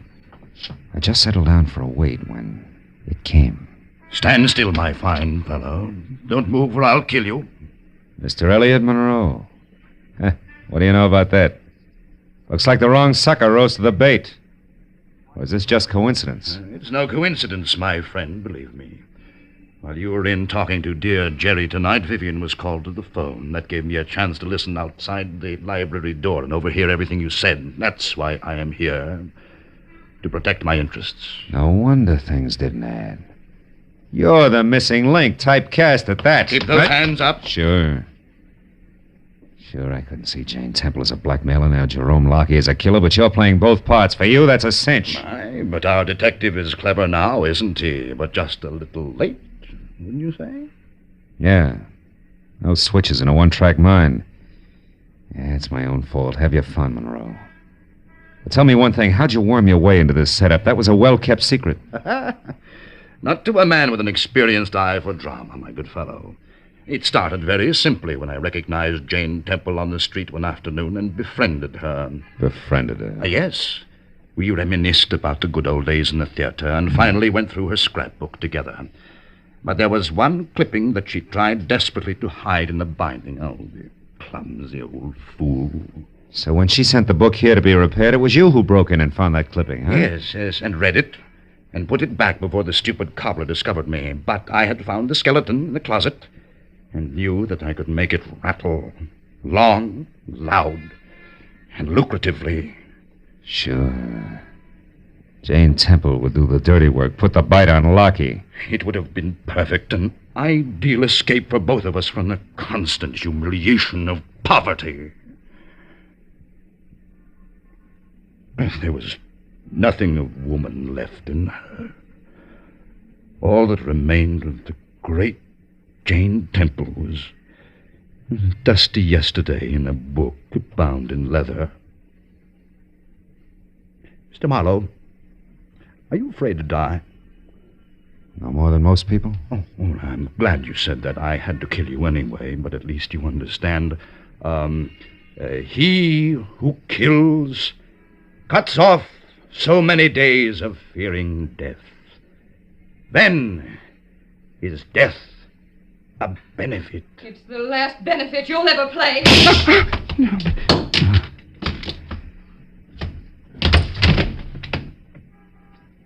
Poor crazy. crazy clown.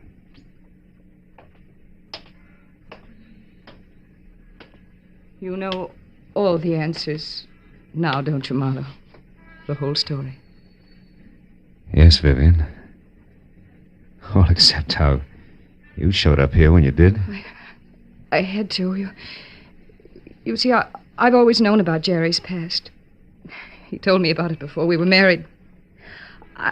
I knew that was why you came to see him tonight, and when I saw Elliot there listening at the library door, I realized that he must have known, too. When he left the house, I followed him. Got here in time to save my life. To be honest, Marlowe, that was incidental. I got here in time to save my life. I hope. Well, just the same, I'm going to return the favor when the police get here. You mean you... I mean there are a lot of things that belong in a dead woman's leather-bound book of memories. And no place else. I'm going to do my best to help you and Jerry keep them there. Oh. Thanks, mister.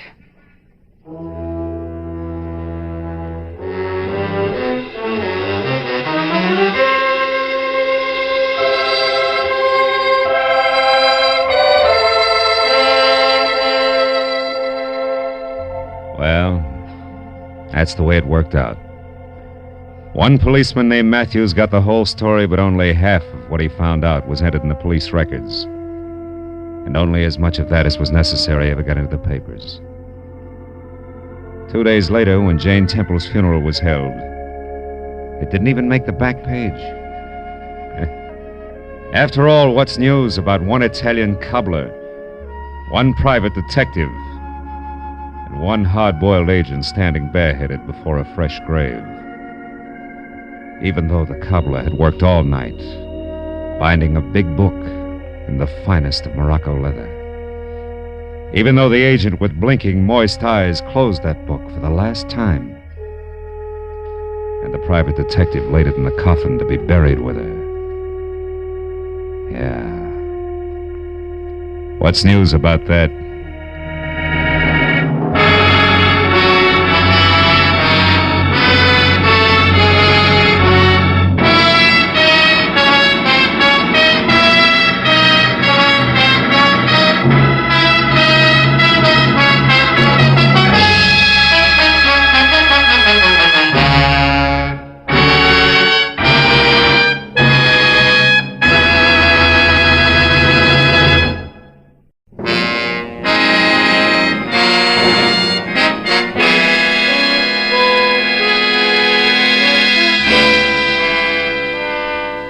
Wire in my hand said it all. Need your help, urgent. Meet me at 8:30 tonight, Ship's Galley Cafe, Long Beach.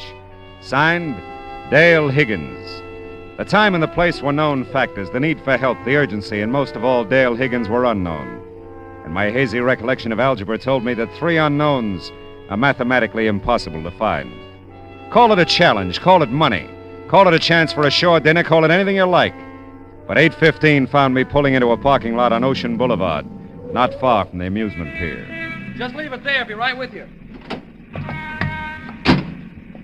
Oh, hello, Mr. Marlowe. Hiya, Red. How's it going? Oh, great, thanks. What brings you to the capital of Iowa? Corn. My aim's getting bad, Red. I thought I'd come down to the Pike and try for my limit at a shooting gallery. Gee, really? Yeah. Greatest practice in the world. Is it still 35 cents and no questions asked? Huh? Oh, to park the car. Yeah, that's it. Okay, kid, keep it. Oh, thanks. Hey, mind if I recommend the Quick Quack? How's that again? Used to be the Dead Duck. Best shooting gallery on the Pike for my dough. Oh, that Quick Quack. Oh, sure. Anybody be a fool to go anywhere else, Yeah, huh? my sentiments exactly. See you, Red. You bet, Mr. Marlowe.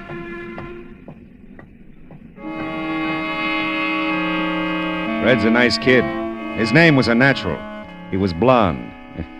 I bobbed along Ocean Boulevard in a direction that instinct and a blaring blue neon sign indicated would lead me on course to the ship's galley. The night was muggy and close.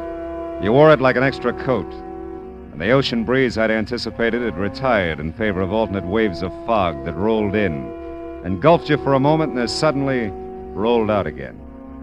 I was very nearly on time for my 8:30 appointment with Dale Higgins, as I turned blue beneath the ship's galley neon and stepped inside to be greeted by tight little groups of faces that opened and closed to admit food, drink, and talk, all indigo. The door behind me closed on 2 thoughts. My dreams of a shore dinner were blasted, and the ship's galley emerged as the last place in the world for anyone in need of urgent help to discuss his problems. But then, I didn't know Dale Higgins. Are you Philip Marlowe by any chance? That's right. Yes, it looked like you were looking for someone. I'm Higgins. Oh, how are you, Higgins? Do we talk here? Probably not very well. No. Walk along the beach? Oh, fine.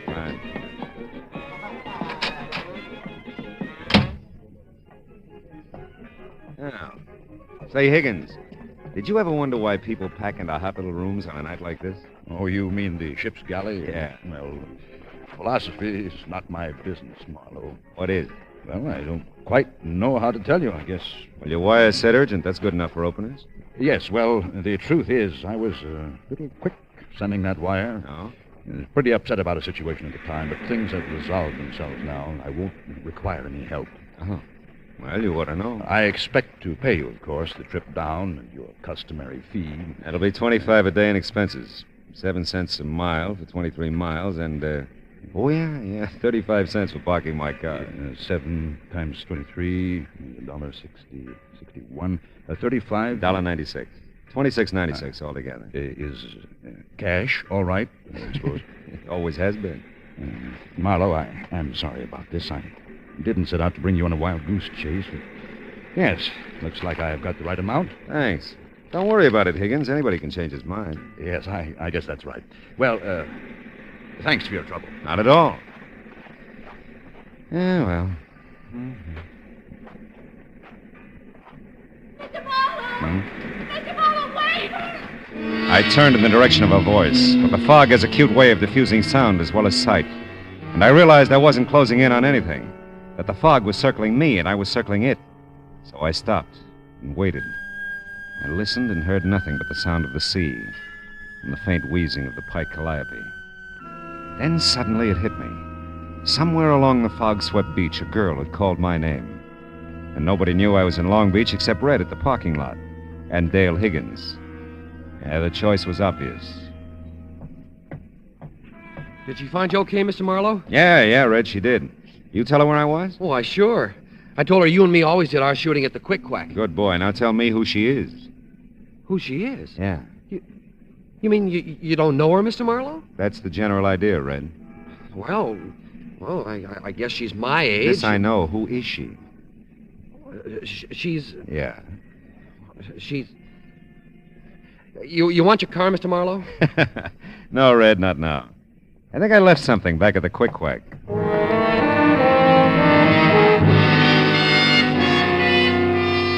Everything that was young and pretty along the pike was hanging onto a sailor's arm. Around Gene Arno's Quick Quack, the nearest thing to youth and beauty were the neatly lined 22s poised across the counter. Try your luck, mister? No, thanks. Just looking, not buying. Yeah. See, I just lost my girl. Well, don't blow your brains out here. These guns is for shooting ducks. I see what you mean. We said we'd meet here if we got separated. Have you seen her by any chance? She's 7, 8 feet tall, glandular case. She's 3 stalls down, billed with toothpick. Thanks so much. Still just looking, not buying. Still just look... Try it from a distance. It looks even better. Go on, bud. Beat it. I spotted her. At least I'd spotted a frightened fawn of a thing who caught my eye as if we were the only two on the pike. And there was something about her that made me wish we were. I followed her away from the crowded amusement section up the ramp toward Ocean Boulevard. Suddenly, she broke into a run, darted into an alleyway. I wasn't far behind her. No one saw you, did they? Follow me. Like who? He might have. And there may be others. I don't know. That makes 2 of us. Now, wait a minute. Let's talk, huh? I saw you meet him. I thought it was you at the parking lot. I saw you meet him, the ship's galley. Something like you lost in a mob. I'll kill you, you know. If you're with them, I'll kill you. I've got to before someone kills me. I don't know about Now, listen, you. baby, I'm with you. Don't come any nearer. All right. I can't be seen with you. I can't walk out of here with you. He's around somewhere. I know he is. Oh, Mr. Marlowe, you will help me. You'll have to. There isn't anyone else. Of course I will. Well, then look. As soon as you can, get your car. Don't let Val see you now. Val? You know Val. Listen, in your car. Meet me at 7th and Anaheim. I'll get there. I'll have to. And then we can talk. Yeah, but wait a minute. 7th Hold it. and Anaheim, Mr. Marlowe. Oh, I'm Dale Higgins.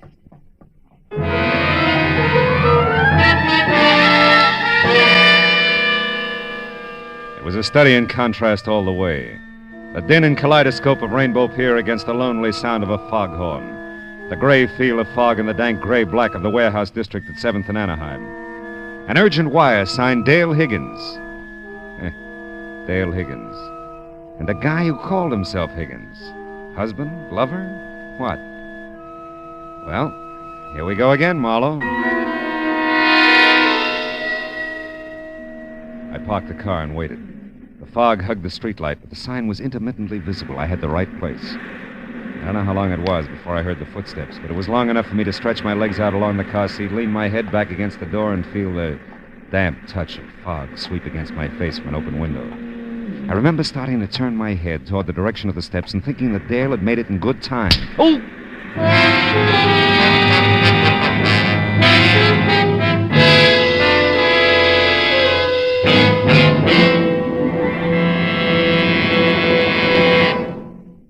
In just a moment, we will return to the second act of Philip Marlowe. But first, just as systematic exercise builds a strong body, so does systematic saving build a strong future. Save systematically for your future and for your country's future with United States Defense Bonds. And now with our star, Gerald Moore, the second act of Philip Marlowe, and tonight's story, A Seaside Sabbatical.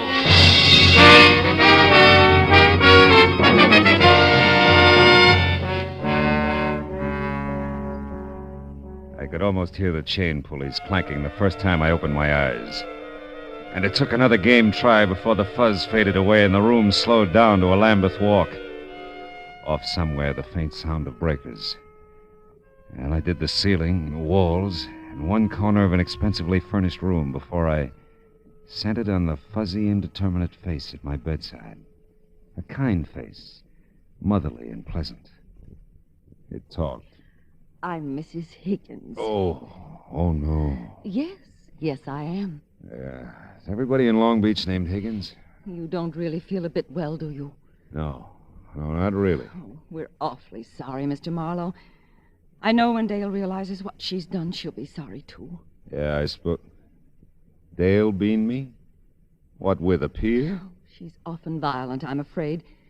Such a high-strung girl. Gives way so easily, you know. Yeah. Imagines all sorts of things and then, well, just gives way. Yeah. But I won't worry you with that. Dale's my problem. I won't worry you with anything, Mr. Marlowe. Just you get a nice rest. I'm a cinch. We'll pay whatever damages there are, of course. But I won't hear of you leaving now until you're much better. Oh. Hey.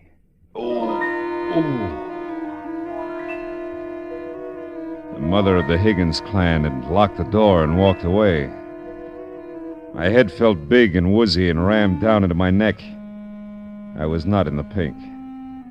Mother Higgins had ordered a nice rest, and it looked like I'd need it. But I don't like strange rooms and locked doors and high-strung girls who give way. I was still trying to get out of bed when another door clicked slowly open on the other side of the room. My little frightened fawn was back, and my head hurt. I heard Marie with you. That's how I knew you were here. Oh, poor Mr. Marlowe. Did they hurt you? They sure did. It wouldn't do, you know, if they found me talking to you. I feel better now that you're here. I wish I did. What happened to you, do you know? I have a rough idea. Say, honey, how much do you weigh? 105 when I left the convent. That's not important. Listen, I can't stay long. You know, a romance with you would be rough. Please, Mr. Marlowe. They're going to kill me. Val and Marie, All right. Now settle down. They are, and I don't know why. Maybe if I knew why, I'd understand. Yeah, but listen, I didn't even know Val then. Val? Val Nichols, a friend of Marie's. She sent him to the boat to meet me, and ever since then I just know they are going to kill me. Dale, listen to me. I don't know Val. As a matter of fact, until you told me, I thought his name was Higgins, and I don't know Marie. What makes you think they're going to kill you? You met Val last night. The ship's galley. You talked to him. And Marie was just here. Oh, don't try to confuse me. You're all I have. All right, honey, but tell me, isn't Marie your mother? My stepmother. Daddy's dead. And when I got off the Orange Coast the other night, whenever it was, there was Val. The Orange Coast? That's how I came back. Mr. Marlowe, You're not trying to understand. If you won't help me to... He's coming. Don't let him... I hope that you're not bothering Mr. Marlowe, Dale. No, I'm not. He asked me to come in. He likes me. Of course he does, dear. We all do. No. Feeling better, Mr. Marlowe? The worst way. Oh, I'm sorry. Come, Dale. Let's let Mr. Marlowe rest. Oh, you could use a little rest yourself, my dear. No. He wants me to stay. I'm not Well, bothering. you're not bothering at all, honey, but maybe it would be better if you come back a little later. Yes, yes, of course it would, dear. Now, come along now. I can come back, though, Mr. Marlowe. You promise? Sure. Well, if you promise, I know you'll keep it. Never mind, Val. I came in alone, you know. I can find my way out. She's sweet. She's sick. Very sick young lady, Marlowe. Troubled, confused. She's got nothing on me. Now, look, what is this all about? I don't know what day it is, what I'm doing here, who you are, anything. Well, it should all have ended with our meeting at the ship's galley last evening, Marlowe. You're not clearing anything up for me, you know. You've seen her, talked to her. You must realize that she imagines things. Right now, she imagines that she's been away from here a long time, that she came back a few days ago upon a ship, that her mother and I want to kill her. She did send me the wire, though. Oh, yes. Well, we had no idea one of her spells was coming on. We left her for a short time yesterday. The switchboard has its instructions, of course, and they reported it to Mrs. Higgins when we returned. So we thought it best if I met you and... Called me out. It's not in your line, Marlowe. You're right. I'm going to keep it that way, too. Mrs. Higgins realizes that she's going to have to do something about Dale. Institution, perhaps. Some long-range treatment, at any rate. Dale was in no condition to be running around last night playing mysteries. Taking up your time. Whoever hit me in the head last night was in pretty good condition. If I had gotten there 2 minutes sooner, I could have spared you all that. You were following her? No. I was coming back from my boat. I had gone down to the harbor after I left you. Oh. As on the way back, I just happened to see Dale, and knowing the state she was in, I followed her, of course. I see. She doesn't know she hit me, does she? I don't believe that she has the slightest idea what happened. Things started swimming again. Val Nichols became part of the draperies. I was trying to think, but it hurt. Everything hurt. The chain pulleys were lowering my eyelids again. And that was all for a while.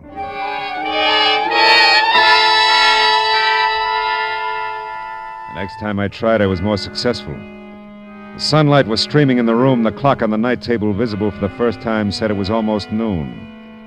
So I got up. It was still pretty fuzzy on the edges, but I found my clothes hung neatly in the closet. Managed to get them on in the right order and made it to the door that had been locked before, but it wasn't this time. Mr. Marlowe, you shouldn't be up. Well, I'm always flying in the face of great odds, Mrs. Higgins. Bill's character. Even so, you should stay in bed a while. Oh, really, I'm fine, thanks. But you're not leaving. I won't think of it. You'll lunch with us at least. No, really. I've got to go, but I'd like to see Dale first. I sort of promised her I would. Oh, my. She's sleeping, Mr. Marlowe. Oh? We gave her a sedative. Doctor's orders, of course. She's had such a trying time, you know. I wouldn't want to disturb her, no. But maybe I can call later. Oh, that would be so thoughtful of you. I know she'll be disappointed at not seeing you, but I... Oh, Val, Up and about so soon, Marlowe? Yes, Well, she's sleeping, isn't she, Val? The sedative and all. I mean, I was just telling Mr. Oh, Marlowe yes. She's resting very well, Marie. Now, don't fret about her. Well, I'll take you to your car, Marlowe. Oh, yes. Well, Mrs. Higgins, it's been... it's been downright dreadful, and I know it, Mr. Marlowe. If I can do anything to right this terrible wrong, please let me know. Well, if I can think of anything, I'll let you know. Goodbye, Mrs. Higgins. Tell Dale goodbye for me, will you? Oh, yes. Yes, of course I will. Well, it looks like another lovely day, doesn't it?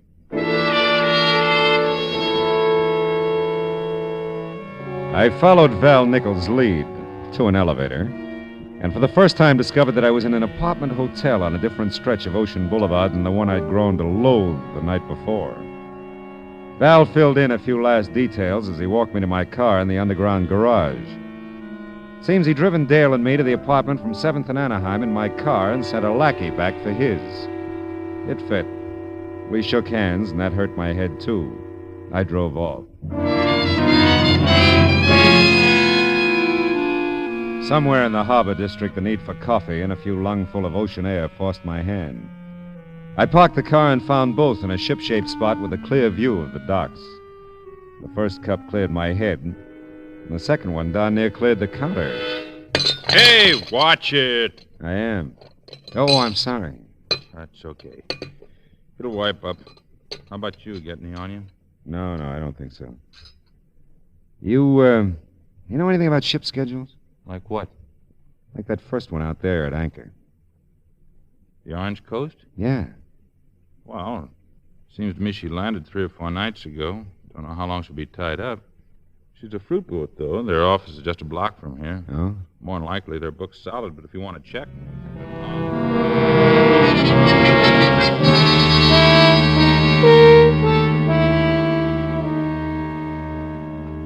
Yes, Mr. Marlowe, there was a passenger Higgins on the Orange Coast when it docked Tuesday. Miss Higgins it was. Miss Dale Higgins, according to our records. Any record of where she boarded the boat? Let's see now. Oh, yes, at Macapa. Macapa? Brazil. Macapa, Brazil. Was she traveling alone by any chance? I really don't know. There's nothing here to Any other Higginses aboard? No. How about a passenger named Nichols? Any chance of that? No Nichols either. Okay. Thanks. Thanks very much. It was my turn to send a wire, only it was a cable this time. And it was going to be a while between answers, so I checked into a nice, clean, inconspicuous hotel. Had some food and a half bottle of aspirin and placed 2 phone calls. Dale Higgins was still resting comfortably, according to her stepmother. But Muff Benjamin was still willing to do anything for a buck. He was there in no time. I heard you were here, Marlowe. Something big? Could be. You tell me. You're the guy who hears things. About you being here? Mm-hmm. Oh, you know how it goes. People see people, people tell people. It's nothing. Yeah, I know. It happens all the time. Now, look, Muff, I gotta know things quick. Well, I... For money. Who and what? All right. I get this. The name is Higgins. A man old enough to have an 18-year-old daughter. I don't know his first name. He's dead, I think. But the daughter's name is Dale. You got that? And the wife that's surviving is called Marie. They have an apartment on Ocean Boulevard, the Shore, I think it is. I got it. Okay. Now, a guy named Val Nichols. Check on him, too. And if Higgins is dead, find out about a will. I'm ahead of you. Good. Get back as soon as you can, huh? You double the dough, I'll double the speed. You're double.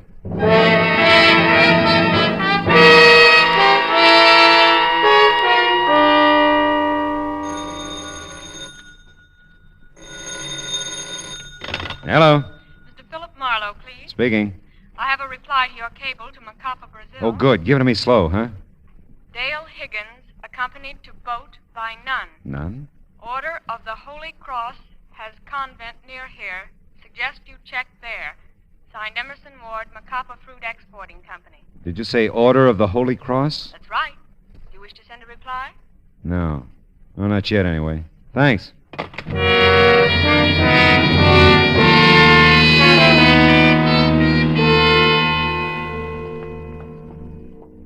So you see, Father, if you could help me contact the convent in Brazil, I could find out how long Dale was a student there.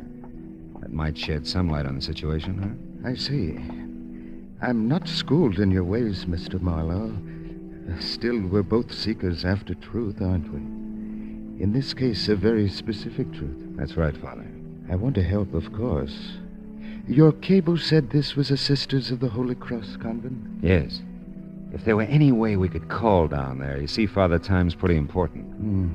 If it's possible, we shall call, my son. Meanwhile, our prayers are with Miss Higgins.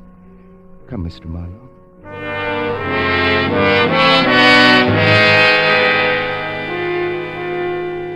My prayers were with the phone company, too, and with Muff, and, of course, Dale. Because if her version of things were true, she was in real trouble. And until I knew what it was for, there was very little I could do for her.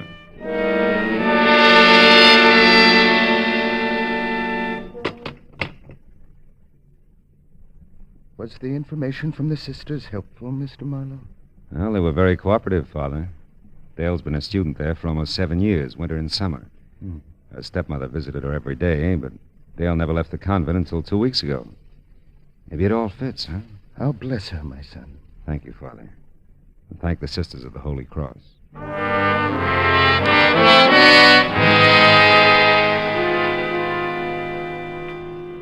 Muff Benjamin was waiting at my hotel when I got back. It was another study in contrasts. So far, I dealt with a priest, an informer, and a sister superior. And together, we were all coming close to an answer. His name was Dale Higgins, too, the doll's father. Died 7 years ago, loaded. Yeah? Left his second wife, Marie, a good income. But the big load went to the kid. All right, what'd you get on Val Nichols? Oh, he's a bad one. Yeah? Specialty is knocking down rich widows. Currently fraternizing with this Marie Higgins thing. Bless you, Muff. Huh? I mean, here's your dough.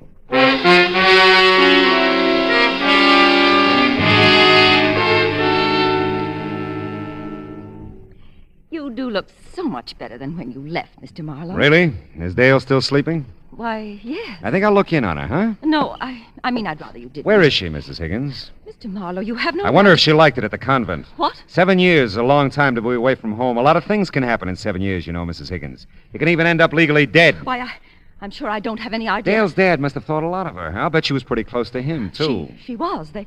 Mr. Marlowe, what are you... You tell me, Mrs. Higgins. There's nothing to tell. Dale seems to think there is. Which room is hers? She isn't here. Oh, Mr. Marlowe, don't ask any more. Oh, she's with Val, huh? On his boat. Oh, how did this ever happen? I didn't want it this way. I thought if she could have been declared legally dead, I'd have taken care of her. I mean, kept her there in the convent. No one knew she was there but Val. Val had to have her really dead. Is that expensive, Mrs. Higgins? Oh, help her, Mr. Marlowe. He'll do it this time. He'll kill her, I know.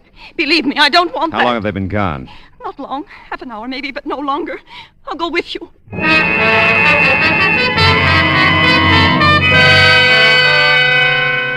Marie really cracked on the way to the harbor. It was going to be a fishing accident in the channel. And Val would get away with it, too, unless we found something that could outpower his 30-footer.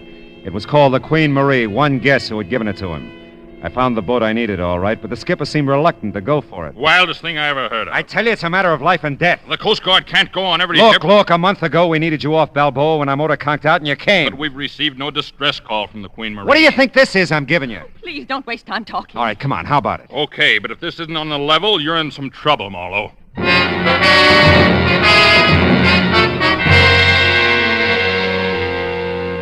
By the time we'd cleared the harbor, I knew Val didn't have a chance. Every boat in the area had been alerted. I didn't know about Dale, though. I just hoped the sedative Val had given her was merciful.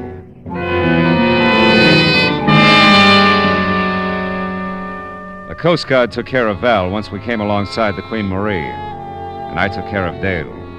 She was in the galley, tied securely. Still dopey, but she came around after a while.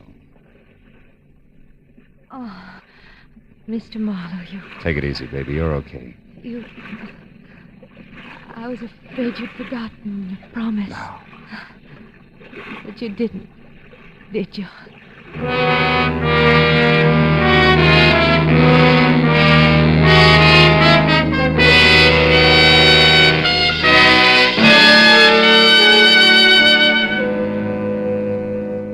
It was night now, and the lights that stretched out along the shore looked friendly and warm. Friendly and warm. I wonder when people are going to realize that the only happiness there is in the world is what they can give each other. Happiness, that is. Not a stab in the back. But you know, there's one thing about me. Yeah, I have to admit it. I'm an optimistic fella.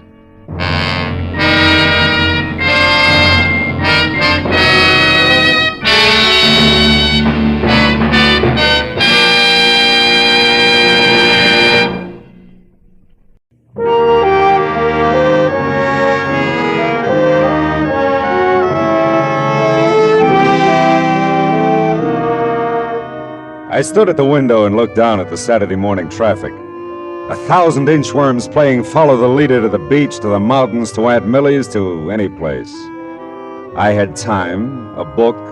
There was food in the refrigerator and a coffee cup in my hand. Across the room, there was an easy chair and cigarettes on the table beside it. The clock said it was 9:15. I hadn't shaved and I wasn't going to. It was Saturday all day, and it was mine.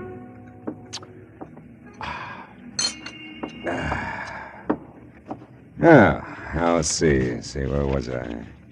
Oh, yeah, here it is. She was the most breathtaking thing he'd ever seen. She lay back on the divan, stretched, smiled languorously up at her. Oh, no. Okay. Hello. Mr. Marlowe? Mr. Philip Marlowe? Speaking. You don't know me, Mr. Marlowe. My name is Phoebe Cardwell. Mrs. Phoebe Cardwell. Yes? Well, I thought perhaps the name would mean something to you. Cardwell? No, I'm afraid not. Well, no matter. You do help people, don't you? I mean, if someone is missing, you find them. Well, sometimes, Mrs. Cardwell. It all depends. Have you checked the police? Oh, no, my dear, no, I wouldn't think of that. Oh? You see, it's Stevens, my chauffeur. Oh, well, now, I mustn't mislead you. Strictly speaking, he is not my chauffeur. But strictly speaking, he is missing. Yes, at least he seems to be, and I don't trust phones entirely, Mr. Marlowe.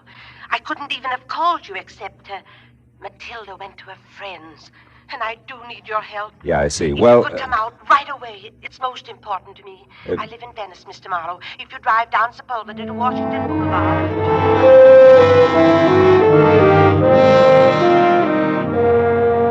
Well, what do you do? Maybe I thought about my grandmother. Maybe I thought of $25 a day. I don't know. Whatever it was, I joined the inchworm anonymity that was the traffic line to the beach cities. Now, Venice is not a spot to which I normally gravitate, but there was something in Mrs. Phoebe Cardwell's distinguished old voice that told me this was not a Saturday for normalcy. The house was what used to be called a bungalow, and the ramrod little figure waiting for me in the doorway was what used to be called beautiful. Phoebe Cardwell, for all her 75 years, had worn well and knew it. It's just possible that I didn't make myself entirely clear on the phone, Mr. Marlowe, about Stevens. Well, he's your chauffeur and he's missing, huh? He was my chauffeur. It seemed like a very long time ago since I've seen him. You see, after Horace died in 1948, Horace was my husband. Oh. You see, after Horace died, Stephen stayed on to drive for the family who took our Pasadena house. Oh, he did this with my blessing, of course. Horace, rest him, left me very little, really.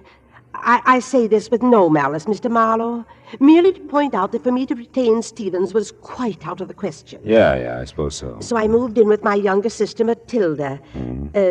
She's visiting a friend at the moment. I wouldn't want Matilda to share my concern over Stevens, and I'm sure you'll respect that. Oh, of course, Mrs. Cardwell. Thank you. Now, look, so far as you know, is Stephen still driving for the family who took your house? Oh, I'm sure he is. He must be. It's just that, well, on Thursdays, his day off, he always brought the limousine over to take me for rides and run my little errands. Oh, understand now. The Brandts are fully aware of this. That's the family he works for. Who have my home in Pasadena. And Stevens hasn't been to see you in some time. In weeks, and not a word, you understand. I find it difficult to tell you precisely how I feel about this, Mr. Marlowe. Stevens is like a son to me. Perhaps he's ill or troubled. Oh, I'd want to know that. I might be able to help. You phoned, I suppose? Oh, I'm embarrassed to say how many times. But no answer, none at all. I've a writing desk in my room, Mr. Marlowe. I'll write the Pasadena address and phone number for you. My number, too. Oh, I shan't be a moment now. I'd seen the ring when I first sat down opposite her. First because it was big, almost massive on her tiny right hand. Then because it didn't fit the rest of the lavender and old lace picture that she presented. A mass of jade and gold carved with oriental figures. A foreboding thing that reeked quality of its kind and value. After she left, the vases jumped out at me from the mantel. Small, gold, and jade again. And as incongruously out of place as Phoebe Cardwell in Sister Matilda's bungalow. There. Now, that didn't take long, did it? Oh, not long at all. Oh, I like you, Mr. Marlowe. You'll find Stevens for me, I know. Well, I hope so, Mrs. Cardwell. And if I do, what'll I tell him? That I want to see him or hear from him. Stevens will understand. Yeah, well, Oh, dear. Huh? That's Matilda. Phoebe, I'm home, dearie. So I see, my dear. Mr. Marlowe, may I present my sister, Miss Reed? Miss Reed? With an eye like Wallace Reed. I'm sure, Mr. Marlowe. Oh, but Maybe you don't remember, Wally? Well, I tell you, Matilda dabbled in theatricals at one time, Mr. Marlowe. Dabbled in theatricals. I was in pictures in the golden era, Mr. Marlowe, when silence was golden. Oh, that Wallace Reed, yeah. Mr. Marlowe's in insurance, my dear, and some younger than we are. Did you see the covered wagon? Ernest Torrance, I had a big scene with him on the prairie, right by one of the wagon wheels. No, not first run. I'm waiting for it to come to my neighborhood theater.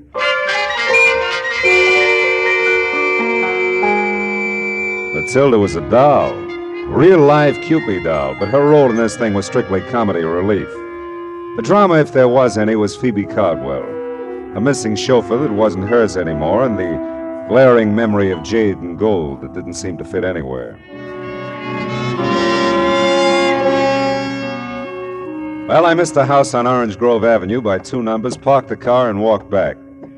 The old Caldwell place was set well back from the street, and its solid red brick looked big, important, and empty. Nobody home. Nobody home. At first, I thought there were 3 honey-colored Afghans on the lawn next door. But the one in the middle was talking to me. And as I walked closer, I could see she was by far the prettiest. And undoubtedly something more than man's best friend. The Brants are at Emerald Bay for the summer. I thought I'd told everyone. Yeah, well, I'm the one who forgot to ask you. My name's Marlowe. I'm Kip Harcourt. Margaret Really. Kip's for the reserve section. Hello, Kip. I've never seen you before. Yeah, well, believe me, I'm sorry. I believe you, Marlowe. Yeah, I got a first name. I like Marlowe. Oh. Forget about the Brants. Come on and play on this side of the hedge. I don't know the Pasadena rules. Same as Texas. No. Looks like we're going to have to move over. I'll give Stevens a raise for this. Thought you said nobody was home. Stevens doesn't count. He does with me. Don't move. I want to remember you like this always. You'll be back, Marlowe? This you know. Hey, Stevens. Stevens, wait a minute. I'd like to see you. Yes, sir? I'd like to talk to you about Mrs. Caldwell. Is something wrong, sir? Oh, no. She's fine. I'm Philip Marlowe, Stevens. Is there some place we can have a visit? We're upstairs over the garage in my quarters, sir. Come along. Mrs. Caldwell isn't ailing, is she, sir? Oh, no, looked fine when I left it less than an hour ago. Oh, I'm glad to hear that. Yeah, here we are. Come inside, sir. Hey, nice place you've got here, Stevens. It's a bit stuffy in here, I'm afraid. I've been closed up a few days. Oh. There now. Sit down, sir. Thanks. Say, Stevens, Mrs. Caldwell misses you, and you can drop the sir with me. Marlowe will do. Well, I'll try, sir. Mr. Marlowe. But a habit of 20 years or so, you know. Sure. Now, Mrs. Caldwell misses me? Is that what you've come to tell me? Well, that's about all she told me, Stevens. I understand you skipped a few of your regular Thursday visits with her, and, well, she's concerned about you. Well, I must say that's generous of her. Of course, it's not been a few visits at all, Mr. Marlowe. I've missed the last 2 Thursdays, and for a quite legitimate reason. My employers, the Brants, have opened their Emerald Bay place. Yeah, so Kip told me. Miss Harcourt, I mean. Mrs. Harcourt, sir. Oh, really? That's too bad. Is it, sir? Yeah. Well, look, Mrs. Caldwell seems like a nice old lady. You know what you mean to her. It's not just you she misses, you understand? It's a way of life, something she was part of and enjoyed. Status, I think they call it. You know, it can be pretty important, Stevens. I understand that, sir. Sure you do. You'll give her a break, I know. Call her now that you're back in town. You know, keep in touch, huh? Yes, Oh, excuse me. Sure. Don't leave, sir, please. There's something I'd like to ask you. Stevens seemed like a right guy. Anyway, I was wondering about Kip, Mrs. Harcourt. I had her figured all right, but not for married. I dismissed it to the back of my mind and started casing Stevens' little palace. It was nice enough in the brown to gray motif, neat, tidy, like Stevens, except for a bunch of packing boxes grouped in the corner behind the divan. And on top of them, 3 items that stopped me cold. A large bowl, a smaller one, and a long oblong box. All a mass of jade and gold carved with oriental figures. You admire oriental art, Mr. Marlowe? Not especially. Do you, Stevens? Not specially, sir. You said you'd like to ask me something. Yes, and if I may, sir, I'd appreciate a straight answer. Oh, All my answers are straight, Stevens. It's my questions that get tricky. I'll remember that, sir. Are you certain you've told me everything Mrs. Cardwell said about me? Very certain. Does it strike you as odd, sir, that she'd hire a man of your particular capabilities to deliver the simple message that she misses me? Matter of fact, it does, Stevens. Strikes me as very odd.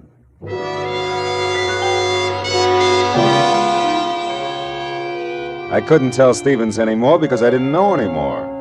It was my turn to ask questions, but I didn't have any yet. I was closing in on a pretty good one as I started down the drive again, but it got lost in the shuffle. I knew you'd be back, Marlowe. You always arrive unannounced, don't you, Mrs. Harcourt? Henry's in Balboa. You're here. Henry's out of his mind. Don't you want a drink or something? Yes, Kip.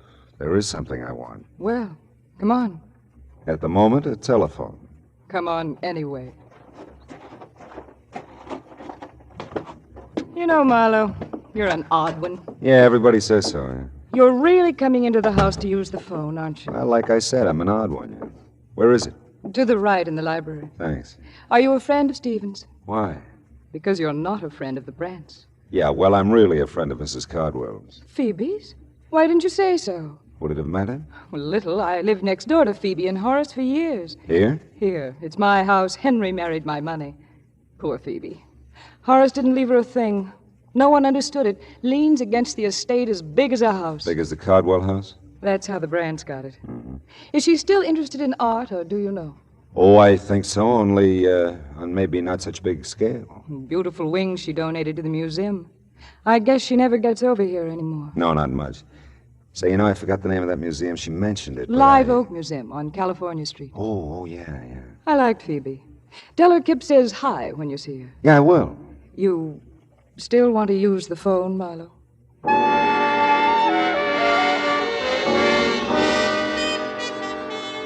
I used the phone. I called Phoebe Cardwell, explained Stephen's absence, and gave her Kip's best. And the case was closed. All I had to do was wait for a check.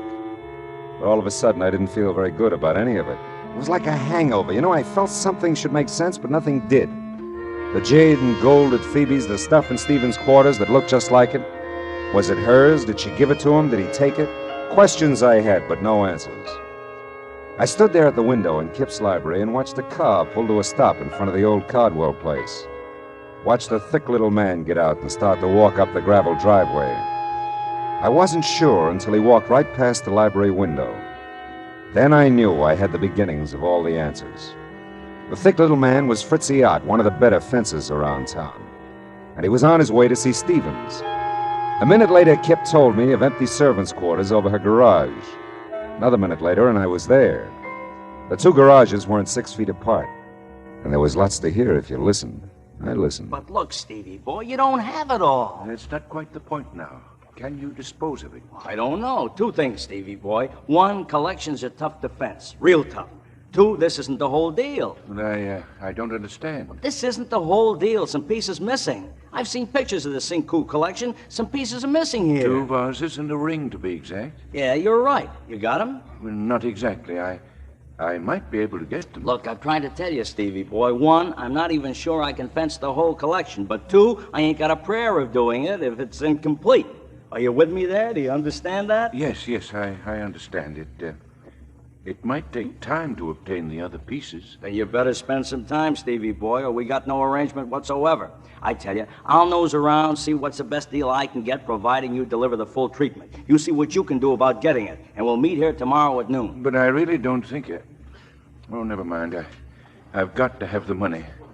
All right, tomorrow at noon.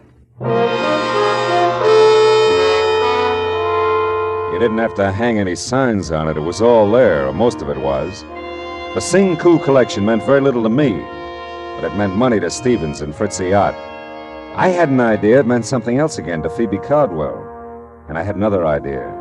The Live Oak Museum on California Street and the wing that Phoebe had donated to it.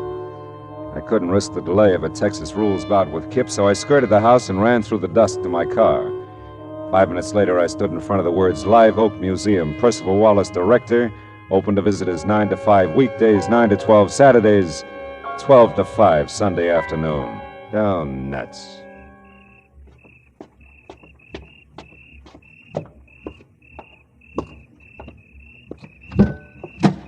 Not interested in art, eh, Mr. Marlowe?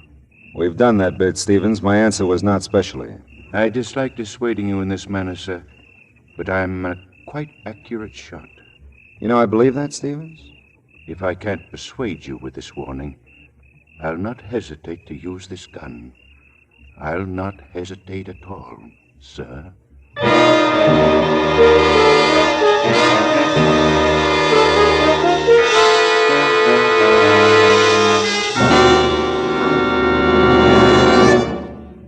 In just a moment, we will return to the second act of Philip Marlowe. But first, now that vacation time is here, our streets and highways are more crowded than ever. Don't take chances.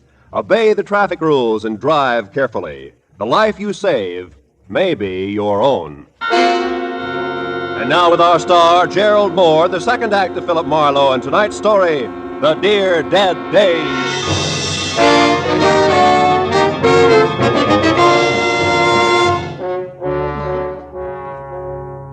Stevens had a dominant personality for a chauffeur. He could give orders as well as take them. And I'm not a man who's at his best staring down the nose of an automatic. Well, we told each other a very proper good evening, and he left me with my thoughts, which were several and urgent. I bundled them together and headed for the Times office in downtown L.A. Note, there's just one thing mustier than an old newspaper file. It's the man who files it. 1948 was a big year, news-wise, Philip. The files are heavy. Well, how was it obituary-wise, Belton? That should lighten it. Local, national, or international? Local, Pasadena. Name, address? Horace Cardwell, Orange Grove Avenue. Cardwell, Horace. That's it. January 30, 1948. Page 1, part 2.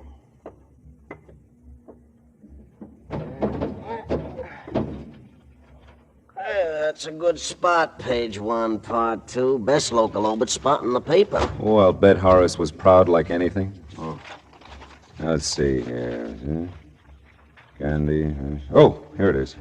Mr. Cardwell is survived by his wife, Phoebe Reed Cardwell, at home. Period. Nothing. Hey, Belton, you got one for her? Her? Phoebe Cardwell. When'd she go? She hasn't. She's somebody? She's somebody. Cardwell, Mrs. Horace, parenthesis, Phoebe Reed, close parenthesis, Triad Belton. All right. She could be more. She'll never make part 2, page 1 at this rate. Yeah, that's too bad, but read it anyway, huh? Born Waterloo, Iowa, June 7th, 1876. She's Gemini, Philip. That's wonderful. Will you just read? Oh, yeah. Okay. Married Horace Caldwell, so-and-so. Moved to California. She was so-and-so. Oh, chairman of Art and Culture Committee, Live Oak Museum, Pasadena. That's it. Go ahead.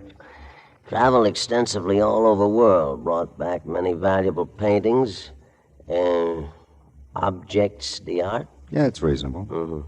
To the museum. Most famous of which is Sing Woo collection of jade. And, well, that's about it, Philip. I love you, Belton. Thanks.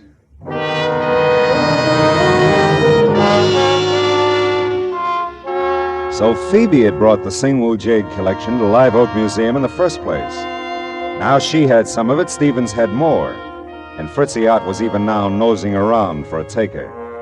Where did that leave the museum? Nowhere, so far as I knew. Except closed till noon tomorrow, Sunday. And noon tomorrow, Sunday, would be too late. Fritzy and Stevens would be together by that time.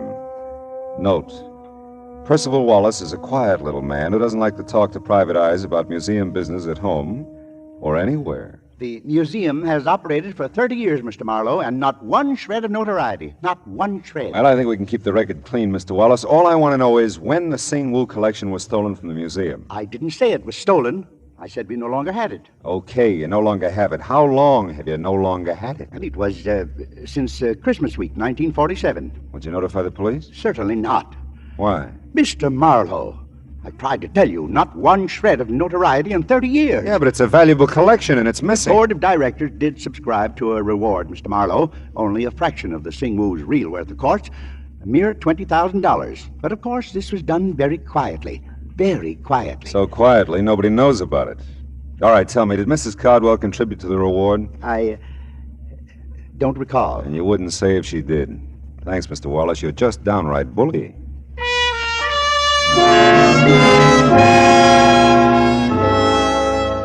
I got to Phoebe Cardwell's small bungalow in Venice in time to see a liveried limousine pull away from the curb. A few minutes after it got lost with the rest of the inchworms, the light-up-at-night variety, Mrs. Cardwell ushered me into the living room. When she turned on the lights, everything in the room jumped out at me again. The pink dogs, the blue cats, the souvenir pillows. But the most notable things in the room were the jade and gold vases that were gone from the mantel, and the jade and gold ring that was missing from Phoebe Cardwell's old hand. This is delightful, Mr. Marlowe. Genuinely delightful. Yeah, well, I was afraid it might be a little too late to call. Oh, ordinarily, yes. Oh, but not tonight. Why, you just missed him, Stevens. He came back and took me for a drive. I just this minute got home. Oh, that's fine. Oh, thanks to you, Mr. Marlowe. I'm so grateful. He hadn't forgotten about me, you know. No, he'd been busy. Oh, sure, yeah. I bet he has. I'm embarrassed not to have mentioned it sooner, but I have your money for you. Your fee. Oh, there's no hurry, honey. In fact, I've done so little that I... No, I won't hear that. I'll pay you in full, of course. All right. Say, this morning I was admiring your ring and the vases on the mantel. Were you indeed? Yeah. Well, I'm glad. They're quite nice, you know. Yes, they were. Did you give them to Stevens, Mrs. Cardwell? I beg your pardon? Did you give them to Stevens? Why, really, Mr. Marlowe, you surprise me. That is none of your affair, you know. I'm a curious fellow. I secured your services to perform a specific task. You've done that. I certainly do not intend to discuss Stevens or anything pertaining to him with you, Mr. Marlowe. All right. We'll leave it that way, huh? Not a word of any of this to Matilda now. All right. Phoebe, dear. Oh, and Mr. Marlowe again. Yeah, I was just leaving. I told the girls at the club all about you, and I am right, aren't I? You are Julia Marlowe's son. Julia Marlowe, The actress, she played Barbara Fritchie for years. She did. Well, I'm sorry, but there are no Fritchies in our families for years, either side. Really, Matilda, Mr. Marlowe's busy. He was just leaving. Yes, wasn't I? Philip Fritchie Marlowe. Oh, 'twould have been a beautiful name.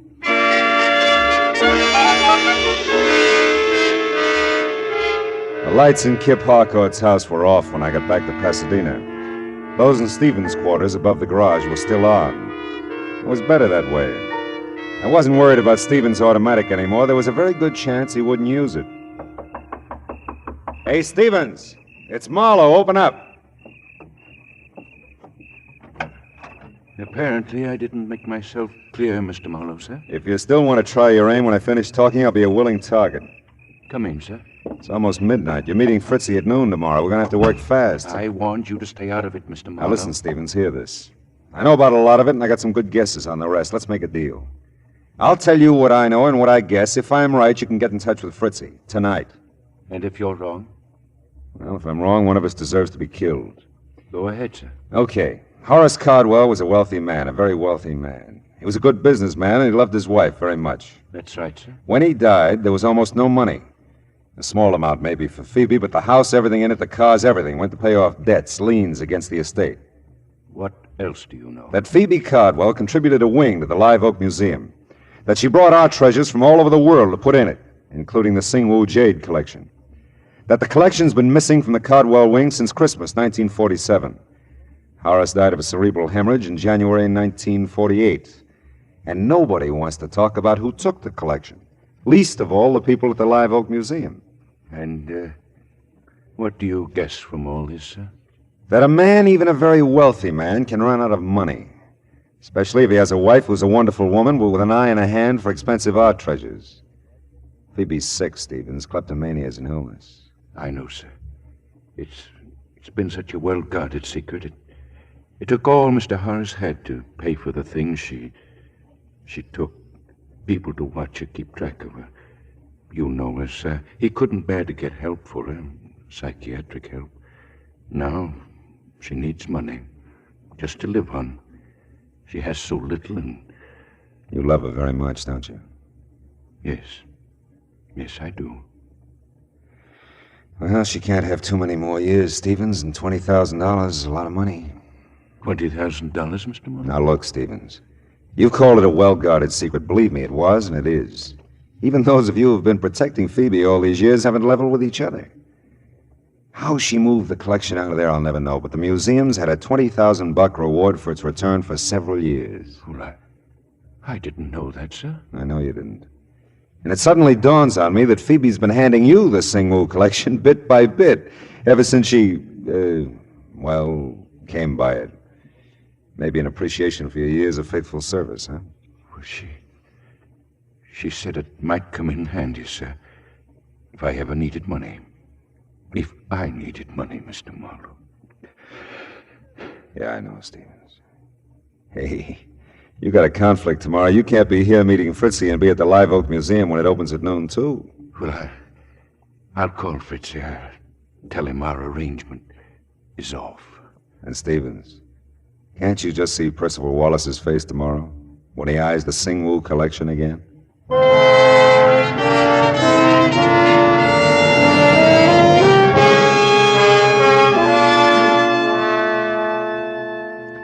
Footnote to a happy ending.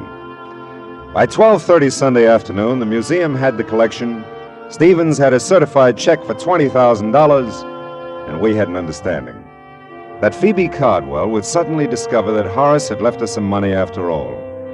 $20,000 in a checking account that had somehow been overlooked till now. Oh well, the rest of Sunday was all mine. And I stood at my window and looked down on 1,000 inchworms playing Follow the Leader. Back from the beach, the mountains, from Aunt Millie's, from anywhere. All kinds of people. Nice people. Not so nice people. Dames like Kip, whose husbands took trips. Sweet, harmless old ladies. Who took collections. Oh, well. Where's that book? Oh, yeah. Now, where was I? Oh, yeah, here it is. She was the most breathtaking thing he'd ever seen. She lay back on the divan, stretched, and smiled languorously up at him.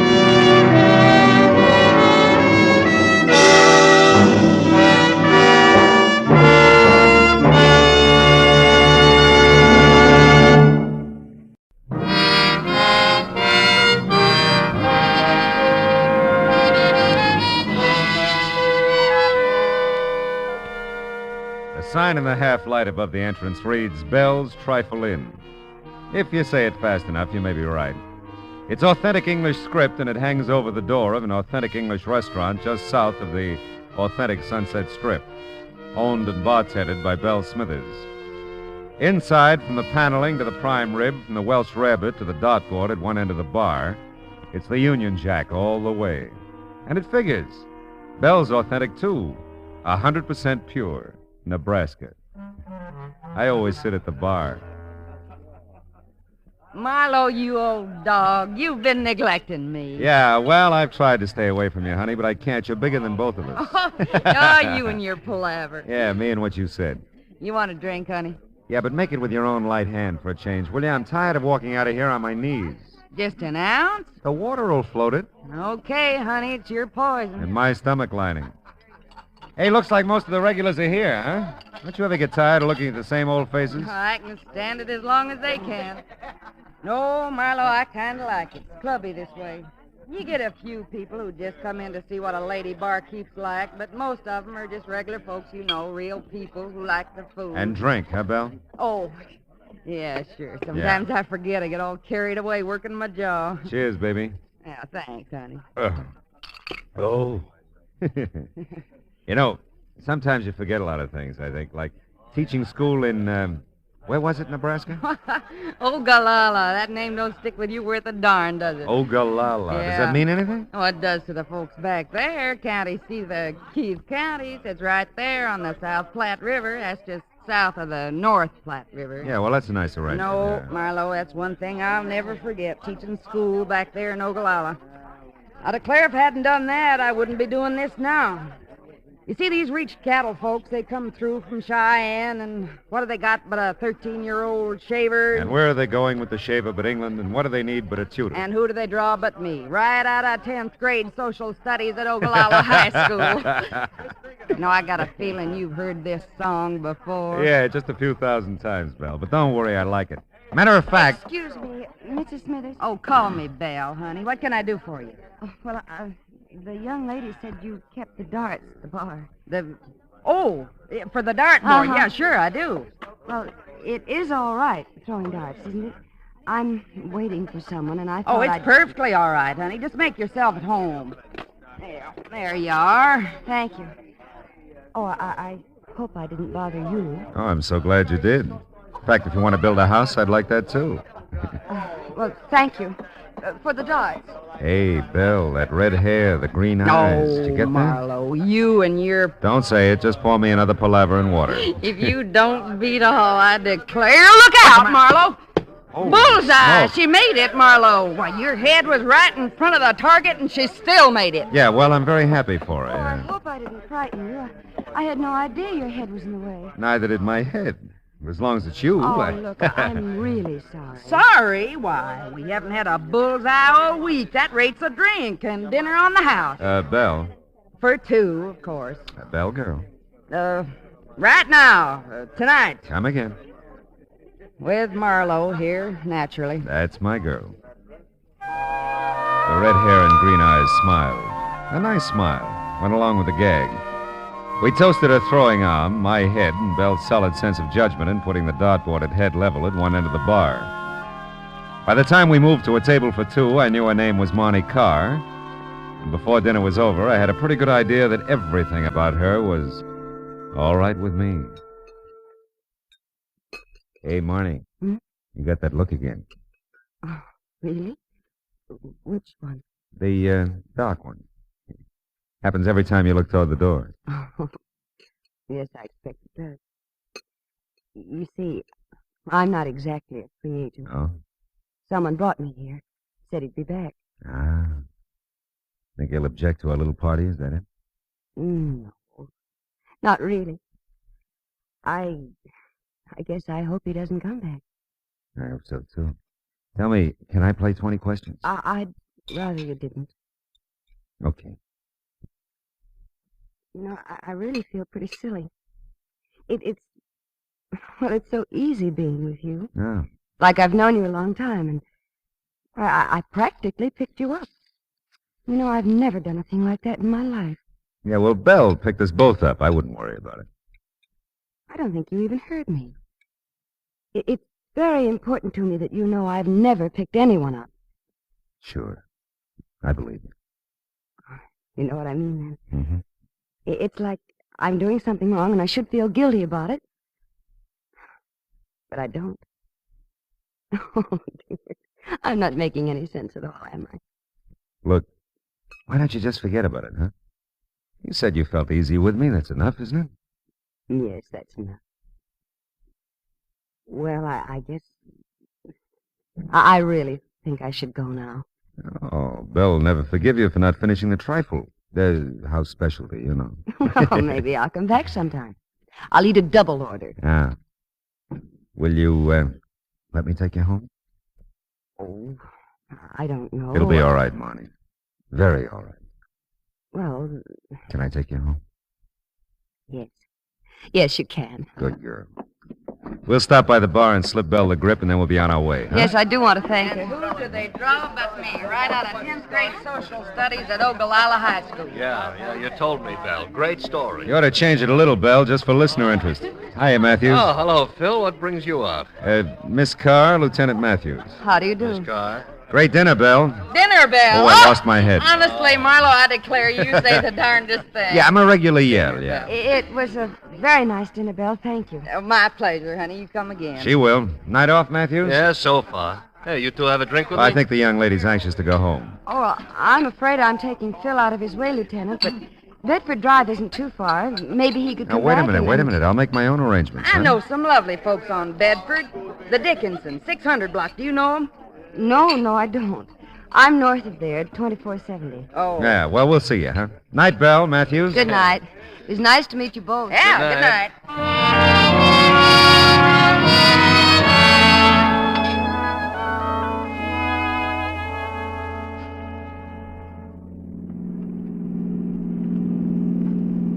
Turn right at this corner.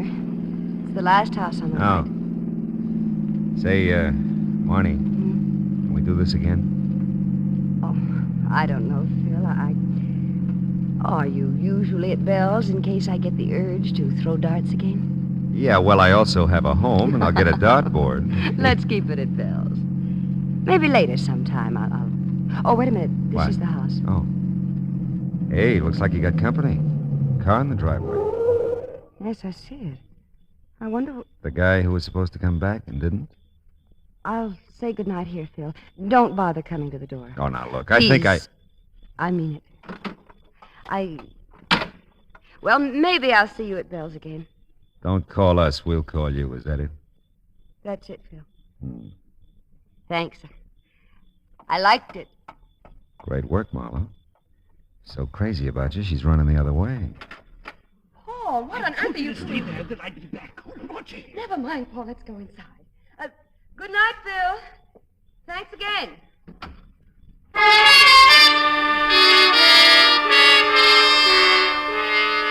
It wasn't ideal the way the evening ended. Not the way I'd planned it, but then how could you plan an evening like that? Girl meets dart, girl throws dart, girl meets boy. Didn't make much sense, but it didn't have to. It was a nice evening. Short, but nice. Monty Carr was a nice girl. And I decided to leave it at that. Nice girl. It was straight up 11 o'clock when I got home. I thought about the red hair and the green eyes for several pleasant minutes, and then I went to bed, to sleep. Perchance to dream. Oh, well.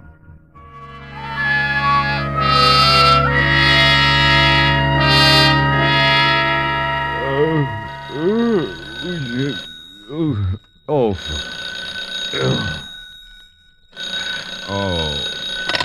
Hello. Matthews, Phil. Yeah. That girl you were with last night, where was it she lived? Where did she live? Yeah. Look, it's not even 8 o'clock in the morning. You're asking... Take it easy, Phil. Was it 2470 Bedford Drive? Yes, it was 2470 Bedford Drive, and if you hurry, maybe you can get there in time for breakfast. I'm already here, Phil. Then you better come on out. The dame has been murdered.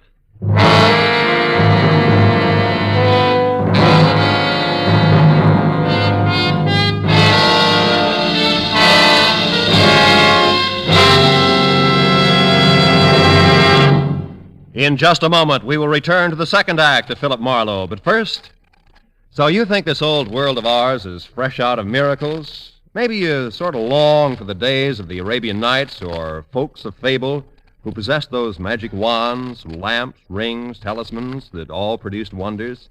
Well, if you do, you'll find CBS's Mr. Aladdin a refreshing gent to meet. He gets the name Mr. Aladdin from the fact that his exciting adventures have the atmosphere of miracles about them. Listen for him later this evening on most of these same CBS stations. And now with our star, Gerald Moore, the second act of Philip Marlowe, and tonight's story, Life Can Be Murder.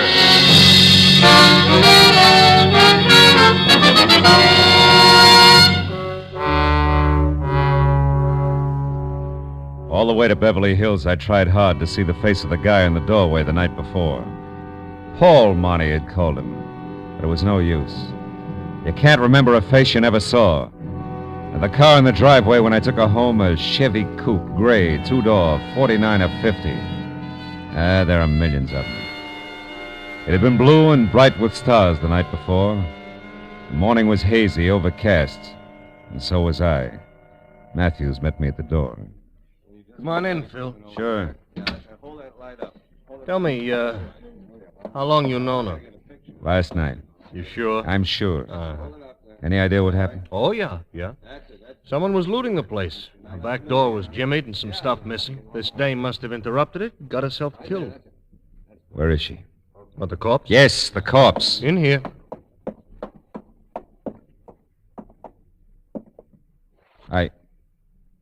Hey, that's not Marnie. Did I say it was? Oh. No, but I thought that... Never mind. Do you know who this is? Yeah. Ann Harkness, according to identification on her purse. Oh? She's from New York. Taxi driver brought her here about 11 last night from the airport, and the coroner says she must have been shot shortly after that. Uh-huh. You bring your girlfriend straight here from Bell's? Yeah. Well, that's new for you. All right, huh? That would put her here by 10:30 easy. So? So the taxi driver says a red-headed gal answered the door and let the Harkness woman in. That doesn't prove a thing. No, it doesn't. I'd like to talk to her, though, Phil. You know where she lives? She lives here, doesn't she? No. House belongs to Mr. and Mrs. Orville Edwards. They're out of town. They got called to Chicago yesterday with a death in the family. Oh. And the neighbors don't know anything about this Miss Carr, was it? Yeah, Monty Carr. Yeah.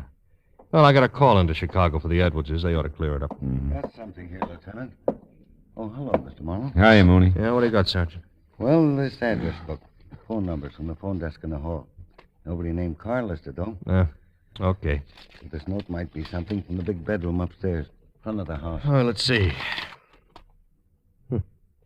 It's signed Marnie, Phil. It is? Yeah. Let me have a look. Yeah. Dear Mrs. Edwards, thanks for the lovely remembrance. You're very thoughtful. I'll tell Miss Harkness to make herself at home. Yeah, whatever that means. I'll keep looking around, Lieutenant. Do that, Mooney, huh?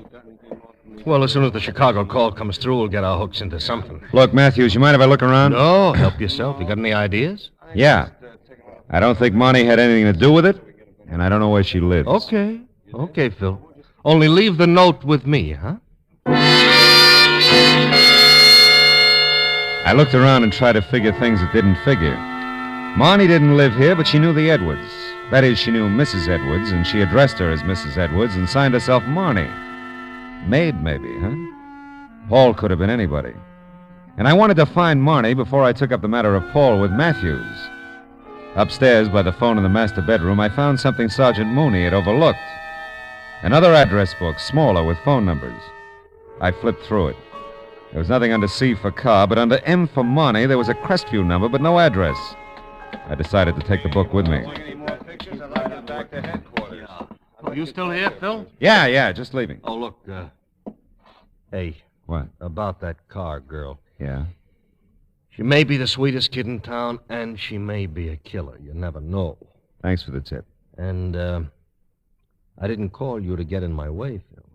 If I find her, I'll tell you. Fair enough? Yeah, fair enough. Just don't get lost finding her.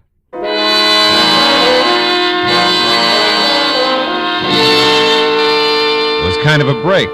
Head start, at least. I had a phone number for Marnie that Matthews didn't have, and I wasn't for her against him. He knew that. I just couldn't think murder and Marnie in the same thought. And until I could, I'd string with her if I could find her. The morning haze was lifting somewhat as I stopped at a gas station on the strip and used the payphone.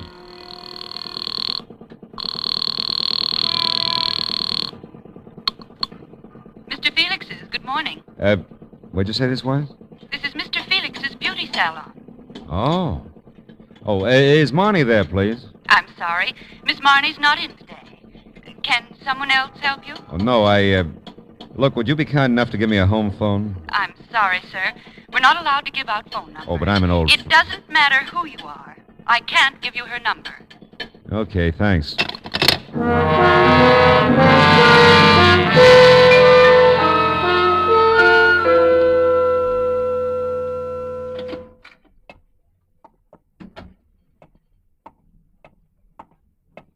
May I help you, sir? I just talked to you a few minutes ago on the phone about Marnie. I remember? told you then. I tell you now, we are not permitted to give out numbers. How did you find us? Well, Mr. Felix is in the book and Marnie's not. Look, really, this is important. I'm doing this for her. I've given Mr. Felix my word, and I've never broken it. Yeah, well, I don't doubt it. Oh, Marnie's friend here. You know the special one? She keeps talking about her all the time. Isn't it strange? I can't remember her name. Peg? Yes, Peg. Sure, that's the one. Can I talk to her? Well, Oh, all right. 36. Desk, please. 36, please. Thank you. I hope this never gets back to Mr. Felix. I can't imagine what he'd think. Oh, I can't either, but don't worry. My lips are sealed. You blast for me, Liz? Oh, yes, 36. Peg, this gentleman. Over here, Peggy. It's about Marnie. Ah? What about Marnie? Well, I don't have her home phone or her address. She wouldn't give it to you, huh? Well, no. She. She wouldn't. You look all right to me. What's wrong with you? Nothing. I'm a nice, clean-cut fella. Yeah. Looks like. Yeah? What do you want with Marnie? Well, I just want to see her. Good enough reason? Best in the world. She don't feel too well today. She called me first thing this morning. Your fault? No, I don't think so, no. Tell me, what did she say when she called? That she didn't feel too well. Ah. Well, now, Peg, does Marnie go out to Mrs. Edwards often? Just when she's called to do her hair. Good enough reason? You're best in the world. Do I get that phone number? Ridgely 0040. 0040. Yeah. And that's 1637 North Vermont, apartment B. Ridgely 0040, 1637 North Vermont, apartment B, huh? And walk softly by A. That's the landlady. Yeah, well, I'll remember. Thanks, Peggy. And, if you don't find her, come back. I'll give you mine.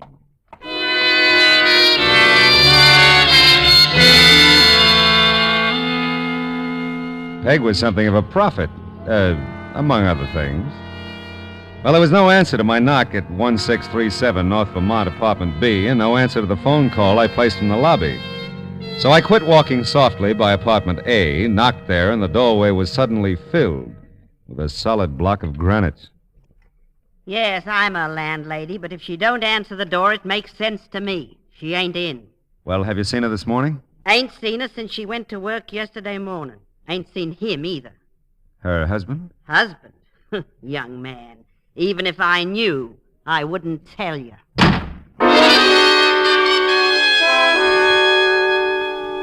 You know, I was getting proud of my head. It could dodge anything from flying darts to door slams near the eyebrow. But that was about all I was proud of at the moment. I wasn't exactly closing in on Marnie. The landlady's snort didn't give me much of a line on Paul, if that's who she was exhaling about. And there was the matter of Ann Harkness, who flew into Los Angeles the night before, just in time to be murdered. Well, I drove to a nearby drive-in and mulled it over a sandwich. Coffee was grim, too. I was starting in on the routine that begins with, if I were Marnie, where would I go? When I got a flash of an idea. 10 minutes later, I was banging on another door. Bell! Bell, anybody home? Bell! Oh, Marlowe, come in. Oh. I'll arrange for swinging doors first thing tomorrow. I'm sorry, Bell, but I got an idea. I told you lately we're not open for lunch. I said I'm sorry, didn't I? It's just that... Oh, I'm sorry, too, Marlowe. Guess I'm kind of off my feed today. All I right. declare you ought to see what that butcher sent me in the name of prime rib. And Charlotte Bell. called, said she'd floundered like a beached whale all night, bad tooth. She Bell, won't will be you in. run down? And when I got here, this was here for you. Oh, let's see. Someone shoved it under the door, I guess. At least that's where I found it. Mm-hmm. Well, land of Goshen, come in. You get enough people, we'll put on a floor show. You have been a busy boy, Phil. Hiya, Bell. Make yourself at home, Lieutenant. I got work to do. If you know that, you also know I'm getting nowhere. Yeah, maybe. Hey, listen. Huh? You've been tailing me, Matthews? Tailing you? Yeah, that's what I no, said. Phil, no. Just the boy's been going the same place as you have. Ah. A little bit later all the way around, and along about the second stop, the description began to fit you. It did. Well, now, look, tell me, how did your phone call to Chicago come out? Oh, we found out where your Monte car fits in. Oh? Yeah? That Harkness dame was a friend from New York who came to call on the Edwardses. And they tried to intercept her when they got the call about that family death in Chicago. Only they couldn't reach her. Now, your Marnie told Mrs. Edwards she'd stick around the house and wait for the Harkness dame. Is that all? Well, they described some of the stuff that might be missing. We checked, and it is. It is, huh? Yeah. Tell me, how do you figure Marnie by now? How can I figure her, Phil? She's missing. Yeah. Yeah. She is missing, isn't she, Phil? I said if I found her, I'd tell you. You remember? Oh, yes. I remember, Phil. I just want to make sure you do.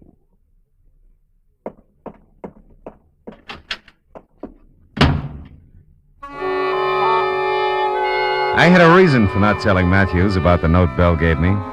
It was signed Marnie, all right, but it wasn't the same handwriting I'd seen in the note she left for Mrs. Edwards. It said, Phil, meet me at 8:30 tonight in the park above the bluffs at Santa Monica. That was all. Except 8:30 was like 6 hours away. And it's just dark here at 8:30.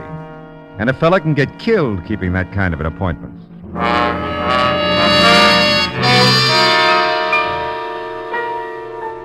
Did you ever wait 6 hours for something to happen? Oh, it's no fun. Neither is the thought that maybe something final has happened to a pretty nice person.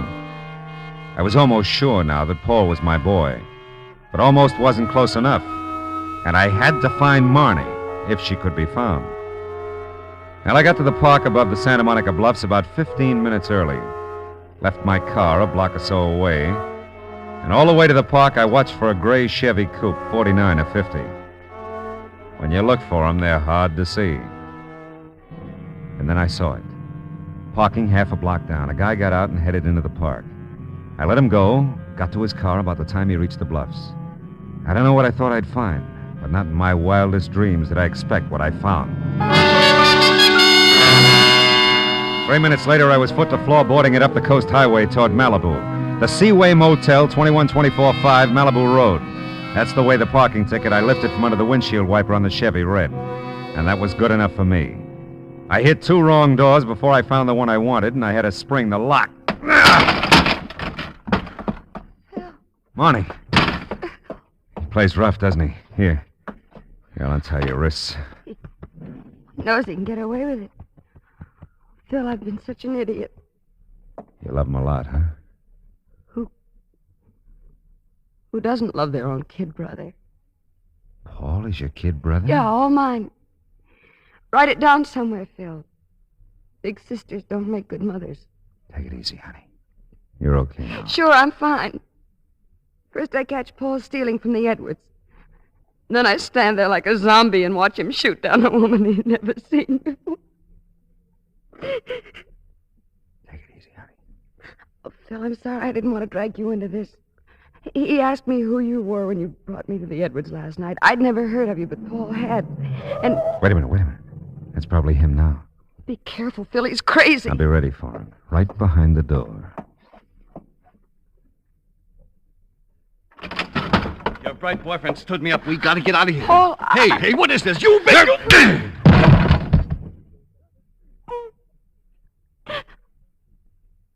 Oh, Phil. He's just a kid. Yeah. Just a kid.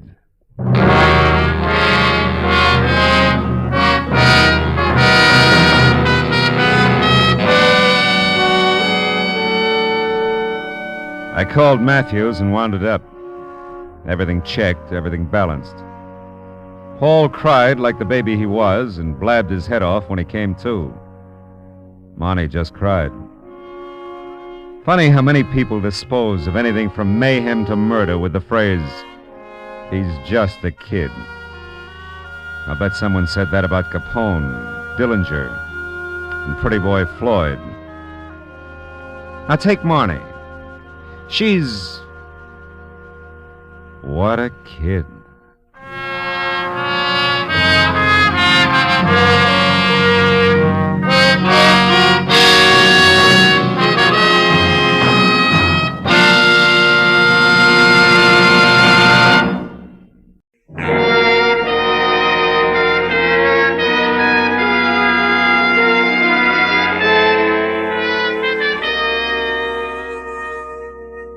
The day was hot and sticky. The city wore it like a wet shirt.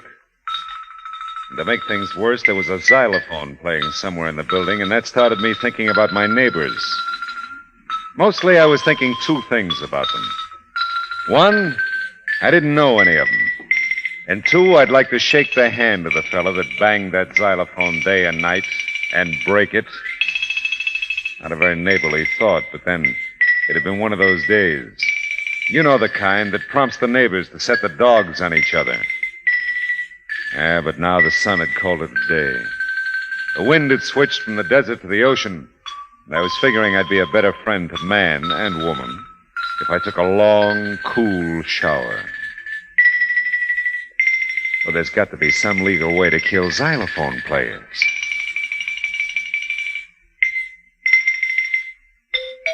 Oh, no, big finish yet.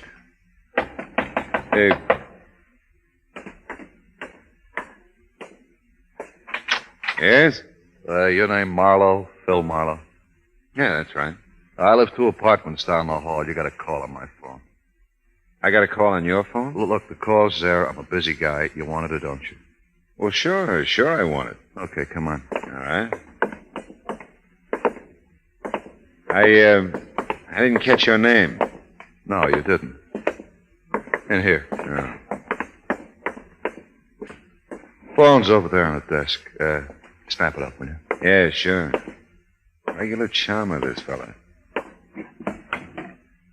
Hello. Phil, it's Anne. Oh, hiya, honey. Something must be wrong with your phone. I keep dialing your number and getting a very unpleasant little man. Yeah, he's not so little.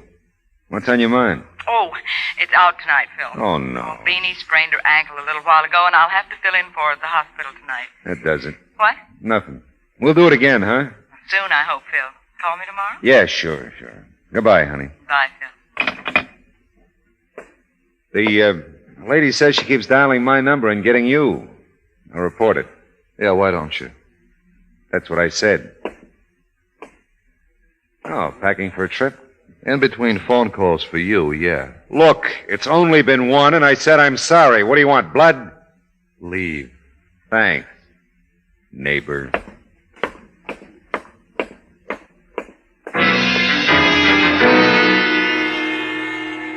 Like I said, it had been hot all day. I wasn't getting any cooler exchanging pleasantries with Laughing Boy. Back in my own apartment, I mixed myself a tall, cool drink and thought about Anne, who was neither.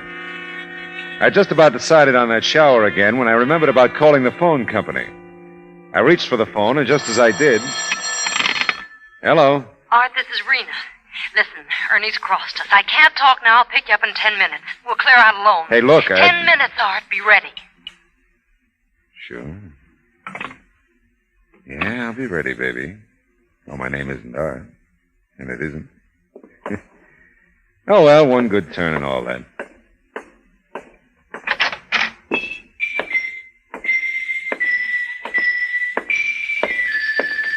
Oh, no.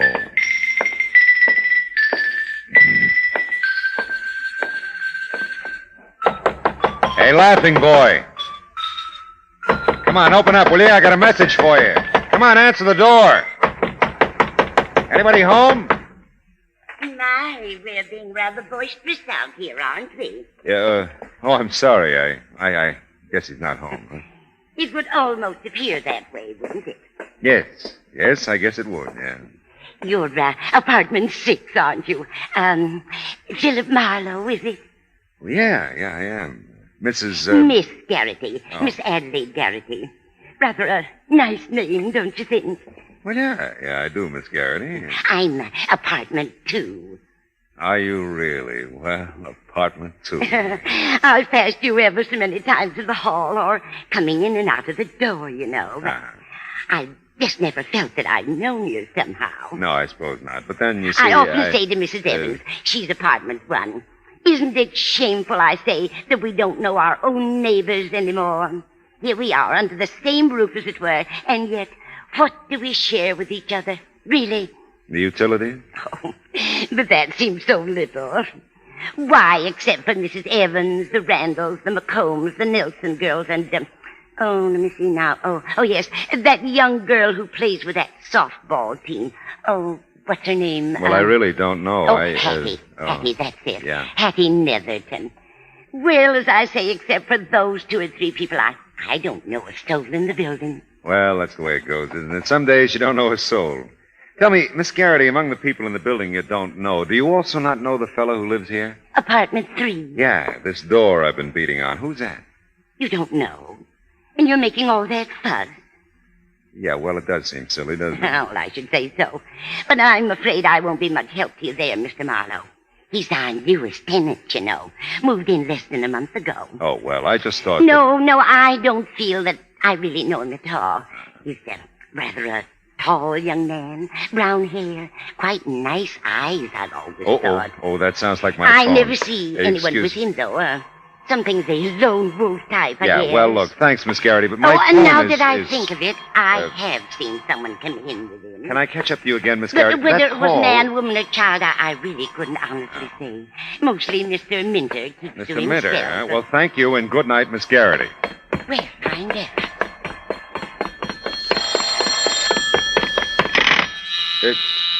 Oh, great.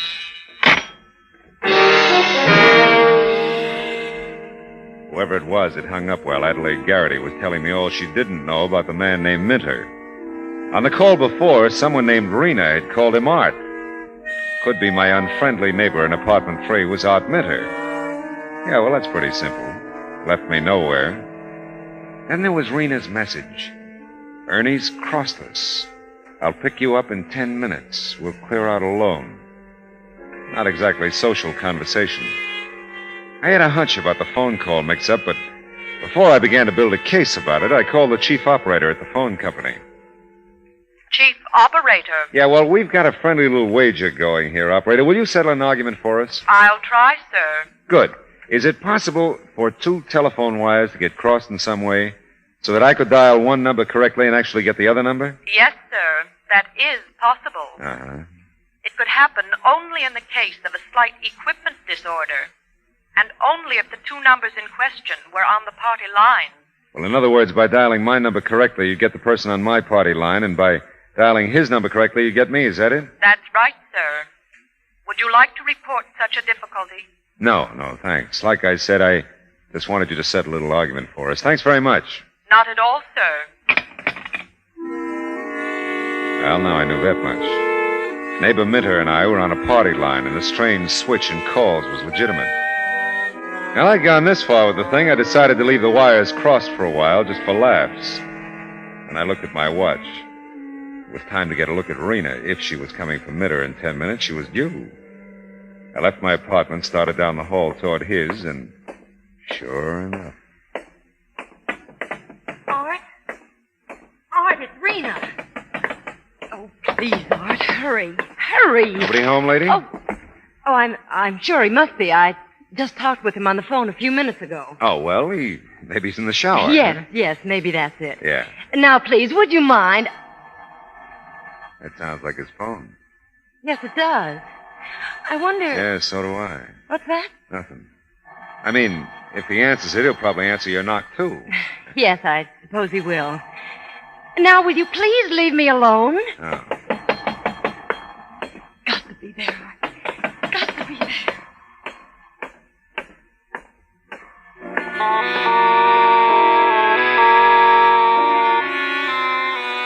The phone ringing in Art's apartment was far more frustrating to me than it was to Rena. I knew darn well the call was really for me. I opened the front door out of the welcome freshness of the evening breeze and the scent of night-blooming jasmine. By the time I'd inhaled a little of both and walked out to the end of the sidewalk, Rena suddenly barged out of the building, looked desperately up and down the street, and then headed toward a car parked across the way. And her car had an Arizona license. In a minute, she drove away.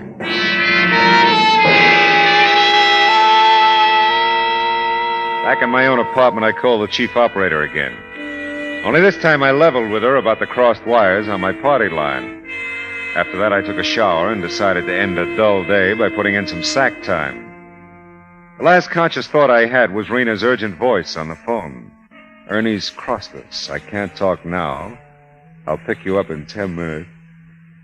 We'll clear out alone.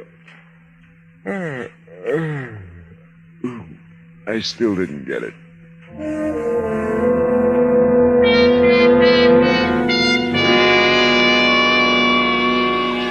I didn't get it the next morning either. But I got up dressed and was starting for the morning paper, which my newsboy with questionable accuracy always pegs in the general vicinity of my apartment door. Didn't quite get there, though, before... Hello. Mr. Philip Marlowe? Speaking. This is the telephone company calling, Mr. Marlowe. Oh? The difficulty with your phone that you reported last night has been remedied. Normal service may be resumed. Oh, fine. Thanks for calling. We hope you haven't been unduly inconvenienced. Oh, not at all. It's been grand. Thank you for your patience, sir. Yeah. Well, goodbye. Well, that's that. Okay, I'm coming.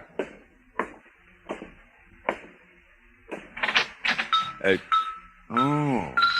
Hello again. Hey, I got another call for you on my phone. Same name as last night, I think. Yeah, but the phone company just Look, told you me... always argue there's a call for you on my phone. I'd come on and answer it. Well, how can I resist an invitation like that? Funny, though. Wonder how that happened. Yeah, you said that before. Yeah, I know, I did, didn't I? Did I say before that I don't much care for xylophones? Or you? I don't remember. I don't care. No. In here. Yeah, and the phone's over there on the desk. Hey, Buster, that phone's hung up. There's no call for me. What is this? This? This is a gun, Marlowe. Yeah, I see it is. You know too much, Marlowe. I don't like it when you know so much. So finish.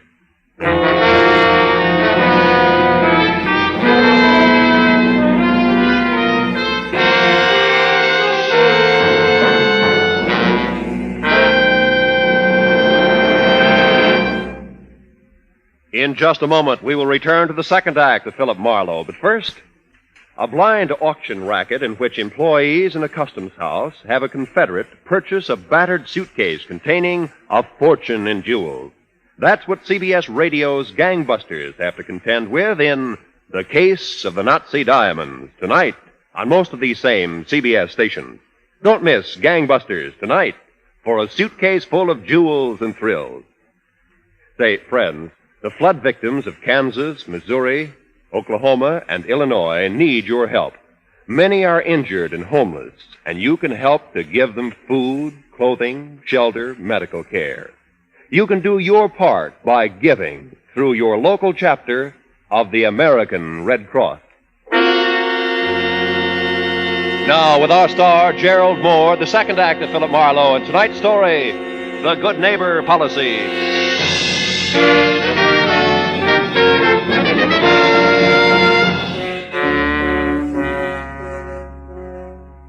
Admitted it's quite nice eyes, as Adelaide Garrity had described them.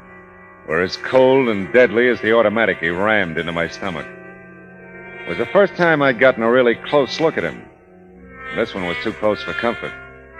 I had to keep looking at him, though. I knew that if I glanced away, blinked an eye, or made anything resembling a key move, he'd blast me to kingdom come. A little ahead of my time. He was dead wrong on one score, though. You got my call from Marina last night. You know too much. How can I know too much? I don't know anything. Now, look, Minter. When I saw you last night, you didn't know my name. You've been asking questions around, huh? Yeah. Well, so have I. Come on, Gumshoe. We're going to take a little walk. Now, look, kid, you're all wrong. After we take that little walk, we're going to take a little ride. You can tell me all about how wrong I am as long as you can talk. Let's get going. Okay.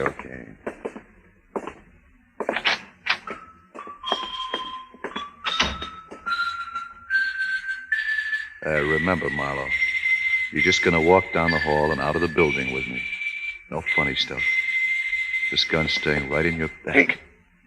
I see what you mean.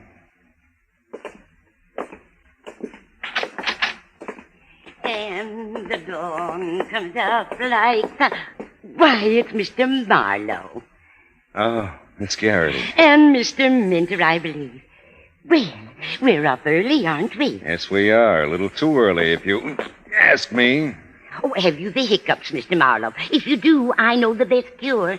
Just put your hands up high over your head. No, I don't have hiccups, Miss Garrity. Oh, then perhaps it was Mr. Minter. No, lady, I don't have hiccups either. Well, someone hiccuped, and it wasn't me. Oh, but no matter. I just came out for my paper. I won't keep you gentlemen. I know you must be off somewhere. And it's such a lovely morning. I don't believe it's as warm today, do you? Seems warmer to me somehow. No, I don't believe it is. Do you, Mr. Minter? Look, lady, we're in a hurry. Well, I'm sure I'm not keeping you.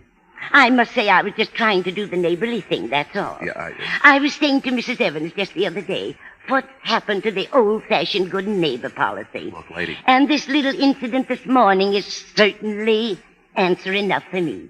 It's gone. That's where it is. Gone. Get moving, Marlowe. Miss Garrity, you're the one who plays that delightful xylophone, Why, Marlowe. yes, but... Oh, you can see it from the doorway here. Yeah. Oh, dear. Well, I'm so glad you enjoy it, Mr. Marlowe. Oh, I do. I wanted to tell me, would you... Oh, I know it's a lot to ask. Play something for you. Yes. Mr. Marlowe, come in. You make one move for her door. Gonna kill her too, Minter? She's right in front of me. Well, come in, gentlemen. Or aren't you a music lover, Mr. Minter? Oh, yeah, sure I am. It's just that I'm... Let me get your paper for you, Miss Marlowe! Garrity. Get inside your apartment, Miss Garrity, quick. Oh. At this time you won't, Minter. Stay over along that wall, Miss Garrity. Don't get near the door. Well, what on earth possessed you, Mr. Marlowe? Why, you struck him in the face with my paper. Yeah, I did. Wait a minute. Shh. Can you see the street from your windows, Miss Garrity? Yes, but... Here's your paper. Sorry it's wrinkled. Oh, thanks very much. But, well, I'm afraid I still don't understand your behavior, Mr. Marlowe. Yeah, he beat it, all right. You'll get lost in that traffic in no time. What will Mr. Minter think? You're striking him that way. Well, I've got a mean streak.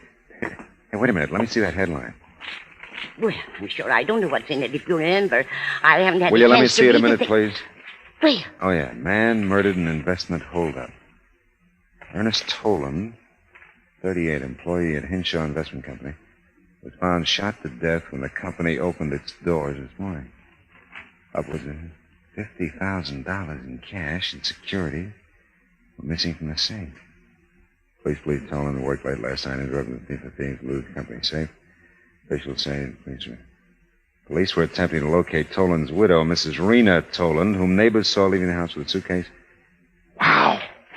Ernie and Rena. friends of yours, Mr. Marlowe. No, but Minter's right. I do know too much. I'm sorry, Mr. Marlowe, but I don't feel up to playing for you right now. What? You know, this morning's gotten off to such a peculiar start. I'm just not in the mood for the xylophone. Oh, I know how you feel. Don't give it another thought, Miss Garrity. Ever again.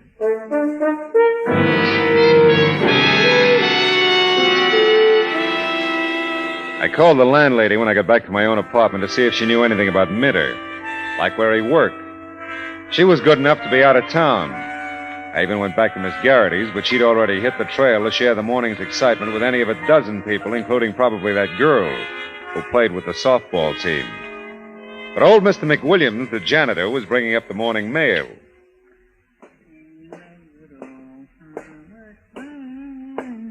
Morning, Mr. Mack. Well, morning, Mr. Marlowe. How's the mail situation? 12B has 2 packages again. Again, huh? Mhm. How about me? Well, sir, you don't even rate an advertisement this morning. How it is. Sorry. Yeah, well, you can't win all the time, huh? No, can't. Tell me, how about Mr. Minter? How's that? Mr. Minter, you know, he's in apartment 3. He asked me to pick up his mail if there is any. Sure. If you can carry it all. Just this postcard. Oh, I can manage, yes. Well, thank you. It's from his mother in Tucson. Really? They're all well. Oh, well, that's good, that's good. Nice to see you again, Mr. Mack. Same here. Same here. Say, Yeah?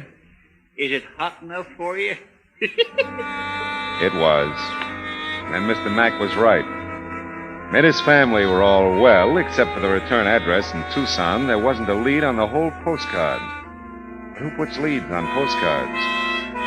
I took the card back to the apartment with me and called a questionable character I knew in Tucson and told him to find out all he could about Art Minter, quick. Then I remembered about Rena's car having an Arizona license and asked him to check her. Yeah, and Ernest Toland, too. Called back in an hour. Well, he's got no record, Marlowe. This Minter guy asked me to check on. Oh, only get this. What? About a year ago, he gets divorced by his wife. You hear? Yeah, go ahead. And right away, she hops over to Mexico with this Toland fella you ask about and marries him. Rena did?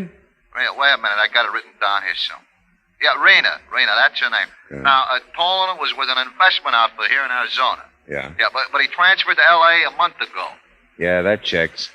What about Minter? Find out where if he works here, will you? If he does, that is. Oh, yeah, Marlon, listen, this'll rock you. What? He works at the Hollywood Library. Hollywood Library. Honest, his old lady told me. It rocked me, all right. The whole thing did. Ernest Tolan, now dead, had been set up as a pigeon a year ago back in Arizona. Only at some point yesterday, he got wise and decided to do the investment job alone. Trouble was, Rena didn't get the art with the news in time. She got to me. Now even the law couldn't locate Rena. And the last time I saw Minter, he didn't act like a fellow who was heading for the Hollywood Library. Still, you never know. I started out into the hall and observed gratefully that Miss Garrity's xylophone was stilled, if only for the moment. But when I got about even with Minter's door, something happened very like a familiar song starting all over again. It was Minter's phone ringing. I listened to his door. There was no move from inside to answer the ring. And something told me here was another lock that needed springing. Yeah? Art, it's Rena. Where have you been? Out for a while. Are you all right? You don't sound it. Yeah. I just wondered. Where are you? I'm in a... You sound so funny. Is someone there? Yeah, that's right. Oh, not the police, Art. No, neighbor.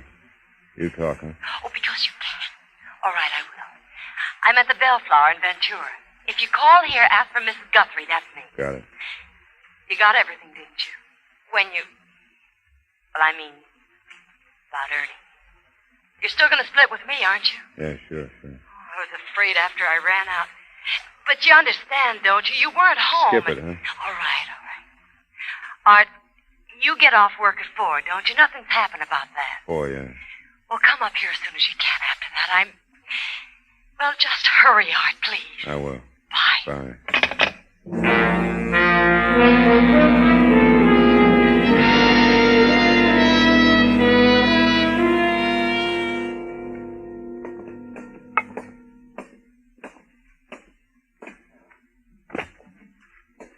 Excuse me, but can you... Please, not so loud. You.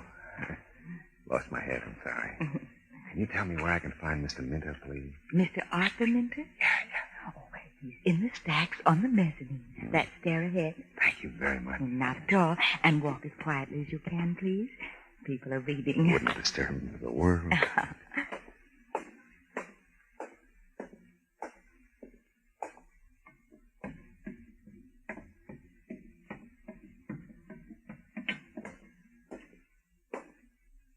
Well, no one's supposed to come up here. These are files. No one's allowed here. I was looking for something in investments. I said no. Hello. Come on.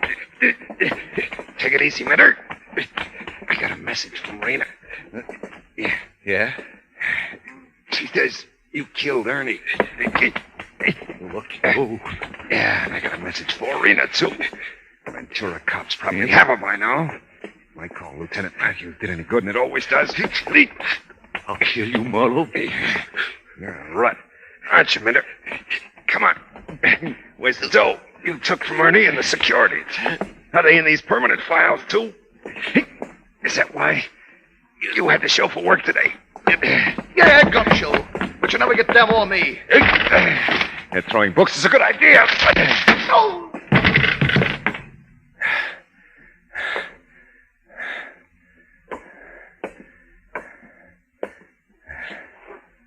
Well, this boy's really out.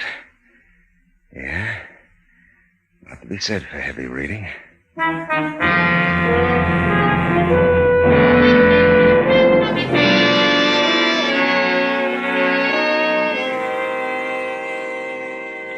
I kept my foot on his neck till Miss Hush downstairs called Matthews. I needn't have. He didn't come to. And I waved the squad car off to headquarters from the library curb. Yeah, well, that's that. On the way back to my apartment, I got to thinking about a house with no neighbors, no xylophones, no crossed wires. No fun either. You know, all kinds of things go on in apartment houses. All kinds of people leading all kinds of lives. What's the line? Love thy neighbor as thyself? Yeah. But most people act like they hate themselves. Oh, well.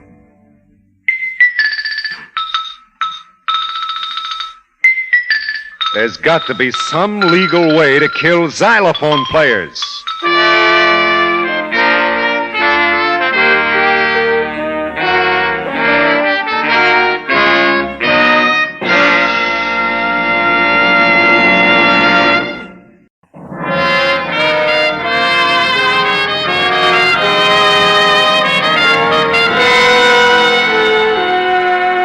The valley floor gave off the kind of heat that ate into you, stayed. I wondered why some 800,000 people voluntarily made the San Fernando Valley their home. But that was their problem. My problem at the moment was to make a right turn off Riverside Drive, and I did. 4 or 5 blocks north, I saw the name on the redwood post by the driveway. Mr. and Mrs. Enos Harper. Yeah, this was it. I drove in the drive into the cool oasis, an orderly wilderness of pepper trees, palms, evergreens, and everything else I'd ever seen grown in Southern California. The house sat well back on the lot, very neat. Also redwood to match the post by the driveway. I got out of the car and walked across the grass toward the slightly stooped figure clipping the hedge on the far side of the lot.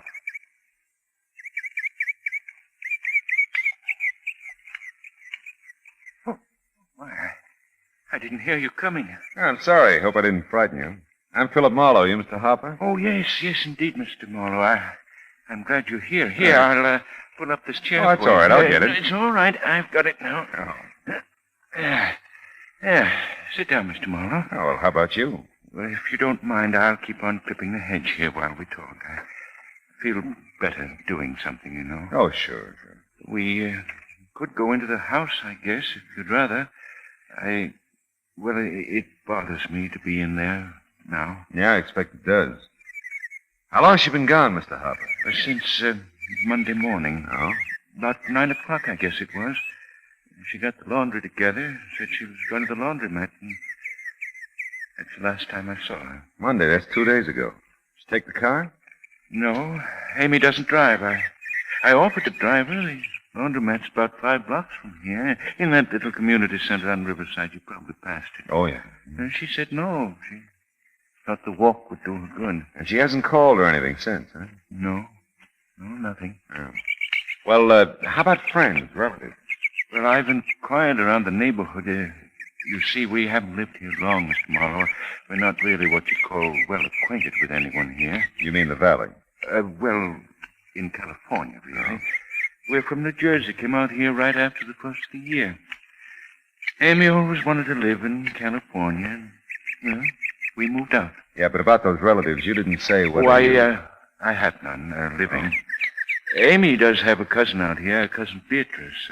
That's all I've ever heard her called, Beatrice. She lives in Burbank. I've never met her. Seems like I've always been busy when Amy's gone over there. Mm-hmm. Cousin Ray usually picks Amy up. That's Cousin Beatrice's husband. Well, have you called there since Amy's disappearance? Oh, yes, a number of times, but there's been no answer. And that's odd, too. How odd? Cousin Beatrice is an invalid, Amy says. That's why she's never come to call on us. Well, perhaps they were out when I called. Maybe so. Tell me, Mr. Harper, you and Amy, have you been happy together? I mean, you haven't quarreled or anything? Oh, no, Mr. Marlowe. Amy and I have never raised our voices to one another. We've been very happy. Yeah.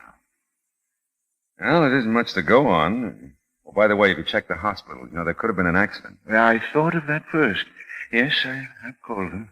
No one fitting Amy's description. Oh, that's the point about that description. You have a recent picture of your wife? Oh, yes, of course. Will you come in the house, Mr. Marlowe? I'll get one for you. Okay, sure. Ah, dear. Amy loved it here, Mr. Marlowe. Flowers, big trees, all those plants you see. Amy cared for them, watered, cultivated them. Yeah. This is her garden, Mr. Marlowe. I'm just trying to keep it nice for her. He turned finally, a slight little gray man, led the way into the house. I felt sorry for him. Didn't take much to figure that his Amy was his whole life. And in his mild, gentle way, his heart was broken. Inside the house, as neat and well kept as Enos Harper himself, I got the first real shock of the day. Because the Amy I'd pictured in my mind as Enos spoke of her was nothing at all like the portrait he handed me from the mantel. She's beautiful, isn't she, Mr. Marlowe? Yeah. Yes, she is. Yes. She's young, too. Much younger than I. Yeah, much? I'm a very lucky man, Mr. Marlowe. Well, about this picture, do you have a smaller one I can take with me? Why, yes. One of these on the desk should be about the right size, I should think. I hadn't spotted the gallery on the desk across the room until Enos started for him. A quick count, and I came up with 7 pictures of Amy, carefully arranged along the top ledge of the desk. All different, all beautiful. Sensational is a better word, I think. The tinted one showed the hair to be ash blonde, the eyes large and brown, and the mouth full. Enos broke the spell. This one, Mr. Marlowe, I believe it's Amy's favorite. Oh, thanks. This'll do fine. I'd want it back later. Oh, sure, you bet. Now then, is there anything more, anything else that might be helpful? Well, let's see. Oh, yeah, that cousin Beatrice, cousin Ray, their address and phone in Burbank, huh? And if they have a last name, that would help. Well, I don't have their address, but I imagine it's in the book. Name's Quinlan. Quinlan? Ray Quinlan, Burbank. Okay. And by the way, you said the laundromat your wife patronized is in the community center on Riverside? On the north side of the street, just a few doors east of where you turn to come up here. Oh, right. I'll be waiting, Mr. Marlowe. If you find out anything. Oh, sure. Right away.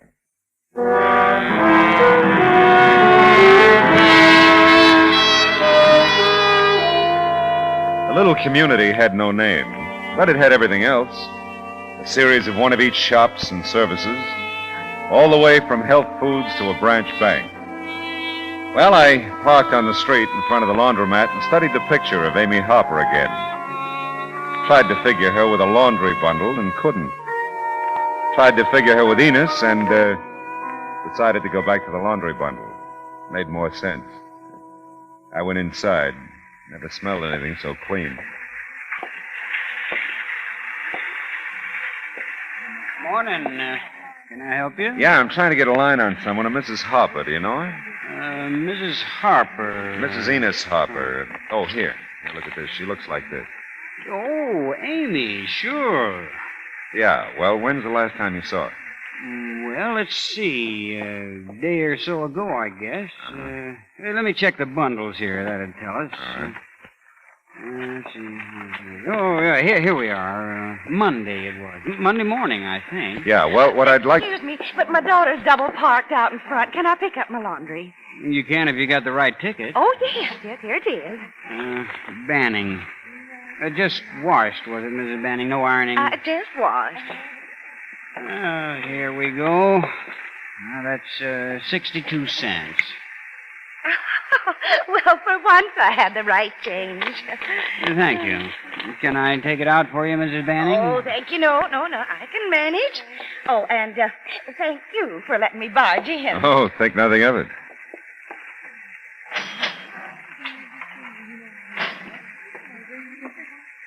What do you mean, you're trying to get a line on Amy? Oh, well, just that. Anyone ever come in with her? No, can't remember anyone. Well, can you remember if you noticed anything special about her when she came in Monday? Yeah? What? You got her picture. Yeah, I mean beside that. No, she was just Amy. Uh-huh. You want to pick up her laundry? I don't have her ticket.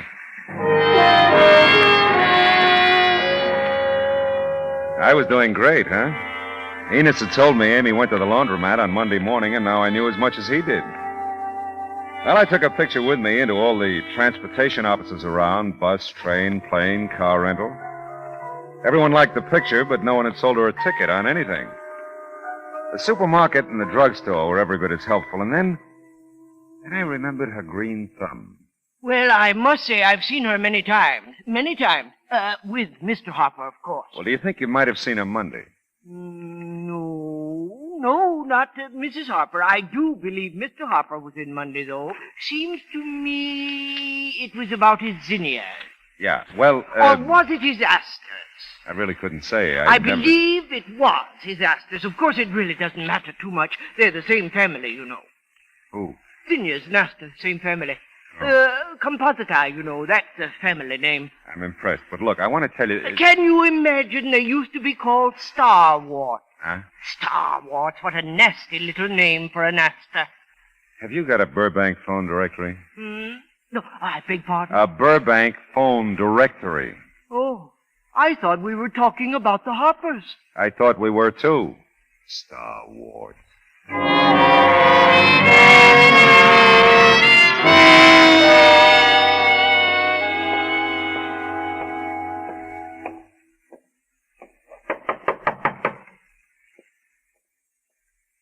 Yeah?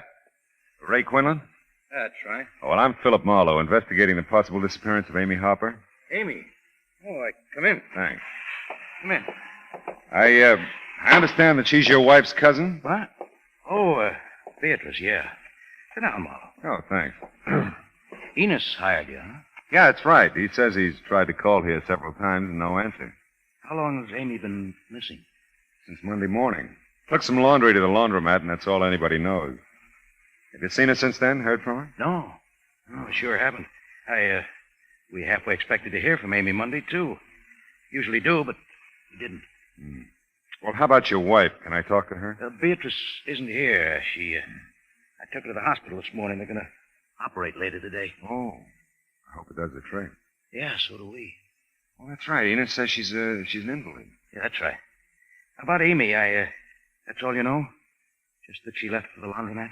And got there, that's about it. It's crazy. Amy wouldn't just disappear. Wouldn't she? No. No, I don't think she would. Yeah. Well, I'm in the book, Mr. Quinlan. Central Directory. If you get any ideas, call me, huh? Yeah, I will. Oh, by the way, were they happy together, the Harpers? Yes. As far as I know.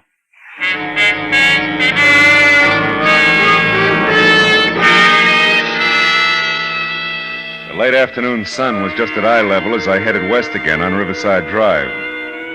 Cousin Ray was a brown, solid man, not fat, but husky. Not too tall, 5'10" maybe, must be about 35 or so. Enos wasn't home when I got back to Amy's natural habitat, so on a hunch, nothing more, I checked with the next-door neighbor. Mrs. Brownlee, her name was spooning her yogurt straight and propelling her patio glider like she was closing in on the finish line of the Honolulu yacht races. Well, I saw her coming out of the laundromat and offered her a ride home. Monday was just real warm, you may remember. Or Lulu, yeah. Well, yes, you might put it that way. Anyway, I told her I was driving right after her. I picked up some wheat germ and some blackstrap molasses. I'd be going home, and that she was welcome to ride with me. Uh-huh. And she gave me that nice smile of hers and says, "No, thanks, Miss Brownlee. The walk will do me good." Now, just why a walk in the hot sun would do anyone any good is beyond me. But I'm not one to push myself onto other people. And the ride was there. She could take it or leave it. Yeah, tell me, did you see her after that? Yes, I did. This time from across the street. But there's no mistaking her for anyone else, you know. No, I don't suppose there is. Well, there she was, going into Pliny. Just a minute. Pliny's? The camera shop. Pliny Branstedter's place. Hocus pocus, out of focus. That's what Mr. Brownlee calls Pliny. Uh-huh. But then they're in the lodge together, you know. Yeah. That makes all the difference. Well,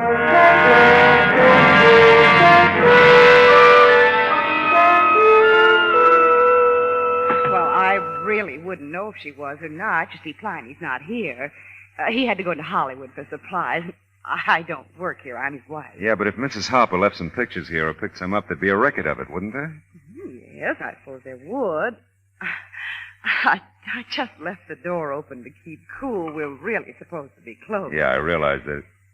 Well, I just thought for a member of the lodge, you know, Pliny might be willing to... Why didn't you say so? Well... Left your emblem on your other suit, I'll bet. Yeah. Oh, Pliny does it all the time. You men. That's right. I'm in the auxiliary. Are you really? Mm-hmm. Well, now, let's have a look here. pictures for Mrs. Harper. Ought to be here, if they're back yet. Amy Harper? Yeah, that's right. There you are, Mr. Harper. Oh. That'll be 73 cents, including tax. Oh, okay. 73 cents, Mr. Harper. Oh, yeah, well, I want to tell you two things. I think Mrs. Harper would want to pick these up herself, and, I'm not Mr. Harper. I slowed to a walk around the corner, got in my car, and thought about what I'd seen. A cozy selection of pictures taken at the beach, of Amy mostly. But one or two of Cousin Ray lifting weights yet. And one of Amy and Ray together. Who took it? Enos? Cousin Beatrice? I don't think so. Well, it was almost dark now as I eased the car into Enos's driveway. And when I got there, it was dark. The sky above still held the afterglow of early evening. But the web of compact trees and shrubs that surrounded the Harper house made patches of blackness all around me. I got out of the car and I saw a light somewhere in the back of the house. And back there, too, a faint sound I couldn't distinguish. There was a sudden movement from the hedge behind. Oh! Stay out of it, Marlowe. Stay out of it!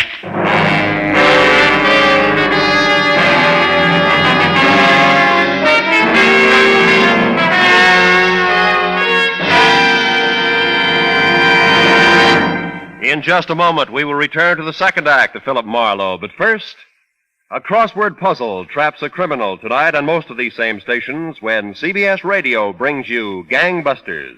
This latest Gangbusters thriller, titled The Case of the Missouri Puzzle, is law enforcement at its cleverest.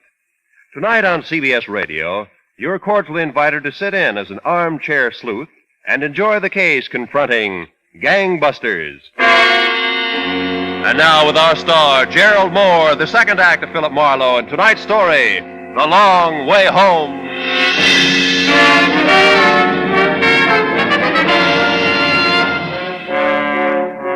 There was a sharp knot of pain at the top of my spine. But the bulldozer who jumped me from behind wouldn't settle for that. My face smashed into the dew-soaked grass, and I inhaled a lungful of wet Vigoro while someone with the strength of 10 flailed away at my back. Why I wanted to turn over and take it head on, I'll never know. But I kept trying to turn. I slithered instead, slid along the wet grass with a vice on my back. A vice with a voice that kept hounding me. Stay out of it, Marlowe. Stay out of it. Hey, Hopper. Hey, you had it, Marlowe. Hopper. Hopper. Get off my property now. Go on, get over here. Hey, Hopper. Yes? Why, Mr. Marlowe. What's left of me? Why, I don't understand, Mr. Marlowe. What happened? Who was it? 3 guesses. What do you mean? Skip it. Well, you better come into the house, Mr. Marlowe. Here, I'll help you. Easy. Is it loud enough for you to hear out back? Loud enough? Oh, yes, I came running, didn't I? Yeah, you sure did. Well, come along now. I'll take care of you, Mr. Marlowe. Someone beat you to it, Enos.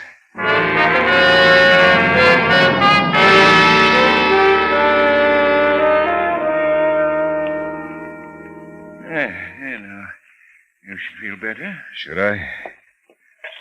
Hey, Enos. Yes? You like the beach? Why, it's all right, Mr. Marlowe. I'm not much of a swimmer anymore. Well, Amy never cared for the beach, so we never went. Uh-huh. Now, why do you ask? I don't know. Why do you ask anything? Mr. Marlowe, I know you've been through a lot. I wouldn't blame you if you'd want to give up looking for Amy. If you would. Forget it, Enos. I'll give up anything.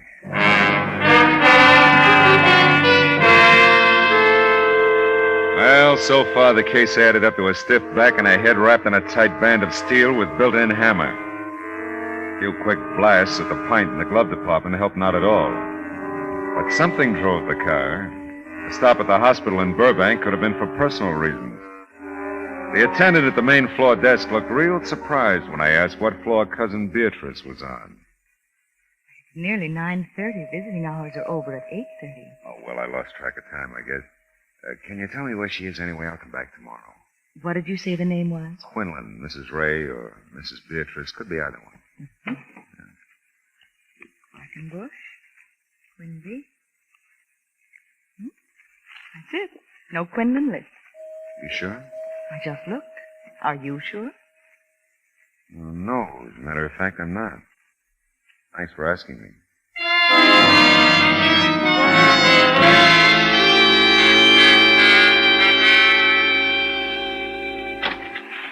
Oh, Marlowe, come in. Yeah, I will.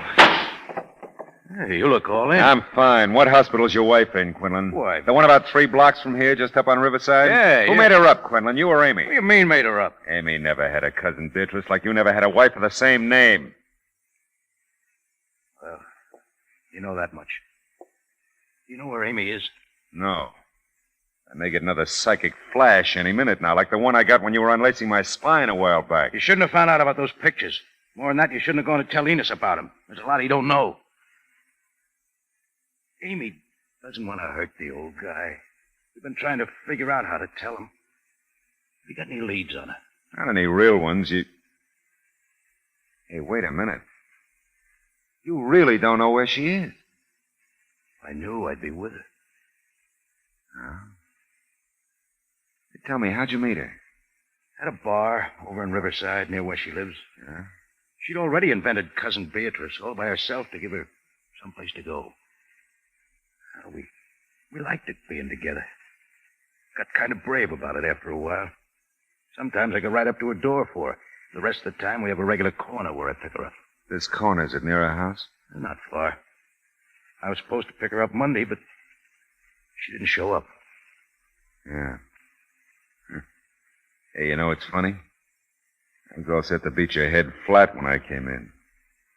All of a sudden, I don't feel like it.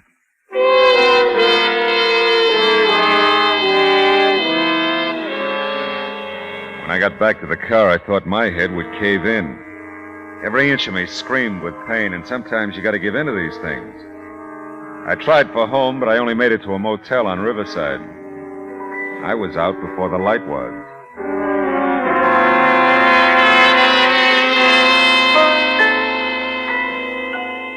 I found a barber shop and black coffee the next morning in the community center near Harper's.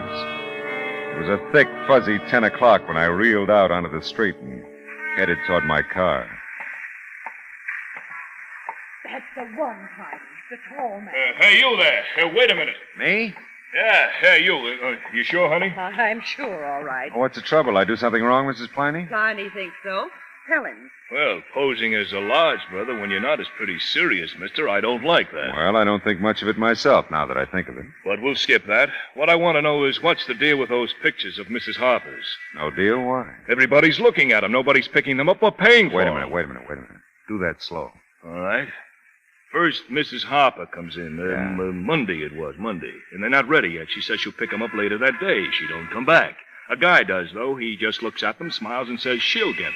Who was he, do you know? Well, I don't know him. He a young guy, brown hair, got a tan. Well? Well, in about an hour, another guy comes in, and he looks, but he don't buy. Then last evening, you Now, wait a brought minute. in. That second guy, Pliny, he's older. Small man, gray, about 60? Yeah. Now, here's my problem. Who wants those pictures? Not your problem, Pliny, old boy. It's mine.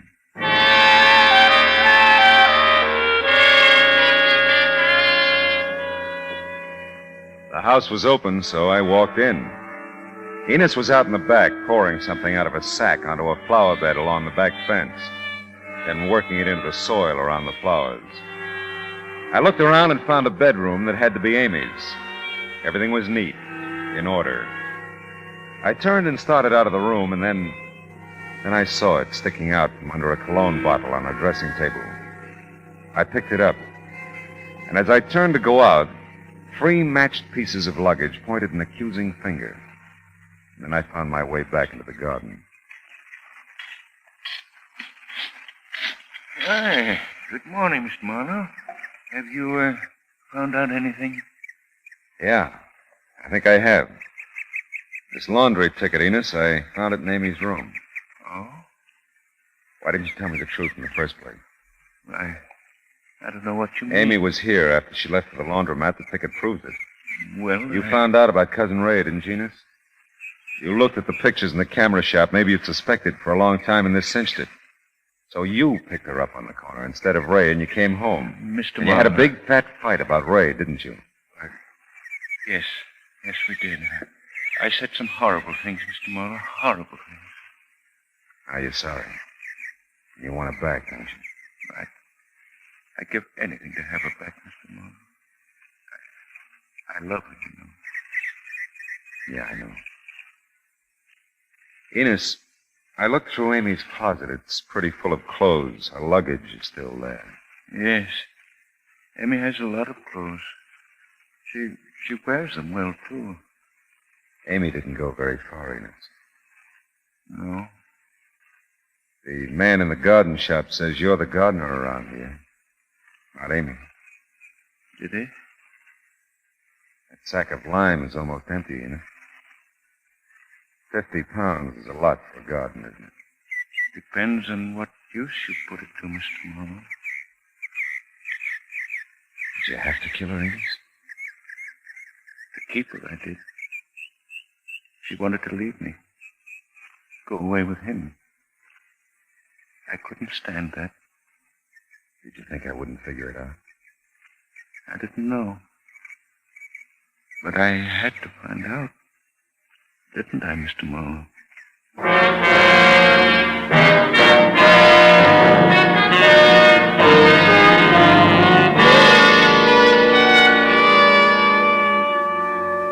He came with me quietly.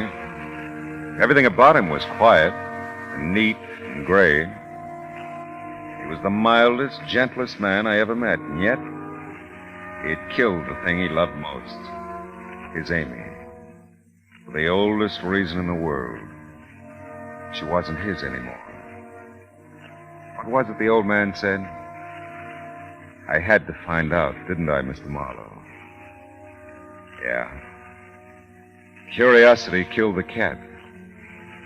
It also killed Amy.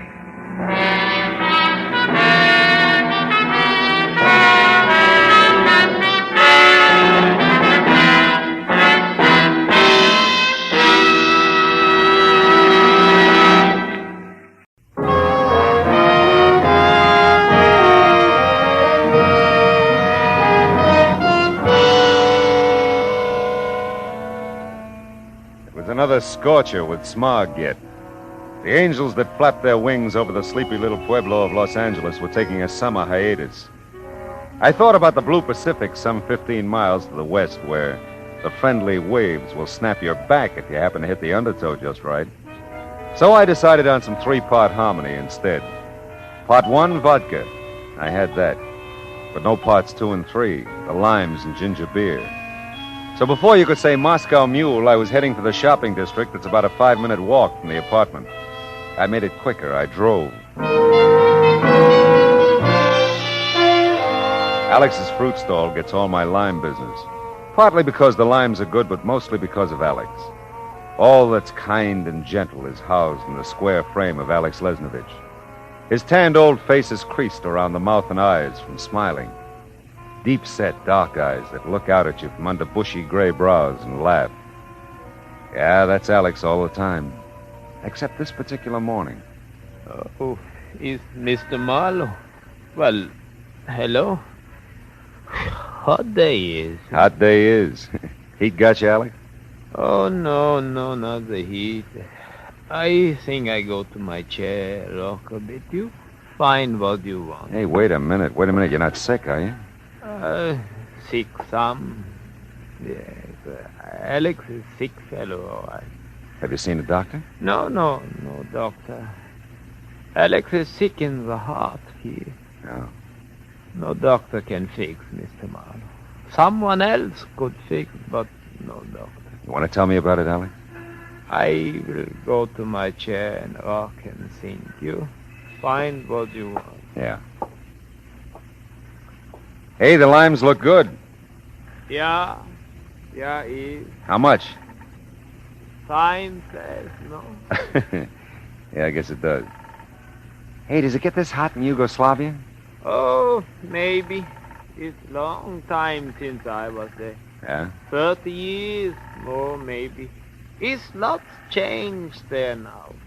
Weather too, maybe. Yeah, maybe. Dad.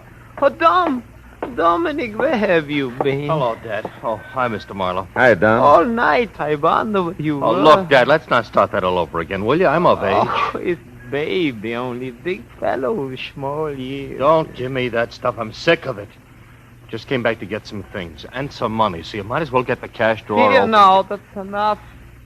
You do not come here just when suits you and tell your father what he will do and what he will not do. Look, Dad, I'm tired of fighting with you. Come on to the back of the stall. We don't have to drag anyone else into this. I was pretty much of a third wheel. I didn't get it. I didn't want to. Alex and son Dominic boxed the next few rounds almost out of earshot. I heard old Alex mutter something finally, go to the cash register and get Dom the money. Shortly after that, Dom shot past me and down the street. I stood there like a fool, squeezing a half a dozen limes. Did you find what you want, Mr. Marlowe? Yeah, Alex, these will be fine. Thank you. Thank you very much. Alex. Yeah. Well, if you need any help, you know where to find me, huh?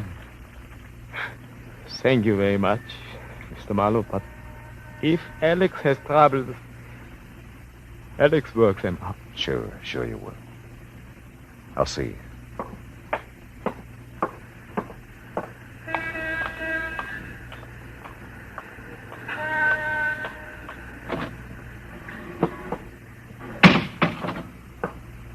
Well, that was quite a conversation you had, Mr. Marlowe.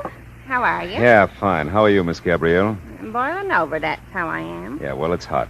Oh, that's not what I mean. My blood's boiling. What I got left, that is. Doctor says I'm anemic, you know. No, I didn't know. I just want to get some ginger beer, Last time I was in for a checkup, he thought I never was going to find any red corporals. White corporals I'm loaded with, he says, but red ones... Corpuscles. How's that? Corpuscles, that's the word, not corporals. Oh, well, I don't see it makes much difference. Oh. I don't have any red ones, no matter what you call them or how you spell them. Yeah, well, I thought maybe about 6 bottles of ginger beer if you have it cold, please. I saw you next door at Alex's. Yeah, well, I got limes there. Now, if I could just have the ginger beer... I suppose it's got into that Dom. I don't know, really. Well, something has. I heard Alex say plain as day Dom hadn't been home all night. And I'll tell you one thing, that's not the first time this has happened. Been going on all the livelong summer. I wouldn't know about that. I just... And another thing, that flower stand of his, you know, the one he used to run right there in the front of Alex's stall, where's it gone? 6 bottles of gin. I'll tell you where, the rack and ruin. And first of the summer, he's running like always, doing a nice little trade, too. Then it gets so he's not coming home. And the flowers are wilting and dying. Not smelling too refreshing either. Please. So one morning, I see old Alex carting the whole kit and caboodle out to the incinerator at the alley, and that's the end of the flower business. You know, I knew it was going to be hot when I first woke up this morning, and I thought that about 6 bottles of ginger beer would help a lot. Oh, you want ginger beer? Well, why didn't you say so? I'm just shy. I'm shy.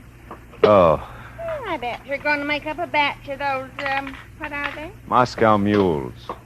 Oh, well, that's 93. I'm giving you credit for the bottles I know you got, but you never take the trouble to return. Thank you. I got to bring him back. Thanks.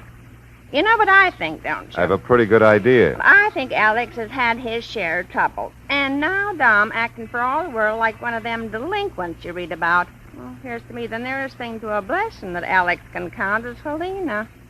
Helena? Oh, yeah. I don't suppose you remember her, do you, Mr. Marlowe? Well, sir, as beautiful a girl as you'd ever care to see. Lovely. And I mean lovely in every way. She went to that secretarial school, you know. Took a nice job up in San Francisco. I understand she's just doing real well, too. Writes to Alex just as regular and is just a lovely person. I mean...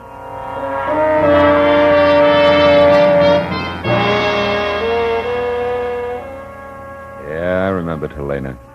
No red-blooded man who had all his corporals would ever forget her. Quiet little thing, dark, radiant, with Alex's deep-set black eyes. The kind that laughed. Yeah, I remembered her voice, too. Soft, with just the right amount of huskiness. It had been about 3 years, I guess, since I'd seen her. That would make her somewhere in her early 20s now, and that would make her even lovelier.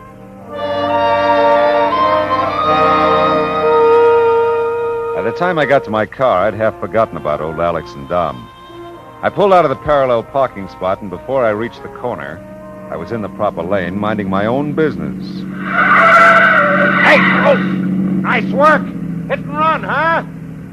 All the idiots. That's all I need. One more crack in this Hey, heat did ball. you see that, Mr. Marlowe? He didn't even stop. Yeah, that much I noticed. Glad you keep your service station so handy, Nick. Yeah, you know who it was, don't you? Yeah, I think so. The darn fool cut right in front of you from the wrong lane. I'll sure be a witness for you, Mr. Marlowe. Thanks, Nick. Tell me, was that Alex's car Dom was driving? Yeah. Well, take a look at the heap here. You think you can fix it up? Yeah, sure I can. Looks like he just scraped along the side. The fender's curled under there, but I think we can knock that out for you in no time. Oh, good. Of course, if you want that paint touched up, that's going to take some time. No. Skip the paint for now, huh? Hey, Nick, you and Dom are pretty good friends, aren't you? I used to think so. I don't see much of Dom anymore. He's, I don't know, he's screwy or something. What do you mean? Well, like that trick he just pulled, running in here and driving on. He didn't used to be like that. Well, what do you think's happened to him, or do you know? Well, whatever it is, it's happened since we got out of school last spring. All of a sudden, he doesn't come around anymore. Nobody in the gang sees him, and when we do, we meet him on the street or something, he just sort of looks down and he says, hi, and he keeps on going. Uh-huh. Okay, if I park there, Nick. But don't bet you can park there. I'll pay you when I get back. Hey, you dirty! There's Dom's friend, Mr. Marlowe. Only guy he sees anymore. That truck driver? Yeah, making his daily delivery, I see. Delivering himself to Salty's bar. Half the time, Dom goes there with him. He does, huh? Yeah. Yeah, well, you see what you can do with the car, Nick, just so I can drive it okay, huh? Sure, Mr. Marlowe. Bud's here today. Between us, we can fix it in a hurry. Okay, I'll be back in a few minutes. See how you're doing. Swell. Oh, and Nick. Yeah. Nick, come here. I'm going to tell Alex it was my fault. Now, I don't want him worrying about it, so don't make a liar out of me, huh? Nah, sure not, Mr. Marlowe. Only Dom doesn't deserve it. Maybe not. But Alex does.